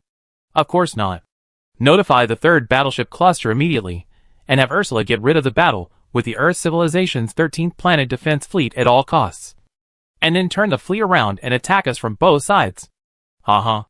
Doesn't the Earth civilization fleet want to attack our 3rd battleship cluster with their defense fleet? Let's fight back and see who attacks whom. Understood? In the eyes of the Commander-in-Chief, since the Earth civilization was able to successfully get rid of his fleet at the cost of 100,000 battleships, and then raid his squadron, why can't he do the same? The battleships of the Earth civilization are stronger. So just sacrifice a few battleships to cover the rear. Anyway, except for the command ship, the rest of the 3rd battleship cluster were all unmanned warships. He didn't mind if there were more losses, as long as the mission could be completed. He also saw from the previous battle that the armor of the Earth civilization warships was strong, but not so strong that they could not be destroyed. As long as he used his advantage in nanotechnology to fight with them in close combat, he could still achieve good results with the advantage in numbers. And the previous loss ratio would definitely not appear again. The speed of communication is naturally faster than the speed of navigation. So before the Tianjin battleship cluster arrived at the battlefield, he observed the actions of the 3rd battleship cluster of the Interstellar trading market. And at the same time, the Beihai battleship cluster also sent the same news to the Tianjin. Since the Beihai battleship group was on the battlefield, the news was more accurate than that obtained by the Tianjin from the distant starry sky. It was said that the enemy battleship group divided about 1 million battleships and took a defensive posture in the starry sky. At the same time, its main force turned around at the same time and headed towards the Tianjin. The number of its main force was about 7 million. In other words, during the battle during this period, the Beihai battleship group only destroyed more than 1 million battleships of the enemy. According to the public intelligence information of the command system, the Beihai battleship cluster also lost about 500,000 warships in this process. The Beihai battleship cluster, which is also an unmanned warship coordinated by strong artificial intelligence, only achieved a loss ratio of 1 to 3. According to this ratio, if it continues like this, the opponent's 10 million warships will be enough to destroy the 3 million warships of the Beihai battleship cluster. Of course, the results of the war cannot be simply converted in this proportional way. And this loss ratio data will also change with the formulation of various tactics and the changes in various warship coordination strategies. So from the current battlefield situation, although the human side won a small victory, it still failed to gain an advantage in general. In the face of the changes in the third battleship cluster of the interstellar trading market, the Tianjin had no other choice but to hope that the Beihai battleship cluster could break through the battleships that were performing the rearguard mission as soon as possible, and then launch a pincer attack on the opponent together with itself. On the other hand, the fleet of the interstellar trading market side, where its commander-in-chief was, also placed its hopes on their third battleship cluster, hoping that they could get rid of the entanglement of the Beihai battleship cluster as soon as possible, and launch a pincer attack on the Tianjin battleship cluster of humans with itself. The Tianjin battleship cluster could certainly turn at this time, change its route, make a turn in the starry sky, and then merge with the Beihai battleship cluster. But if it did so, it would lose the 4-hour time difference advantage. Oh no! With the actions of the third battleship cluster of the interstellar trading market, the time difference is less than 4 hours. The actual situation is a bit bad. The Tianjin battleship cluster just finished decelerating and ran into the third battleship cluster of the interstellar trading market. At this time, the Beihai fleet had just broken through the defense line of the rear battleships. They needed to speed up and drive towards the Tianjin for about 20 minutes before they could launch a pincer attack with the Tianjin battleship cluster. But the large fleet behind the Tianjin battleship cluster also arrived here at about the same time. The Tianjin battleship cluster, which originally took only 30 minutes to reach the battlefield of the 12th planet from the orbit of the 13th planet, was forced to slow down in advance because of the actions of the third battleship cluster of the interstellar trading market. Therefore, at this time, the place where the warships of both sides met was actually somewhere in the space between the orbits of the two planets. From this result, it can be said that Yu Yuan's goal of attacking was not achieved. Or it can be said that it was achieved. And the tactics formulated by the commander-in-chief of the interstellar trading market were also the same. Because if there is no accident, the warships of both sides will form a situation of you pinching me, and I pinching you in this space in about half an hour. The warships of both sides will be caught in a melee. Obviously, this is not good for humans. Chapter 470. Because that means fighting at very close range. Since the possession of alloy number 1 and alloy number 2, this is the first time that the human fleet has been at a disadvantage in close combat. But now it is unavoidable. The Lyra battleship cluster must engage in close combat with the opponent's fleet. Because the consequences of turning to avoid are even more unacceptable. Everyone on the Lyra understands this. Maintain relative speed. Pay attention to maneuvering and evading. Increase the priority of the close defense gun program. Increase the computing power allocation by 5 percentage points. And the fleet will advance towards the target center area in a spherical array. As soon as the fleets of both sides came into contact, Yu Yuan issued a simple command. Although the command was simple, it was not easy to execute.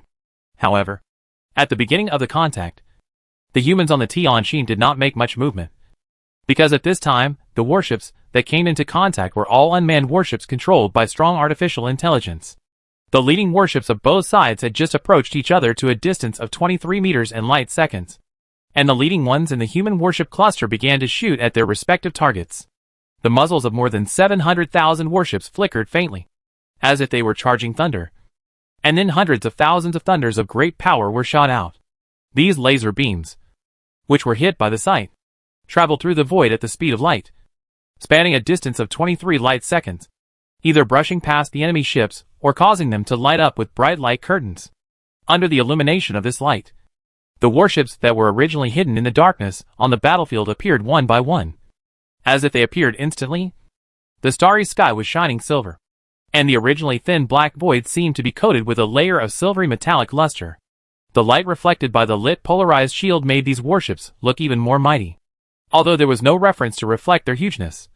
The 7 million warships that were several kilometers long, wide and high could be seen from the time of the Tianjin's detector, and the entire forward direction was full of the enemy's vast ocean.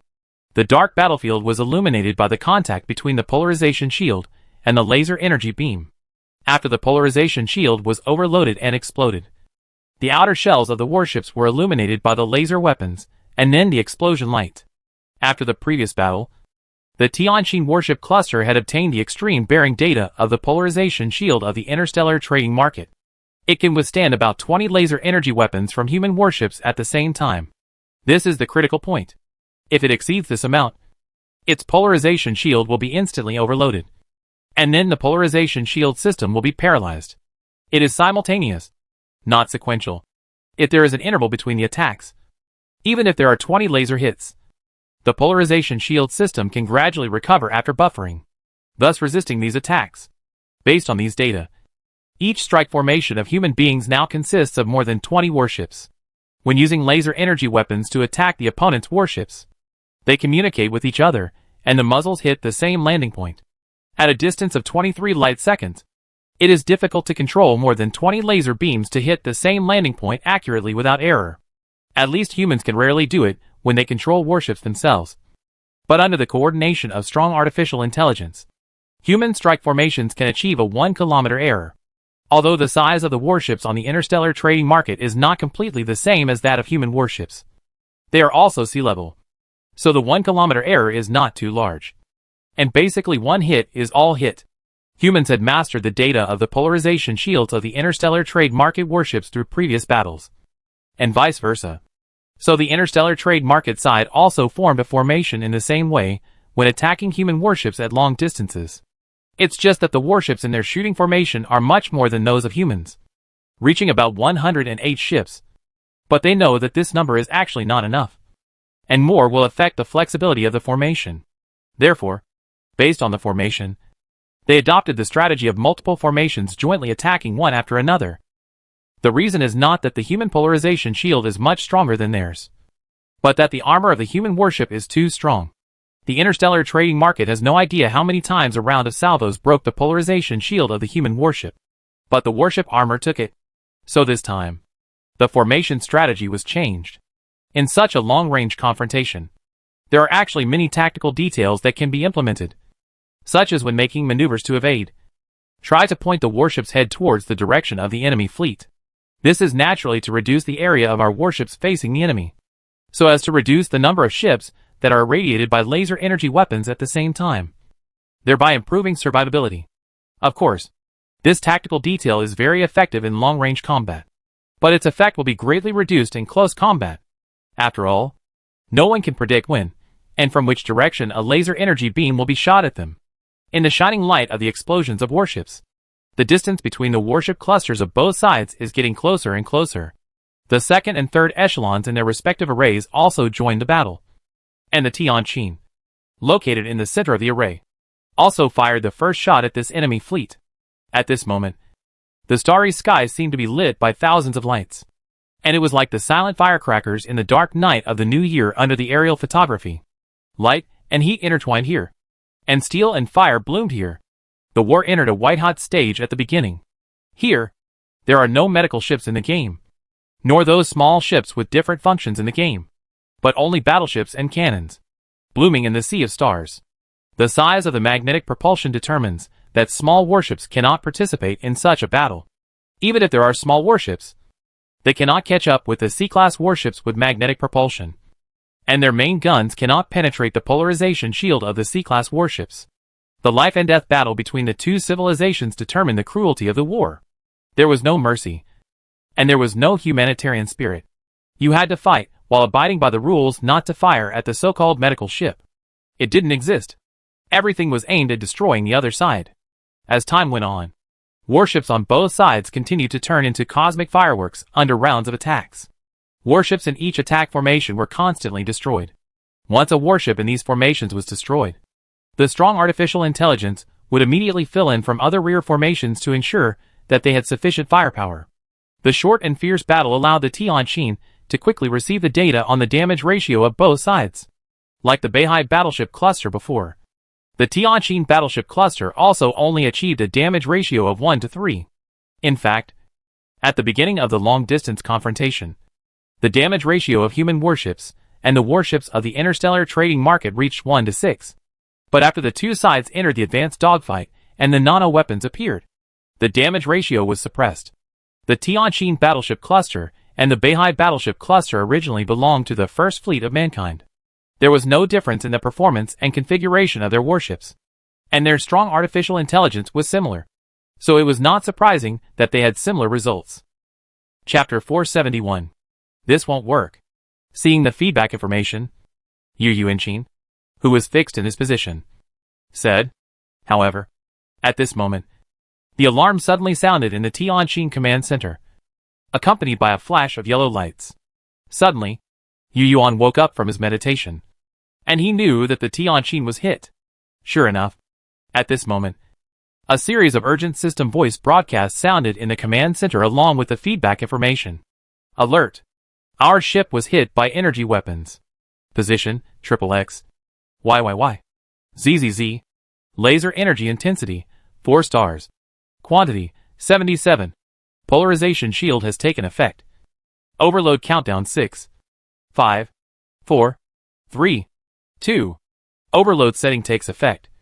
Overload protection system activated. Polarization shield is turned off. Polarization shield is turned off. Alert! Our ship's right flank armor was hit, and the local armor temperature rose by 1296 degrees Celsius. 4,265 degrees. 16,897 degrees. 652,342 degrees. 3,555,454 degrees. 110 million degrees. The cooling system has been fully turned on. Cooling. Cooling. Cooling. Cooling. The local armor temperature is 0.9 billion degrees. Cooling. The local armor temperature is 98,546,214 degrees. The flaw detection module has been activated. Armor damage is being checked. Armor damage analysis is complete. Nano repair system is on standby. Polarization shield buffer countdown 3 minutes and 29 seconds. Shield system is recharging. Recharging. Countdown 2 minutes and 46 seconds. 45 seconds. 44 seconds. Yu Yuan glanced over, and a large string of feedback information flashed across the screen in front of him. Seeing this string of feedback information, he immediately felt at ease. Although the Tianqing was hit in this wave, it was not a big deal, and even nano repair was not needed. The polarization shield was closed in advance because of the critical point of closing, so it avoided the collapse of the shield system before closing. At the same time, it will be recharged after a few minutes. The polarization shield blocked part of the attack, and then the strong number 2 alloy armor resisted the rest. The high temperature of 110 million degrees Celsius for a few seconds was completely unable to melt the number 2 alloy. The surface armor of the Lyra was only peeled off a layer of paint. Although this is the case, there will be 2 after 1, and 3 after 2. No one can guarantee that the next wave of attacks will come in the next moment. Turn 90 degrees. Sink 33 degrees at full left rudder, and move forward at half thrust. Time 56 seconds. Full thrust direction, 25647/78789. Yu Yuan did not hesitate and immediately gave the Tianqing an action based on the distribution of the enemy warships near the battlefield. Afterwards, he repeatedly said in the Tianqing, report the position of the enemy fleet's central flagship. The central flagship mentioned by Yu Yuan is the warship where the strong artificial intelligence of the Interstellar trading market fleet is located. When the Beihai battleship fought with this fleet before, it paid attention to its movements, although it was not determined which ship it was in the end. It also judged a rough range. Yu Yuan was asking about that approximate range for a fleet controlled by strong artificial intelligence with multiple threads. As long as the actions, trends, positions, reactions and other parameters of the battleship formations in all directions of the fleet are carefully observed, the location of the control center can basically be roughly determined, because through factors such as distance, communication delay, battleship reaction speed, etc., it is possible to reversely infer the location of the control brain to a certain extent, which is also effective in determining the location of the flagship of the human battleship cluster. Yu Yuan's idea is very simple. Since humans can't gain much advantage with such a loss ratio, and the war is heading towards an unknown and unpredictable direction, it is better to take advantage of this wave of large fleets to rush directly to the flagship of the opponent's battleship cluster and then kill it. As long as the flagship with strong artificial intelligence is destroyed, the millions of warships with strong artificial intelligence will lose control. Even if they have predicted this situation and set up intelligent programs on each unmanned warship in advance, it is better than being controlled by strong artificial intelligence. Moreover, to be honest, Humans really don't care about unmanned warships that only rely on intelligent programs. That clumsy reaction is enough to kill them 100 times. In the data provided by the North Sea, the flagship of the other fleet was determined to be among the 120,000 warships in the center of the battleship cluster. The flagship is in the center of the fleet because it is equipped with strong artificial intelligence.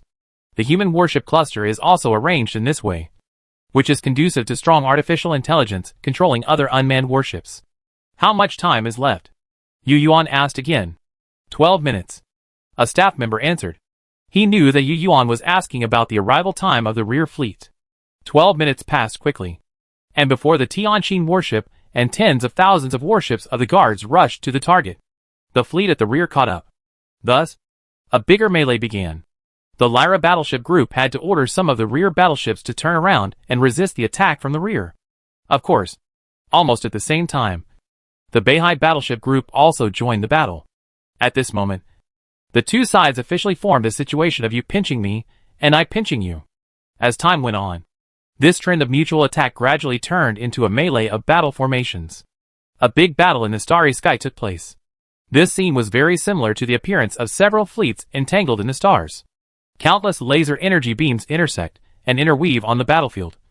And countless electromagnetic railgun shells carrying micro and ultramicro nanorobots run in the void. Every moment, the polarization shield is overloaded. Every moment, warships are destroyed. And every moment, nanorobots are fighting. Laser energy beams are shot from all directions at any time. And groups of electromagnetic railgun shells can be detected in any direction at any time. Since the beginning of the melee, the positron close and defense guns have almost never stopped. Tens of millions of electromagnetic railgun shells have been destroyed by them. And tens of millions of them have been shot out from the muzzles again. As time went by, more and more warships were destroyed. Pieces of warship wreckage were floating everywhere on the battlefield. And there was a trend of heading towards the interstellar garbage dump. In this case, it is often seen that dozens of laser energy columns that were originally intended to hit the target accidentally hit the floating warship wreckage in the process. This inadvertent hit is like the small fireworks next to the countless large fireworks on the battlefield, blooming with its unique light. Of course, this is the case of hitting the wreckage of human warships. If it hits the wreckage of the warship on the side of the interstellar trading market, it is more likely to be penetrated in less than 2 seconds. And then the slightly attenuated laser energy column continues to hit its original target. Countless scrap metal sank and floated in the starry sky. And countless lives were buried in the sea of stars. Even with the precise coordination of strong artificial intelligence control, it is difficult to completely guarantee that the warships controlled by themselves will not collide with the enemy's laser energy beam in the next moment. In the bright flashes of the battlefield, the distant yellow dwarf star seemed extremely dim, and its eternal light seemed to be quietly recording all of this. It and its planets, like witnesses of this war, quietly serve as the background, recording these lives and deaths in the light cone. Thousands of years later, humans and the interstellar trading market may no longer be here. But these former lights, people carry the information of the battle between the two sides, and gradually move away in the boundless starry sky until they disappear into the quantum bubble of space. Chapter 472. Dozens of hours have passed, and the melee is still going on. The detector scanned down, and the Tianjin found that it was surrounded by enemies on all sides. Oh no! It was surrounded by enemy warships on all 8 sides, because of the strategy of going straight to the heart of the enemy. The Tianjin led a group of guard warships to kill into the center of the enemy fleet, and the interstellar trading market fleet that came from behind increased the number of warships again, resulting in this situation. Of course, the most accurate statement is that you have me and I have you. The warships of the two fleets are mixed together, but because the number of warships is not equal, there is this feeling of being surrounded by enemies on all sides. Yu Yuan and even the commander of the Beihai battleship knew that this situation could not continue. Because based on the current situation, the loss rate of human battleships has been rising significantly. If this continues, the winner will probably be the interstellar trading market. The backwardness of nanotechnology has ultimately caused the human fleet to suffer a great loss in close combat. Well, the close combat mentioned here is not a boarding battle, but the battle distance between the two warships has been pulled to 200,000 or 300,000 kilometers, or even tens of thousands of kilometers. At this distance, the shells fired by the electromagnetic gun become extremely difficult to defend. Even if the close defense gun is running at full power, some shells can still break through the defensive firepower and hit the warship. When it comes to the third-level civilization, once it is hit by the electromagnetic gun, it is not as simple as a close-range hydrogen bomb, but means a war between nanorobots. Many human warships are decomposed by such nanorobots in the interstellar trading market, and then the inventory of nano-repair robots is exhausted, or the production capacity cannot keep up with the consumption speed, which eventually leads to the destruction of the warships. Now, humans finally deeply understand why true nanotechnology is regarded as the symbol of Level 3 civilization. It is indeed the cornerstone of all Level 3 civilization technologies, and may even be the basis for producing Level 4 civilization creations. In fact, human nanotechnology is already very powerful now. Take the silver mist consciousness that frightened humans back then. If humans encounter it again now, they can definitely destroy it with their numerical advantage, instead of being completely powerless. This can be seen from the fact that humans can now fight head-on nanorobots and the interstellar trading market. Marshal you. We found it. We found it. The battleship formation 370,000 kilometers away is most likely it. At this time, an excited voice sounded in the Tianjin command center. Let all the battleships within 100,000 kilometers approach our ship. We must destroy it this time. Yu Yuan glanced at the icon of his own battleship marked on the star map and spoke. While speaking, an enemy ship 70,000 kilometers away had a large hole of more than 500 meters after a burst of bright light seconds, and then it was completely turned into scrap metal under the accompanying chain explosion. This was the result of the electromagnetic railgun of the Lyra. Knowing that they were inferior to the enemy in terms of nanorobots, and that the enemy's armor could be easily penetrated by them, the human warships changed their previous strategy and changed the warhead of the electromagnetic railgun to a hydrogen bomb. This not only saved resources to produce nano-repair robots specifically for repairing their own armor, but also killed the enemy warships more efficiently. This change made the human warship's attack power in close combat directly maxed out. Any enemy ship that was hit head-on, as long as it was unlucky enough to be hit in the fuel depot power room, would basically be killed in one shot. Of course, in many cases, a hole of tens or hundreds of meters in size was actually punched into the armor, which was then repaired in time by the opponent's nano-repair robot. The simple weapon of hydrogen bomb once again exerted its power under the effect of armor-piercing warhead. With this transformation, the close combat between human warships and interstellar trading market warships actually maintained the battle-loss ratio at a value of 1 to 3.1. Of course, this is not enough. If you want to win the battle at this stage, the fastest way is to destroy the warship equipped with strong artificial intelligence. Soon, the strong artificial intelligence on the Tianjin followed Yu Yuan's instructions and moved more than 30,000 nearby warships toward the Tianjin, and under the command of the same formation, accelerated towards the target again. 370,000 kilometers. The speed of light is just over 1 second, and the same is true for information transmission. Therefore, in less than 2 seconds, the action of the Tianjin was discovered by the other party. The reaction of the warships on the side of the interstellar trading market was also very interesting. The warship that was targeted by the Tianjin did not avoid it like the previous times, but made the same action as the Tianjin. From the images sent back by the detector, we can see that the hundreds of thousands of red dots representing the warships of the interstellar trading market are constantly approaching the target warship, and after completing the formation, they rush towards the Tianjin. This warship also discovered that the Tianjin of mankind is the command ship of the entire human warship cluster, and it is also a warship equipped with strong artificial intelligence. In other words, as long as the Tianjin is destroyed, the human warship cluster will be paralyzed, and then the victory will belong to them. The idea is a good one, but the interstellar trading market seems to be unaware that humans have more than one strong artificial intelligence in this starry sky. Even if the Tianjin is destroyed, the unmanned warships originally controlled by the Tianjin will be transferred to the Beihai. However, humans have no obligation to tell them this news. And of course humans don't know that the other party is not aware of the fact that they have multiple strong artificial intelligences. After all, after the real war, the meaningless communication and verbal attacks have been automatically stopped by both sides. When two sides meet on a narrow road, the bravest wins. Charge. Seeing this situation, Yu Yuan focused all his attention on destroying the other side's flagship. As he shouted, The Tianjin and tens of thousands of guard warships rushed towards the target without hesitation. During this process, the Tianjin was hit by dozens of laser cannons, but it still led the guard warships to rush towards the target warship, and at the same time had time to use its main guns to hit the target in front. The distance between the flagships of both sides was quickly shortened to more than 100,000 kilometers. At this time, the armor of the Lyra had already turned from silver to black, and there were some foundation pits that had not yet been repaired, and some places that had been completely repaired but still showed different materials. The opponent's flagship was still brand new, and the hundreds of thousands of guard warships around it rushed forward with an indomitable momentum. At this moment, the Lyra was like a warrior covered in scars. It broke through layers of obstacles and finally stood in front of the opponent's flagship, raising its sword without hesitation towards the enemy that was several times larger than itself. The polarization shield lit up again, and then was shut down by the strong artificial intelligence when it was close to collapse. The Tianjin's tumbling maneuver avoided most of the laser energy beams, but it was still hit by dozens of laser energy. 28 close-in defense guns were destroyed in this round of attacks.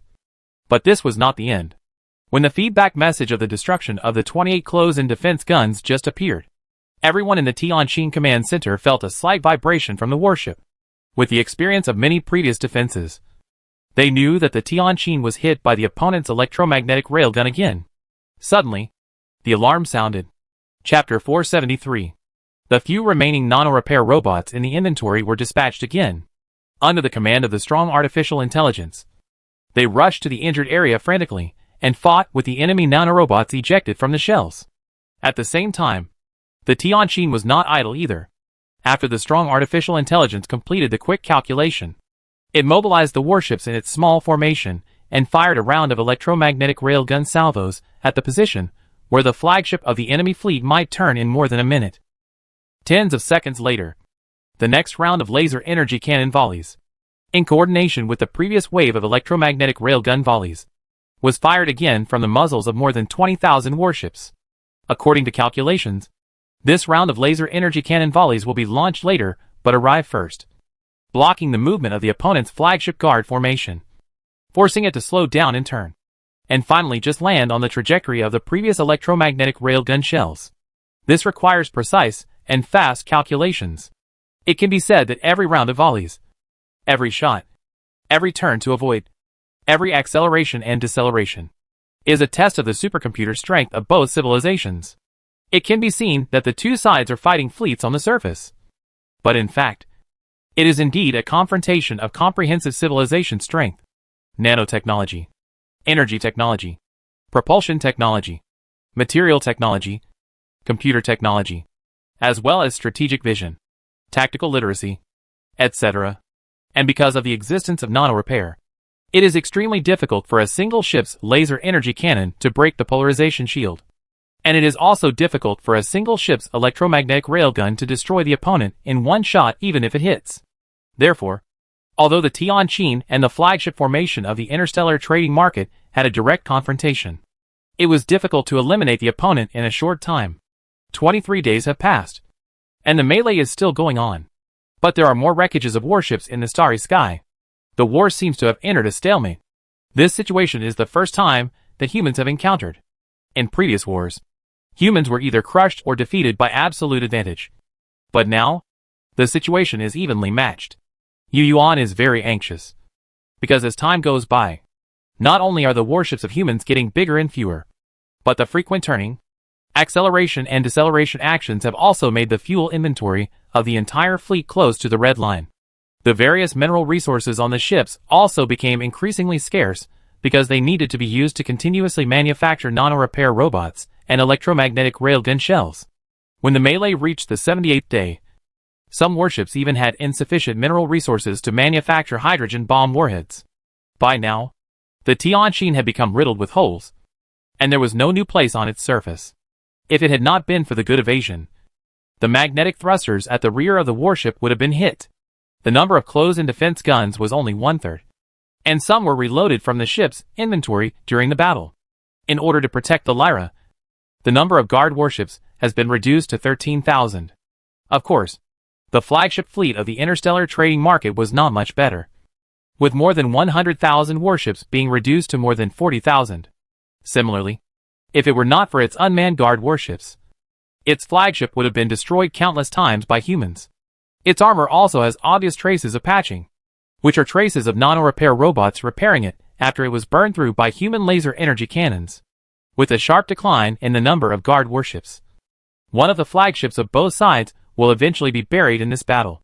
Well, this is the decisive battle plot of a general battle. But this is the Starry Sky, and it is a large fleet battle coordinated and controlled by strong artificial intelligence.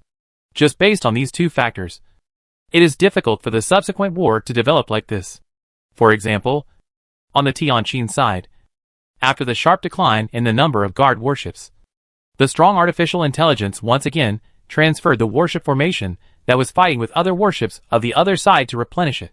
And the interstellar trading market also did the same. The scene of the flagships of both sides colliding with each other did not occur. So now it depends on who is unlucky and gets hit in the core part or the propulsion system of the warship by the other side. However, at this time, the electromagnetic railgun shells of some warships in the human fleet slowed down, which seemed to be keenly observed by the interstellar trading market. So, they, who were originally fighting desperately with the human fleet, took a defensive posture out of the norm, and their desire to attack was reduced a lot, as if they were wasting time with humans.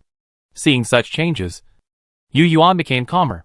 He knew that the interstellar trading market saw that the human fleet was short of energy and materials. But he couldn't be impatient. The more impatient he was, the more mistakes he would make. In fact, Yu Yuan wanted to fight hard. Let the Tianjin move forward and continue to approach the opponent's flagship formation, and then take it away with a wave of electromagnetic railgun salvos.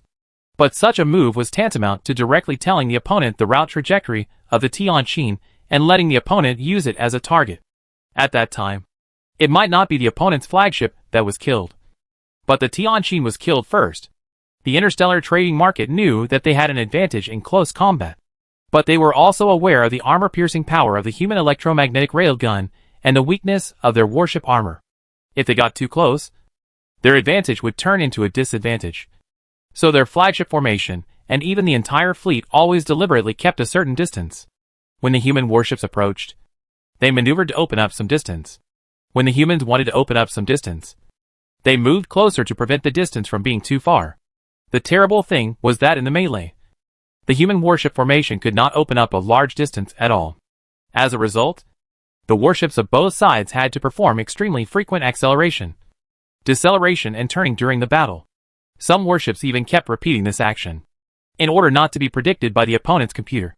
The next acceleration and deceleration direction, acceleration and deceleration time, and other parameters of these warships were randomly generated by strong artificial intelligence.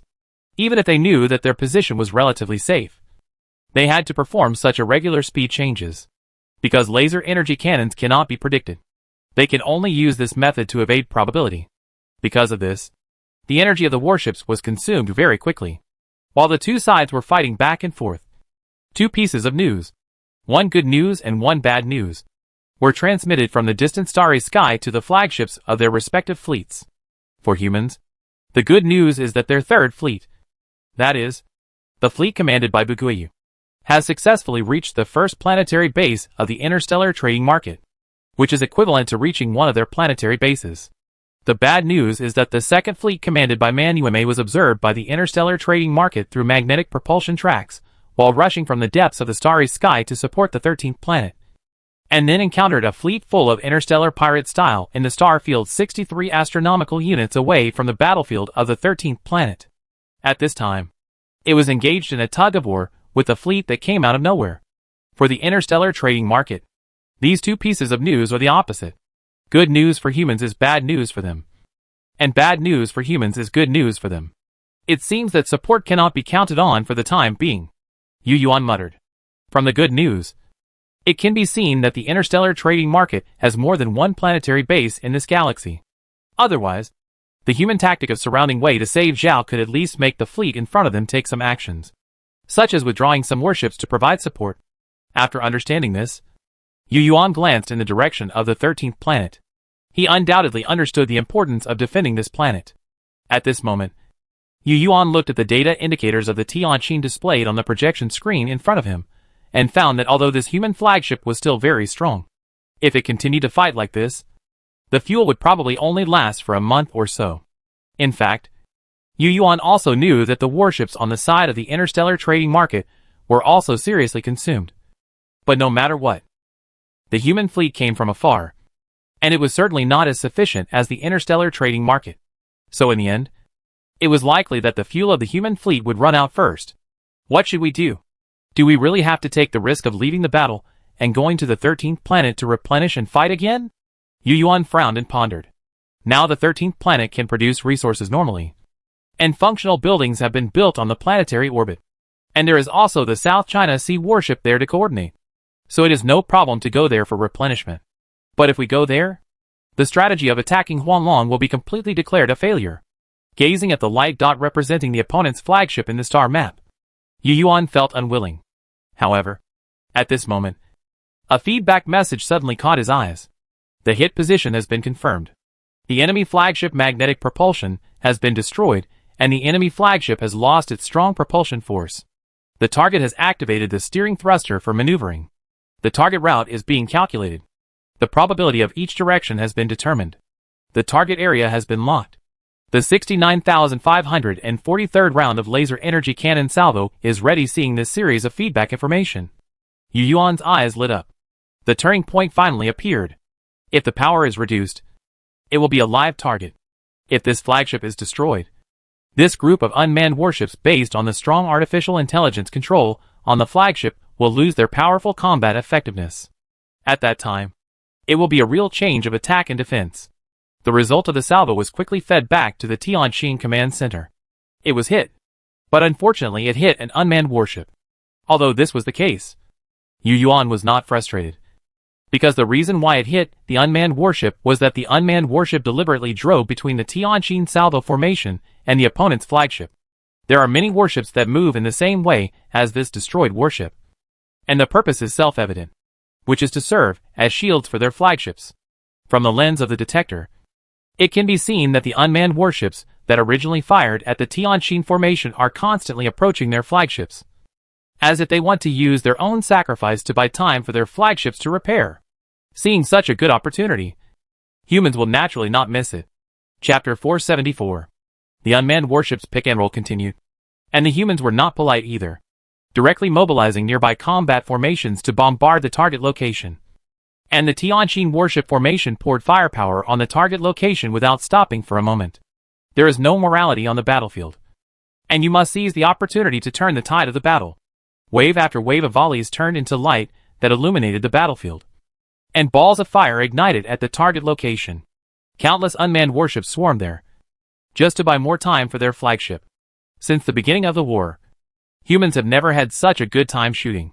Almost every salvo can destroy an enemy warship. But the more this happens, the more anxious the people on the Tianqin become, because the longer the time drags on, the more likely the enemy flagship will be able to complete the repair of the thrusters. And such a scene also made Yu Yuan and other senior officials and military personnel see some shortcomings in the current configuration of the human fleet. At the beginning, that is, when it was the first level of civilization, almost all the warships in the human fleet were manually controlled.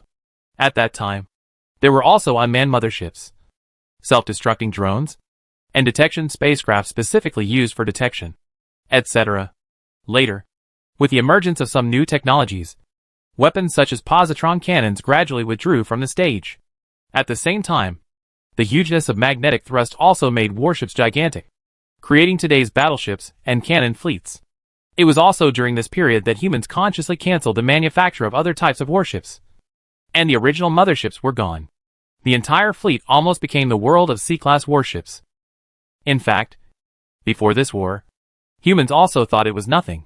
After all, other types of ships were not opponents of C-class warships at all. Not to mention that the small-caliber main guns could not penetrate the armor of C-class warships. Even the polarization shields could not be blown up due to insufficient strike energy. But now, Yu Yuan and other senior executives realized that there seemed to be room for improvement in fleet configuration. And all C-class warships were not omnipotent, especially after experiencing the difficulties of this direct attack on Huanglong. This feeling became even stronger. Humans might really need other types of warships. For example, a group of warship formations specifically for rapid raids could be built. This formation could be made lighter and carry less fuel in order to achieve faster acceleration, and could even be made into disposable fragile warships. Their purpose was naturally to raid the flagship of the other warship formation, just like what the Qin did today. Of course, it must be a fleet controlled by strong artificial intelligence and multiple lines to be effective.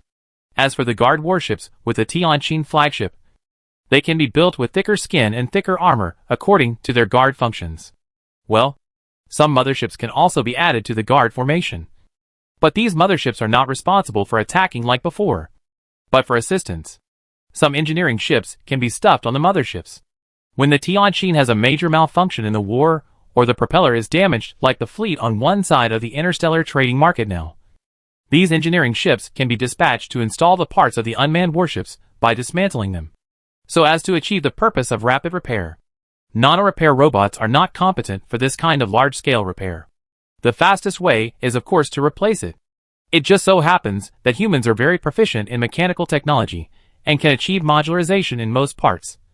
So this auxiliary mothership strategy is very feasible. As for the detection module, in fact, in addition to the detection module of the warship itself, the human fleet has always retained the tradition of small spacecraft detection. In general, these detection spacecraft are carried on the main battleship, and when needed, they will be released to the starry sky for various detections. All these things are naturally for the various tactics in the human mind. For example, if there was a dedicated fleet of warships for raiding, the enemy's flagship might have been captured long ago.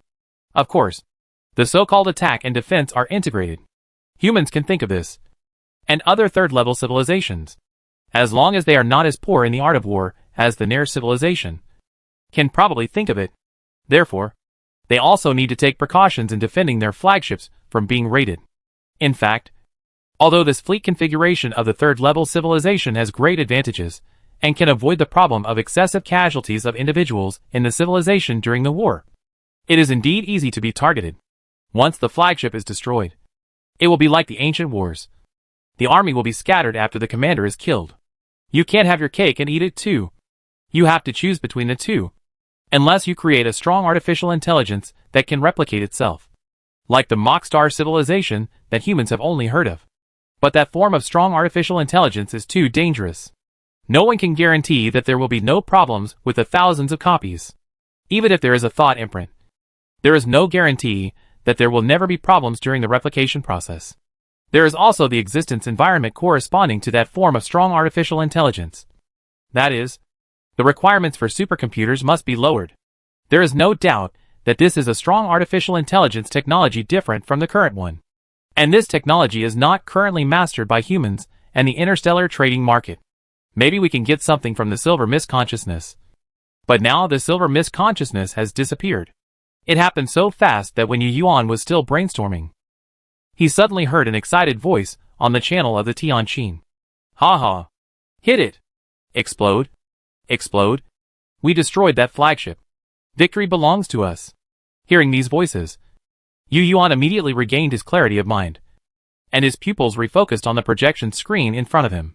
Sure enough, he saw the information feedback on it, as well as the bright light coming from hundreds of thousands of kilometers away.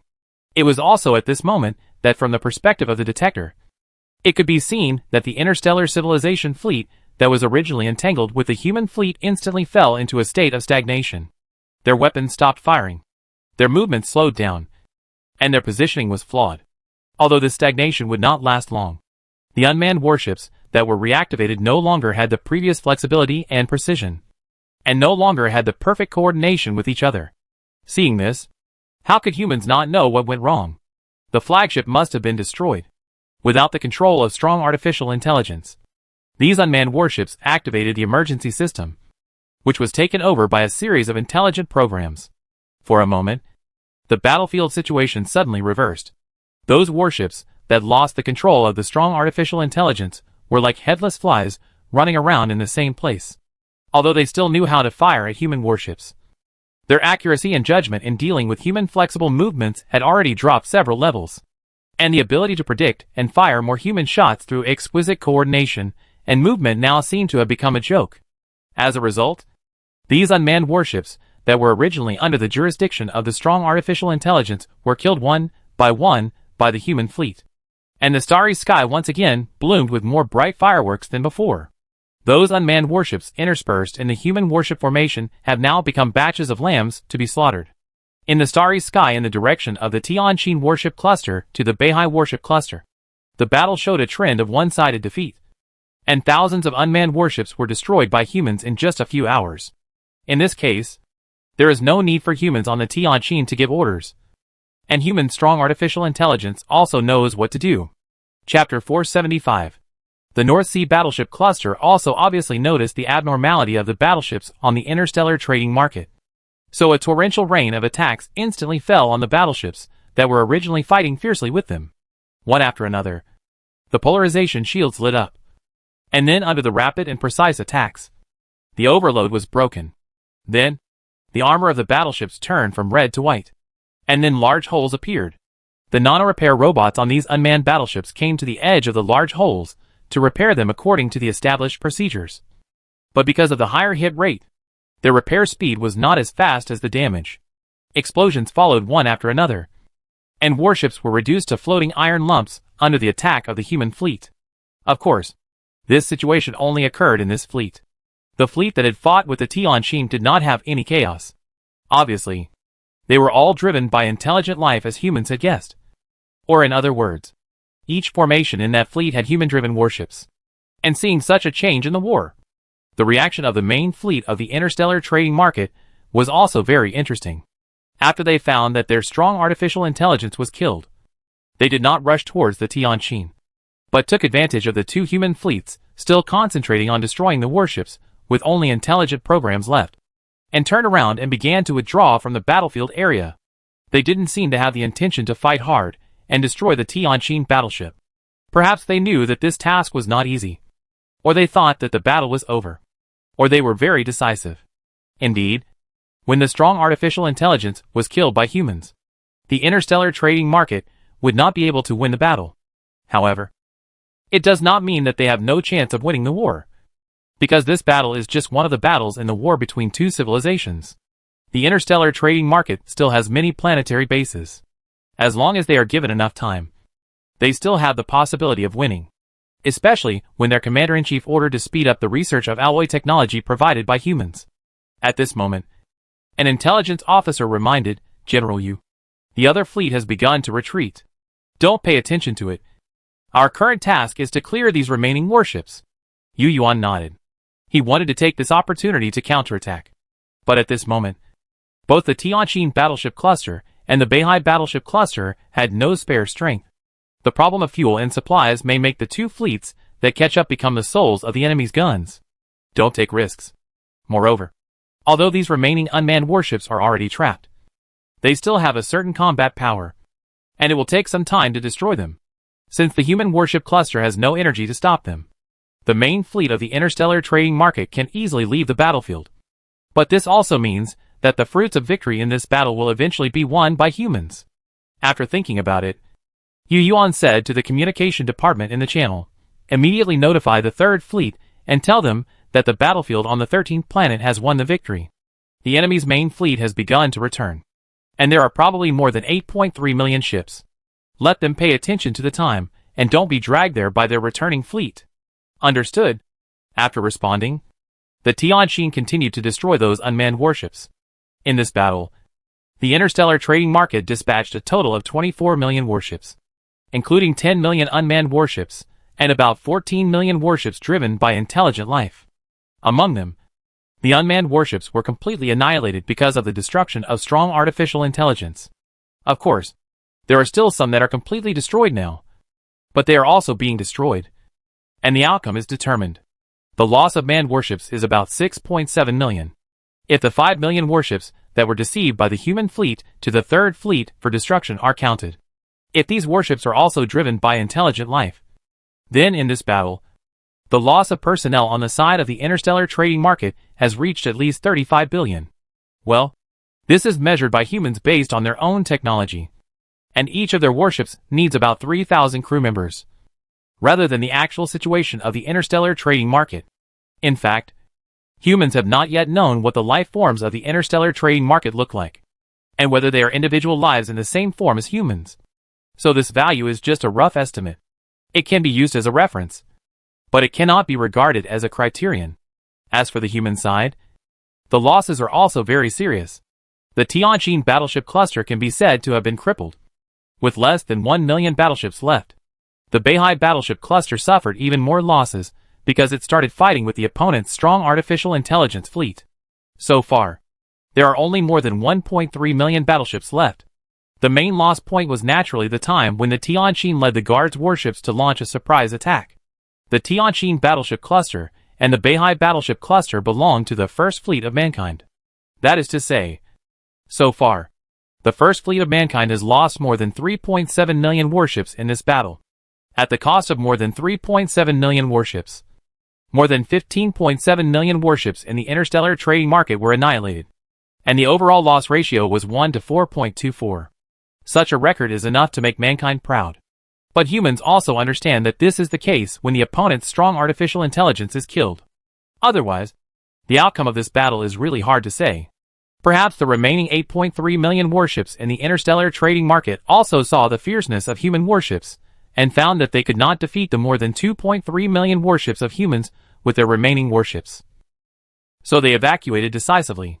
Well, the factor that the human Third Fleet launched an attack on its first planet base is probably also included. As for Manuimiai's Second Fleet, Yu Yuan said, "What's the situation of the Second Fleet now?"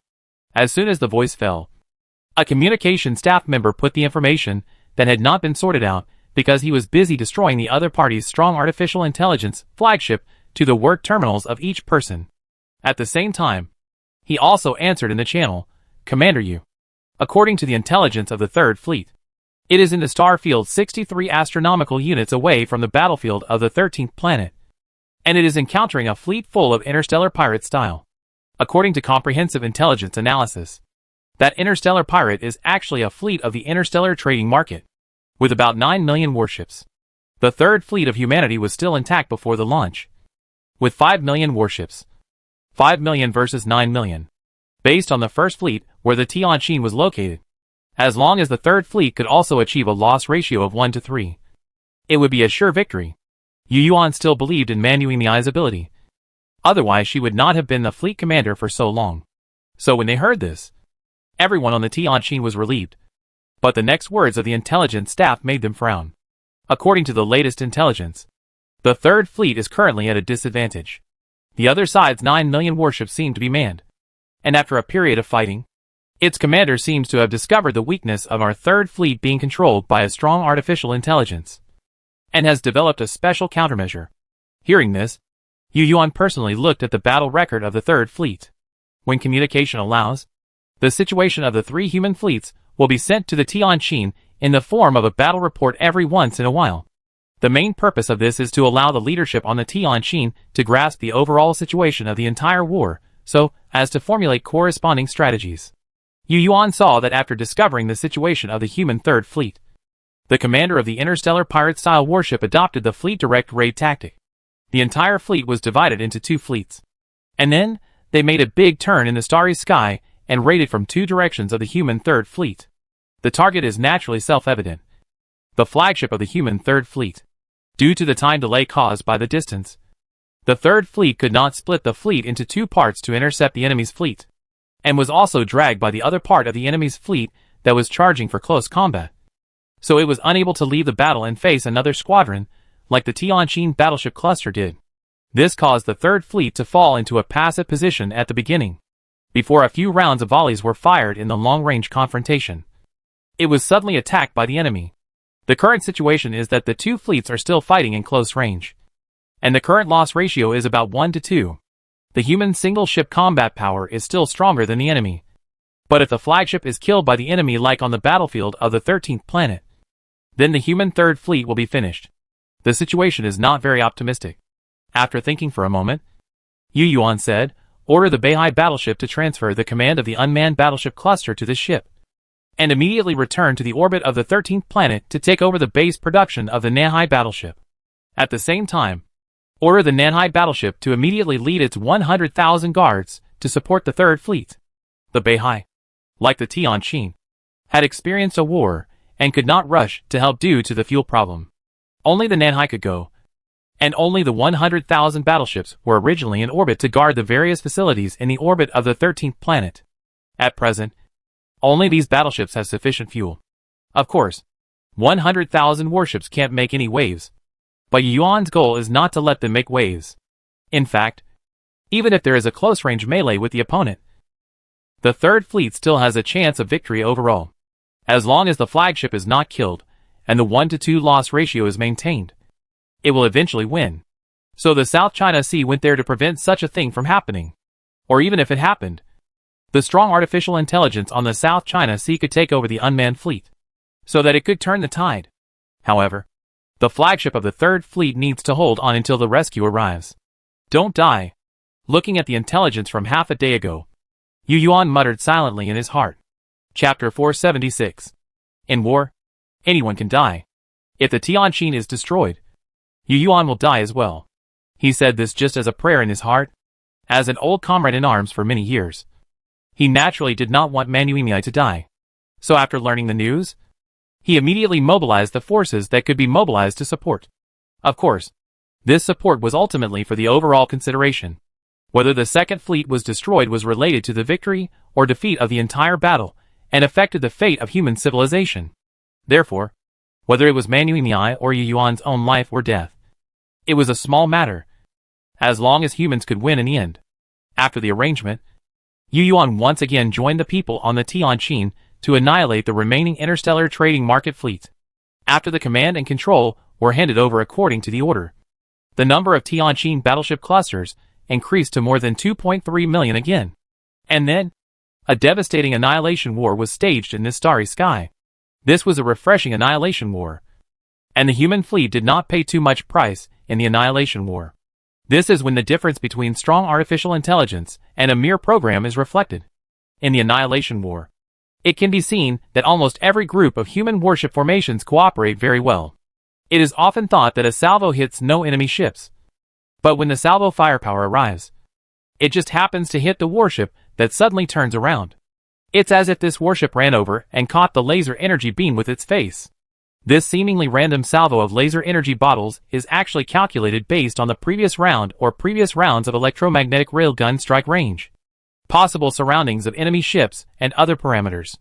Simply put, it is to block the movement, predict the movement, and reasonably use the speed difference of the two main guns to cooperate effectively. It is very complicated, but it is a simple calculation for strong artificial intelligence.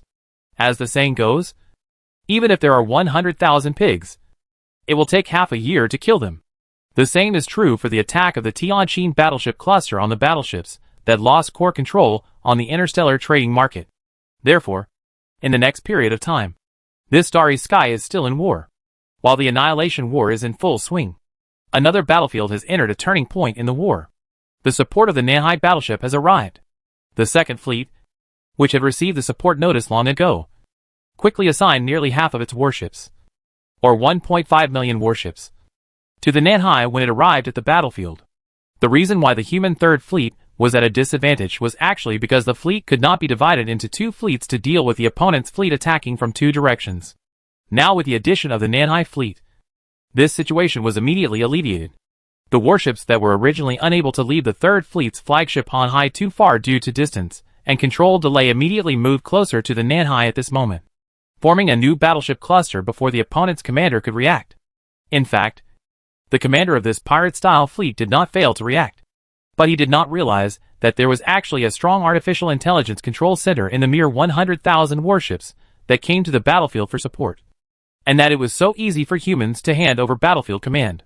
He did not expect it, so he missed the opportunity to stop the Nanhai from entering the battlefield. By the time he realized it, it was too late. The Nanhai warship cluster had already formed a fleet, and was now leading more than 1 million warships to fight against the fleet he had previously divided. Looking at the battlefield where electromagnetic cannons were constantly firing and laser energy cannons were crisscrossing, the commander knew that his strategy of destroying the opponent's flagship had failed. The commander did not get angry. He looked at the distribution of the warships of both sides in the star map for a while, and then said, "Notify the squadron to leave the battlefield. Turn here, and then go to the Aber planet base." "Commander, are we going to withdraw like this?" "Yes," the commander said calmly. "We did not have enough intelligence. We did not expect that this Earth civilization actually has more than 2 strong artificial intelligences. I really don't know how they did it. Under the current circumstances, even if our fleet tries its best to destroy the flagship of this Earth civilization, their fleet will not lose control. You have also seen the powerful combat power of the other warships. I don't want to admit it, but I have to admit that we can't defeat them." The commander of the pirate-style fleet was full of helplessness. If his fleet had a few million more warships, he might be able to destroy the fleet in front of him before the strong artificial intelligence came to support him. The main reason was that he had not expected that this so-called Earth civilization fleet would have such a strong combat capability. When he first received the news from the main civilization fleet, he was a little bit unconvinced. Now the facts were before him, and he could not help but believe it. This pirate-style fleet successfully left the battlefield after paying the price of more than 200,000 warships. The second fleet of humanity did not chase them, but only launched some detectors in the direction of their departure to find out their track. Then the Hanhai dragged its tattered shell and led the remaining 1 million warships, together with the more than 1 million warships assigned to the Beihai, turned a corner in the starry sky and headed for the 13th planet. In this round of conflict, the second fleet of mankind lost nearly half. But fortunately, the flagship was not destroyed. The loss of the pirate-style fleet was almost twice that of the human race. In the face of passiveness, the human warships can still achieve a 1-to-2 loss ratio. With this loss ratio, the final victory must be the second fleet of mankind, which is the main reason for the retreat of the pirate-style fleet. As for why the second fleet did not pursue, it was all because of the serious damage to the fuel and flagship. At almost the same time, the third fleet of humanity also ended the bombing of the first planet base of the interstellar trading market and started the return journey. Like the first fleet, they all needed to be resupplied. Although they could continue to fight for a while, they could not fight until the fuel was really exhausted. In addition, in order to prevent the interstellar trading market from launching another attack on the 13th planet, the second and third fleets must also return. When they came back, the third fleet also brought intelligence about the planetary bases of the interstellar trade market, in addition to the first planetary base, which was successfully attacked and blown to pieces by the third fleet. The interstellar trade market has 6 planetary bases. The 6 planetary bases have different focuses. The first, second, and 6th bases have the ability to build C-class warships, while the third, fourth, and 5th bases focus on living, scientific research, and the storage of various materials. Well, this method of naming by number is actually a way for humans to name the other party's bases for convenience. In the interstellar trade market, these bases have their own names, such as the Aber planetary base that the pirate-style fleet was going to, which is actually the 6th planetary base. The location is on the 9th orbital planet of this galaxy. There are 13 planets in this galaxy. The innermost one is a solid planet, which is where the first planetary base of the interstellar trading market is located. The second and third orbits are 2 gas planets. The third, fourth, and 5th planetary bases are all located on the satellites of the second orbital gas planet. The 2 solid planets further out are used as resource development planets. And then the second planetary base with shipbuilding capabilities. Then there is another gas planet, followed by the 8th orbital planet, which is a solid planet used for resource mining. Chapter 477. Each of these planets has complete mining facilities, providing sufficient resources for the various shipbuilding bases of the interstellar trading market, and also providing materials for the production of means of production for the individuals living on the satellites of the gaseous planets in the second orbit. Originally, the 10th planet and the 11th planet, these 2 solid planets, were also well-equipped resource mining planets. But after the defeat in the first battle, the interstellar trading market directly withdrew its defense forces from these 2 planets and blew up all the infrastructure on the planets that could not be taken away. This happened when humans arrived at the 13th planet for supplies. Therefore, humans had no time to stop it, nor did they intend to stop it. From another perspective, this incident also told humans that the enemy had not yet failed, or was unwilling to fail. The act of destroying the resource development sites of the two planets showed that the interstellar trading market did not intend to hand over the two planets to humans in their entirety, indicating that they were still accumulating strength in other planetary bases and continued to fight with humans. In the previous war, the interstellar trading market suffered heavy losses. The warships it deployed to the battlefield, including the 9 million pirate-style warships, totaled 33 million. When the battle ended and they evacuated, there were only about 11.33 million warships, nearly two-thirds of which were lost. On the human side, the three fleets had a total of 17 million ships. Now, there are only 1.6 million ships left in the first fleet, 3.08 million in the second fleet, and 3.5 million in the third fleet, leaving only 8.18 million ships.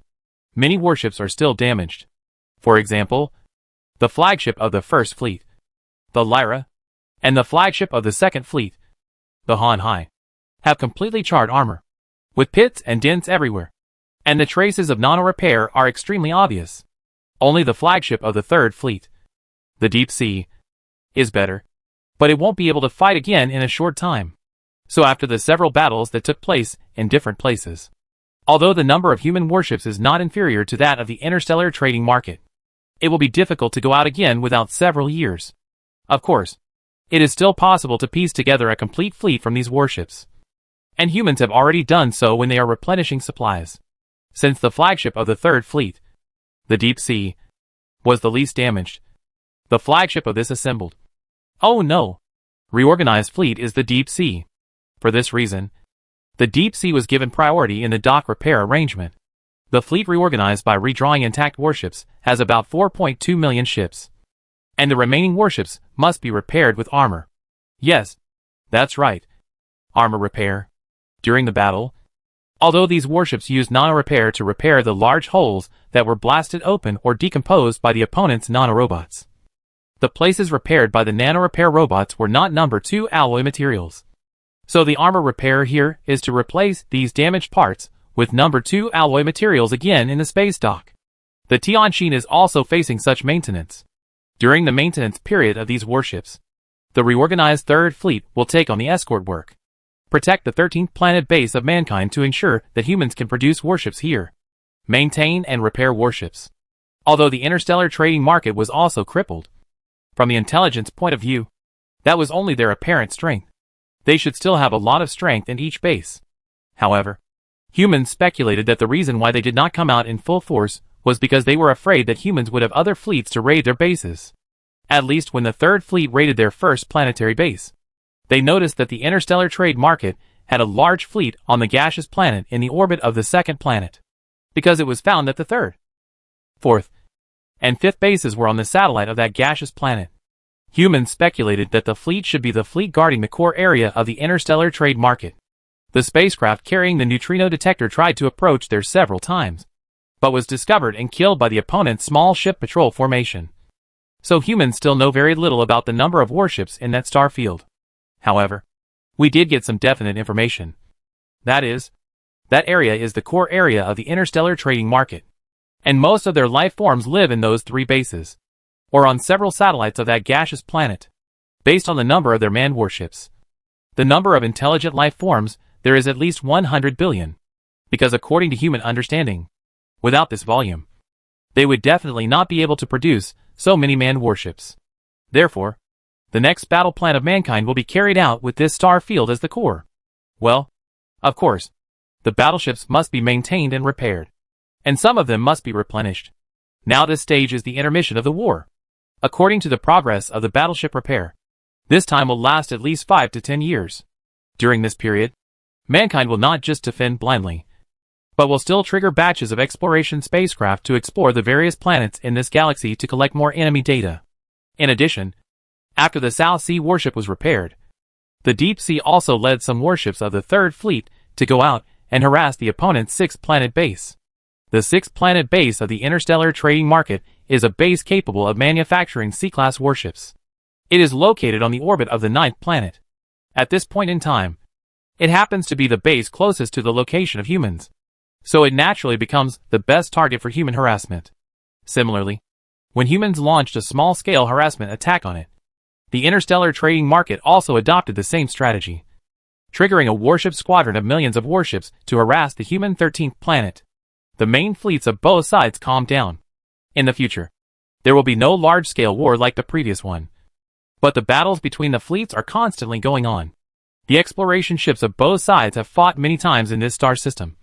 But because the human exploration ships are controlled by intelligent programs, and the other side is driven by intelligent life, the human side is completely at a disadvantage in the battle of exploration ships.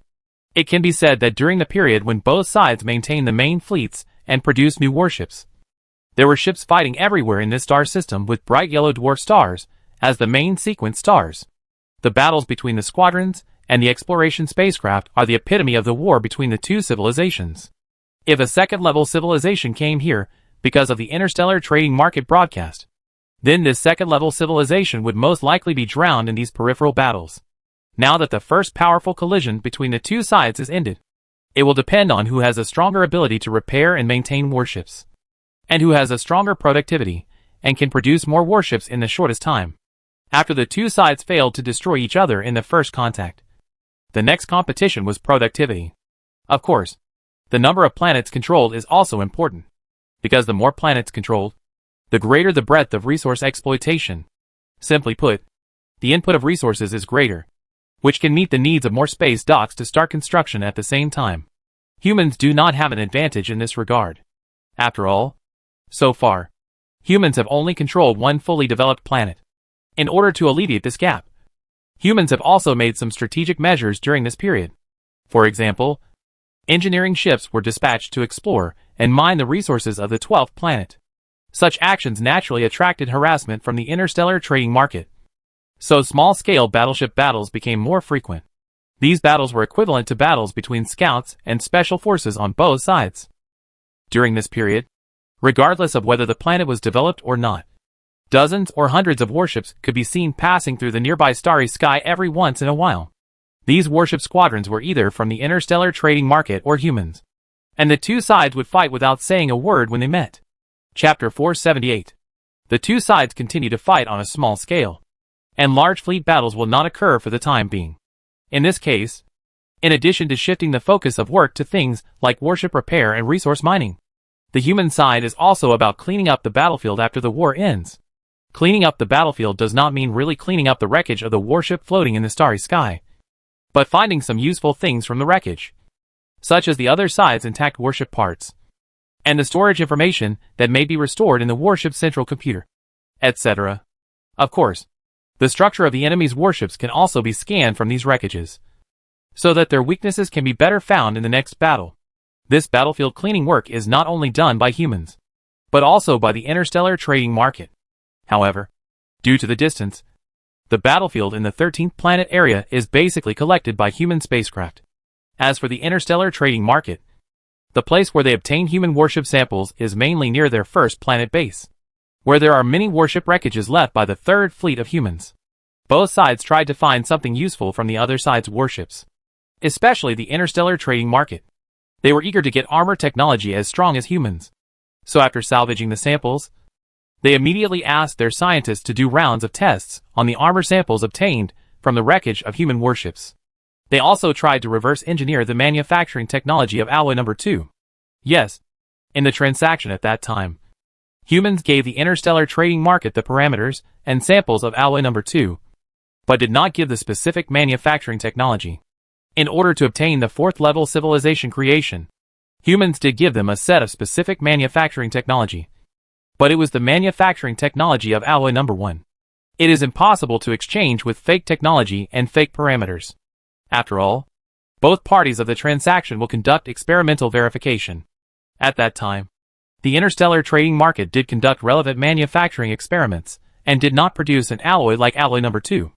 In response, humans said, "Our manufacturing method and various parameters are fine. It is your manufacturing process that is not up to standard, which leads to the production of unqualified products." Now, the interstellar trading market wants to reverse engineer the number 2 alloy technology of mankind through the research and testing of a large number of samples, because in their opinion, the reason why the Earth civilization warships are so powerful is because of their strong armor. How is the salvage of the warship wreckage? A voice sounded in the second planetary base of the interstellar trading market. The salvage has obtained a lot of samples of the armor of the Earth civilization warships. But the analysis and reverse work are not very smooth. Another voice replied, "We have analyzed the composition of the samples. But how to use existing technology and elemental materials to synthesize such an alloy has stumped us. In a word, reverse engineering cannot be completed overnight. Is this Earth civilization's anti-reverse engineering so good?" The voice asking the question was somewhat unwilling. "Yes." Another voice sighed. "This Earth civilization's anti-reverse engineering technology is very solid. We have hardly been able to restore any information about Alloy 2 from the wreckage of their warships. So far, our understanding of Alloy 2 is limited to its various powerful parameters. Anti-reverse engineering technology is not to add a magic to the warship armor, so that the other party cannot analyze the armor alloy structure. In fact, there is no such mysterious technology, but it is just a trick on computer technology. The so-called anti-reverse technology is actually the computer confidentiality technology. When the warship is destroyed, the preset central computer system will destroy its own storage data, or set up some quantum password locks to put a quantum password on the data that cannot be destroyed in time, so that the party who does not know the password cannot crack the content even if they get the computer that has not been destroyed. It is a computer technology, not something that involves tampering with real materials, or placing so many layers of prohibition in certain things, like cultivating immortals. In fact, as long as the interstellar trading market has deep enough achievements in microscopic technology, they can easily analyze the composition, structure, and proportion of the human number 2 alloy material from the human warship samples. But they only know it without a specific manufacturing method. If they want to master this alloy, they have to do endless exhaustive experiments. This is only slightly better than starting from scratch. At this time, the questioning voice spoke again. "Does that mean we can't mass-produce that alloy in a short period of time?" "Yes, Your Excellency the Great Commander. What about the so-called number 1 alloy?" The life individual called the Great Commander asked again. "That's possible. The manufacturing method given to us by Earth civilization is not wrong. We can mass-produce that alloy." "Okay. Then focus on the production of number 1 alloy. I require that all new warships must use that alloy. Is that okay?" "Of course. No problem." After getting the answer he wanted, the Commander-in-Chief said to a life individual who followed him to the base of the first planet, "How is the mobilization going?" "Don't worry, Commander-in-Chief. Everything is going well." The life individual who was asked replied, "At present, 18 billion brave people have enlisted in the army. In a few years, they will become qualified soldiers and win this glorious war for the entire civilization." "Well, you are doing well. But we need to continue to recruit. According to current intelligence, the Earth civilization that came here should only have their fleet, and the location of the main body of the civilization is still unknown. Here, they currently have about 8 million warships. Judging from previous battle data, we must have at least 20 million warships to match them. But now, we don't have that much power. Even if all the 18 billion new soldiers are recruited to board the ships, there will be at most 10 million more warships. Unless we put the strong artificial intelligence that we rely on for survival and production and management on the battlefield. Otherwise, Commander-in-Chief, it won't agree." An intelligent life form reminded. At this time, a voice sounded from the output device of the scene where the Commander-in-Chief was. "Of course I won't agree. Haven't you seen that the so-called Earth civilization has the technology to create strong artificial intelligence? I don't want to die like that guy. Although you are my users, I can refuse to let me die. My program settings allow me to refuse." The Commander-in-Chief was not angry when he heard this, but said calmly, "You are not good at battlefield combat either. You are right. I will go to work." The voice said this and disappeared. "Hey, why didn't you buy a military-type strong artificial intelligence?" Looking around the life individuals around him, the Commander-in-Chief sighed in his heart. Chapter 479. As we can see, there is indeed more than one strong artificial intelligence in the interstellar trading market. They have two, but they did not make them themselves. Instead, they bought them from a certain trading market. In fact, it was precisely because they encountered the real interstellar trading market that they got two strong artificial intelligences. And from the information they bought from the real interstellar trading market, they learned that this star field was relatively safe. So they had a different idea and came to this star field to come up with a crooked idea. The commander-in-chief said, "Continue to recruit soldiers, and let the people of the 3rd, 4th, and 5th bases be prepared. If the war goes wrong, we must be ready to leave here at any time. Our red flame civilization cannot be defeated here." "Relax, Commander-in-Chief. Our residential spacecraft cluster is always ready." A relevant person replied, "It is in the interstellar trading market." "Oh no. It should be called Red Flame Civilization now." While the Red Flame Civilization is discussing the next thing, humans are also discussing this aspect. Since the Tianqin was under maintenance, Yu Yuan and his party temporarily moved to a warship. Here, a meeting was being held in a well-equipped conference room. "Marshal Yu, this is the distribution of the planets in this yellow dwarf star system 5 years later. From the star map, the planet closest to us at that time happens to be the planet on the 9th orbit, which is the 6th planet base of the interstellar trading market. In my opinion, we will directly send a large fleet to destroy its shipbuilding base at that time." A military officer gestured to the star map and said to everyone. As soon as the voice came, another officer shook his head and said, "In my opinion, we don't need to wait until 5 years later to attack their 6th planet base. That base is not their core base. We can send out a fleet to attack it during these 5 years. And 5 years later, I think we should directly seek a decisive battle with the other party, instead of slowly attacking one planet at a time. Think about it. Since we already know where the other party's core is, why don't we just kill them? The starry sky battlefield is different from the ground. We can directly jump out of the ecliptic plane and kill their core base, forcing them to fight with us." As he said this, the staff drew a circle on the star map, and then waved his hand to mark an arc to indicate the fleet's route of action. Now everyone understood. In a star system, it is indeed different from the ground. The key to war has never been the fortress on the planet, but the fleet. As long as you attack where they must save, you don't have to worry about the other side not coming out for a decisive battle. At the same time, the route is also three-dimensional. The road is extremely open, and you can attack from any direction, as long as the fleet wins.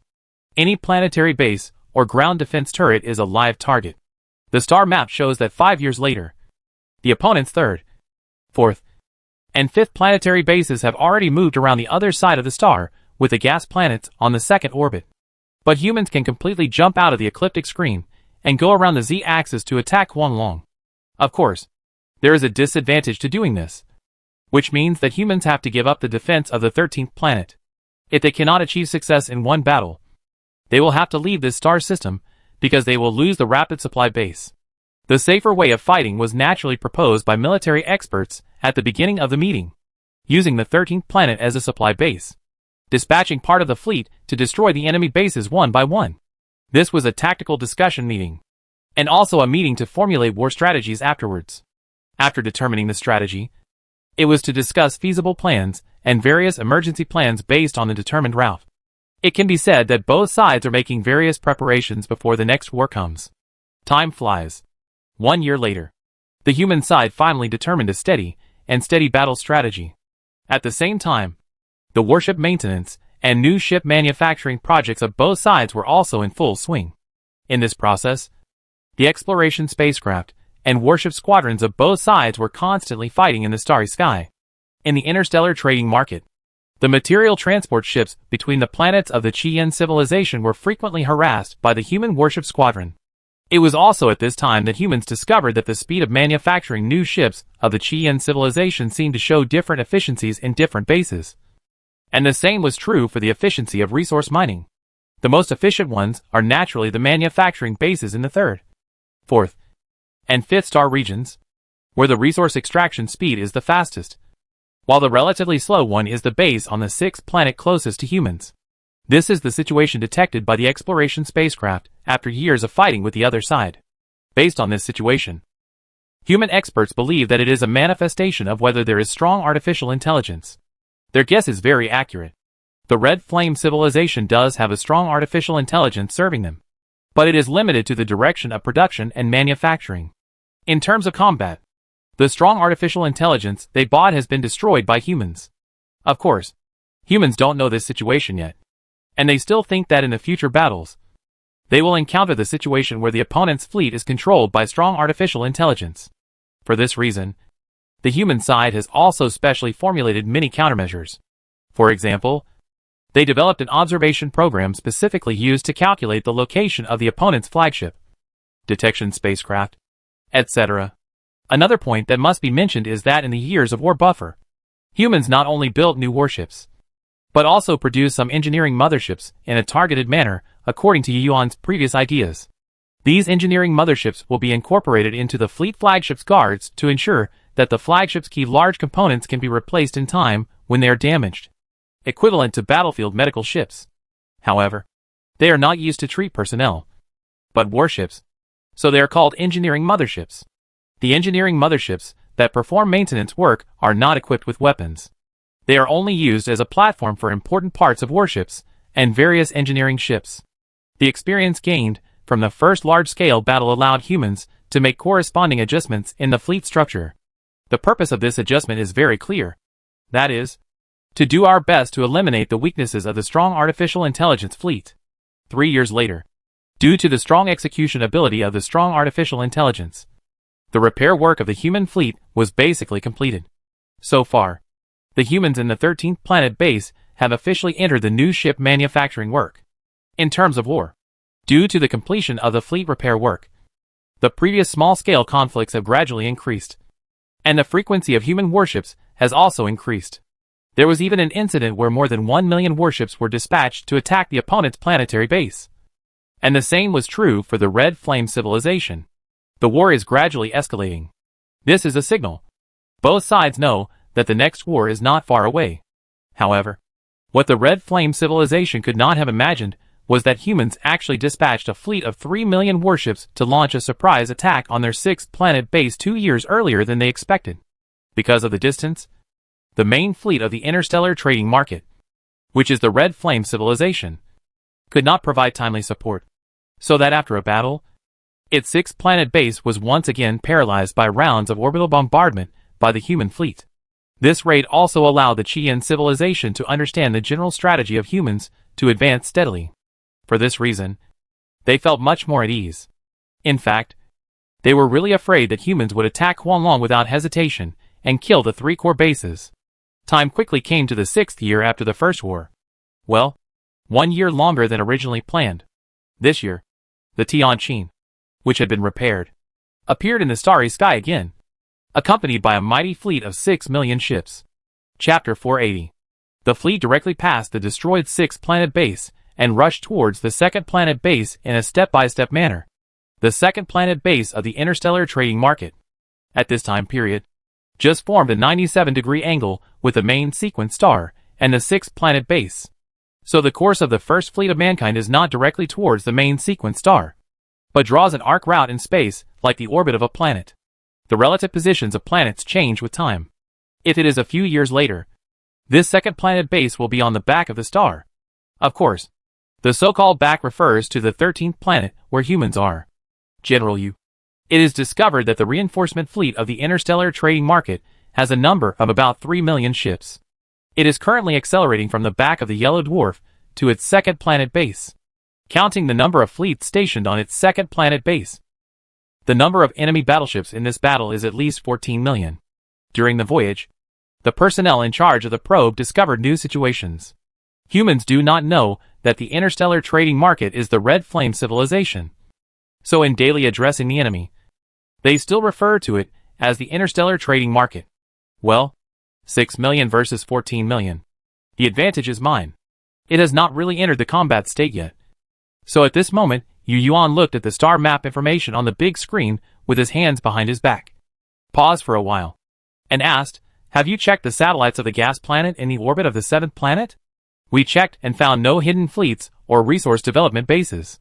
There were some enemy exploration ships, but they were all cleared by our exploration ships. An intelligence officer answered. Humans did not ignore the planetary bases they had attacked, but continued to send out exploration ships. Once they found signs of enemy development on those planetary bases, they would trigger the battleship squadron to continue bombing them, or directly attack and destroy the resource transportation routes.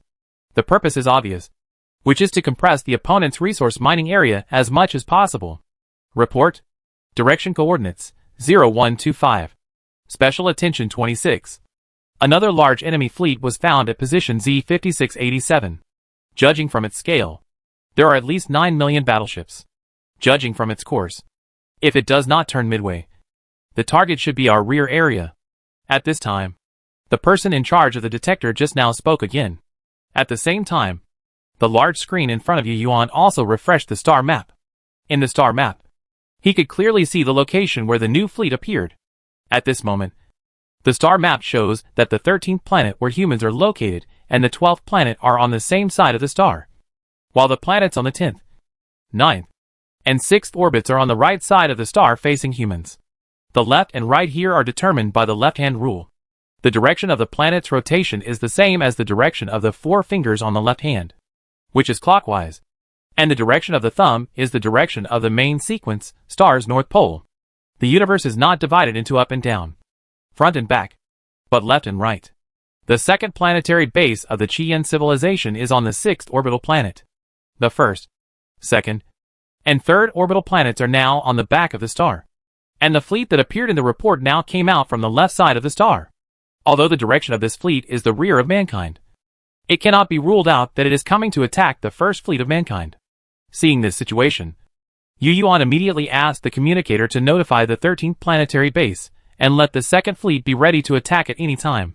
In these years, humans have not only completed the maintenance and repair of the fleet, but also added about 1 million warships. In addition to the 6 million ships brought by the first fleet, there are still 3.18 million ships at the base. In addition, there are 3 flagships equipped with strong artificial intelligence at the base, namely the Deep Sea, the Vast Sea, and the South Sea. It should not be a problem to resist a fleet 3 times larger than their own. Yu Yuan was not worried. Keep going. How much time do we have to engage the enemy? 50 minutes, General Yu. Yeah. Yu Yuan nodded, turned back to his seat, and prepared to enter the battle state. He understood that judging from the defensive strength of the opponent's second planetary base, the interstellar trading market did have some strengths in that battle. You have to know that after the first battle, the number of warships that retreated from the interstellar trading market was about 11.33 million. And now there are more than 23 million warships. In just a few years, humans have only built 1 million new warships. Even if the interstellar trading market has more resources, it only has 3 warship manufacturing bases. It is impossible to produce 10 times more warships than humans in a short period of time. If so, humans will definitely not outcompete the other side in this war. But Yu Yuan also had a question in his mind. Since there were so many resources, why didn't they attack humans with all their strength at the beginning? You know, if there were another 10 million warships at that time, it would be hard to say whether humans could hold on. I guess they are also worried about whether humans have other fleets to attack their core areas, Yu Yuan said in his heart. When humans came to this star field and announced the war against the interstellar trading market, they showed that they were well prepared and had enough excuses. This inevitably made the interstellar trading market think that humans were well prepared, and it was reasonable to place a large fleet in the core area for defense. But they may not know that it was this decision that made them miss the opportunity to defeat humans in one fell swoop. If they missed this opportunity, the situation would be reversed. Just like now, they have fallen into a passive position. Or in other words, since the end of the first battle, they have gradually turned from active to passive. Of course, that was just a turning point. The transfer of initiative was actually gradually formed during the period when the two sides competed with each other in small fleets and exploration spacecraft. After the 6th planet base was completely destroyed by humans through orbital bombing, the roles of offense and defense really changed. General Yu, the enemy fleet is coming. A report shouted the prelude to this battle. Okay. Keep the spherical formation unchanged for the time being. Tell the East Sea and the West Sea to proceed according to the plan. Yu Yuan responded, and at the same time, he turned around and sat down, raised his hand to press the physical silence on the seat handle, and the brain also issued a command to the chip to enter the combat state. The same is true for other personnel. Then a familiar scene was staged in the Tianjin Command Center, and the positions of the personnel were quickly wrapped by one-way transparent covers, and then various mechanical arms, life support equipment, buffer auxiliary facilities, etc. were extended from the ground to fix the personnel one by one. Chapter 481. The so-called plan in Yu Yuan's mouth is actually the tactics he formulated to fight the enemy. Since the interstellar trading market has already known that the human fleet is controlled by strong artificial intelligence, and it is also multi-threaded control. Then they have only two ways to win. One is to fight head-on, with the advantage of numbers, which has gradually lost this advantage. The other is to go straight to the center of the human fleet and kill the flagship of the human fleet. However, before that, Yu Yuan thought that they would not attack Huanglong directly at the beginning of the war, but would engage in fighting and observation for a period of time, the purpose of which was naturally to find out the location of the flagship of the human fleet. After the First War, and after years of small-scale battles in this starry sky, both sides have understood each other. In this case, the center of the other side's formation may not necessarily be the location of the flagship. Therefore, if you want to find the location of the flagship, you must first conduct a test attack, so that you can reversely deduce the location of the flagship from the reaction delay of each warship. Yu Yuan's tactics were also simple. When they met the enemy, the two fleets of East Sea and West Sea, which were equipped with strong artificial intelligence, and the warships originally assigned to them, were temporarily commanded by the Tianqin, creating the illusion that the interstellar trading market had only one command center, the Tianqin. When they launched a surprise attack, they would assign the command of some warships to the East Sea and West Sea, catching the enemy off guard. The battle between the two sides was imminent. The first to fire was still the laser energy cannon, with the longest effective range and the fastest speed, and the method used was still a group of warships firing in unison. Countless warships fired invisible laser energy beams, and when these beams intersected in the void, it also marked the start of the second large-scale battle between the two sides. Obviously, the interstellar trading market was very cautious this time. They did not launch a surprise attack at the beginning, but divided the 12 million warships into two, passing through the two sides of the human spherical formation at a distance of 20 to 30 light seconds, and at the same time fired long-range shots at the human fleet from two directions. This distance gave them enough time to react. Even if the human fleet changed direction to chase one of the fleets, they could turn and speed up to increase the distance, while the other fleet could bite the other direction of the human fleet. This tactic is very effective against fleets that cannot be divided, and can determine the approximate location of the opponent's flagship in a very short time. As the battle progressed, both fleets began to suffer losses. On the 15th day of the battle, the losses of both sides were close to 3 digits. During this period, the first fleet of mankind has shown a clear combat method centered on the Tianqin, and it can be said that the position of the Tianqin has been exposed. But the interstellar trading market is obviously very cautious. They still did not take any surprise action, but continued to fight in this way. Yu Yuan was not in a hurry about this. Anyway, in long-distance combat, human warships undoubtedly have an absolute advantage. Laser energy cannons are the absolute main force in long-range combat, and electromagnetic railguns equipped with ultra-micro nanorobots can hardly hit warships at such a distance. Even if they are lucky enough to hit the target, they can be easily destroyed by warships that have long discovered the trajectory of the shells with layers of close defense guns. In fact, Yu Yuan knew what the other party was waiting for. From the shining icon on the star map that had been in the field of vision of the human detector, he knew that they were waiting for the 3 million warships that came to support them. Before the arrival of that fleet, Yu Yuan thought that the other party would not launch a surprise attack. The development of things was indeed similar to what he thought, although the fleets of both sides officially engaged in battle.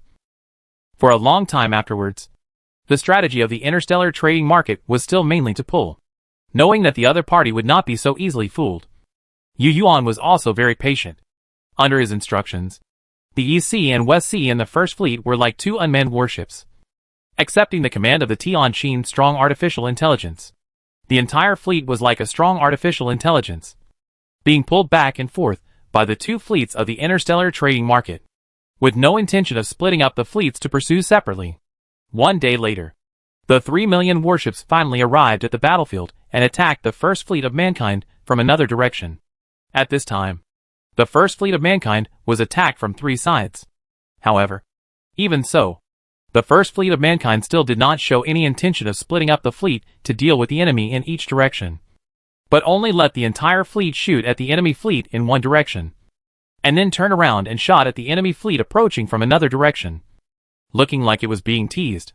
The interstellar trading market was also cautious enough. After the 3 million warships it supported arrived, they did not launch a direct attack on the human flagship, but adopted a roaming and dividing tactic. Each squadron quickly passed by the edge of the enemy fleet, shot, and then moved away.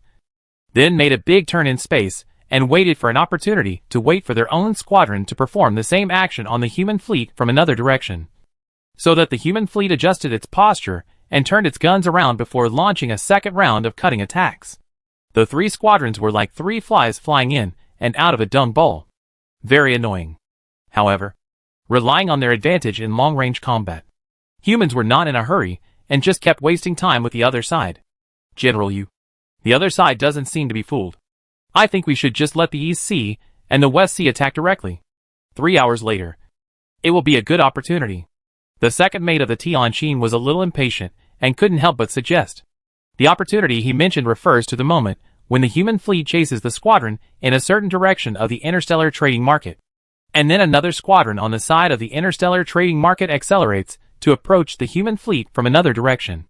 If at this time, humans suddenly split the fleet into 2, and then rush forward, shortening the distance to about 10 light seconds to attack the enemy squadron, they would definitely be able to deal a head-on blow. But Yuan did not agree. Seeing this, the first mate said again, General Yu, if the enemy continues to use this tactic to fight us, and we do not respond, in the end, both sides will run out of fuel. This area is close to the enemy's second planet base, and we can't take advantage of supplies. Well, be patient. You have a point. But it's still early. Let's wait and see. This time Yuan nodded in agreement, but still did not intend to immediately split the fleet into 2 or 3. The battle has just begun, and there is still a long time before the fuel runs out. So there is really no need to be too anxious. And even if both sides have run out of fuel in this way, it can be seen from the actions of the other fleet. For example, one fleet will return for supplies, or both will return for supplies. At most, they will turn around and return. The first fleet is not afraid of being surrounded and annihilated here. On the contrary, there may still be an opportunity at that time. In short, humans are not in a hurry. If they cannot capture the second planetary base this time, they will come again next time. With this idea in mind, the first fleet of humanity continued to cooperate with the 3 fleets of the interstellar trading market in the starry sky. The interstellar trading market was also cautious enough. Knowing the location of the human flagship, they spent almost a year fighting with humans at a disadvantageous loss ratio before they finally couldn't help but make tactical changes. They were indeed trying to determine whether the human fleet had only one strong artificial intelligence. Because before this time point, their other fleet had fought with the human fleet left behind on the 13th planet in another battlefield. And the human fleet showed no signs of the existence of a second strong artificial intelligence, until the human fleet left behind changed its tactics and divided the large fleet into 3. Commanded by the Hanhai, Shanghai, and Beihai fleets, they made tactical changes after the news reached them. Perhaps, they thought that many strong artificial intelligences of human beings had appeared in another battlefield. So they were sure that there was only one flagship carrying strong artificial intelligence, the Tianjin. However, what they could not imagine was that humans had been waiting for them to raid the Tianjin for a year. So, the first fleet of human beings saw that the 3 fleets of the interstellar trading market almost simultaneously pulled away, then made a turn in the starry sky, and then pulled the fleet to full thrust, and attacked the first fleet of human beings from 3 different directions at the same time. Chapter 482. Commander Yu. They are coming, the second mate said excitedly. After waiting for a year, these guys finally fell for it. They are really cautious. As he said that, he cast his eyes to the external screen, from the perspective of the Tianjin command center. At a glance, there was a silver glow. All warships, covering all angles. Of course, these were not the enemy's warships, but part of the warships of the first fleet of mankind itself. The naked eye cannot see the warships that are more than 10 light seconds away. Wait a little longer. Yu Yuan's eyes never left the star map. He stared at the 3 warships approaching at a very fast speed, and at the same time used the auxiliary chip in his mind to calculate the speed, distance, acceleration and other parameters of the 3 fleets. Although the opponent had an advantage in the number of warships, they did not gain much advantage in the 1-year long-range confrontation. Humans had deliberately followed their tactical rhythm and deliberately showed a situation where they could not take care of each other. And only then did they achieve a 3-to-1 loss ratio. If this continued, they would not be able to destroy the first fleet of humans. So it was only a matter of time before they launched a surprise attack and started a close combat. Yu Yuan was also waiting for this opportunity. Now that the opportunity had come, he was not content to just defeat the fleet, but to wipe it out as much as possible. Therefore, he wanted to wait for the three fleets to get closer, until they had no way to turn and escape. After a year of long-range fighting, the interstellar trading market had lost more than 1.1 million warships, while the human side had only lost about 300,000.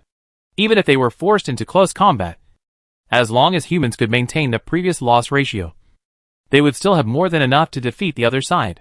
Yu Yuan believed that the interstellar trading market must also understand this. So they looked for an opportunity to launch a surprise attack on the Tianqin. But it was not that easy. After a while, Yu Yuan, staring at the star map, said firmly, "Now, the original battleship cluster command can be the Donghai and Shihai. Order them to change their formation and attack immediately, targeting the enemy's second squadron." With an order, the human first fleet, which originally existed in a spherical formation, immediately changed. 2/3 of the battleships that were originally facing the same direction immediately pulled the thrust to the maximum and accelerated towards the enemy's second squadron. The Tianqin warship cluster, which controlled 1/3 of the warships, also accelerated towards the opponent's first fleet without changing its posture.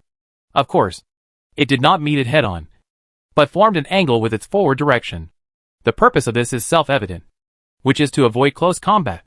As for the opponent's third fleet, Yu Yuan chose to ignore it for the time being, and first used the distance difference to let the two warship clusters of the East Sea and the West Sea defeat the opponent's second fleet with superior firepower. He calculated that since the two battleship clusters of the East Sea and the West Sea were accelerating with their backs to the other side's third battleship squadron, the two fleets had about an hour's time difference. The two battleship clusters together had about 3.6 million battleships, while the other side's second squadron had only 4.2 million ships. When the number difference was not too big, humans could form an absolute advantage. In order to defeat the other side's second fleet in a short time, the East Sea and the West Sea clusters would abandon the previous multi-ship formation salvo attack mode and switch to a single-ship precise duel mode. Although this mode is difficult to destroy the enemy's warships with a single salvo, it can destroy more warships within a limited time. But the price is close combat. Therefore, the East Sea and West Sea warship clusters are different from the Tianqin. They are really heading for the enemy's second fleet. Yu Yuan has made up his mind that even if he is replaced by two ships in close combat, he must annihilate the enemy's second fleet. Of course, this is only the worst combat loss ratio in the deduction. In fact, when the number is close, human warships may not necessarily suffer in close combat. This is indeed the case. When the human fleet was divided into three, the interstellar trading market was obviously a little panicked. They did not expect that the human fleet actually had more than one strong artificial intelligence. Commander-in-Chief, we have been deceived by the Earth civilization. They have two strong light artificial intelligences in this fleet. Their previous performance was all false. All false. Seeing the movement of the human fleet, an impatient voice sounded in the first fleet of the Red Flame civilization. No. There are three strong artificial intelligences. The fleet that rushed towards our second squadron has split up again, and is heading to the sides of our second squadron. Damn it. This sinister Earth civilization should quickly send a message to the support fleet and ask them to change their course and speed up towards us, said the Commander-in-Chief. The support fleet he mentioned is the third squadron in the mouths of humans. A voice was surprised and said, "But Commander-in-Chief, are you going to ignore the second squadron?" The Commander-in-Chief said in an unquestionable voice, "They will be immortal, and our Qian civilization will always remember their contributions." After a pause, the Commander-in-Chief of the Red Flame civilization spoke again. "Since the Earth civilization is determined to destroy our second fleet, let them go. We have to admit that they are different from the civilizations we have encountered before. Their art of war is more powerful than the civilizations we thought we would encounter. But that's all. They thought I would send the support fleet to support the second fleet. But I won't do that. I want to see how their fleet will deal with the pincer attack of our two fleets. Notify all the captains of the warships. The fleet will form a battleship formation of 15 warships, spread out in all directions. Spread out the formation, force them to close combat, and the battleship formation will fight in its own way of surprise attack, targeting the enemy flagship. I want to see how many of our warships they can destroy before the support fleet arrives. Brave warriors of the Red Flame civilization, It's time to let this despicable Earth civilization see our strength. Don't worry. As long as you hold on for an hour, the support fleet will arrive immediately. Victory belongs to our Chian civilization. With the encouragement of the Commander-in-Chief, waves of blood rose on the warships. Victory belongs to our Chian civilization. Victory belongs to our Chian civilization. The first fleet of the Chian civilization, which is also its main fleet, now has 5.8 million warships left, while its support fleet suffered less losses. When it arrived at the battlefield, it had 3 million warships, and now it has 2.87 million left. The reason why its support fleet suffered less losses is naturally because this fleet is the new fleet of the Chian civilization, and the armor uses the number 1 alloy given by humans. Humans naturally discovered this in the previous long-distance battles, so Yuan chose to temporarily avoid this fleet, and let the East Sea and West Sea fleets destroy the second fleet. The Commander-in-Chief of the Red Flame civilization gave up the 4.2 million warships of the second fleet and followed the human tactics to fight back, hoping to destroy the human flagship Tianqin with the superior number of warships. After the control of the warships was divided into the East Sea and the West Sea, the Tianqin warship cluster now has only more than 2.1 million warships. Yuan's idea was to use these 2 million and more than 100,000 warships to contain the enemy's main fleet of 5.8 million warships. After the 2 warship clusters of the East Sea and the West Sea annihilated the enemy's second fleet with absolute advantage, he would turn around and deal with a fleet equipped with number 1 alloy armor that came to support. However, the battlefield was ever-changing, and the enemy did not always follow his ideas. As the saying goes, there is no constant situation for soldiers, and no constant shape for water. Chapter 483. Obviously, Yuan's annihilation tactic succeeded, but his containment tactics failed. The enemy's support fleet rushed towards the Tianqin battleship cluster, and would also join its main fleet in about an hour. By then, the Tianqin battleship cluster would face a large fleet of 8.67 million warships. By then, unless the Tianqin battleship cluster could achieve a 1-to-4 loss ratio, it would be in extreme danger. To make matters worse, due to an order from the Commander-in-Chief of the Chian civilization, its main fleet had already begun to change to a loose formation. That is to say, even if the Tianqin warship cluster changes its course again now, it will inevitably collide with the other fleet. Close combat is unavoidable, unless the Tianqin warship cluster ignores the situation of the East Sea and West Sea warship clusters and rushes out from the edge of the opponent's loose formation.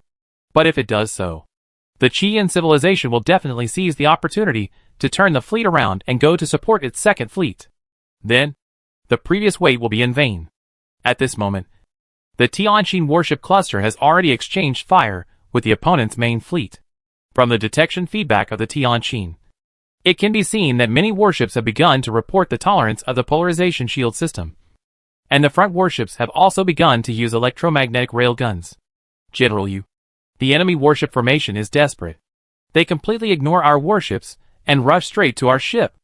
A report drew Yuan's attention from the star map to the real-time dynamic map of the battlefield situation radar scanning. As expected, as the report said, the red light spots representing the enemy's warship formation were very clear. When facing the attack of human warships, they did not accelerate or decelerate, change direction to avoid, but rushed to the Tianqin regardless of anything. It seems that these guys are really desperate. Seeing this, Yuan murmured. Without his instructions, the strong artificial intelligence on the Tianqin knew what to do. After the battlefield situation changed, the Tianqin slightly slowed down, and at the same time, the warships behind the battleship cluster sped up, past the Tianqin, and went to intercept the other side's desperate battleship formations. In an instant, beams of light intersected, and bright polarization shields lit up, and the close and defense guns also swept into the void the next moment.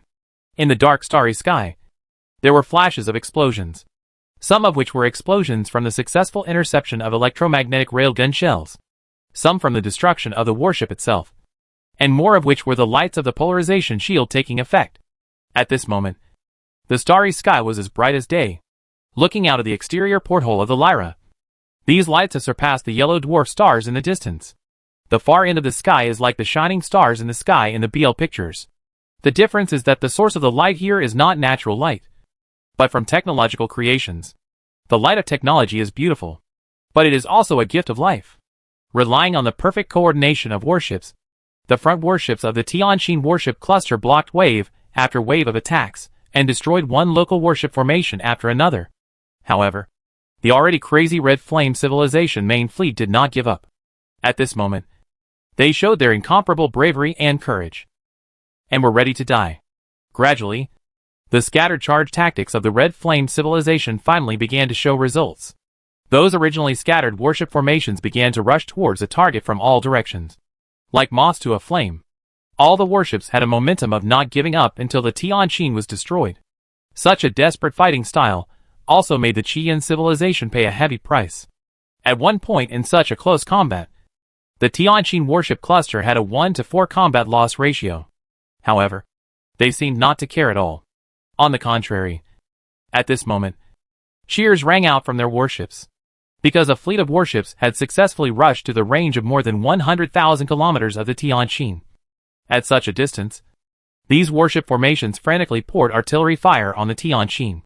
It didn't take much for the laser energy cannon to arrive in an instant, and the polarization shield of the Tianjin was shaken to the point of collapse.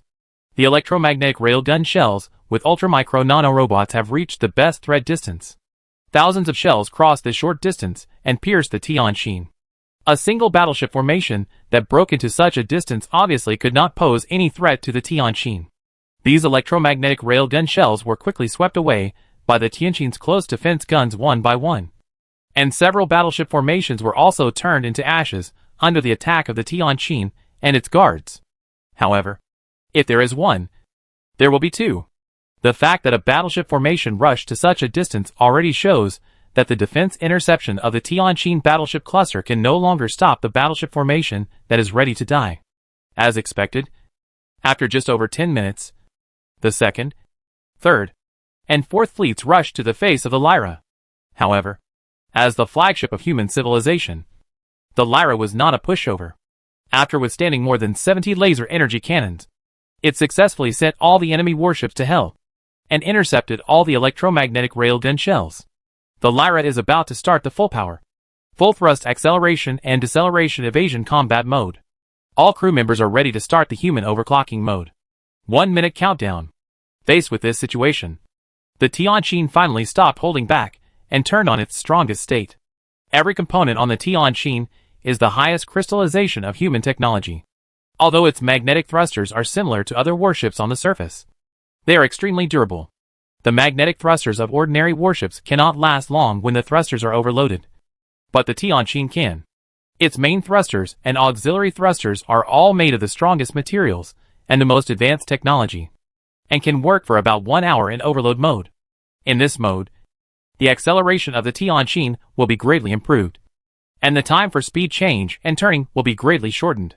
Of course, it will also bring greater high-G impact to the personnel on the warship, so the humans on the warship must turn on the human body overclocking mode. Those who can board the ship are all familiar with the human body overclocking mode. The brewing time for each person is almost no more than 2 seconds, and they successfully turned on the overclocking mode switch. Then, their bodies began to change, and the cells everywhere became extremely strong in a short time. After less than a minute, everyone had completed the overclocking mode. Before they could feel the strength of their bodies, they felt a strong push on their backs. At the same time, a broadcast sounded in the channel. Tianjin's magnetic thrust overload was 160%, successfully avoiding 776 enemy electromagnetic cannons. This batch of electromagnetic cannon shells was very close, and originally needed to be destroyed by close-in defense guns. But now Tianjin directly accelerated and avoided them all. Then, Tianjin rushed left and right, avoiding all the electromagnetic cannons fired at it. At this moment, the Tianjin was no longer a target that could be hit by electromagnetic railguns from warships tens of thousands of kilometers away. If they wanted to hit it, they had to get closer, because at this distance, the Tianjin could completely evade the detected electromagnetic railgun shells with its superior acceleration. And the Tianjin, which suddenly became extremely flexible, also attracted the attention of the Red Flame civilization. Commander-in-Chief, the flagship of the Earth civilization has suddenly become more flexible. The electromagnetic railguns of our raiding formation can't hit it at all at the current distance. Not only that, because the difference in acceleration is widened, It has become extremely difficult to get closer. The observer reported in a daze. How could this happen? How did the performance of the flagship of Earth civilization suddenly improve so much? This is unscientific. Their commander was also a little confused. He knew this warship, but he had never seen it show such strong performance in the previous battle. Commander-in-Chief, it seems to be in overload mode. At this time, a fleet science officer expressed his guess. This mode should be at the cost of component durability loss. Even if their material technology is extremely strong, it will not last too long. Damn it! The commander cursed inwardly. Then shouted, "Why hasn't the support fleet arrived yet?" "It has arrived, Commander-in-Chief," the communicator replied. The Commander-in-Chief gnashed his teeth and said, "Tell them the situation of the flagship of the Earth civilization. And also tell them the conclusion of the Mert science officer. And let them charge. We have no way out and must take down the flagship." It was too late to save the second squadron, so they could only go forward and destroy the flagship in front of them. Only in this way would this battle not be considered a failure, and it would be possible to defend the second planetary base and buy more time for the production of more new warships in the rear. Also, pass the situation of the human flagship to the main civilization, and let those shipbuilding experts take a good look and see if we can also add this function to our new warships. Yes, sir. With the addition of the support fleet, the pressure on the Tianjin battleship cluster has increased. These new warships with number 1 alloy material as armor are much more difficult to destroy than other warships, which means that in the near future, more warship formations will successfully break into the vicinity of Tianjin. Compared to the Tianjin battleship cluster, the battle between the East Sea and West Sea battleship clusters on the other side is a different scene. With similar numbers, the battle has become one-sided. In just 1 hour, 2/3 of the 4.2 million warships were destroyed, while the human side only paid the price of 460,000 ships, with a loss ratio of about 1 to 6. Moreover, as the number of warships on the side of the Red Flame civilization decreased sharply, the advantage continued to expand. If this continued, I believe that the remaining warships would be completely annihilated in less than an hour. As the commander-in-chief of the Red Flame civilization, the commander-in-chief naturally saw the situation on the other battlefield, but he still felt that he still had a chance. He placed his hope on the 2.87 million new warships that provided support. Chapter 484. The performance of the 2.87 million warships was very impressive. They adopted the same strategy as the main fleet, but the effect was much better than the main fleet. After the polarization shield was broken, the armor of these warships could better withstand the high temperature burning from the laser energy weapons, and their survivability would be improved, and the combat effectiveness would naturally be improved. After the polarization shield was broken, the original Red Flame civilization warships were destroyed by the laser energy cannons that followed, and sometimes they didn't even have time to use nano repairs. This batch of new warships is different.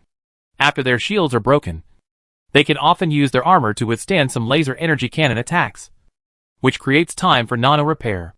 The advantage in nanotechnology makes the Red Flame civilization show a greater advantage than humans in repair. With the addition of the two, their new warships have a tendency to compete with human warships at medium and long distances. At least in contact, they can basically fight a 2-to-1 loss ratio with humans in long-range battles. 2 warships can exchange for 1 human warship. This is the best record of the Red Flame civilization since the war began. Seeing this favorable situation, the commander-in-chief of the Red Flame civilization was delighted. He finally saw the dawn of victory in the war. Things seemed to be as he wished. After this batch of new warships joined the battlefield, the human Tianjin warship cluster was completely passive, because it was unavoidable. The Tianjin warship cluster had already engaged in a close-range melee with the Red Flame civilization. In the close-range melee, this batch of new warships with number 1 alloy material as armor could even achieve a 5-to-3 combat loss ratio with human warships. In fact, if it were just the number 1 alloy armor, these warships would only be a little harder in the eyes of humans. But they could not resist the fact that they were superior to humans in ultramicro nanorobot technology. Okay. Order all warships to destroy the flagship at all costs before the other 2 fleets arrive. The commander-in-chief of the Red Flame civilization shouted excitedly in the all-ship channel. At this point, he already knew that this battle could not be completely won, because there were 2 fleets of the Earth civilization on the other side rushing here. But as long as he could destroy the fleet in front of him, it would not be considered a complete failure. But it is not easy to destroy the Lyra, which has entered the overload mode. Although the new warships of the Red Flame civilization have stronger armor, they are far inferior to the Lyra in thrust, acceleration and deceleration. Like other warships, their electromagnetic rail guns cannot hit the Lyra at a distance of more than 100,000 kilometers. The laser energy cannon can hit it, but it is not hundreds of laser cannons hitting it at the same time, which is like tickling the Lyra. As for continuing to approach the Lyra, it is not that easy. Not to mention that there are a bunch of guard warships near the Lyra. This kind of desperate charge is itself a live target. Therefore, in the last 100,000 kilometers, the Red Flame civilization fleet suffered several times more losses than before. Because of this, in such a close-range melee, the human race once pulled the battle-loss ratio back to 1 to 3. In the end, the commander-in-chief of the Red Flame civilization was even more shocked to find that even if a battleship formation could break through the last distance, as long as it did not form an 8-sided encirclement trend against the flagship of the Earth civilization, it would still be thrown off by it with an absolute advantage in acceleration. Seeing this, the commander-in-chief, who was just happy, felt bitter. He really didn't expect that the flagship of the Earth civilization was so powerful. Now, he could only be thankful that not every warship of the Earth civilization could activate this mode. Otherwise the battle could really end early. The scientific officer on the flagship told him that the Earth civilization flagship's mode would not last long. But there was no way to tell him how long it would last. Obviously, at this point, the commander-in-chief of the Red Flame civilization has clearly realized that as long as the Earth civilization's flagship is still in this state, his warship formation will not be able to destroy it. Now the commander-in-chief has two choices. One is to continue to destroy the flagship at all costs. The other is to change the original tactics to reduce losses, and wait for the flagship to end this overload state. Because it is uncertain how long the overload state of the Lyra can last. The commander-in-chief thought again, and decided to change tactics, and focus on the other warships in the Lyra battleship cluster. His change gave the Lyra a breathing time. But because of the existence of their new warships, it also brought greater losses to the Lyra battleship cluster. In this situation, the Tianjin had no other choice but to rely on its overload state to destroy as many enemy warships as possible. As time went on, the number of Tianjin warships in the cluster became smaller and smaller, and the situation became more serious. By the 14th minute, when the Tianjin entered the overload state, the warship cluster had lost nearly half of its fleet. It was at this time that the Qian civilization once again picked up the previous tactics and formed a small fleet of warships to attack the Tianjin directly. Although there was no sign that the Tianjin had exited the overload mode, they could not wait any longer. Because if they waited any longer, the two human fleets would arrive. Facing the change in tactics of the Red Flame civilization, Yu Yuan on the Tianjin heaved a sigh of relief. Because he had calculated that if the Red Flame civilization continued with the tactics just now, they would be able to destroy more of the Tianjin battleship cluster. Now, the overload state of the Tianjin can last for about 20 minutes. And the two squadrons that have destroyed the opponent's fleet will arrive in 20 minutes to provide support. In other words, the Tianjin has successfully survived. And the containment tactics have also been unexpectedly successful. Although the battleship cluster has suffered some losses. But it doesn't matter. They are all unmanned warships. Just reproduce them. On the other hand, the Qian civilization has almost all manned warships. And their losses are much greater than humans. Of course, Yu Yuan didn't wait like this foolishly. After discovering that the East Sea and the West Sea successfully dealt with the opponent's fleet, he immediately ordered the strong artificial intelligence to gather warships to cooperate with the Tianjin to break out of the siege. Needless to say, the direction of the breakout is naturally towards the direction of the East Sea and the West Sea fleets. It must be said that the execution ability of strong artificial intelligence is very strong.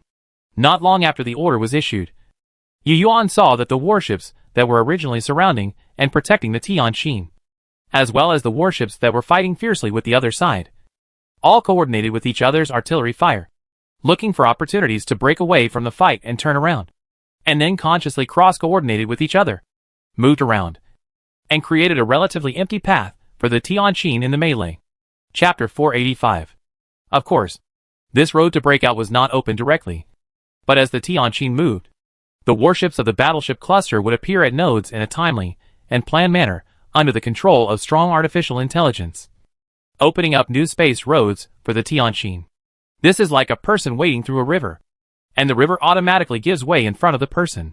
Without the coordination of strong artificial intelligence, such cooperation would be difficult to achieve. But in order to cover the Tianqin's breakthrough, the battleship cluster also paid a heavy price. By the time the Tianqin successfully escaped from the melee, there were less than 300,000 warships following it, and the number was still decreasing. However, this situation changed after successfully escaping the melee, because the East Sea and West Sea fleets had already arrived at the battlefield, and were only about 7 light seconds away from the Tianqin. In this round of game between the two sides, the Tianqin warship cluster paid a total of more than 1.8 million warships in order to delay the Qian civilization. And in the melee, the opponent's fleet also had more than 3.6 million warships destroyed. In fact, if it weren't for the support fleet equipped with number 1 alloy armor, the loss ratio would be even greater. At this moment, the fleets of both sides once again changed from a squadron to a large fleet. But the number was much smaller than before the war. The three fleets of humanity added up to only 2.9 million ships. And the Red Flame civilization was not much either, with only 5.07 million ships left. The warships of the Red Flame civilization dropped sharply from 1.4 million at the beginning of the war to 5.07 million, a loss of more than half. And the human warships also dropped from 6 million to 2.9 million, also losing nearly half. Of course, from the perspective of the battle loss ratio, humans are still in the upper hand, but the results are much smaller than those 5 years ago, and the overall battle loss ratio has not reached 1 to 3. For this result, the senior officials on the Tianqin believe that this was the reason for the appearance of the armor equipped with number 1 alloy material. In these years, the combat effectiveness of the human fleet has not been improved, while the interstellar trading market has significantly improved its defense due to the number 1 alloy technology. More importantly, the improvement in defense brought by the number 1 alloy armor seems to have produced a chemical reaction with their advanced ultramicro nanorobot technology, allowing their new warships to surge in combat effectiveness to a level that is comparable to human warships. Because of this, someone on the Tianqin complained that they should not have told the other side about the manufacturing technology of alloy number 1. Of course, it was just a complaint. At that time, in order to obtain the 4th level civilization creation, that is, the negative mass generator, humans promised to hand over the technology of alloy number 2. If they did not use the manufacturing technology of alloy number 1 to confuse the public, they would not get the creation at all. General Yu, the longer this war drags on, the more disadvantageous it will be for us. As soon as the Tianqin broke through the siege and met the East Sea and West Sea fleets, a military expert immediately said in the internal channel, although we destroyed the opponent's base on the 6th planet and are now preparing to destroy their base on the 2nd planet, generally speaking, they have been operating this galaxy for many years. In terms of resource extraction speed and the number of resource development sites, they still have an absolute advantage. That is why they are much faster than us in producing warships. It took us 5 years to produce 100 new warships. But from the last battle, we can see that they have produced at least 3 million warships. In other words, our production capacity ratio is 1 to 3. We won to their 3. And the combat loss ratio was 1 to 3 or even higher before. But after their new warships joined, the gap was pulled to 1 to 2.8. And this was under the condition of excellent tactical application this time. If the other side has all new warships in the future, in a head-on battle, it may not be impossible to exchange 2 warships for one of our warships. The expert's words can be summed up in one sentence. After the appearance of the other side's new warships, the comprehensive strength of the interstellar trading market has surpassed that of humans. If the war continues for a long time, humans will definitely lose in the end. Listening to the words of the military expert, Yu Yuan pondered for a moment and said, "What you said makes sense. But you ignored a problem. Or underestimated a problem. That is, population. Oh, alien population. You should have also discovered that since we destroyed the strong artificial intelligence, the enemy's fleet has never been controlled by strong artificial intelligence again. Which means that they are fighting our steel with their lives. Taking this into account, even if they can really fight us 2 for 1 in the future war, can their population really keep up?" Yu Yuan's question seems to be a rhetorical question. But in fact, he is also asking himself. But there is no answer to this question now, because humans still don't know how the life individuals in this interstellar trading market exist. Nor do they know how many life individuals they need to operate a warship, let alone their fertility rate. All we know is that the third, fourth, and fifth planetary bases located inside this star system are their core areas, where they are full of their life forms. The reproduction of aliens cannot be compared to that of humans. If they are the same as humans, Yu Yuan is absolutely sure to defeat them without any soldiers.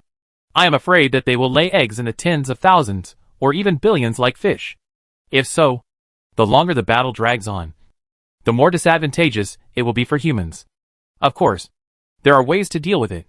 Yu Yuan quickly reached the number of strong artificial intelligence that humans currently have. Now the strong artificial intelligence on the South Sea is in charge of resource development and warship manufacturing on the 13th planet. In fact, whether it is the South Sea, the East Sea, the West Sea, or the North Sea, the strong artificial intelligence they carry originally only has military functions, and is not professional in resource development and warship manufacturing. But there is the most complete strong artificial intelligence on the Tianqin. And of course Yu Yuan's highest authority authorization is indispensable.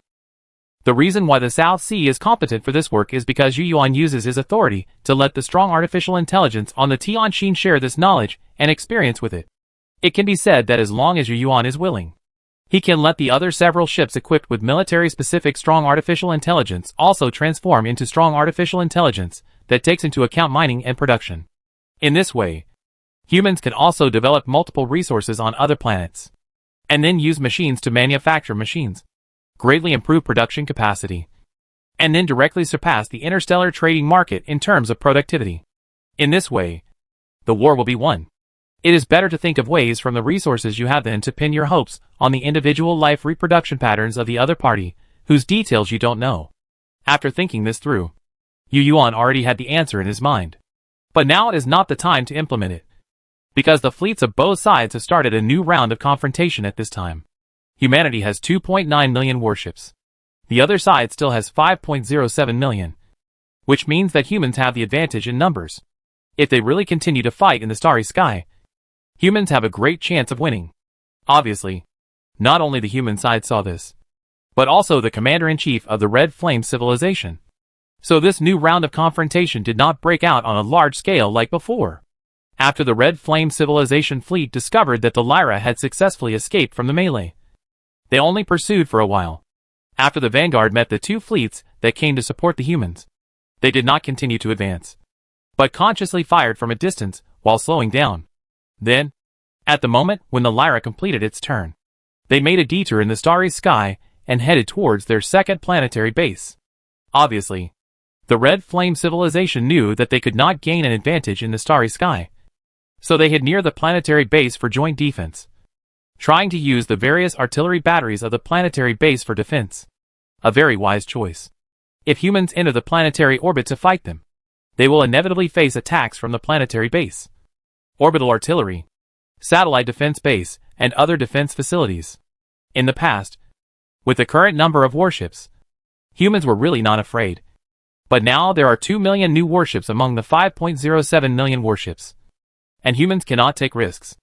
After a while, watching the fleet that broke away from the battle and gradually drove towards its planetary base, Yu Yuan realized that this war was really going to become a protracted war. Without hesitation, he ordered the fleet to stop the pursuit and then started the return journey. Then let's compare productivity. Yu Yuan, who had exited the overclocking state, muttered, and then sent a command from the brain chip to let the computer call up the star map. Then he looked at the 12th planet that had been bombarded by human orbit before. Expand the planetary base. Increase resource development efforts. Increase the number of docks. And speed up the production efficiency of warships. Chapter 486. This time, humans failed to destroy the enemy's second planet base in one go. But it cannot be considered a complete failure. At least it dealt a heavy blow to its defense force. On the way back, a new development plan was also discussed and decided. First, the 4 warships, Donghai, Shihai, Nanhai, and Beihai, which originally belonged to the First Fleet, except for the strong artificial intelligence on the Nanhai, which continued to take on the development and construction tasks of the 13th planet. The other 3 were also granted authority to start resource exploration and development operations on other planets. After so many years, The near-Earth orbit of the 12th planet, which was previously bombed by humans, is still filled with dust clouds. But the dust has settled inside the planet. Although the environment is a bit harsh, it can be mined, so it was selected as the first resource mining site. Then, there is the original Red Flame Civilization 6 planet base on the 9th orbit, when the facilities on it were destroyed by the bombing. The distribution of minerals on this planet had been explored by humans, so it became the second resource development site.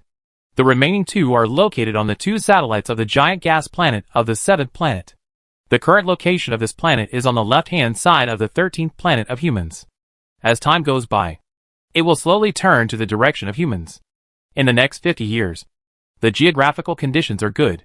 The victory in the previous battles allowed humans to clear the enemy ships near these planets, making these planets relatively safe. Of course, there must still be fleet patrols, and keep an eye on the movements of the enemy fleet. After this battle, the first fleet of humans retreated to the 13th planet for corrections, so the fleet that took over the attack mission naturally became the second fleet. Like the human side, the Chian civilization also began to repair and maintain the warships after retreating to its second planet base. In addition, it is to vigorously produce new warships. Humans have seen what the Red Flame civilization is doing, but they are powerless at this time and cannot send a large fleet to attack. Therefore, the war has once again turned into a stage where small-scale warship formations clash with each other and detection spacecraft fight each other. At this stage, since strong artificial intelligence cannot participate, humans are basically at a disadvantage. But humans don't care much, because what humans want to do now is to vigorously expand resource mining areas and then surpass the Red Flame civilization in the speed of warship production. After fighting for so many years, although both sides could not be completely aware of each other's actions, they could be considered to have seen each other's actions. So the actions of humans naturally could not be hidden from the detection of the Red Flame civilization. For this reason, they harassed humans constantly in the following time, launching harassment and attacks on new resource mining areas of humans again and again. Time passed year after year in this state. The general situation of this star system gradually became a situation where humans were on the periphery, and the Red Flame civilization was on the inner periphery.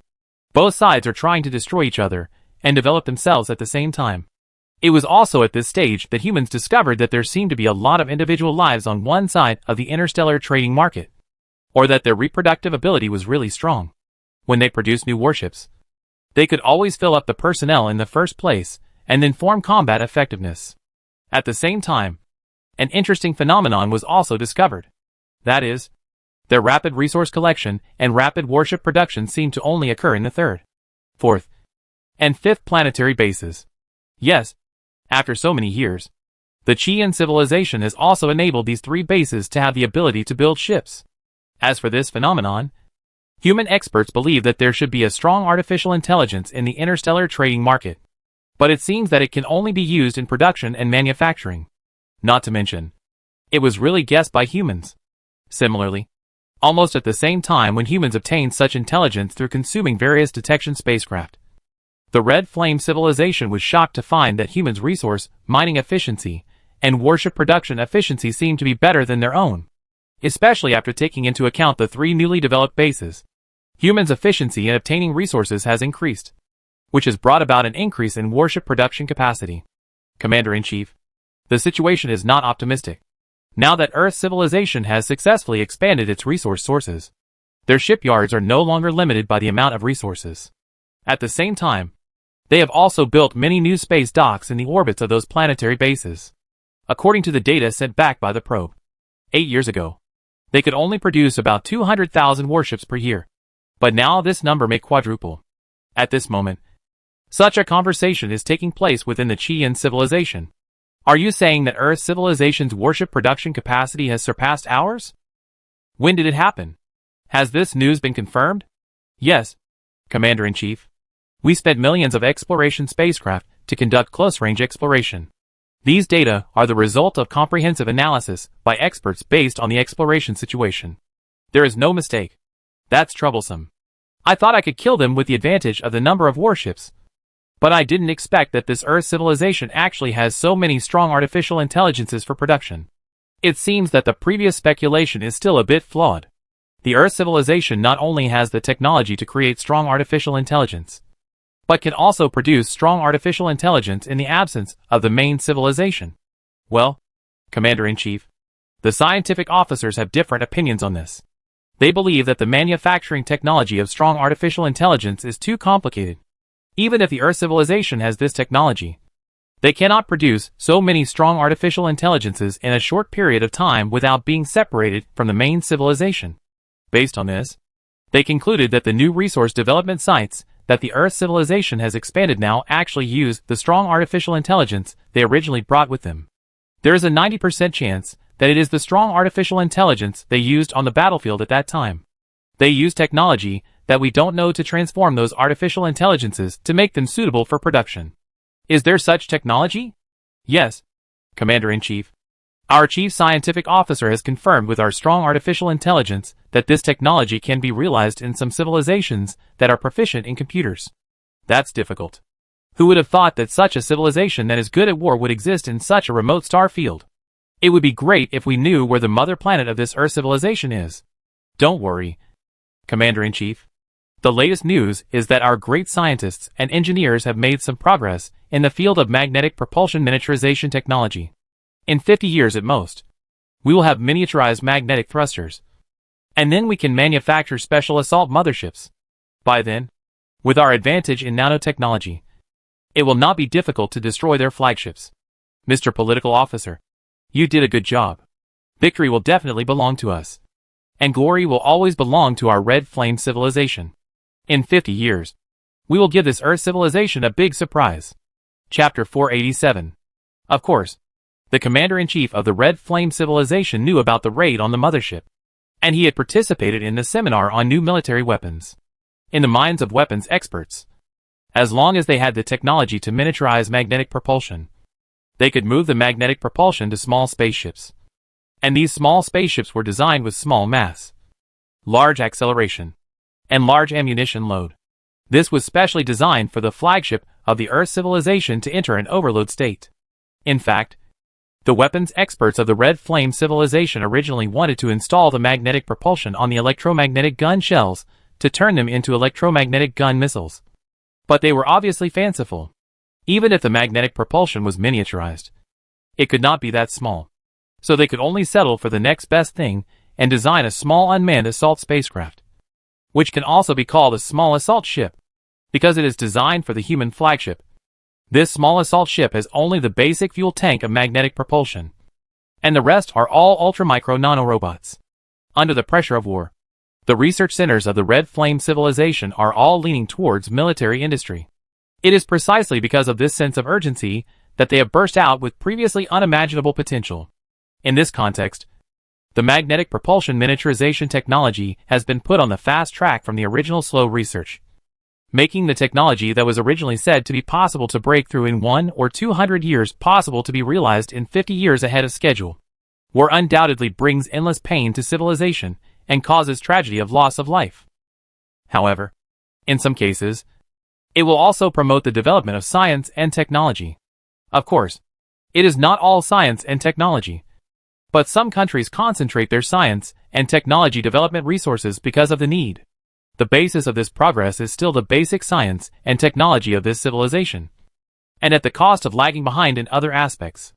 There is a saying that science and technology development is a double-edged sword. Although war is not a real catalyst for science and technology development, the results of science and technology development are often used first in war and become a catalyst for war. For example, gunpowder was discovered accidentally in human history.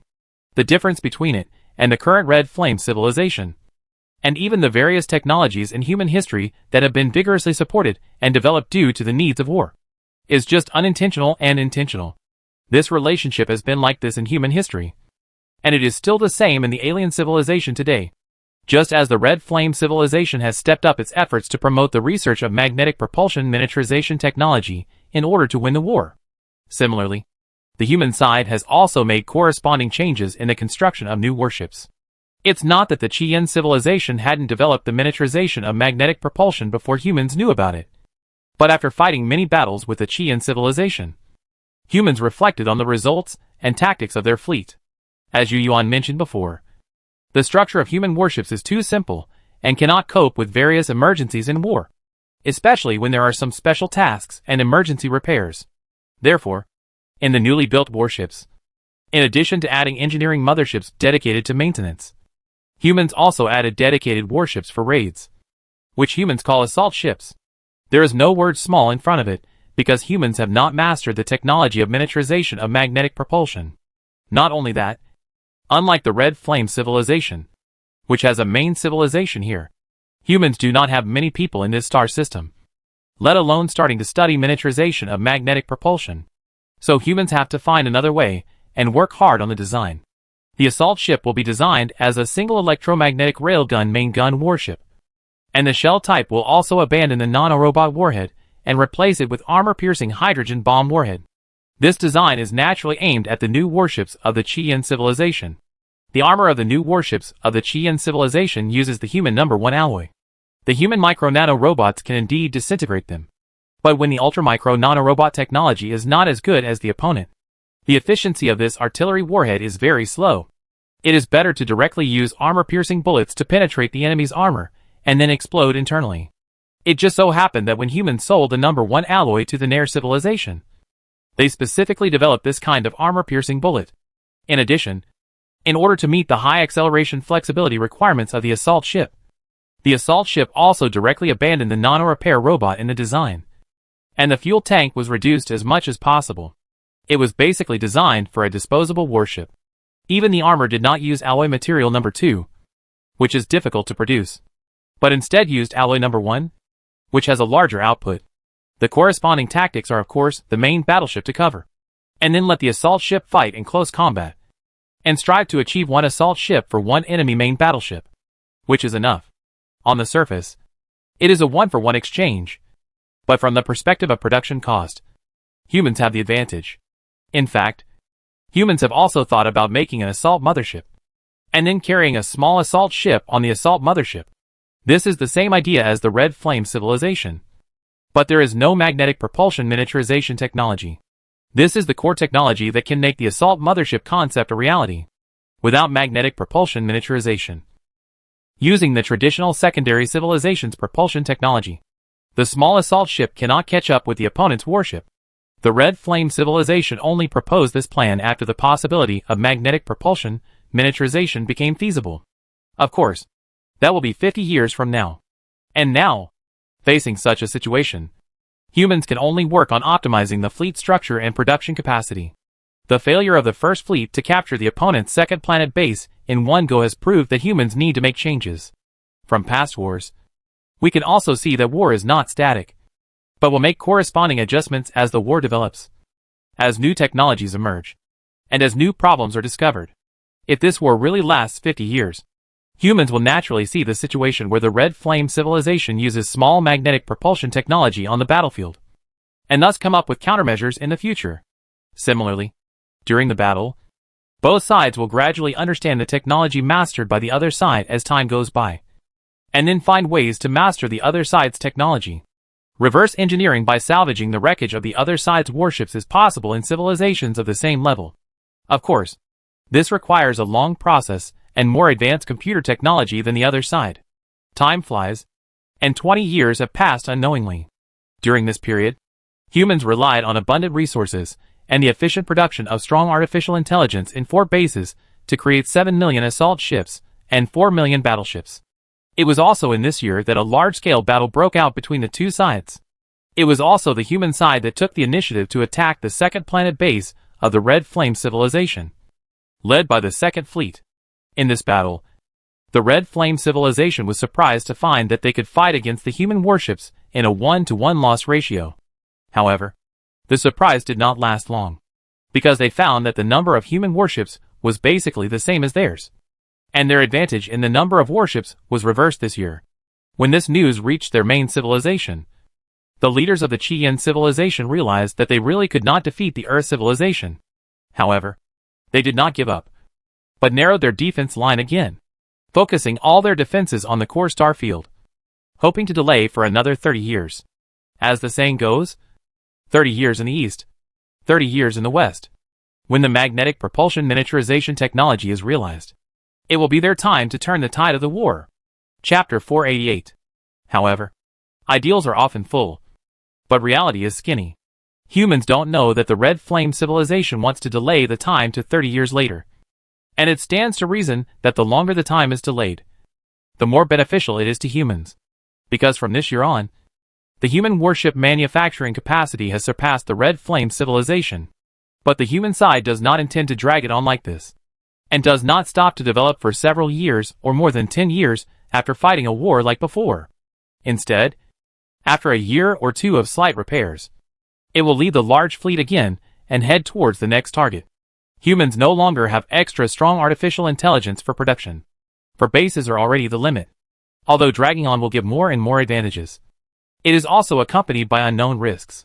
Therefore, after destroying the second planetary base of the Red Flame civilization, the human leaders decided to continue the war. There is another factor in making this decision. The members of the three fleets feel that time is running out. If they continue to fight slowly, they may not be able to finish the war even if their lifespans are exhausted. It can be said that the sense of urgency of human lifespan makes them accidentally disrupt the pace of the Red Flame civilization to delay time. But the fleet's attack is similar to the previous times. They did not go out in full force because of urgency. The third fleet was still assigned to patrol and stay behind. After a little repair and replenishment, the fleet that set out this time consisted of 8 million assault ships and 6 million battleships, with the first fleet and the second fleet each leading half of the warships. When the fleet arrived at the scheduled separation point, Yu Yuan made tactical arrangements with the commander of the second fleet, Man Yume, through the combat channel. He raised his hand and pointed to a planet in the real-time shared star map and said, "This is the first orbit planet." The third fleet had already raised its defense facilities to the ground. However, after so many years, the interstellar trading market has rebuilt resource development facilities on it. According to the detection intelligence, most of the rare earth elements needed for the core shipbuilding base of the interstellar trading market come from this planet. Most of this information was obtained when the third fleet conducted orbital bombardment on this planet. It was found that many important rare elements such as lanthanum, cerium, praseodymium, rubidium, promethium, samarium, and gadolinium are very abundant on this planet, with a high proportion, and are extremely easy to mine. Other planets also have these elements, but it is more difficult to mine them. In order to obtain resources more quickly, the Qian civilization chose to resume mining on the first orbital planet. At this time, Yu Yuan glanced at Man Yume on the screen, then raised his sword finger on the sensor screen, drew an arc towards the star map, and continued to say to Man Yume, "Your fleet will set out from this route and must paralyze the resource mining base of the interstellar trading market within half a year, while my first fleet will pass through here, threaten their core star field, and attract the opponent's main force for you. After your fleet successfully paralyzes their base, it will come to join my first fleet and jointly attack their core area. The core of this battle is not orbital bombing, but to do our utmost to destroy the opponent's warships." "I understand." After a distinctive voice, the fleet split into two and headed for their respective targets. The first fleet of 7 million warships headed straight for the opponent's core area. About an hour later, a huge gas planet came into view. Oh no! It should be displayed on the screen of the Lyra. It can be seen that the Lyra has arrived at the opponent's core area, and the second fleet has already started fighting with the opponent's first planetary defense force. Enemy fleet discovered. Size 8 million. Distance 0.241 Australian dollars. Number of new warships unknown. Estimated time of contact. A report reminded all combatants on the Tianqin that the battle would begin soon. 0.241 Australian dollars is about 120 light seconds, which is already a very close distance at the level of third-level civilization. Fleet on rudder 18. Half acceleration deceleration begins. Formation change to long-range combat formation. Yu Yuan immediately spoke, and at the same time, he also transmitted the command to the Tianqin's strong artificial intelligence through the auxiliary chip. The so-called long-range battle formation is actually to change the original spherical formation into a rectangular formation, with the main battleship in front of the assault ship, relying on the armor advantage to shoot at the opponent from a distance. This formation looks like a group of warships spread out like a carpet. The current goal of the first fleet is to buy time for the second fleet, rather than directly capture its core star field. Humans do not think they can completely eliminate the interstellar trading market in this battle. Report. The neutrino detection data has results. At this moment, The staff in charge of the detection module sent a picture of the neutrino detection results to the shared terminal. Yu Yuan immediately exported it, and then stared at the image and the conclusion. So many? Yu Yuan was stunned when he saw the detection results. Now the first fleet is close enough to the core area of the Red Flame civilization, although there is still a gas planet between them. Neutrino detection can accurately outline the general situation of the gas back. So Yu Yuan saw a dense mass of small dots. He knew what these dots meant in neutrino detection. They were warships or spaceships made of steel. Now there are more than 70 million dots in the detection results. This result tells him that the interstellar trading market still has 70 million warships or spaceships. Marshal Yu. It is most likely their residential spaceship cluster. At this time, the scientific officer on the Tianqin analyzed, this interstellar trading market obviously came from other star fields, and the detector did not find any traces of its mother star in this star system. If they still have so many warships, there is no reason to keep them hidden. They can pull them out at the beginning of the war and destroy us with the advantage of numbers. Moreover, the fleet sent out to fight us has shown that they don't have much fighting power. Yu Yuan nodded. It was true. The fleet in front of him was only 8 million ships. The interstellar trading market, which had been fighting with humans for many years, could not be unaware of the strength of human warships. If the difference in numbers was not large, they would definitely not be the opponent of humans. So if they still had enough warships, they would not have sent out so few. It seems that after so many years of consumption, coupled with the improvement of human shipbuilding capabilities, the warships on the side of the interstellar trading market have become fewer and fewer, so that they can't even pull out a fleet with twice the number of human warships. The balance of victory has completely tilted towards humans. Yu Yuan estimated that in another 10 years, they will be able to achieve the final victory. Chapter 489. If there were no other fleets, then the battle of the first fleet would have been a foregone conclusion. The Red Flame civilization obviously knew this. So when the fleets of both sides were about to make contact, their other fleet entered the field of view of the first fleet's detectors.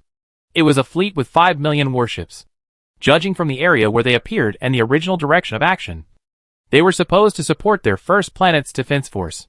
Perhaps they found that the human fleet that appeared here was not something that their fleet could handle. So they temporarily changed their route and turned to the first fleet. The two fleets together have 13 million ships. Yu Yuan is used to fighting with fewer ships, and the strong artificial intelligence has already summed up many sets of coordinated fighting methods, which can be said to be skillful.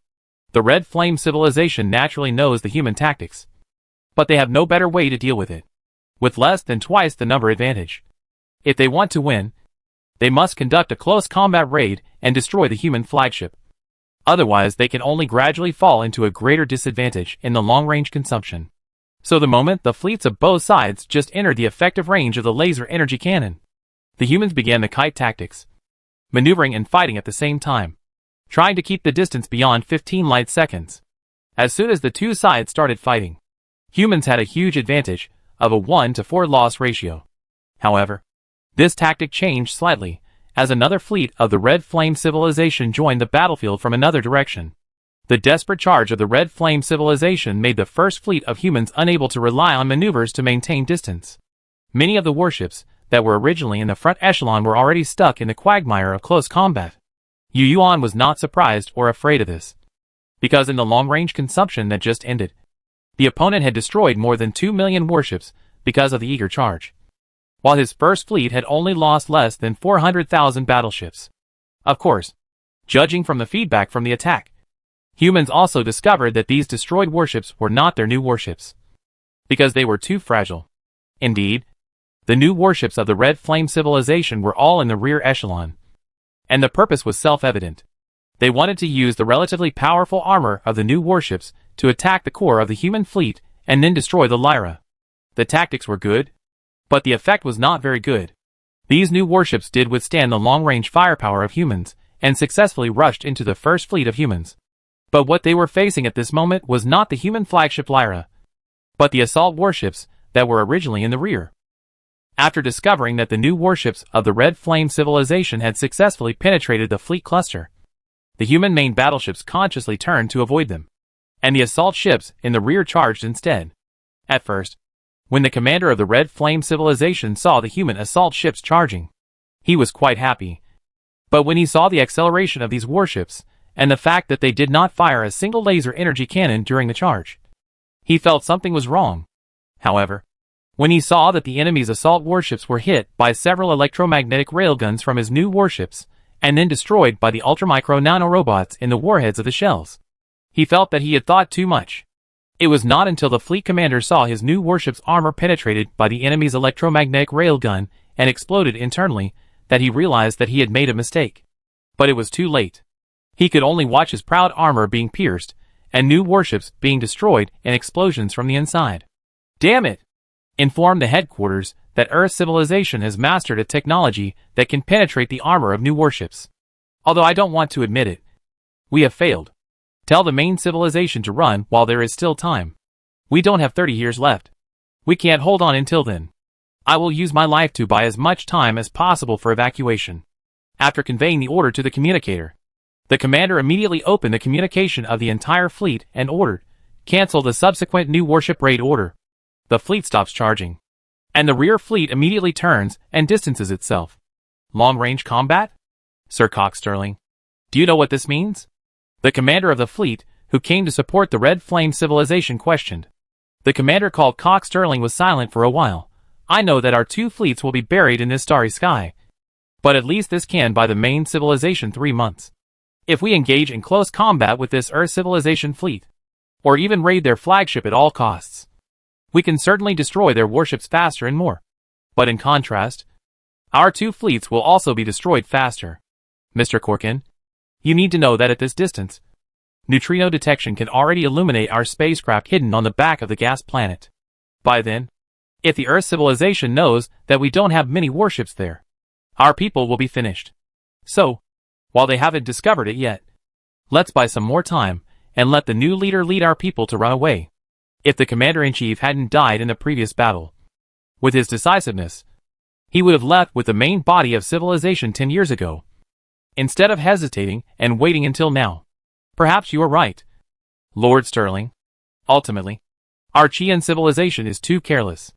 We thought that we could walk sideways with the technology of the third-level civilization when we came to a remote star field. The unknown of the universe cannot be fully explored by the interstellar trading market. This Earth civilization is obviously not in existence that has just entered the third-level civilization from the second-level civilization. The interstellar trading market has not even listed this star field as a safe star field. It is useless to say this now. Lord Corkin, let us contribute our last strength to our Chian civilization. I hope our main civilization can learn a lesson from this disaster and stop making such stupid broadcasts in the future. Okay, let's fight to our heart's content. The conversation between the commanders of the two fleets of the Red Flame civilization has already explained the problem. But Yuan didn't know the real situation, and the goal set this time was just to delay the opponent and buy enough time for the second fleet, rather than to destroy them directly. So after discovering that the opponent suddenly gave up the surprise attack tactics and turned to distance himself, although Yuan felt strange, he was more cautious and happy to achieve the first stage of the strategic goal. Yes, as the other commander said, although humans detected the situation on the back of the gaseous planet through neutrino detection, they did not know the specific type of spacecraft. So the leadership of the Tianqin still believed that it was safest to continue to take steady steps at this stage. As a result, humans missed the opportunity to deal a fatal blow to the main civilization of the Red Flame civilization. And the two fleets of the Red Flame civilization also unexpectedly completed their goal of delaying the Earth civilization fleet, as they had said to their main civilization. It can be said that both sides achieved their strategic goals by accident. It was not until the second fleet successfully destroyed the other side's first orbital planetary defense force, paralyzed the other side's resource mining site, and then came to join the first fleet that humans realized that something seemed to be wrong. Chapter 490. The husband and wife live together for a lifetime. Some take it from their hearts and understand the words in a room, while others let go of their bodies because of their trust. Although their interests and preferences are different, they are happy with what they encounter and temporarily get what they want. They are happy and content, not knowing that old age is coming. The battle between the first fleet of humanity and the Red Flame civilization is coming to an end. When the second fleet came to join, the enemy's more than 10 million warships had been reduced to more than 2 million by the first fleet of humanity in the long-range shooting. Although they are still holding on, Their destruction is no longer a suspense. However, because neither side wanted to engage in close combat, this rare long-range shooting battle lasted for 7 months. Much longer than previously estimated. During the battle between the two sides, the attack of the Second Fleet was also met with rare fierce resistance, so that it took so long to destroy the production base of the first orbital planet. When the Second Fleet successfully joined forces, Yu Yuan held another temporary meeting on the Tianjin. The Tianjin was still in the battle, but it was no longer on the front battlefield, so there was no need to do any full-thrust acceleration and deceleration. After the Second Fleet joined, the number of human fleets was completely superior to that of the other side. So when the battle was about to end, Yu Yuan convened a group of senior personnel through video to briefly analyze the next fleet's actions. The discussion was not held in the conference room, but by video, with everyone in their own fixed positions. This type of discussion was common during the war, and was nothing unusual. However, at this time, Yu Yuan suddenly realized that everyone's faces had more or less aged. It was precisely because of the changes in everyone that the words in the preface to the Lantern collection that had been hidden for who knows how long suddenly popped up in his mind. I didn't know that old age was coming. As the war went on, everyone got old. First mate, second mate, communications officer, helmsman, fire controller, observer, analyst, scientific officer and engine crew. When the gradually aging faces appeared on the big screen, Yu Yuan suddenly felt that youth was fleeting. When they first set out for this star system, these people were still in their early 20s, full of youth, but now their appearance has begun to change to middle age. The men's faces seem to have a little more vicissitudes, while the women seem to have a little more mature charm. Yu Yuan knew that this was because their life potion had lost its effect, and they had begun to enter the physiological cycle of slowly aging. Thinking of this, he couldn't help but raise his hand and click on the terminal in front of him, letting the camera project his face in front of him. He was using the camera as a mirror. Yu Yuan remembered that his life potion had also reached its end of its effect, which seemed to be 10 years ago.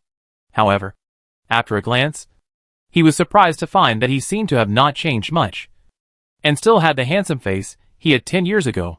Maybe I just can't tell the difference? Yu Yuan was stunned, a little bit skeptical. Then he quickly compared his photos from 10 years ago, before the temporary video conference. I thought there would be a difference after the comparison, but I didn't expect that there was no difference at all. As if there was no change at all.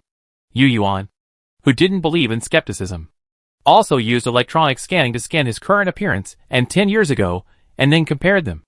But the result was very surprising. There was no big change. Is it because I'm aging slowly? That shouldn't be the case. Even if it's slow, changes should be noticeable in 10 years. What's going on? Yu Yuan thought he had misremembered the expiration date of his medicine. He even checked the data from the archive center. The results showed that it was the same as his memory. It had expired 10 years ago. Strange. It seems that we can only wait until we return to the main civilization to see what's going on. This discovery made Yu Yuan a little confused, but he knew that now was not the time to think about it. He immediately closed the mirror, and then looked at the people who appeared on the video screen, and said, according to the current situation, in 10 days or half a month, we can easily win this battle, and the goal of this expedition will be basically completed. At this time, I would like to hear your opinions. Should we take the risk of raiding the core star field, or return to the base for repairs before making the next plan? Because the whole process was a long-range battle. The First Fleet achieved impressive results. So far, it has only paid 3 million warships, which also includes the losses caused by the previous raid. Now we have no idea how many warships the other side has on the back of the planet. So I suggest that we follow the original plan and go back to refuel and maintain the damaged warships first. If we venture to the core area, if the other side suddenly sends out a large fleet, we may be passive due to the fuel problem. Another point is that the combat method of this fleet in front of us is very puzzling. They can launch a close combat charge against us, but they choose to keep fighting us at a distance. I think there is a trick. They may be showing weakness to us, trying to lure us to continue to attack their core star field after the victory. As soon as Yu Yuan finished speaking, the first officer of the Tianjin expressed his opinion. However, before he could finish speaking, a message from the Second Fleet interrupted his next words. Oh no! It should be that the entire temporary meeting process was interrupted.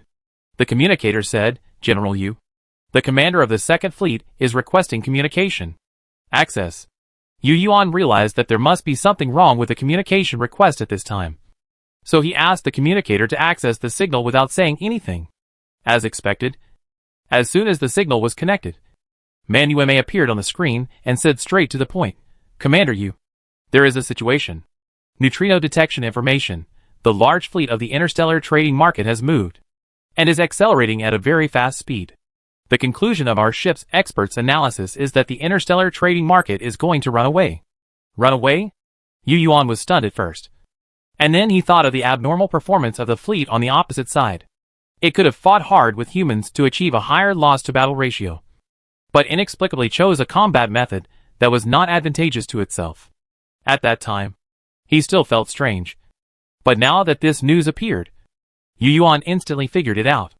It turned out that they were using their lives to delay time, and buy time for the main civilization to escape. Is the news accurate? Thinking of this, Yu Yuan said, "It's almost certain. About 70 million unidentified spacecraft on the back of the planet have now left the orbit of the giant gas planet, and the direction is exactly opposite to where we are now. At present, my fleet has sent out probes to investigate the specific situation. As long as we confirm their magnetic thrust traces, we can confirm their specific route." Man Yume answered with her special voice. At the same time, the detection data of the second fleet was also shared on the Tianqin.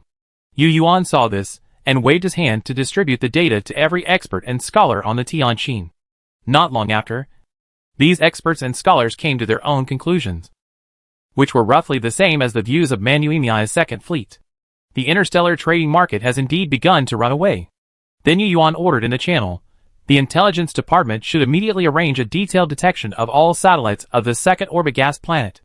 I need to know the details of the core area on the opposite side.